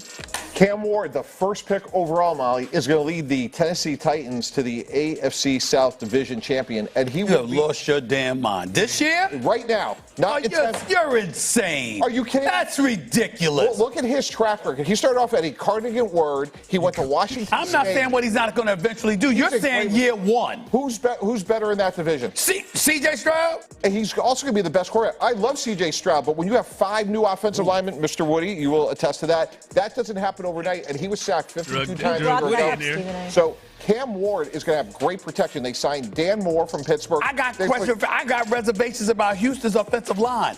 I got reservations about everything in Tennessee. Everything. You should be. What are you talking about? They got 2 veteran receivers in Tyler Lockett and Calvin Ridley. Oh, my They got a Lord. good running back in Tony Cam Pollard. Ward can play. I like him, but I'm just saying year 1? Quite frankly, it's bullshit. Hey, man, my man led with Tyler Lockett, dog. Hey, you like to be crazy. Like, you full of it. He got hit up against the ropes, right? He said, my man, remember, he is saying the Titans are going to win the division. He said they got Tyler Lockett and Calvin Ridley. Calvin Ridley's nice, but Tyler Lockett, Hey. I mean, how old is Tyler Lockett now? I don't know, man. I old. Yeah, Old. I mean, he's been around forever. Yeah, I've worked with his dad. Old, but my man said, "Are you kidding me? What do you mean? Are you kidding me?" When Stephen A. said you've lost your mind, his response to the team who drafted number 1 in the draft last year, picking them to win this division, his response to it, "Are you kidding me?" Like he is worthy to say, "Are you kidding me?" to someone pressing him on the Tennessee Titans winning the South. And then Louis Riddick was like, the next day on Get Up was like, "I love it. I love it. I'm telling you, they are dangerous, and they are a team that I would not be surprised at all if they won the South."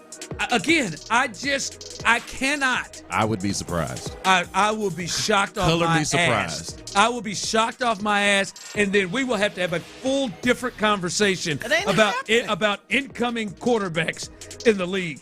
If we get 3 straight years of Stroud, Daniels, and then I was gonna say, to be fair, what Tannenbaum is predicting about Cam Ward is essentially what C.J. Stroud did.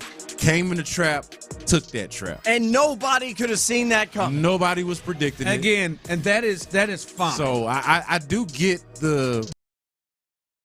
But there is nothing that gets you to today sitting here and saying, without watching the guy from Incarnagan's Ward or wherever it's Incarnate Word. Whatever Mike called it. Put a cardigan on them boys. Don't do San Antonio like that. There is no way.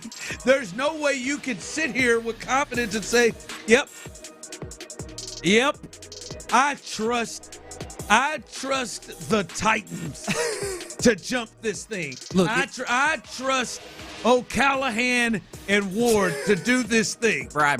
Well, I believe Tony Pollard and Tyler, and you can't lead with Tyler Lockett. They got you Tyler gotta Lockett. You got to lead with Jeffrey Simmons. How you don't see the vision? They got Tyler Lockett. L'Jarius Sneed. You got to lead, but that's because he was up against the ropes. Yeah. And he was. Well, the confidence, as you say, was my favorite part. Like the part where he boldly gives the rhetorical question of like, well, what other team in the South would you have above them? Who would you have better? Who the hell could it be? Are you kidding me? I don't know. The team that's been winning the division and running the South, like, that was my favorite part. You know what it kind of reminds me of? Like, I wonder if he actually forgot the teams in the division. Because it reminds me of one time. He can forget the teams in the division. But you just have to. The team that was brought to him was C.J. Stroud. But what I'm saying, I'm talking about before, before they did the segment, like when they just said, "Hey, give me your team." He might have maybe forgot. Like I remember one time, Sam Acho, it was like, "Give me your top 5 quarterbacks." Talk about some hot takes for that guy. And he left for the top 5 quarterbacks, and so Harry Douglas at the time goes, "Acho, is this your list? Is this your list? Where's Patrick Mahomes?" And it was so clear, like Sam Acho was like trying to scramble. It was so clear that he just clearly forgot about Patrick Mahomes. I don't think he actually wanted to make the case that Patrick Mahomes was the top 5 quarterback. Did he lean into it? I think he just forgot about it. No, he kind of just stumbled through the rest of it the way Mike Tannenbaum just did. I wonder if he forgot who was in the division. Who would you have? Again, I don't know. The team that's won it the last 2 years that is at least as good as they were the last 2 years. I'm not going to tell you that it's a guarantee that the Texans are going to win the division. I just don't know how you can have the take on August 29th or any days before the season starts that you trust anybody else more, because the gap between DeMeco Ryans and the next best coach in the division is the Grand Canyon. The gap between C.J. Stroud right now and the next the next best quarterback, which I think is probably, I would say Trevor. Yeah, is maybe not the Grand Canyon, but pretty big. Yeah, I was trying to think of the coaching gap. Is that Steichen? Yeah.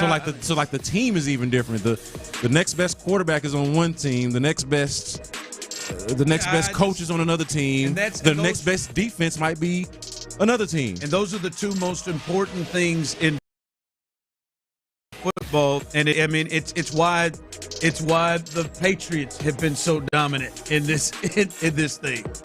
All right, what a disappointment it would be if the Colts were somehow able to walk the Texans down with Daniel Jones. Again, Texans fans, I'm not predicting that. I'm just saying. have some delusional things at times. But you ain't got to repeat that part, just focus on this good. But there ain't no delusions on who's winning the South. I will not accept anything. Somebody try to bring the Jags or the Titans or the Colts to you. I mean, it's a kiss my ass party, and let's go.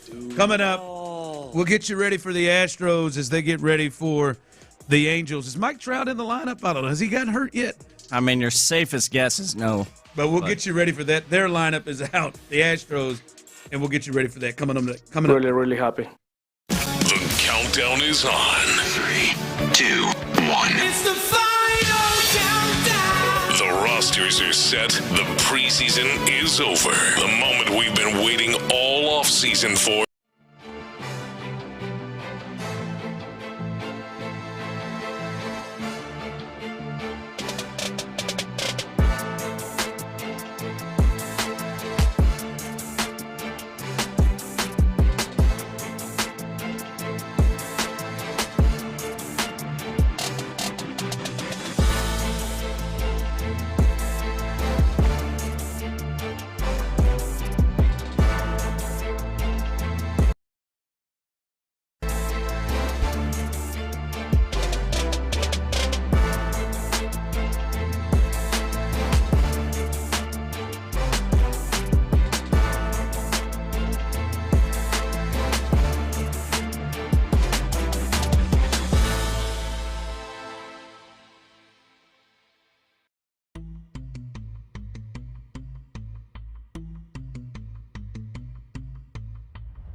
Not just Houston's sports leader, but one of the best stations in all of the country. Houston's Marconi-nominated sports leader is Sports Radio 610. Sports Radio 610 presents The Drive with Stoerner and Hughley.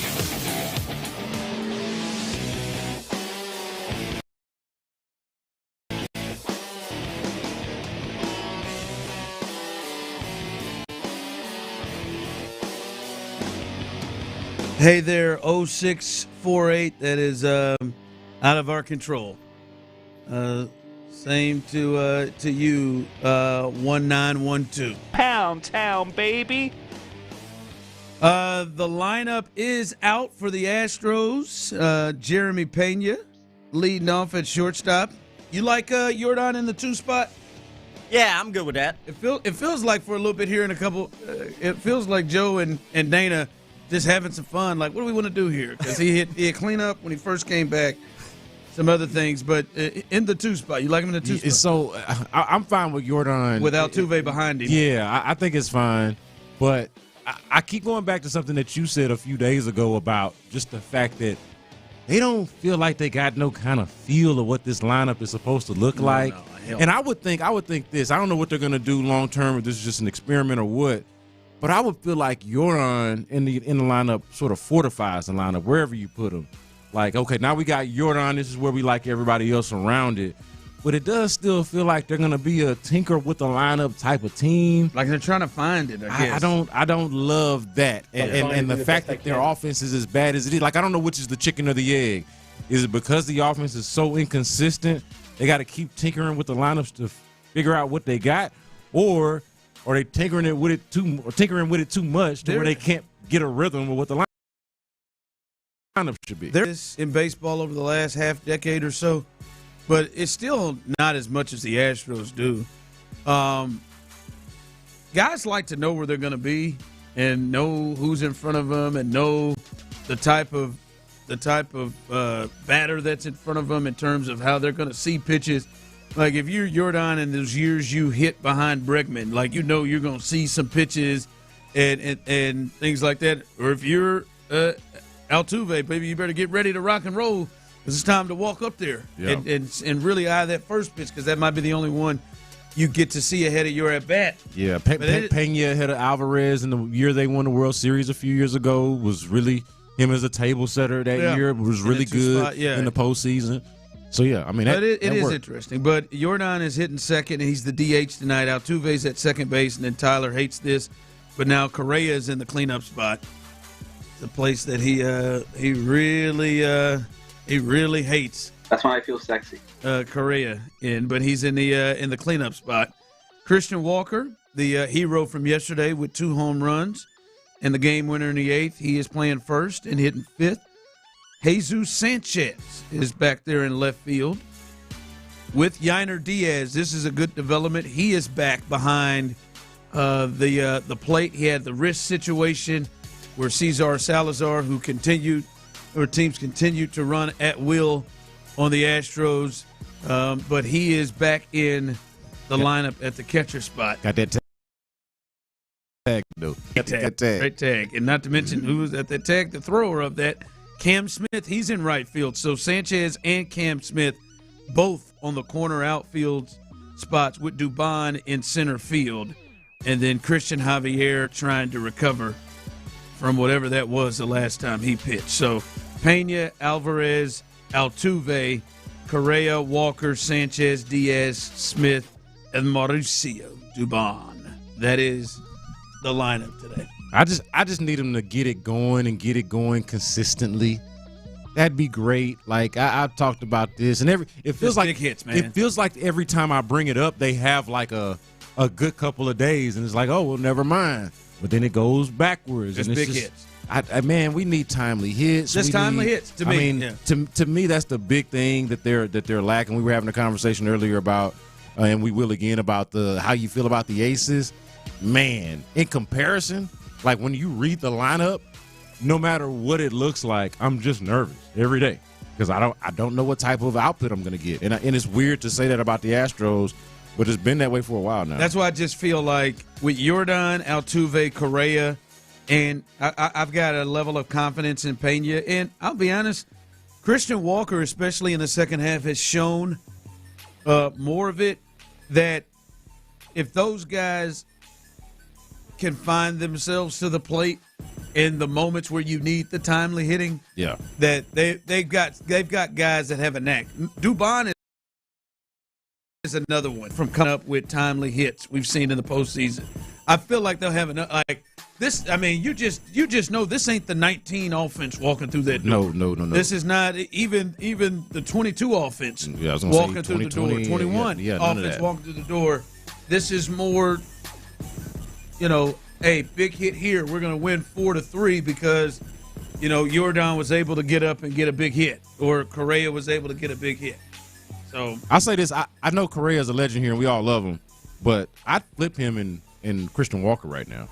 Like I'd flip flop that, and with no bones about it, because I think that still gives you. Correa's been swinging. I know, I get it. I get it, but I like what Christian Walker is doing that much lately. I don't think you can go wrong, but I would flip flop that, or maybe even. Hell, maybe even bump down Altuve and go Correa, Walker, Altuve. Now that's probably sacrilegious, but like out of those three, I think I'd go Altuve last. To me, I would. To me, the top three for me would be Pena, Correa, Alvarez, and then I wouldn't have a problem with that. And then probably Altuve and Walker. See, I'd have Altuve after Walker. I'd have Altuve after all those guys, as much as I love him. And I don't think it's that big of a – he's 35 years old. It's good. Altuve in any spot of the lineup, unless he's just not comfortable doing it, works for me. But behind some of these guys that are hitting better. Yeah, I'd rather Altuve be at the plate if they're trying to pitch around than Christian Walker. Again, big moments. I'd rather have him there because the Rockies were doing that. The Rockies were pitching around Alvarez to get to him at times. Fair enough. I just think Christian Walker's hitting the cover off the ball lately, and if I'm just talking about right now, obviously Jose Altuve is Jose Altuve. Yeah. But based off of how they're hitting right now, Christian Walker has found it in a way that I feel like he could take a step up. Someone texted in, Christian Walker has finally figured it out. Don't change his spot in the order at all. His spot's been changed. Everybody's spot's been changed. I don't know. That Christian ain't just been sitting in the 5 spot. I'm certain he hit cleanup yesterday. Yeah. He's changing all over the place, baby. Welcome to Joe and Dana, baby. Yeah. Or Dana and Joe, however. Which way. It's almost to a point of like talking about it is kind of weird because it's like, well, they just gonna change it anyway. You ain't gonna catch no rhythm. All right, coming up, one of the things, and I think this is a mark of a good producer. Tyler likes to routinely, many times he does it very, very late at night. He likes to routinely send me things that I think he knows is going to get a rise out of me, or going to get me feeling in a certain manner, and he succeeded. He succeeded. Something from Titus Howard. He succeeded, and he got a rise out of me, and you're going to get what you wanted. All right, you're going to get what you wanted. That's coming up next. Hey, thank you, Tyler Milner. The Texans' initial 53-man roster.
connecting with candidates. Redeem your $75 credit at Indeed.com/credit. Terms and conditions apply.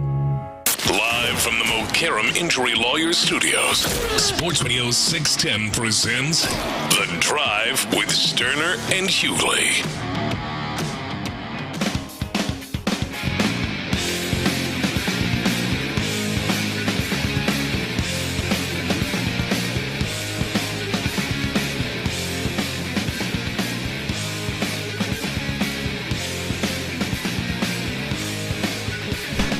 Tyler reminded me earlier that Kyle Schwarber. You literally said it right the first time. Yeah. Schwarber. Yeah. It's so hard at the finish of his name. Man, you had it. I want to put a T at the end of it. Schwarber. But like what is that? Ice cream? But Kyle Schwarber hit 4 home runs yesterday. He's at 49 right now. Remember, he was the MVP of the All-Star game without getting a hit in the box score, but he did hit 3 home runs in a row to win it. He's having a hell of a year. I would ask you, Tyler, who would you say is perceived to be the best player in the American League? Not with your hatred. Don't think with your hatred. Who would you? Right, Aaron Judge. Who would you say is perceived to be, Brandon, the best player in the National League? It's got to either be. It's at the perceived. It's either Shohei Ohtani. Yeah, it's probably. I think it's Shohei Ohtani. Yeah. Aaron Judge and Shohei Ohtani. Tall Asian guy. Both of those guys. I thought Acuna before his injury was kind of in that conversation. Oh, right. But it's probably Shohei. First, I didn't think Aaron Judge was all Asian guy. But anyway,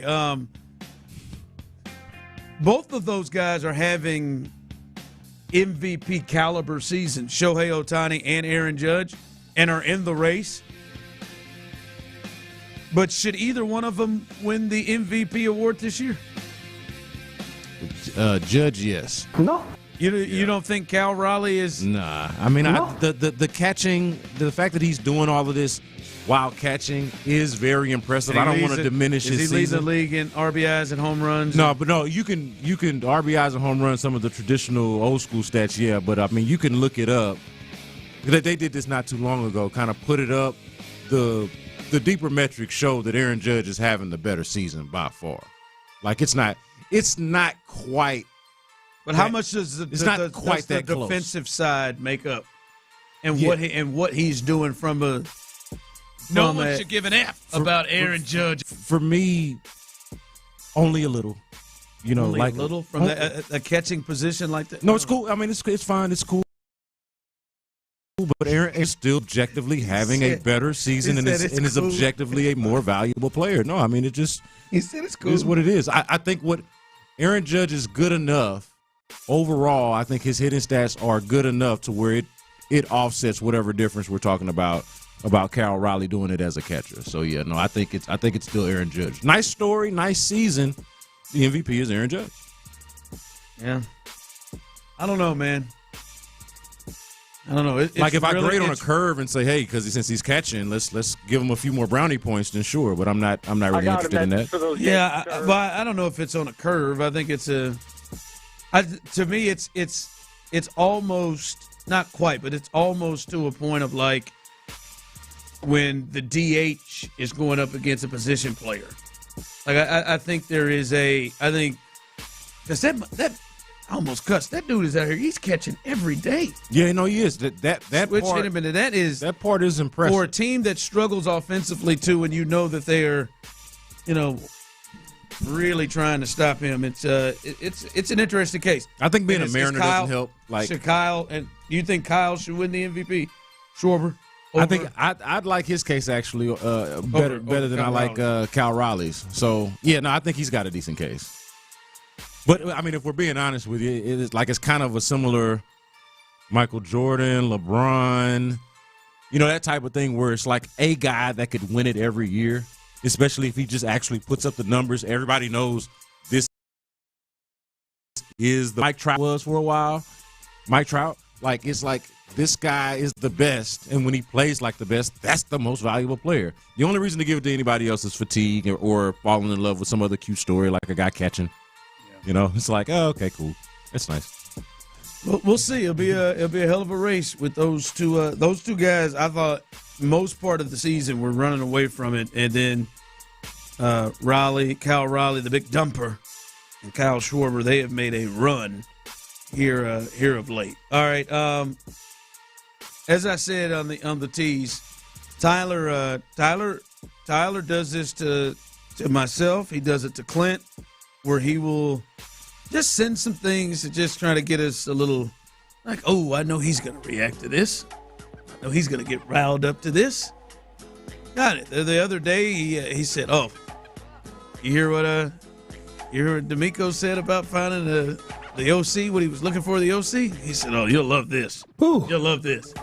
And then he sent one. I got this around 6 in the morning when I started getting ready to go. In the morning with the family and the kids. He sent me this, and he knew this would get me. This is from our guy DJ Bieniemy, his article that he wrote in ESPN on ESPN.com, and a little passage from it from Titus Howard, tackle guard for the Texans.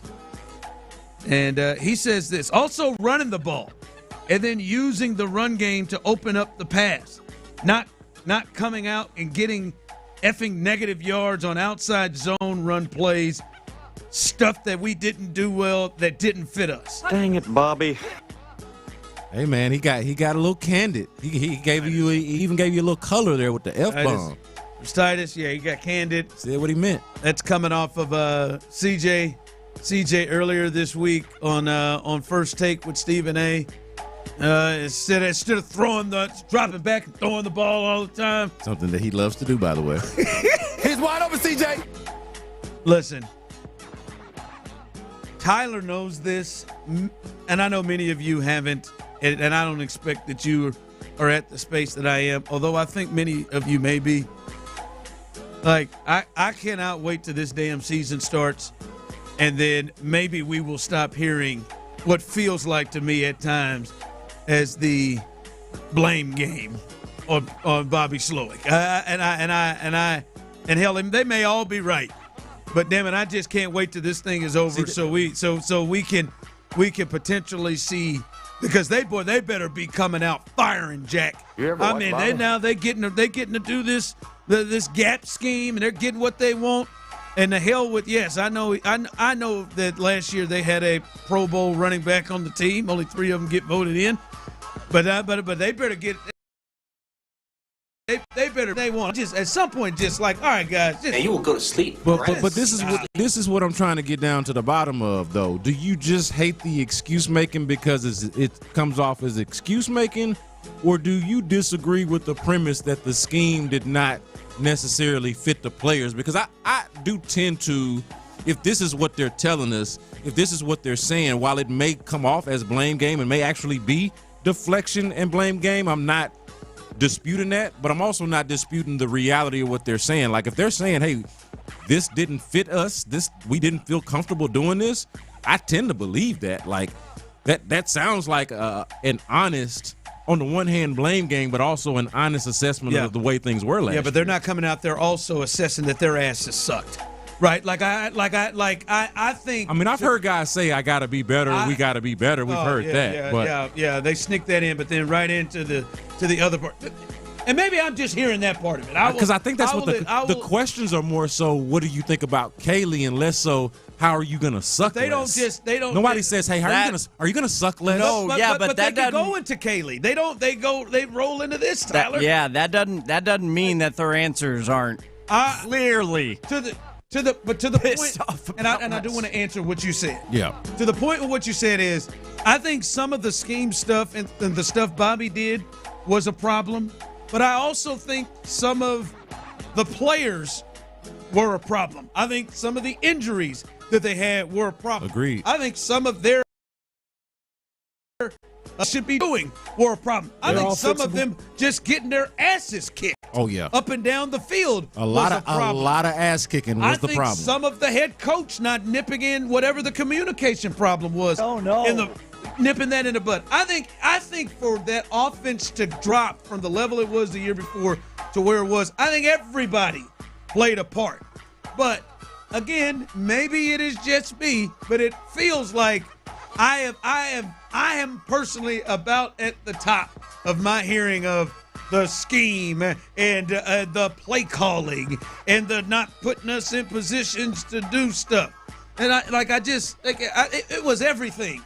It was everything. And I think you can answer the Nick Caley questions without hitting us with the, and maybe we'll run the ball and run these and not run outside zone to get us negative yards. See, maybe if your ass blocked the outside zone a little bit better, it would be negative yards. And don't act like that y'all didn't run no gap scheme stuff at all. Like, get out of here. We couldn't run the ball. But see, the part I disagree with is that you can speak highly of Nick Caley without it so much as coming across as not like this quote from Titus Howard is a little extra. What about CJ earlier this week? But I think it's hard to juxtapose the change. Look, they made a change. They fired the guy. So there ain't nothing good to say about the guy that you fired that you are now acknowledging, hey, we've moved on. It wasn't like maybe it's amicable from a personal standpoint, but they fired him for a reason. It wasn't working. And so it's hard to speak to the change and why this is going to work without kind of talking about what reflects why previously didn't work. Let me ask you, are you hearing, because you cover this team as much as I do, more than I do. That's why you do our Texas report every Wednesday, 4:40. You've heard these guys come out. You don't get the feel that it is a lot in terms of. I think it is a lot, but I also think this is how they truly feel about it. And I don't know. Just because it's how they feel about it's a lot? That they're wrong. I don't know if they're wrong, a lot or not. I don't know if it's wrong. Yeah, it feels like a lot. Is it? And maybe it's not. It feels that way. And maybe there are people that feel like it's a lot, and they're just being accurate. They fired the guy. For me, it's just like, okay, move on. And I do believe you can talk about the what Nick Caley has been thus far without taking out your shovel to blame Bobby Slowick for you getting your ass kicked up and down. Bobby Slowick wasn't in there when you went up there and helped sack C.J. Stroud. And look, and try to recover that fumble that one time, Titus, and then it's just stop. Whether you think it's valid or a blame game, Bobby Slowick did go from the guy that they gave a raise to a guy they gave a pink slip to, and that was a drastic, precipitous. What you know what I mean? I think they just told him that was a precipitous fall, and so like, how do you explain that type of fall? Here's what it sounds like. You know, I don't love to hear it. It's a little uncomfortable, and I do think it's a lot. Maybe a little too candid, but being honest about how they feel about the situation. Last two texts, Ron, you sound like you don't want to see them be successful. No, that's not at all. I'm just like, to me, it would be. He's saying stop whining about last year. Just placing. I will tell you, for me, it feels like they are almost 100% placing the blame on Bobby Slowick last year, and for me, I think that's unfair. And even if it's the truth, you think of like someone just texted in Hughley shooting off his mouth, again exposing he don't know jack about football. Kiss my ass. The play calling and the scheme was the crux of the line's problems. Okay, all right. Kenyon Green, he'd be more successful if it was. No, let me not do this. We got to go to break. All we got to do Kenyon Green would have been better. It doesn't matter what Titus or any of these guys' intentions are. Like when he says things like we just laid out, the natural deduction you take is thinking, okay, last year, that OC, that offense, all the bad we saw and got pissed off about. So if your mind doesn't at least go there, it doesn't mean it was intentional or that's what he was trying to do. Even if it's that's what it is. It's a comparison from last year's offense to now. But even if it's the case, like, dude, just stop. Like, at what point are we like, hey, man, we're looking forward. At some point, we're looking forward. At least or really hone in on what Nick's doing. That wasn't what Nick's doing. That was maybe we can come out this year and not have negative yards to start. In Bobby's defense, I don't feel like Nick Caley would have overcome the Shaq combination at guard conundrum that they had going on. I'm not sure he would have been ready for that. Maybe many of you have not reached the guy. Shut up and let's just go. Forget about it. Shut up. Like CJ did say the other day that he was tired of talking. So I am too, hopefully man. so. Hopefully I am too. Now I will give it. CJ has taken accountability. It's usually followed up after he expresses dropping back to throw the ball down the field. All right, 5 o'clock fire coming up next. Astros Angels. We'll get you ready for that. And more info coming out of the big deal from Micah Parsons. He's just getting paid, folks. All of that as we continue right now on The Drive. Coach D'Amico shared his thoughts after.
to Houston. Insider access, exclusive content. Sports Radio 610. The Texans play here. An Odyssey sports station. I said, oh, Lord Jesus, it's a fire. Do it, lady. Sports Radio 610 presents The Drive with Stoerner and Hughley. It's the 5 o'clock fire. Woo! It is 5 o'clock. Congratulations. Hopefully you're off work. Luckily for you, old B Skeezy, because Clint is out today. Show T-Mill, a.k.a. Psycho T, a.k.a. the face that produces the place. Tyler Milner's in the building, and before we get to this, we were having a good conversation. Someone texted in, if Kaylee was the OC last season, Shaq Mason and Kenyon Green wouldn't have made the final 53. Like maybe, He's but never been an OC. But who were they competing against?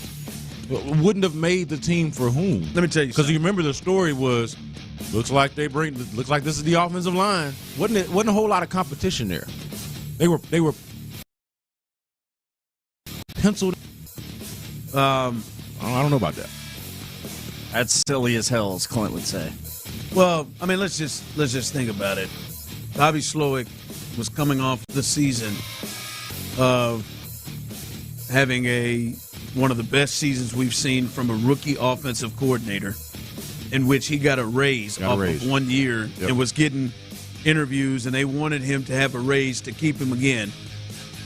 And you mean walking into training camp? He was standing on the table for Kenyon Green and Shaq Mason, and that Nick Caley would have gotten what he wanted and Bobby didn't? No. As quarterback won Rookie of the Year, no biggie. He came from San Francisco and had Trent Williams as his left tackle and George Kittle as his tight end. If I'm being honest, think he wanted Laramie Tunzel and Dalton Schultz fits that, and he's banging on the table and he gets to make moves? No, Nick Caley's not coming in deciding who the hell he wants. Yeah, I was gonna say, if we're being real, didn't nobody ask him? You know what I mean? Didn't nobody. And nobody's going to ask Nick Caley. I mean, they might have asked his opinion, but they didn't ask like his authority. Like, hey, what do you think about this player? But like, hey, are we gonna cut this player or not based off of what Bobby Slowick or Nick Caley is saying? No. I don't know. It was. Hey man, this is what we got for you. Make it work.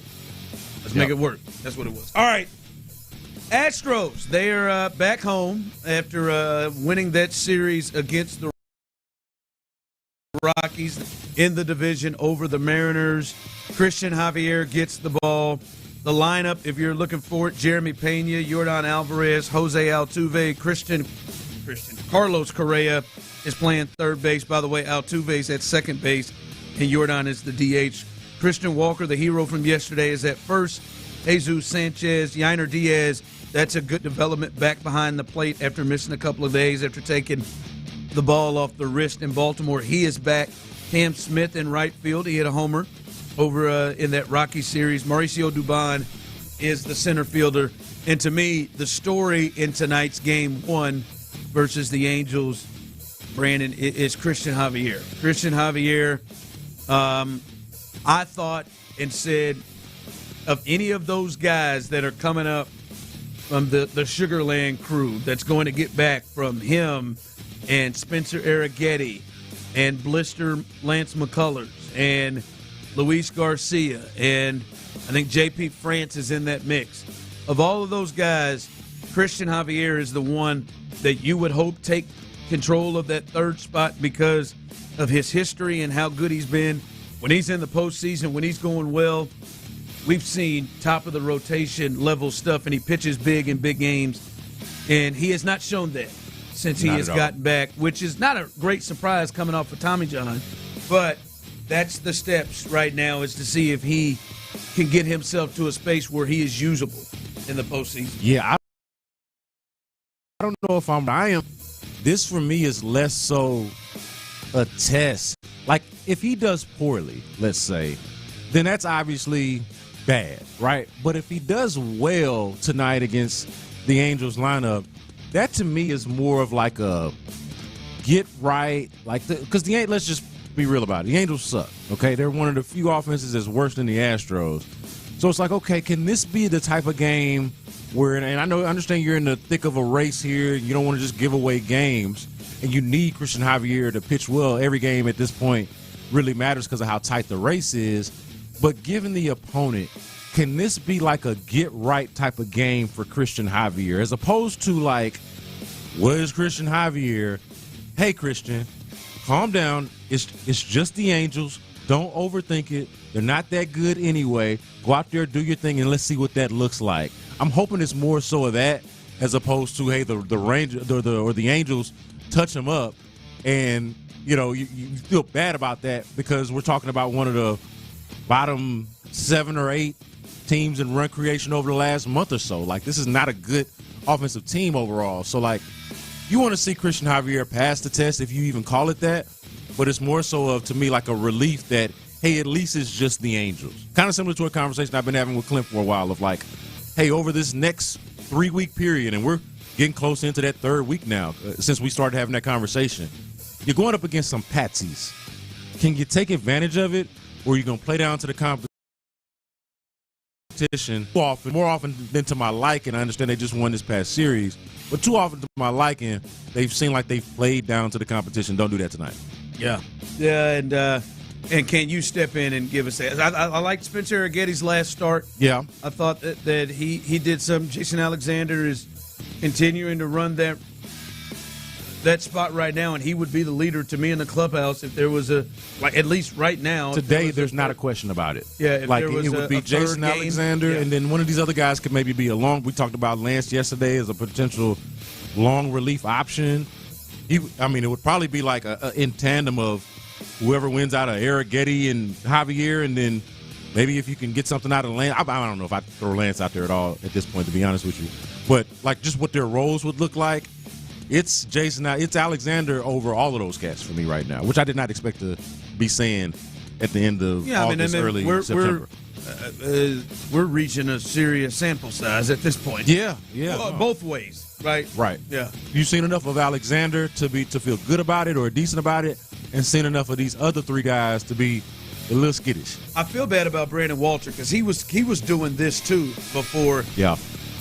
He mysteriously got hit with another injury. So hopefully they can continue to win a series against teams they should win, and we'll be watching to see what the Mariners do over there as well, as they're just 2 games back of the Astros in the West. 5 o'clock fire. All right, there's more information and a break, at least the contract from Micah Parsons, $47 million a year. Like, again, you got to really, for a non-quarterback, you got to really get adjusted. He's probably knocking on Mahomes' door at this point with the amount of money he's making, which you just didn't think you were going to see. But he gets a $44 million signing bonus. He gets $62 million through the first new year, $100 million through 2, and $141 million through 3 years. $120 million fully guaranteed at signing, and another $16 million for an injury vest a year early. So he is getting paid big time, and it ain't no secret. He is the highest non-paid quarterback, and that means, and we talked about it briefly yesterday, that this at least may be in front of the Texans' face with Will Anderson coming up. Hell, Daniil is at $35 million. Right. And if Will, and there is no reason to think that Will Anderson isn't going to, if healthy, improve upon what he did in year 2. Like he improved upon what he did in year 1 and year 2. There's no reason, especially the contract year, as my old friend, the late Therese Paylor would say, the contract year is under. He's basically walking in to that right now. And the Texans, this may be the place that they got to start near when it comes to Will Anderson. I mean, you mentioned I'm glad you mentioned Danielle Hunter's deal being $35 million, because if you remember before that, that's a restructured extension that brought really kind of brought his money down, but gave him more money on the long term. But if you remember last year when they first signed him, it was basically like 2 years, $49 million, but $48 million fully guaranteed, or like $48 million of the $49 million guarantee. You know, they do this thing now where they just leave the $1 million not guaranteed, but basically the whole deal is guaranteed. But that's over 2 years. You restructure in the second year. Like, I mean, he basically made $48 million in a year, you know, for lack of a better way of looking at it. Yeah. So, I mean, if you just do the math on it. So, yeah, like, Will Anderson is about to get paid. Definitely about to get paid. I think by the time, what's really going to be interesting to me is, do they do this, or do they make the mistake, and I hope not, but do the Texans make the mistake that Jerry Jones clearly made, which was by not signing the guy immediately when he was eligible and kicking the can down the road, which has been their MO with all of these guys? Or do they stay true to what they've been doing, which is getting to it early, getting ahead of it, because it's only going to cost more the longer you wait. So the earlier the better that they get this done. And I don't know I don't know how they're positioning the money. Right. I would imagine all right, Stingley's coming, bam, there's another year, and we know that we've got to take care of our quarterback and our star pass rusher Will Anderson. Yeah. And I think they've probably known around the money that they're going to have to go with. I don't think there is luckily for them, I don't think there's any other players that have the potential to jump past what the number is now, right? I don't think there's another quarterback that's going to be eligible that can jump this, you know, unless Mahomes or something gets restructured. And I don't think there's another defensive end, defensive lineman that jumps that. Right. But so long as they do it, and I'm not trying to alarm anybody. They've done that. They've done it with Nico. They've done it with Stingley. They've done it. Yeah. There's no reason to believe that they wouldn't do this. The only thing that's unique about it is that, you know, just like they drafted them together, okay, now they're eligible together. Yeah. So do they try to kick the can down the road with one of them? And you would just assume if they do, it would be Will. Like, you're not going to play around with the quarterback. Yeah. But I would hope that they're smarter than that. Will be all right. Go ahead. Let's kick it. Go ahead and get it done. Yeah. Don't do no kicking. This is unique though, but just handle it the way you've been handling it. That seems to have been the MO. 5 o'clock fire. All right, a big weekend of college football as it gets started. Started last night, and there's a couple of games tonight, and then tomorrow a big day. What do you think will be the story coming out of Saturday and Sunday when the college football week 1 slate is finished? What do you think the next time sports shows are on Monday and Tuesday? What do you think is going to be the conversation from the college football week 1 weekend? Yeah, I know a big part of me is going to be interested in whatever conversation is being had about LSU, but I think the story is going to be Arch Manning. I mean, I'm looking literally as we do this segment, I'm looking at SportsCenter, and they're showing the Manning, all of the Mannings, from, you know, Archie to Peyton to Eli and now Arch. So, like, I got a hard time believing, at the very least, like when we come back from over the weekend. Now, maybe Arch does something to, you know, maybe he's not that good and people aren't talking about it 5-6 weeks from now. But no matter what he does against Ohio State in this marquee game, the story is going to be Arch Manning and what he looks like in this new role as the starter. That's the biggest game of the weekend, and you would think it's going to be Arch. Yeah.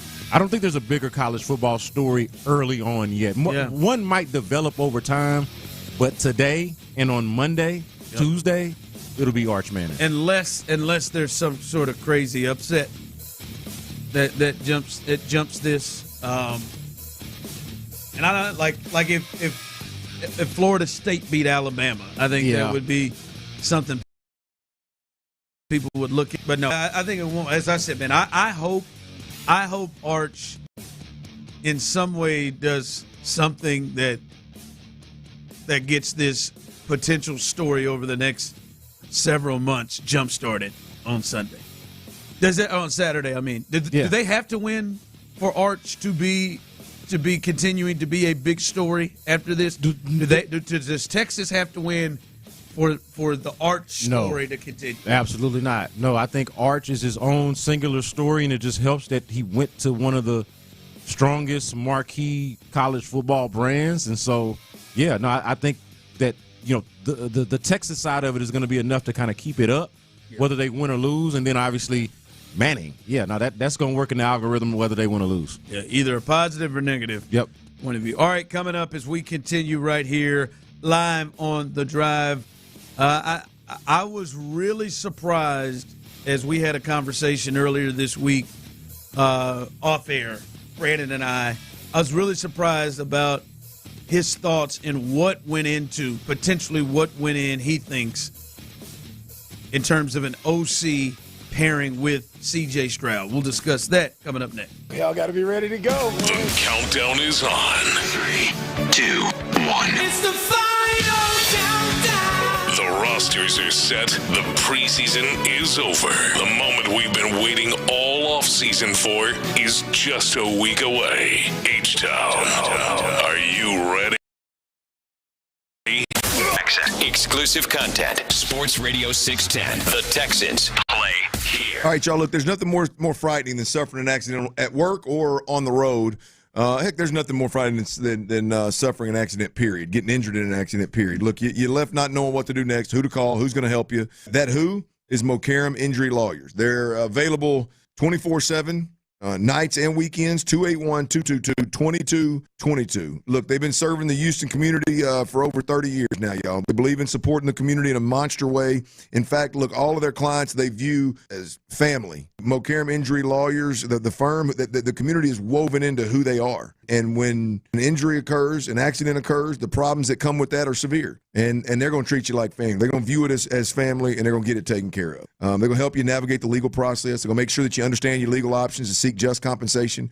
If the need ever arises, y'all, they are ready to partner with you. Don't fight the insurance companies alone. Call Mokaram Injury Lawyers at 281-222-2222. It's 281-222-2222. That's Mokaram Injury Lawyers. Getting a beautiful lawn and garden is easy when you become a Home Show Garden Pro. Good morning, Sherry. I got an email from you about your peas turning yellow. Yes. Sherry's here to help. They are not liking the heat. We believe gardening should be fun. They're just like, I don't like 90-plus degree temperatures, so I don't want to live anymore. Home Show Garden Pros. Saturday morning, 7 till 9. Thank you. On Sports Radio 610. So we're drinking. We were with a friend. Road's kind of windy, and next thing I know, kind of lost control of the car, and I crashed into a house. They sentenced me to 10 days in jail, a year probation after that, and then on top of that, you've got to pay a $30,000 fine. I crashed in somebody's house, something that still affects me, and something I still think about and have to deal with every day. Drinking and driving isn't worth the cost. Get a sober ride. Sponsored by the Texas Department of Transportation. West Point Lincoln of Sugar Land is the place to go to get your next luxury vehicle. Hey, it's Sean Pendergast and Ruben Mendoza, the general manager at West Point Lincoln of Sugar Land, and his staff are ready for you. They've got over 1,000 new and certified pre-owned Lincolns on the lot, and they want you to drive off in one of those. They make it effortless. WestPointSales.com is the website. Of course, Lincoln is part of Ford Motor Company. They assemble more U.S. vehicles and employ more U.S. hourly auto workers than any other automaker. Get on out to West Point Lincoln of Sugar Land, Southwest Freeway, Kirkwood intersection. Tell them Sean Pendergast sent you by. Attention fantasy drafters. Score big now through September 4th at participating Twin Peaks locations. You get a draft kit with everything you need, a $50 kickback card for the commish, and $5 kickback cards for everyone else. Look at TwinPeaksRestaurant.com/fantasy draft. Our Flight by Yingling college football watch parties are back, and the first one of the season is going to be this Saturday, August 30th at Boomer Jackson Katy, 1110 Grand West Boulevard. Doors are going to open at 10:30 a.m. for the huge game at 11 a.m. Watch all the games on all the TVs, nearly 60 TVs, ice cold Flight by Yingling, $4 drafts, root for your favorite team. The food is delicious as well. We're going to have some great prizes from Yingling to give away in a raffle. It's doors at 10:30. This is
Sports Radio 610 presents The Drive with Stoerner and Hughley.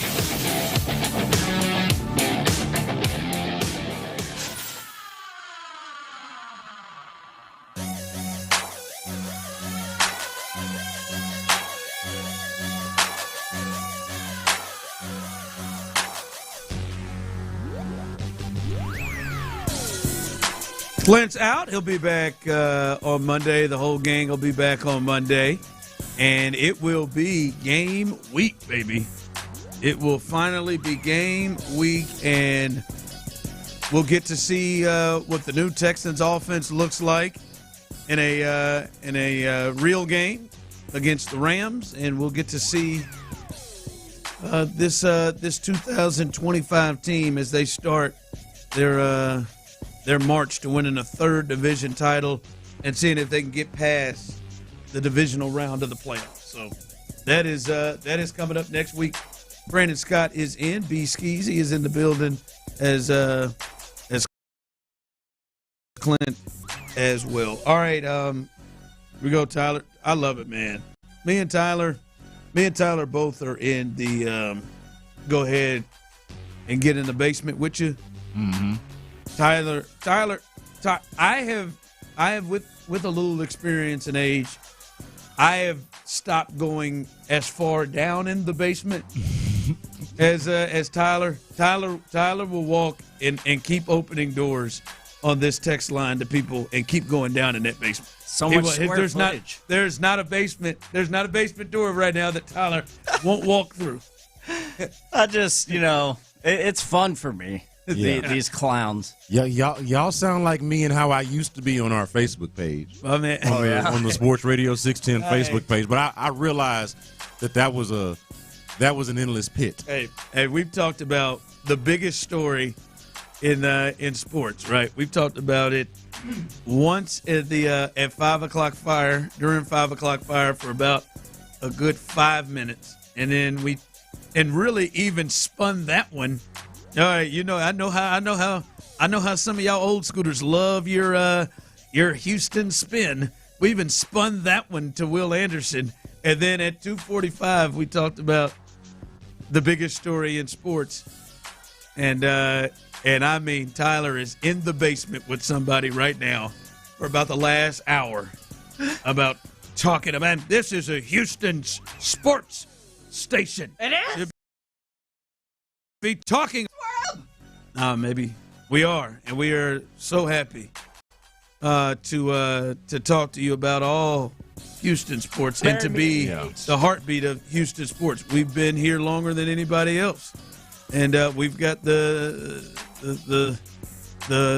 best ratings and the top rated shows on here than anyone else.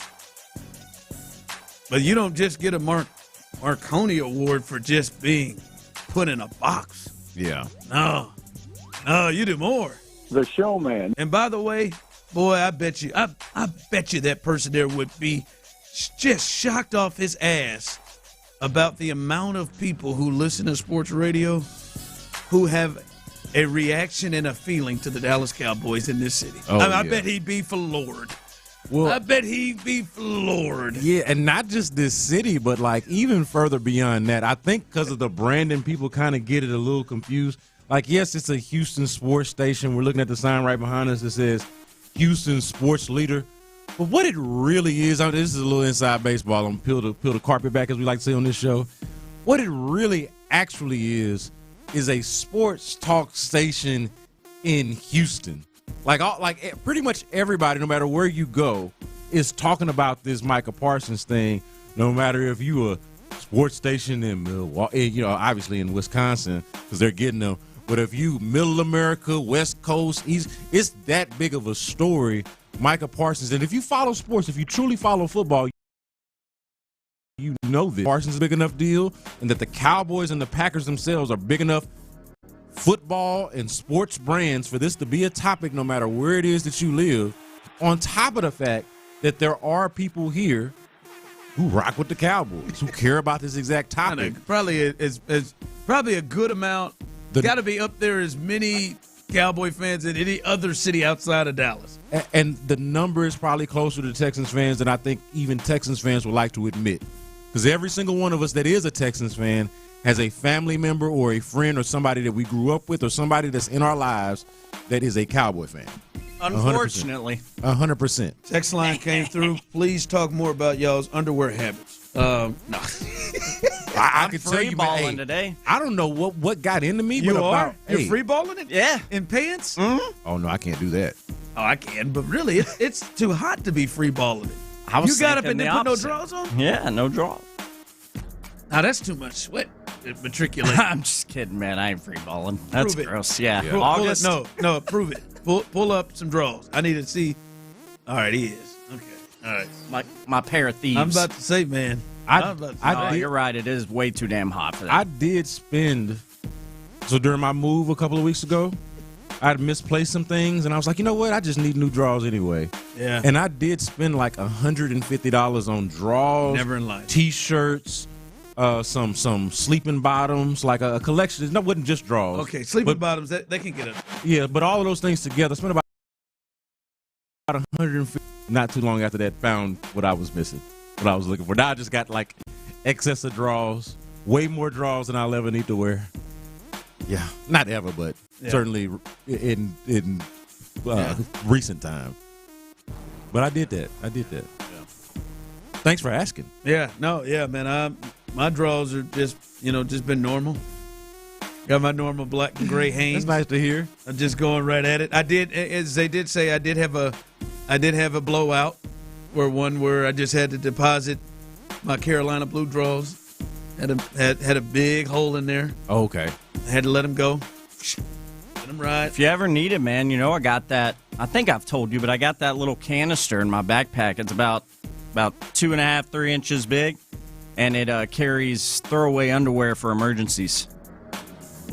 Huh. It actually says on the can, I think, like emergency underwear. Emergency draw. Yeah. Yeah, I feel like the older I get, the more intriguing that becomes to me. I hate to admit it. Like 5 years ago, I would have never thought about emergency draws. Now, I think back, how it goes sometimes. Like, you know what? I could use some extra draws just in case. You never know. Clint said he just bought some white ones. I ain't buying no white ones. I can't buy no white ones. No, I'm not looking for that kind of transparency. I don't need all this. Check it out. I don't need all this information. Oh, he's got it right there. He went in there and got it. Archie McPhee's emergency underpants. 1 pair. Ready to use. White draws are more than I'm looking for. I could have used that when I was up in that press box, and I got cavalier with that fart. I love that story. That was one of the first funny off-air stories you told me, and I was dying. Cavalier with a fart. Nothing worse than that, because it's just enough to be an issue. Yeah, especially if you're in the 4th inning of the Royals game and you're in the press box. The worst is when you try to convince yourself that it's not that bad. Oh, I didn't really do it. No, it's when you judge it. Yep. Got to let them ride, baby. We're all there. Take them, ball them up, throw them in the trash. We all get to that point at one point or the other each year, Yeah, man. White draws. Yeah, man. We lost Brandon Scott. White draws. White draws, man. I can't bank on having a good day every day. Yeah. I stopped wearing white draws a long time ago. Sometimes I'd rather have a bad day and some black or some gray. Yeah. I'd rather have a bad day and some black or some gray draws. Are you all right? Or some brown ones. Hey, man, bro. I don't know if there's that popcorn that Byron brought in here or what. Coffee is what it was. Man, the coffee, if anything, saved my life. Saved my life. Hot ass coffee. Man, I don't know if I got a one of them popcorn kernels stuck in here or what, but I was in mid-sentence and just couldn't go. All right, we better get to Houston sports coming up here. Texans, as they get ready, the OC and C.J. Stroud, that connection, we'll discuss that, and T-Mill's best bets as we can continue right here. Texans' initial 53-man roster is...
kick of alcohol. Twisted Tea Hard Iced Tea. Keep it twisted. Twisted Tea Brewing Company, Cincinnati, Ohio. Please drink responsibly. Live from the Mokaram Injury Lawyers Studios, Sports Radio 610 presents The Drive with Stoerner and Hughley.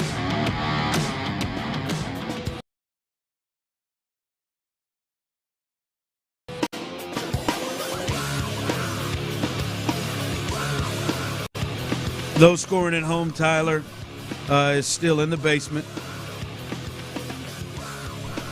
Let's get dirty. I love it when they expect us to take the high road, so they feel like they can just say anything. Yes. Oh, you know what? I'm going to say any old thing to so-and-so because they at work.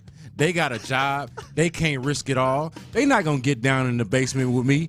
But guess what? You thought. Yeah. You thought. Tyler's seen it. It pisses him off when I go over the top with it, with my high road. It's so over the top. It's not real. Right. What's it when they go low, I go lower? Yeah. I sometimes go sideways to piss him off. Yeah, why not? You play stupid games, you win stupid prizes, right? One of my favorites. Many of you maybe have gotten this one. You know what? Thanks for the feedback. It's people like you that make us number one, and I'm not so certain what I would do without it. And now I'm going to take what you just said to me to heart, and I really appreciate it. And that is, you fat F punk mother, you stop talking about my team. And then I respond, thanks for the feedback. I like it when they either give a condescending question or a super critical statement or, hey, do this, do that, and I just go, no. Yeah, that's a good one. Just no. That's a favorite one for Tyler. No. We control what's going on here. Pal. Guess what? No. Now what? Yeah.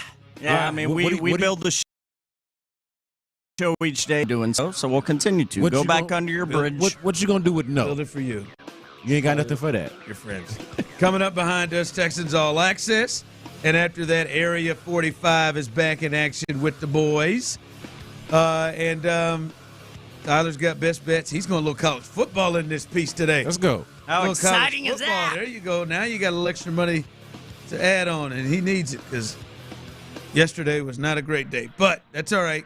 Best bets coming up here in just a bit. All right, Brandon, you think they were – we heard what D'Amico had to say earlier this week talking about connection was the number one trait he was looking for when he was looking for an OC. We were talking earlier this week, and we do agree clearly one of the biggest, if not the biggest thing that they were looking for the OC is that OC is able to work with, have a relationship, and be somebody that C.J. Stroud would be good with.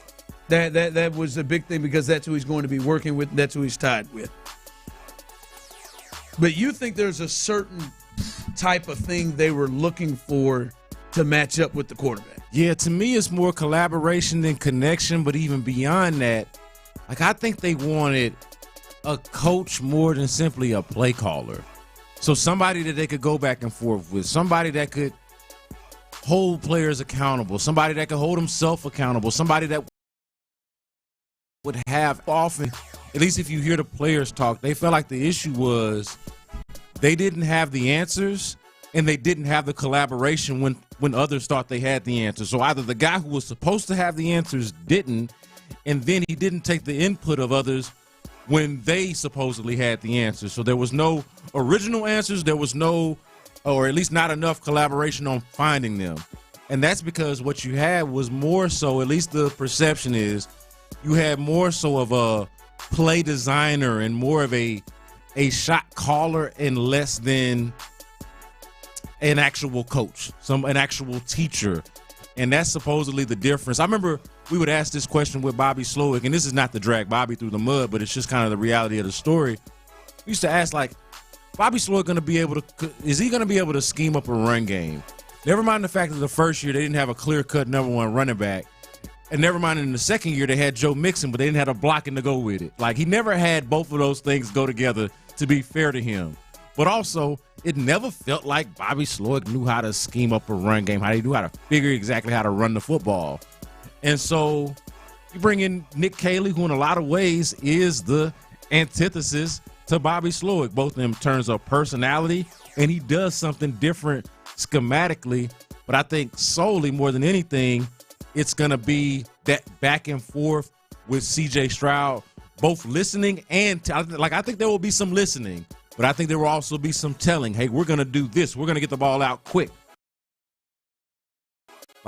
Say it with your chest, believe in it, but also be able to collaborate and coach the players up. So I've kind of changed a little bit since we've been talking this out on that.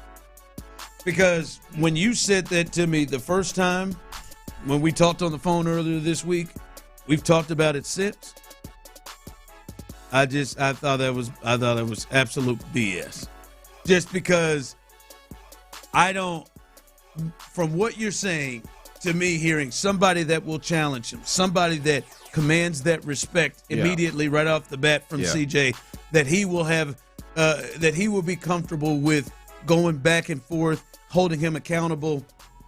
That doesn't fit a guy who has been a tight ends coach, that's never called plays or been a coordinator, that's young, that doesn't have pelts on the wall. There's nothing about Nick Caley to me that says as soon as you meet him, if you're C.J. Stroud, oh, that's Nick Caley. It's not like, let's say, Chip Kelly. Right. Chip Kelly, been in the NFL, been in college, was just at Ohio State. Like, I could see him saying, all right, his track record is someone you could see that commands, or anybody that has experience. Or if the year before it had been Cliff Kingsbury. Yeah, anybody somebody who has like experience that you could see. That, I mean, I didn't think Nick Caley fit that, but the thing that is changing my tune is, one, I didn't think that he would fit that, and how would you know it this quickly? But the Nick Caserio factor is there.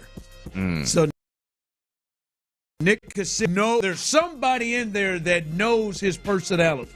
Because you can't. D'Amico doesn't know him well enough to if that's what they were looking for, to know that he is that. Hell, he knew Bobby and thought Bobby would be a fit for a quarterback. It wasn't.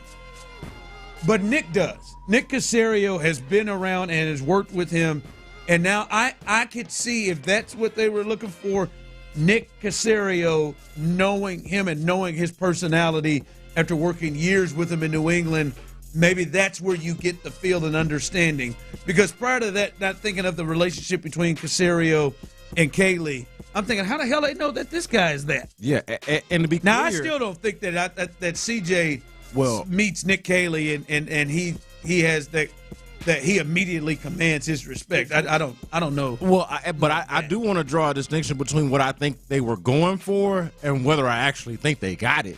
Like, I don't think just because that's what they were trying to accomplish, that since this is where they arrived, that they actually did it. I'm just saying I think this was their attempt at it. And I don't know if the options were out there. Like, of course, Chip Kelly was out there, but they weren't going to pay Chip Kelly whatever it was. What did he get, $6 to $9 million, however many millions of dollars he got. I don't think they were going to do that and bring that kind of personality in on the offensive side with the defensive coach, even though I know a lot of people were interested in that. But I think that based off of Nick Caley's personality and some of the things that you mentioned, his background, he has rubbed shoulders and back in Patriots dynasty stuff. Like, he's been around for some stuff, just hasn't been in this role. I don't think that they can know definitively that they actually got that guy. I think this is what they were shooting for, and this is what they think they got. Whether they actually got it is still something that remains to be seen. The jury is absolutely still out on that because, like you said, he ain't what a drop. Like, the dude ain't did it yet. So I don't think you can just say, hey, they hired the guy, the exact guy that they were looking for. I think they did, and we will see if they actually did. But this is what I think they were going for. Yeah. Somebody that is a strong voice, a strong personality, and kind of more so to your point, a collaborator, right? Like, I don't think you get to be. I think that, me personally, I feel like the thought would be who can make CJ feel as comfortable as possible. But see, you look at it as comfortable. I feel like comfortability is somebody that challenges him. Like, I don't view challenging as necessarily like adverse or confrontational. I actually view it as a plus and something that they actually want. And I don't know if they had enough of it last year. It was just, hey, this is what we do. And that was it. It was like, well, what can we do this? Or hey, I'm not doing this well enough. Maybe we should do something different. Nope, you just got to do what we do better. Like, that wasn't good enough. They should have gone after Ryan Day. All right, Tyler, let's hear T. Mill's best bets as we go to the weekend college football time, baby. That's right. Exciting stuff. First slate of college football bets, and I got a lot more than what I got on these best bets. I can tell you that. I'd say that, baby. It's going to be a